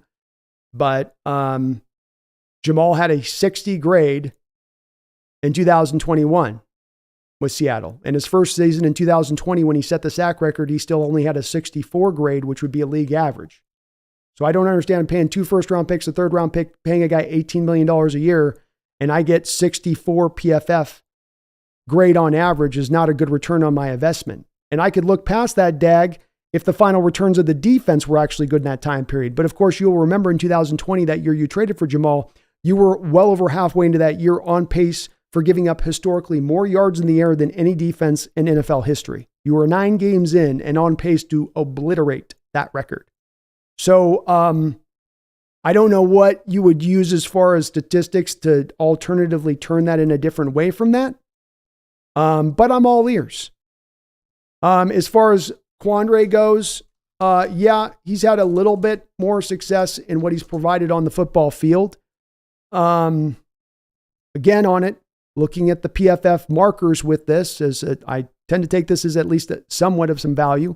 He was a 71 and a 73, which is a little bit above the league average in 21 and 22. So certainly respectable scores in that, to your point. I might offer to you that if I'm paying a guy top 10 safety money, that I want a little bit more than a smidge better than league average. But I don't think that these deals, Dag, you've been the first one to present this to me, and having all of these chats and doing these live stream shows for the past couple of years, I haven't heard anybody that's looked at the Quandre deal or Jamal deal and said, yeah, that was money well spent. This is kind of the first time that I've heard anybody present that to me. Now, if you've got the stats to present, I'm happy to hear it. But from my perspective on this, you dumped a ton of money in the safety position. You made your free safety a top 10 paid safety. You made your strong safety a top 3 paid safety in the sport. And not only did they not give you the performance back for it, but your defense as a whole did not do it. This experiment of $50 million in the defense was a failed experiment, and one driven, Dag, let's remember with this, driven by Coach Carroll. I don't think John Schneider had at the head of this that he wanted to have $50 million driven into the safety position. Certainly not the Packer way. I don't know that for sure 100% obviously, but I think it's a pretty reasonable guess on this part of it. But let me know what stats it is that we're going off of with that. And 71's fine, but again, 71, 73, that was fine with the Quandre Diggs deal when he was at the money at the making he was making before, around $6 million a year. It's a different territory and scenario when you're talking about top 10 paid safety money, especially again when the bottom line of the defense is that the defense doesn't play particularly good in that investment of safety position. Dabney, appreciate you doing this stream. I hope the stream lasts well into the night, as this is very important. Thank you, man. I appreciate you on that. We've done about 8 hours here, so I probably can't go super long into the night, as I'm definitely starting to wear down. Justin says this was so frustrating that Pete would not change. His cure was, we have to execute it better for years. That's it. I watched him just wash, rinse, repeat. And that's REPETE. And that's the way this went for years. And I didn't arrive, Dag, with this conclusion, man. I've been a supporter of Carroll. I didn't arrive here quickly,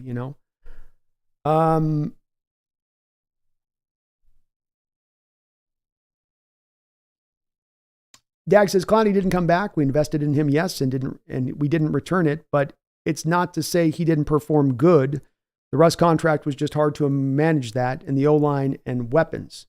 So my point on that, Dag, was not whether or not Clowney was good or whether he was bad. My point in that is that Carroll has endlessly been applying resources into that side of the ball, because you were kind of trying to present the case that this was they just started in 18 and rebuilding. And my offering to you is that since 16, they've been dumping resources into that defense, both in the drafting, both in the money that they spend, and then also in these desperate moves that they would make when they realized that all of those defensive investments they had made through the offseason didn't amount to enough to make them competitive.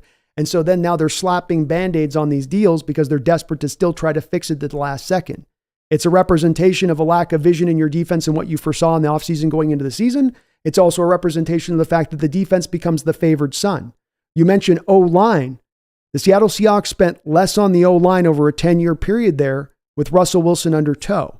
So what they did is, they paid more to Russell, but they then took that away from the offensive line. When Russell Wilson came in initially, you had the highest paid offensive line in the sport. Once Russell got paid, they pulled all of those away and gave it to Russell. So the price never came to the defense is my point on this, Dag. The price came to the offensive line. That's who shouldered that burden at that point as far as the price goes and saving that money. The defense continued to get those resources. And my point on that, Dag, was that you go through all of those guys I mentioned, Sheldon Richardson, Clowney, Quandre Diggs, Jamal Adams, Carlos Dunlap. It's always a trade to help out the defense. It's always a trade to desperately try to improve that. On top of already all those resources like I talked to you about that you put into it from the draft. You had the one draft you had there where you had all those 3rd round and 4th round picks and none of Shaquille Griffin and Lano Hill and Tedrick Thompson. And I just didn't get it. They didn't get it done. Weren't good enough. But you were pouring the assets in the side of the ball. You were putting picks into the side of the ball. There was the investment to be had there. What the problem was and what has happened here, Dag, is that over this 6-7 year period, you fluctuated through a lot of different personnel. You fluctuated through 3 defensive coaches, and yet the returns become ever diminishing. They're not getting closer to resolution. They're not getting closer to getting improved. They're getting worse. And why? Because you can flip through the coaches and you can flip through the players, but if you're not dealing with the true root issue, you're only dealing with the symptoms and not the cause. And today is about dealing with the root cause here and truly trying to fix that. Not trying to wipe the runny nose, but improve the diet, get more sleep, get fluids going through you, right? Do the things that are really housed here as the main problems and the point. Can you get better talent-wise? Yeah. You can get better talent-wise. You can always improve with that. But is that the main answer here? No, I don't believe so. I do appreciate you where coming from on this, Dag. And I love the discourse on this, man. This is what I like to have, is a bit of back and forth on this. Where was that? I loved Diggs for a while here too. I remember his first game with the Vikings, just straight up smoked a dude. He was super impressive when he walked into the door, and he was really good for us in that respect when he walked in. Part of my issue with him has just been a little bit of, I just don't think he's been the same player after the foot injury and getting older. And that was at a point in time when I told at the time that we really shouldn't be paying Quandre here. I understand there's a sentimental part of it, and he's broke his foot, and it's a bad look to not sign that guy, as there's not likely to be somebody else to give him that contract, but it just wasn't the right deal to make. You weren't going to get the returns back for the money spent. It's more about paying for past performance than it was about future performance. Owen says you make the Leonard Williams trade, Adams trade to win divisions, conferences. That hasn't happened. Something needed to change. Well said. Dag, I think, yes, they could have passed more on the middle of the field, but a lot of that can be conceived as O-line issue. The interior allowing pressure makes it harder to be comfortable throwing over the middle. That's not the reasoning why, Dag. Sorry, I know that's a guess on your part as to why. The reason that they don't throw to the middle is because Coach Carroll wants to minimize turnovers on the offensive side of the ball.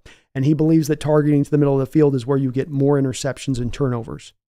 So that's not about the pressure at that point. That's about the coach's philosophy. And a little bit of what I have as an issue with Carroll and his ideology here, Dag, is that a lot of it gets to be fear-based in his approach. I don't want to throw the middle of the field because I'm scared about turnovers. I want to protect against the deep ball because I'm scared about deep plays. It's less about taking it to the opposition on either side of the ball, and it's more about being on your heels and preventing the worst possible thing from happening, play in and play out. And that's where we get to the limiting factor of the coach and his philosophy and ideology here as it bears out, in my opinion. Next says, and if immediate pressure is an issue, it limits the amount of quick game you can do, so that makes it harder to also access the middle of the field. I think it's just as hard to access the outer side of the field if you're getting pressure. And I think that you can make the argument, Dag, that we've had just as much pressure this season coming on the outside as we did on the inside. I grant you the inside brought a lot of pressure. So did the outside. Your tackle play wasn't necessarily great throughout the course of this season, either on either edge. So that doesn't really add up to me. And again, Dag, that's not what is the feature that I've been led to understand as to why Coach Carroll chose to go this route in ignoring the middle of the field. And again, the bottom line on this, Dag, is this, is that you can't ignore the middle of the field and hope for success. That's not what teams do. And you do this on both sides of the ball where you cut out whole swaths of the field and you say, don't go there because we're scared of this. And that's not going to allow you to become a contending team. That's going to hold you back, in my opinion. We may be just where we disagree on this fundamentally, but I don't think a coach can take his offensive coordinator and wrap an arm behind his back. I don't think he can take a defensive coordinator and wrap his back of his leg to the back of his knee and be like, and go out there and flourish. Go out there and be the best of the best. I think you got to let them run a little untethered and take the reins off and let them go in order for them to have success. The other part that makes no sense about that approach, Dag, in your position on this is that you went and got Shane Waldron from the Rams, who are one of the better teams in the league at utilizing the middle and intermediate side of the field. So why go bring the Rams offense in here to run the 2017-18 Seattle Seahawks offense? I would love to understand your feeling on that, because that's the offense you've been running. You speak to about it being about pressure up the middle, but strange how the offense looks so similar to that offense of 16 and 17. How about running outside? What would be your reasoning for why we don't want to run outside? Why not the zone, the fly sweeps? You had the Niner game, the second game, Dag, where you run the one fly sweep for the first time in weeks. 10 yards you get on it. You go back to it the rest of the game? No. Got the next week after that. You run one fly sweep back to JSN, another 10 yards. Did you go back to it through the whole rest of that game? No. In fact, did you go back to it the whole rest of the year? No, you didn't. Because his team over and over again does counterintuitive things, things that don't make sense. We were the most efficient team, Dag, in running cover zero this year. The most efficient team in running cover zero, which is a blitz-based scheme, which is a man-based scheme, right? Goes against the things Carroll likes to do, but you ran it better than anybody else in the league. Do you think, Dag, if I was to ask you to make a prediction on that, that led Coach Carroll to lean into the cover zero? To run it at, let's just say, a league average rate, 15. Do you think that meant that he ran it at 15? Because he didn't. They ran it the second least amount in the entire NFL. Despite being the most successful team out of that formation, despite having a shit show of other formations that you trot out on a traditional basis that are suckage to the ultimate. Make that one make sense to me. Unpack that one for me. That one I really can't add up at all. Especially when you have guys that are great blitzers like Jamal, Bobby, Julian Love, Jordan Brooks, Devin Witherspoon. Look at their PFF pass rush grades on the season. All through the roof. You blitzed Jamal below the league average rate he had with the Jets. You put him at 5% this year when he was well over 6% with the Jets throughout his time there. Why? How does that make any sense? Counterintuitive nature of things on this team. And it was way too prevalent at the end. Dag says, PFF grades don't matter much to me. Ryan Neal was the highest graded safety last season, and he was average at best and is having a bad season in Tampa this year. Okay, so does that mean the PFF grades are wrong, Dag, or does that mean Ryan Neal had a down season this year? Did you watch any Tampa Bay games and watch any of the tape with Ryan Neal? Did you take a look at him, or are you just blindly saying you don't like PFF and you think Ryan should be rated better because he was rated better last year? Does the fact that Ryan Neal went to a scheme in Tampa Bay that is a much different scheme than the one he was running in Seattle factor into that assessment? I never understand the folks, Dag, that throw out PFF. It's very convenient to do that. And the reason I say it's convenient to do that, Dag, is that neither you nor I sit here on a game-by-game basis and look at an individual player and grade every single snap of them of every single game. Is there a range there for some error and some user, for them to see something where they don't necessarily know the play exactly? Yeah. But if you're watching football to that level, you can get a pretty good understanding of whether that player had a good game or a bad game. And I do not believe this whole thing of PFF looking at a player who had some great game and they graded him horribly or on the other end of the scale. So yeah, Ryan had the year he had with Seattle the prior year and was that good. And he had that bad of a year this year with Tampa Bay. Did he train hard this offseason? Did he go to a scheme in Tampa Bay that was the best fit for him? I would offer, maybe we look at those kind of deals as maybe some of the reason why he played so bad. But as a guy who also, Dag, has watched some Tampa Bay games when Ryan was on the field, he was targeted. Teams went after him. But let me, as I always say, let's provide some actual proof that maybe goes beyond just a score. Let's build this up a little bit more. The 49 grade from Ryan Neal this year. Let's just take like one. Yeah, the coverage scores go down through for him. So Ryan Neal allowed, running about 200 less snaps this year, he allowed a 90% completion rate on throws to him. So when you throw at Ryan Neal this year, you're going to complete 90% of your passes. I think that's kind of easy at that point, Dag, to understand why the PFF score's down in the toilet for him this year, right? To give you a comparison on that, he allowed a 60% completion rate the prior season. 90%, 60%. probably accounts for a little bit of that dip in the score, right?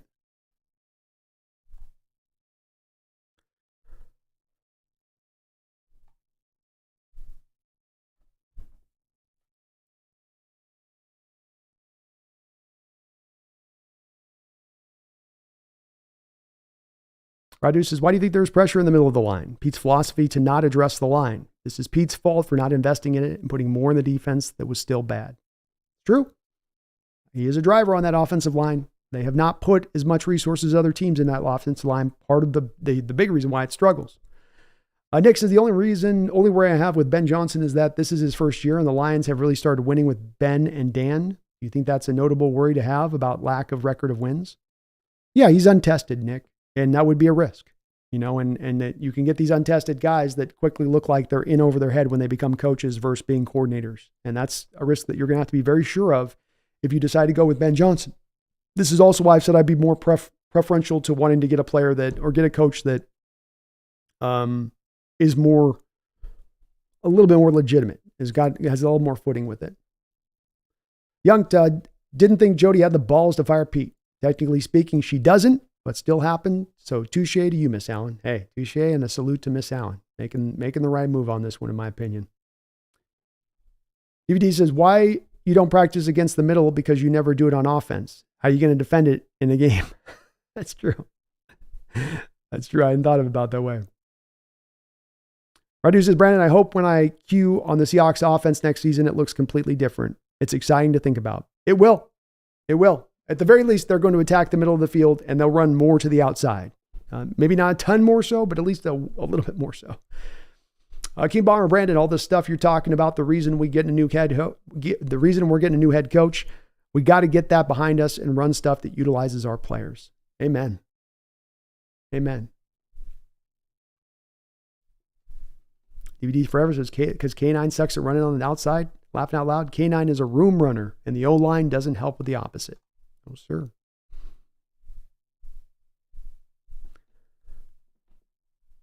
Dag says, no, it hasn't been the same offense. That 17-18 offense was completely reliant on play action and RPO. Russell Wilson, by that point, had stopped keeping the carries on the RPO game by 2017-18. They might have run RPO out of shotgun. They might have run their run game out of shotgun, but no, I think it was the same. You threw outside the numbers at the league highest rate. You tended to you threw the most 9 routes in the entire NFL, the most deep balls in the NFL. That all remained the same. You ran the ball and hammered the ball inside Dag. You had a predilection to hammering the A and the B gap, and you didn't run outside those numbers. Those shotgun RPO routes that you're talking about are all RPOs to go right up in the A gap, right behind the center's ass. So no, I don't. I highly disagree with you with the RPO. Russell in 14-13 ran the RPO and he kept it. By the time you were at 16-17, Russ had decided he was not keeping that ball anymore. And if he did, he was going to get you a 2-yard gain. It was a completely different offense at that point. But again, an offense that was about not hitting the middle of the field. Key points here, Dag. At that time, it was an offense that didn't throw to the middle of the field, that threw outside the numbers at the highest rate in the entire National Football League, that had a running game that did not challenge at all horizontally, that attacked completely vertical. What you get this year is exactly that same thing on our offense. So we can maybe find some minute details of difference, sure, but on big picture stuff and what needed to happen on this offense to drive it forward after Russell Wilson left, that stuff didn't happen. The approach did not become modernized. It is still the same as it ever was.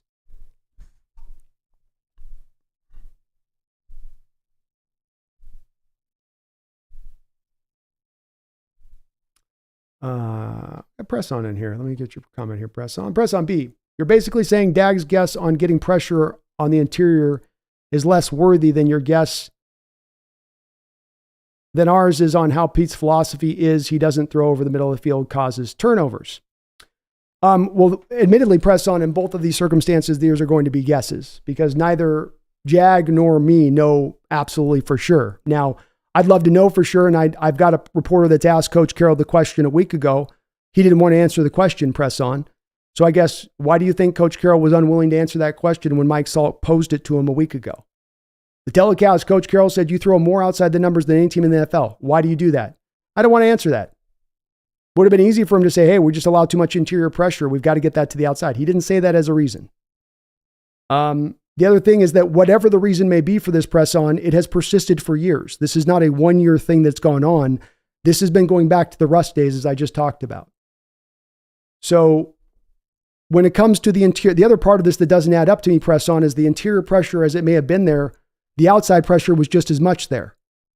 And if I'm going to try to throw outside the numbers, that pressure is coming too. So doesn't that then prevent, by his philosophy, then doesn't the outside pressure prevent you from throwing to the outside? It doesn't add up to me.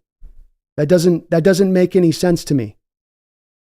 If you block it up in the middle, if you put your double team blocks to the middle because you want to throw short, you can create openings with that. The thought process that I have pressure that comes up through the middle, so that's the reason I ignore the middle of throwing to the middle of the field. I have never in my life heard that press on. In 40 years of covering watching football, I've never heard anyone mention that as a reason that you don't throw to the middle of the field. That's a new one to me. So yes, you're right. It is a guess. I will acknowledge that.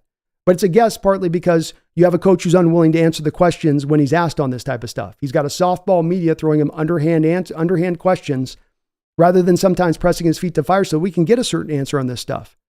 But I think it adds up a lot more press on to it being the turnover side when you really think about Coach Carroll's philosophy on offense, being that he wants to avoid turnovers at all cost. To me, that adds up more logically than just saying, well, we have pressure in this one spot, so that prevents you from throwing to the middle of the field. Proved by what? Just kind of how I feel about it. I'm trying to put more and two together in how I'm backtracking this. But again, yeah, it's absolutely a guess on that part of it. The bottom line of it, though, is you didn't throw to the middle of the field in 2023. You didn't throw to the middle of the field in 22, 21, 20, 19, 18, 17, 16, 15. You've had a variety of different offensive lines in place during that time period. And as was spoken above on this press on, the fact that your offensive line wasn't good has a lot to do with the ideology of Coach Carroll and how many assets he's pouring into the defensive side of the ball. If I make the defensive side of the ball the second most expensive in all of football, I'm going to have to probably pull from somewhere else, right? There's some part of the team I'm probably going to be yanking from at that point and making a weakness in order to make my defense that great strength by making it the second most expensive defense in all of the NFL. But instead, you got one of the worst, if not the worst, defenses in all of the NFL. And your line is also weak on the other side of it. This is, again, none of this stuff gives you confidence for if Carroll's still here moving forward. How do I have confidence that gets fixed next year? Or that he's going to finally deal with that when he's refused to do it for 10 years?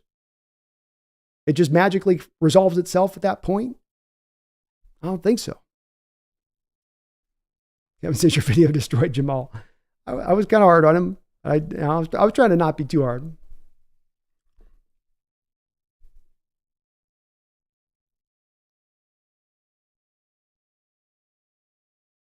Neil had like 50 tackles, his herbicide, no passes, defense, Ryan Tees. Yeah, didn't have much of a year.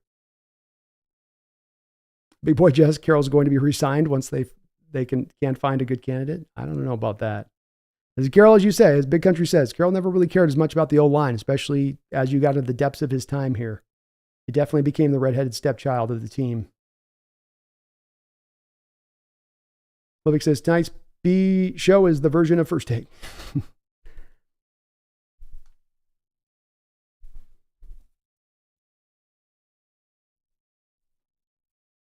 Kevin O'Connell says, make him look like that shitty dude you work with that says we deserve to make more and never works. Exactly.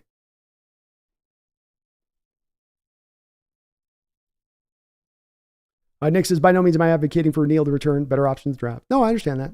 Totally. And look, if he backed into maybe the old role of what he'd been, not that that's going to happen now with Carroll gone, but he might have been able to come back and flourish back into this role versus the Tampa Bay role. And maybe Tampa Bay just put him in a position to not succeed, but to fail. Alberto says, just watch KJ live, and he said he wanted DQ. What do you think?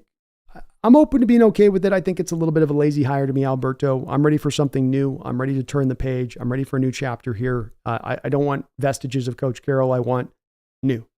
I'm not going to completely crap all over it if he is hired. And there's a lot of reason to be optimistic if Dan Quinn was hired. But I want an offensive-minded coach. I want a new path. I want a new approach. And that means leaving the old behind.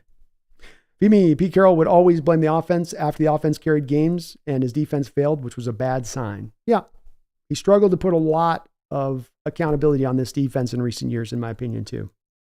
Jacob, I know it was Pete's time to go, but he will forever be my most favorite head coach.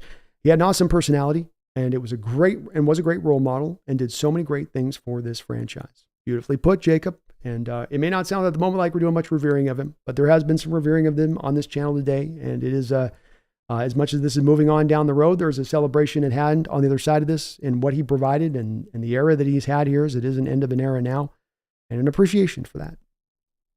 Dag says, regardless, the O-line injuries, the offense was still a top 10 EPA and success rate. Yes, it was. Yes, it was. Again, that's some of that I speak to on being a bit of the, especially when you look at how much Geno Smith was under pressure, but by how little he was sacked, and yet by how productive he was able to be under that constant duress. But the offensive line is also in a place too. Again, as I say with this, Dag, where this isn't a one-year issue. This is an issue that goes back many years, right, Dag? Wasn't one of the things Russell Wilson said as he was leaving is, I get hit too much. It's been an issue, this pass protection. You've not corrected it. It's been an issue, this run blocking. Go back and watch Chris Carson's top 100 video.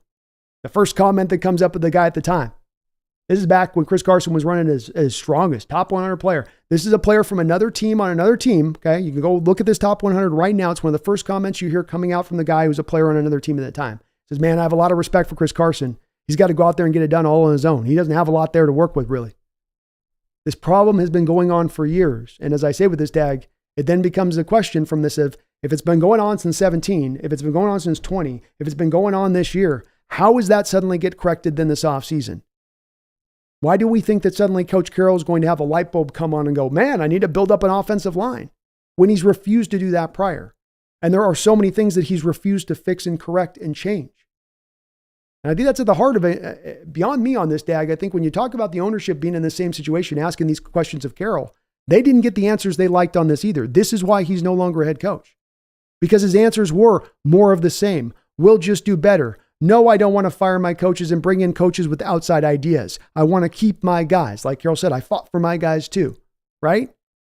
That's been part of the problem though, Coach Carroll. We're trying to get you to move this to the new place. You keep holding on to the old. I want to hold on to the old. I want to let the old go. Well, it's no longer working. Well, I don't care. I don't want to let it go. Well, then we're done. And I think and in a lot of ways on this, Jack, I think it does kind of come down quite simply in the same kind of manner with this. Lip Baby, I say move Julian Love to free safety and sign Jabril Peppers and cut Diggs and Adams. I do believe those last two are definitely going to be happening, and I'm good with that one on Julian Love for sure.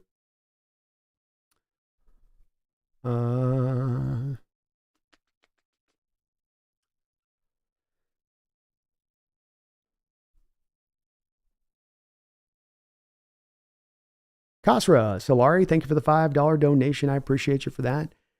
Getting Lions' offensive coordinator and running that offense sounds amazing. That run game and their ability to get big plays in the middle would be perfect. I'd be okay with it. Ben Johnson's an exciting hire, Kasra, and definitely has been mentioned quite a bit here. In fact, Kasra, on our poll today, he came in second behind Harbaugh, even above Dan Quinn. So there's a lot of love out there. There is a lot of love out there for Ben Johnson as the next head coach, Kasra. And like you say, he utilized the middle of the field. He's got a diverse rushing attack. He showed a couple, even last year when you had no Jamison Williams and not a lot at the receiver position, that, he could get just what almost Amon St. Brown and that being almost it. He could get a lot out of that game, out of that team. So he's showing the ability to also maximize the talent out around him. Would be a fun hire. Would be a fun hire.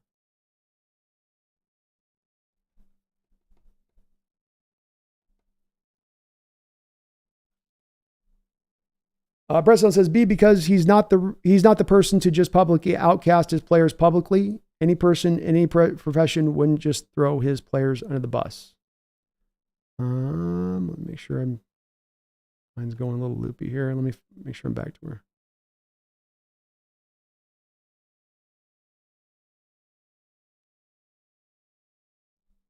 I think Coach Carroll would be able to go to speak the fact that we don't pass protect up well enough for given this, without having to throw individual players under the bus. And he has spoken in the past about positional groups not holding up their end, or this group not happening, without having to get specific to the players. So I think what's more likely here, Preston, is the reason that he didn't say it's because I want to avoid turnovers is because it sounds just as bad as I know you're avoiding here with this, because you would admit to me, President, if the reason was that you don't throw to the middle of the field because you avoid turnovers, that's ridiculous. That's dumb, right? So that can't be admitted that it's that, because there is no standing with Carroll at that point if that is the reasoning, right? And you're right. I don't know this for sure, but there's certainly a possibility this is the case, and a very realistic possibility that that's the case and the reason they didn't throw to the middle of the field. And again, on this pressure front of it, press on, it's something you've done for years with a multitude of offensive linemen that you've run through here. When you had Justin Britt, who had a really good season enough from the center position that you gave him a contract signing, so the pass protection held up pretty well up in the middle there, you still threw outside the numbers. So this doesn't add up with recent given history. This is the problem, you guys, when you back up Carroll on something that's been there for 7 years and you try to blame it on a 1-year problem of just this season being an issue. It's the thing that's been going back 4 years. And when it comes back to the offensive line not being good enough, it's not good enough because you don't invest enough into it. Why don't you invest enough in it? Could it maybe be because you're investing so damn much into the defensive side of the ball? Could that be maybe a little bit of what's at play here? If you weren't so busy making the defensive side of the ball the second highest paid unit in the entire National Football League while playing back end, then maybe that offensive line would be able to pass protect well enough. But I'll tell you this, I think even if they had done, I think Carroll would still avoid throwing at the middle of the field, because I think he doesn't do it present because he wants to avoid turnovers. Because avoiding turnovers, we know for a fact, I don't have to guess about this present, avoiding turnovers is one of the biggest things that Coach Carroll holds in high regard in avoiding, preventing and causing. Preventing and causing. This is why you have, what was it, a Turnover Tuesday, where every day in practice the last 14 years has been about turnovers, preventing turnovers offensively and causing turnovers defensively.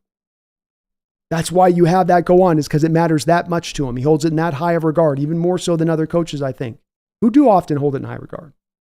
But again, on this, it is certainly a guess. I will acknowledge that.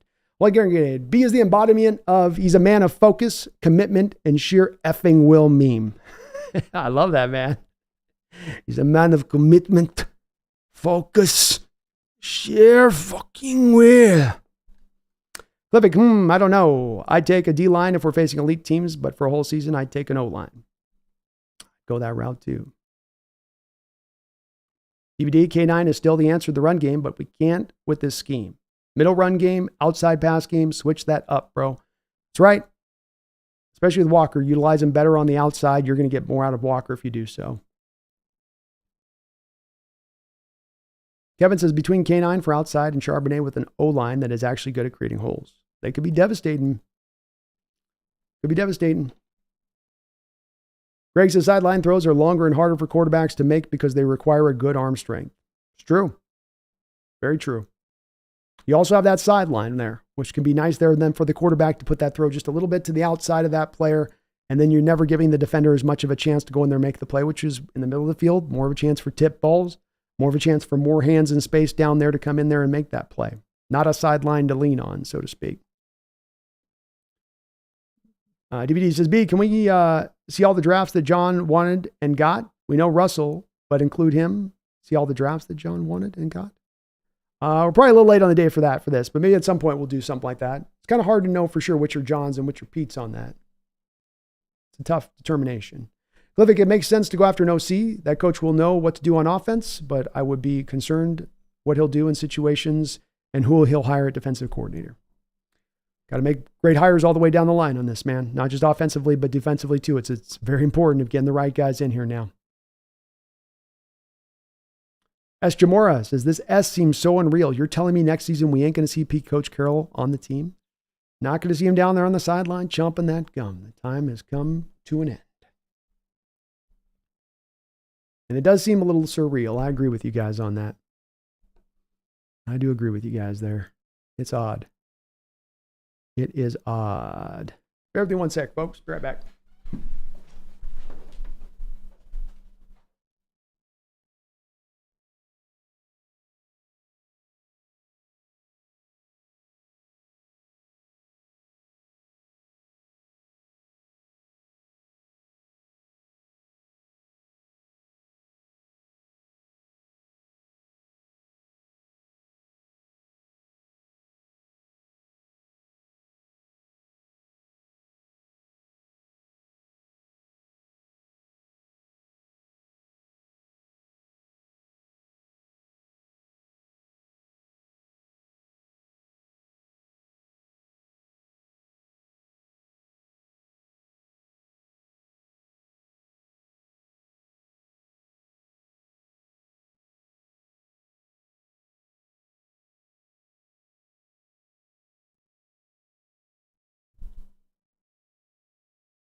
All right. We got to put a button here on this soon. I know I keep saying that, but we're 8 hours in. I'm getting hangry. Henry Diesel, thank you for the $10 donation. I appreciate you for that, Henry. Hope you're having a great night, and thank you for that support. We've been asking for change, but when it finally happened, feels like shit. Change sometimes can be hard, but I'm glad we're all together. I am too. It has made my Seahawks experience so much more enjoyable, being able to interact with my Hawk fans and chop this up and discuss these kind of things. And it really helps you to kind of turn everything over from every different angle in your mind in these kind of deals. The good, the bad, the trepidation, the optimism. You know, you go through all of it with it, Henry. And it is a bittersweet day. I know that I'm speaking in a lot of terms here, especially in the back half of the show with a certain viewpoint towards Carroll that isn't the most positive. But he is the greatest coach in Hawks history. He brought us our first championship. He's going to be held in high regard for all time for that. And it's not an easy place to get on this spot. I don't think this was easy for ownership to arrive here. I think that they've been toying a little bit with this concept through the few years, but part of it is the appreciation for what Coach Carroll has accomplished in giving him this extra time as they have. But we're all together on this, Henry. That's a beautiful way to put it. As I say, whether I agree with you or disagree other than channel, if I might have, we might have a hot debate on an item. I still respect and love my fellow 12s, especially those that come in here and watch this channel as you could be doing anything with your time and you're here checking out my show, checking out my channel. And it is very much appreciated. But at the same point in time, we are brothers and sisters here in our outlook. We both, all of us, want the same thing. We want to see championships raised. We want to see great football. And no matter where we may be disunited, we are absolutely united on that front. And it's a part that I always try to remember. Even in these debates we get into, I know they can get hot and heavy.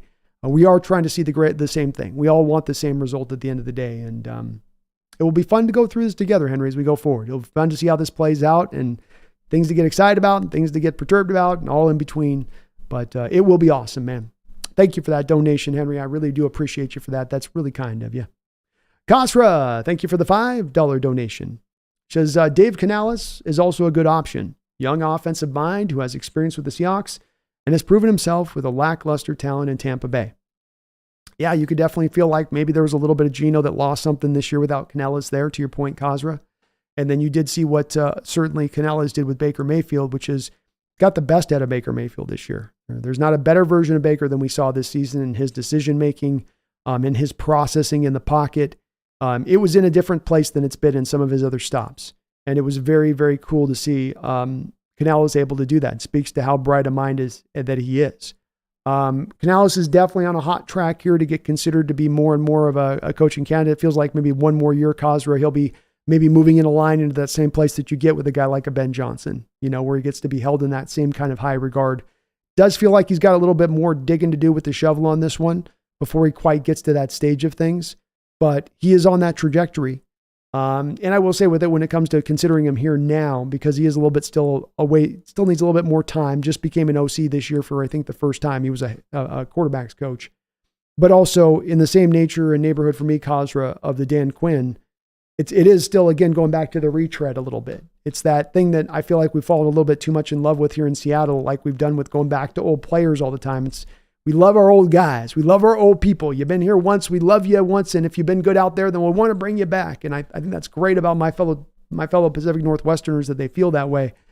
But I feel like we got to kind of shake every tree on this one and really work hard to go out there and find the one that is the best pure candidate. And that one's likely to be somebody that's outside of in-house, that's somebody with an outside ideas coming into play on this one. Kasra, thank you for your double donation, though. I really do appreciate you for that. I have been live for 5 hours, Benson. We go hard here. Hey, I appreciate you guys. Are very kind. Very kind of you. Greg says, you're still going, bro? Man, you're a legend. George says, holy shit, you're still live. Went to bed, woke up, got to work, and you're still here. Legend. Hashtag go Hawks. Yes. Do you have a favorite in the playoffs? I think the Ravens are my favorite to go win the Super Bowl. I think that they are legit all down the way through the line. Special teams, defense, offense, it's all there for them. And if Lamar can stay healthy through the playoffs, I think that team's going to go to the Super Bowl. Besides 8 hours of Hawk Talk, no one else but Brandon. Salute. Thank you, brother. I appreciate it, man. I had a great time here on the chat today with you guys. And you guys know I'm energized. energized, galvanized, ready to roll with this team as we go forward.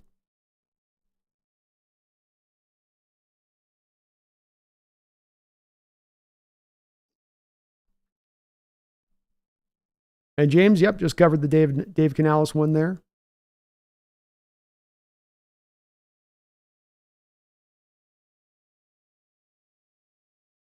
Joe Marshall says, hey, Kat. She jumped out there, Joel. Mike McDonald for head coach, says JG, and some of the 49er staff for head offensive coordinator for the Rams. McDaniel's an interesting candidate, Jay. I'm open to it. I love what he's done with Baltimore. One of the great rising defensive coordinators as far as his star goes, on the rise. Flag says, I think the topic deserves at least 8 hours. Flag, it had to, man. I had to go deep like this tonight, man. It was a requirement with this kind of subject and with all of the things that we need to talk about with this. I do want to say too, again, just press on, Dag. I appreciate where you guys are coming from on this. Even if I happen to maybe disagree, I completely I appreciate where your perspective is, and you're not alone on your guys' outlook of this. I push back on it. I'm trying to get a little bit to the heart of it at times in understanding your guys' position better. But I'll acknowledge, it's there's certainly a contingent of Hawk fans that feel the way that you guys feel about this. Like I said, I just got my full night's sleep and he's still on. Love it. Let's go, Flag. King Tay with a Mike McDonald or Johnson. I'm good with either one, King. Grug says, I trust John Schneider. It's been said he's been looking at candidates for the past month and will consider a lot of options. We could be argued as the best spot with a vacant head coaching position. We're chilling. We are chilling. And there was some debate on the chat today through this subject, Grug, about whether we are the most attractive spot or not. If we're not the most attractive spot, we're at least one of them. We're not Las Vegas, that's for sure. You know what I mean? We're not Carolina. So I think that we could serve to be a pretty nice little spot. Dag says, well, I wish I could continue to debate, but I have to get going. It's pretty late where I live at. No worries there, Dag, and I appreciate where you're coming from. At some point here, Dag, I will try to do a show this off season. And what I'm going to try to do, Dag, is I'm going to try to present the show and I will promote it where it'll be a call-in show. And it's going to be about getting people to call in that disagree with me.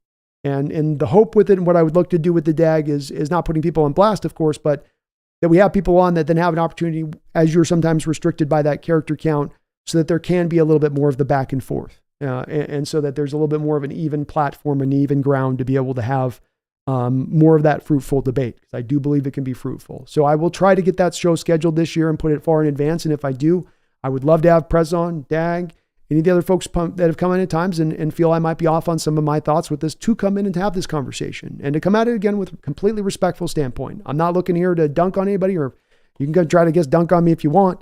I'm going to Matumbo that shit. I'm going to tell you that right now. I'm going to wave a finger if I do get the sense that's what's coming down the pike. So, give us as good as we get. But I do think that there's some value to that, Dag, because I want to have your guys' position and where you stand on this presented in a fair way. I don't want you to feel like you're being strawmanned or ad hominem attacks, but that you're actually having your position presented in the right way, and then let everyone kind of figure out where they stand with it, so to speak. But great conversations, man. Appreciate where you're coming from.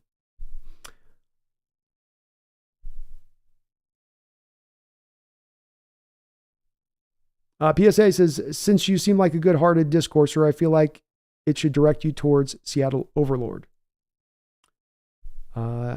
I don't know Seattle Overlord. I'm sorry. What's that? DVD's last comment, B, Jets defensive coordinator, Lions OC, and or both. Anyone decent experience at head coach? That'd be pretty interesting. Go back to the front four. You're bringing in the Jets DC, of course. This is back to the 4-down lineman.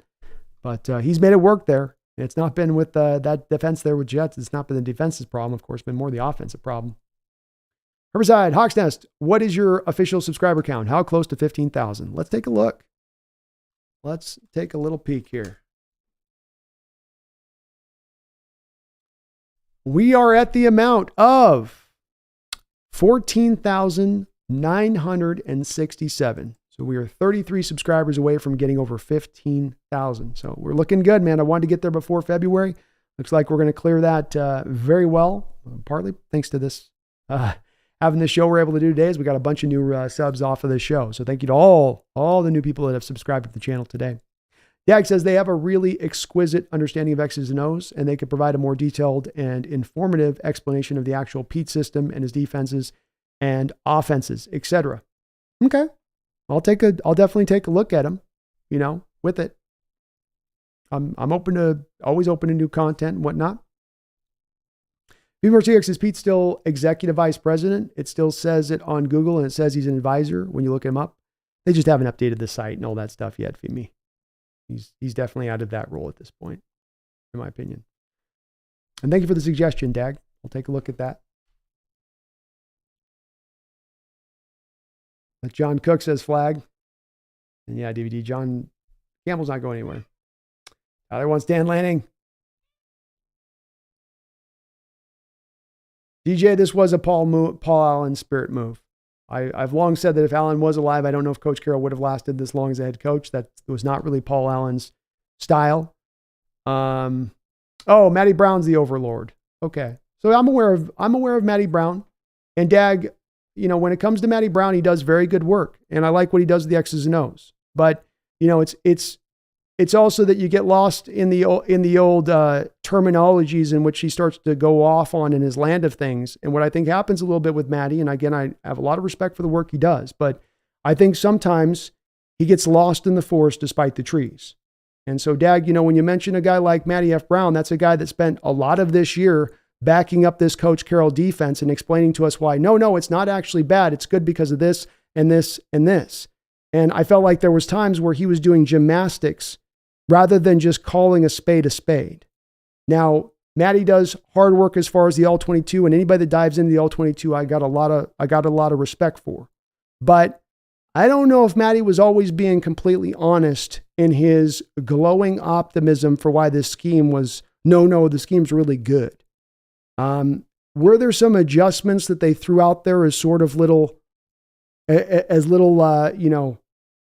items you could catch on tape here and there? Yeah, but they weren't consistently going to those items. It's like the fly sweep, Dag. You might go to it one time a game and I can show you the All-22 highlight and go, wow, look at that here and that there, and that thing's so amazing. But if you don't go to it and you don't commit to it, it doesn't matter if you're just going to run it as kind of a one-off.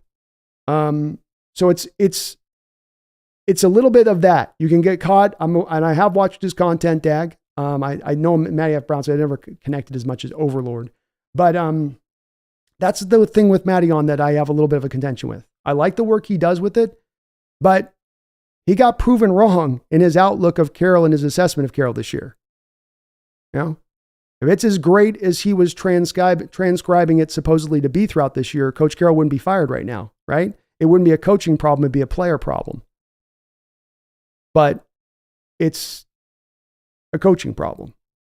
And so I love what Matty does, and he gets hard into the work. But that's a part that I definitely view this a little bit different of. And I think that the lost in the forest is about the trees a little bit this year with him was on point with that.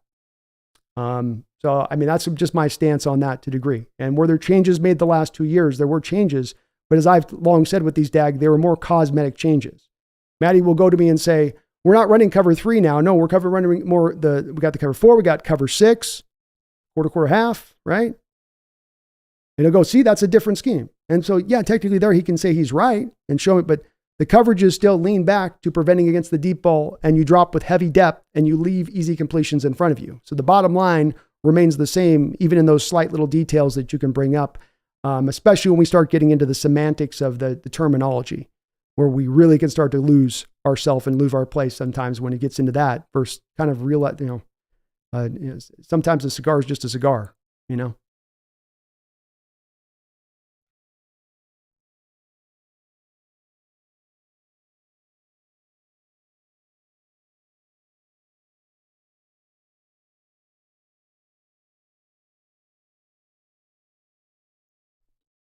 Tucker says, I really feel this is the new Tom Coughlin situation. Giants are a mess the last 8 years without him. 4 awful coaches. These last 2 years were supposed to be rebuilding. It's not to move on from the coach itself guarantees success. You've got to get the other part right. I don't know who looked at Ben McAdoo and that mustache and said, yeah, that needs to be a head coach. That one looked pretty bad right from the onset. What was it, Judge after that? Those were bad hires. So if you move on from a legendary coach and then you hire badly and you don't do the process correctly, then you're going to fail. That's why this is no guarantee for success to move on from Carroll, but there are no guarantees in football. There are no guarantees in any sport. There's only a high percentage chance of something to have happen, and you control the factors as far as you can control them, down the line as far as you can take them. But a big issue I've had at times, Tucker, with people saying, be careful, we're going to go to the dark ages for sure, meaning that don't move on from Coach Carroll. Don't make an assessment of Coach Carroll. Is he good enough or is he bad enough? Is he getting the job or is he not getting the job? Instead, operate your decision-making from the standpoint of fear. Be afraid of what you know will come true for sure if you move on from Carroll. And so now, instead of moving on from Carroll for reasons that are built in intelligence and logic and reason and deduction, you're making it all based on the fear of the failure that you think is going to come instead, that you don't know is going to happen. Failure could come, success could come. No one really knows which side of that it's going to come down the line on. So I can't utilize as much, to me, I can't lean back from my standpoint on this, Tucker, and say as much that, this is where we've gone off of this guy too early. I think we gave Carroll a lot longer time than Coughlin had with the Giants after he came off a Super Bowl before they came to their end. But you got to hire the right guy here. That's the other part of this. It's not just to move off the coach. It's also to hire the right guy. And one of the reasons I've said I want an exhaustive process here, it shouldn't just be like, okay, Dan Quinn. It should be, let's have the committee to come together. It should be John Schneider taking a thorough look at this thing from every different angle and looking at all the coaches across the spectrum here to truly find the best one.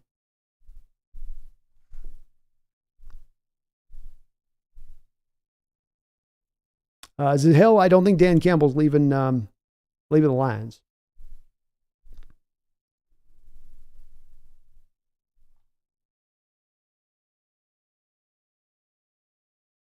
Marathon stream to 15K. I wish I could, man. This is my third straight day, and we've done some deep streams the last couple of days as it is. So I'm hanging on. Hanging on.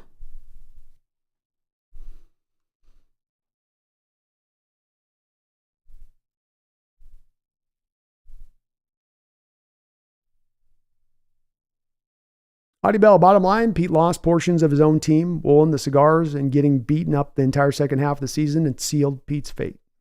Probably so. Kevin O'Connell, interesting. King 5 News puts Robert Saleh as a potential replacement. A lot of defensive coaches I'm hearing about initially out the gate here.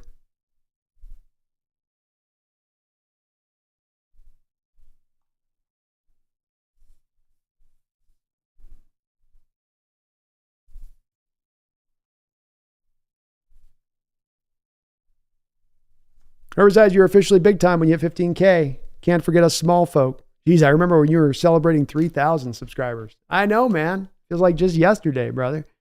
And what I love about this channel is I got so many OGs in here that have been with me for years. And it always just brings a smile to my face when I see your guys' names pop up, because it's just been tremendous being able to experience this for a few years with you guys and kind of build up this community like we have.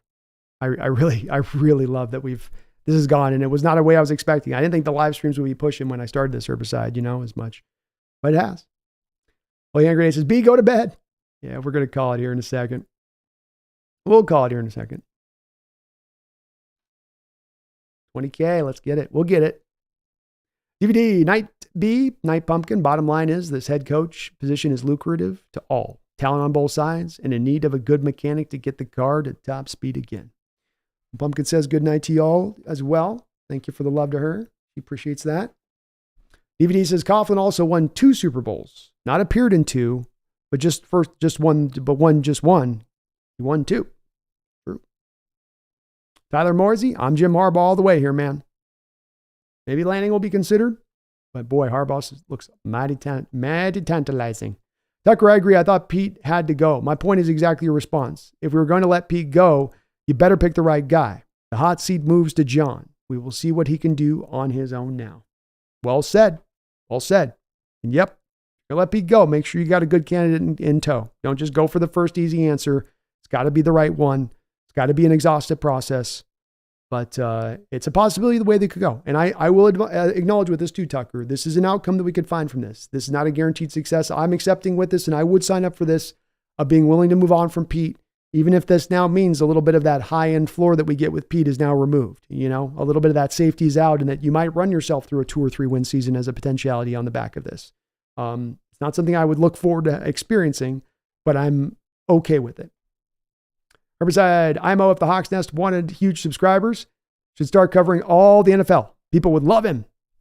I have thought a little bit. It was going to be a little bit of a thought this offseason. If we were going to stay with Carroll, things were going to maintain. I was thinking about doing more of a bit of an NFL channel, something fast and dirty and just, not a lot of production value on it. Just me up there yakking and see what I can do with it. So I might still yet do something like that. Key to the moon, top 3 head coaching candidates. My top 3 head coaching candidates, key to the moon, would be Harbaugh. My number 2 would be Ben Johnson. And number 3 would be Dan Quinn. Those would be my 3 for you. Not necessarily in that order. Something around that. Cliffy's got BJ, Harbaugh, McDonald. Okay. I like that list too. Brandon Jana, you like defensive coordinator for head coach? I don't, Brandon. I want an offensive-minded head coach.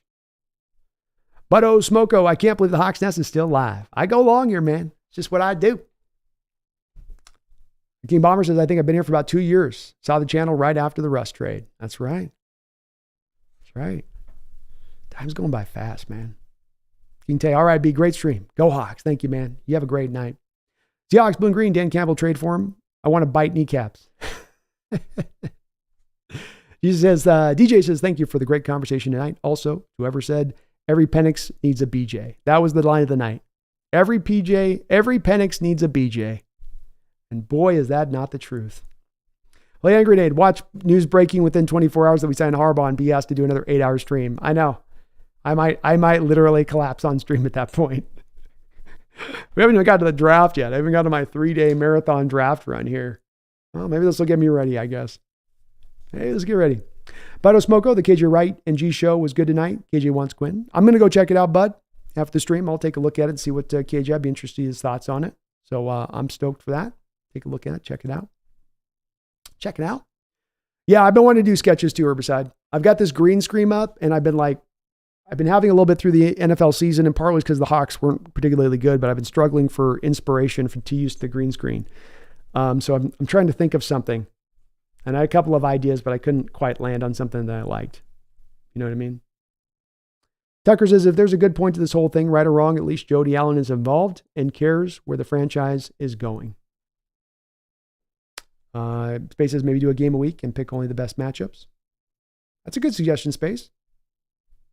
I like it. I think there's some room to maybe do some NFL content. I think it would definitely open up the niche of what I would be able to expand off of. And so I think it's a good suggestion on your guys' part and something I've definitely considered doing. I think I'm just going to do them if I do it fast and easy though, where it's not going to be anything complicated, not a lot of cuts, not a lot of me just, I'll yak on a particular situation, player, coach, situation going on.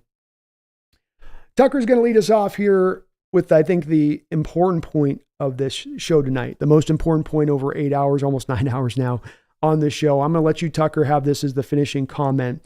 If there is a good point to this whole thing, right or wrong, at least Jody Allen is involved and cares where the franchise is going. You will never, as an ownership, you will never, as a team, get to the Super Bowl with bad ownership, inactive ownership, place-holding ownership. You will never get to the Super Bowl. I would offer you can hire brilliant people. You can have those guys draft well. The general manager, the coaches can go out there and be wizards as far as coaching and their X's and O's. But if you have bad ownership, it will always be a factor to hold you back. It will always come in to derail things at the worst possible time. And when you have great ownership, that is the beginnings of contending. That is the beginnings of rising to that point. And leading up to this, the past couple of years, Tucker, there's been a wonder about Jody Allen. Is she in? Is she out? Is she partially in? Is she partially out? Is she merely biding her time until she can sell the team? Today, we got a firm answer on that. Today, we got an exclamation point. And this has not been the first time that we've had an answer that's pushed us in this direction. It's pushed us in this direction when we've seen her willing to convert base to bonus money this offseason, at the start of the season, taking on more kind of overall kind of cash flow at that point, in order for the team to better maximize the salary cap. We saw it a couple of years ago on the Russell Wilson trade. going, no, we're going to go this route. We're going to make the trade. We're going to make the hard decision. We're not going to wait for Russell's deal to finish out and then decide then. Let's do it now. If it's the right choice now, it's the right choice now. Make the choice. And today, you get it by her making the even hardest choice of any of those and deciding to move on with Coach Carroll with still essentially 2 years remaining on his deal. The most successful coach in Seahawks history. One of the final hires for her of her brother. But what she did today was she was trying to honor Paul Allen's legacy. She sat there and she looked at it and she said, what is Paul Allen going to do in this situation? What would he do in attacking this? And that's honoring his memory. That's honoring the gift that he's bestowed upon her with this franchise and carrying it forward. You can say a lot of things if you want about Jody Allen. You can talk a lot about an impending sale of the team. I now have yet to really see as much proof here as we've looked at the last couple of years that we have an owner who has checked out, that is not engaged, that does not want to see this team get back to the promised land. It would be much easier for her as an owner today to just go back with Carroll next year. Fans would sell out the stadium. He'd have enough, as you can hear, and even in my comments, there'd be enough Coach Carroll proponents that there's not enough of the full fan base to leave the stadium half empty. But she went out and she made the hard choice.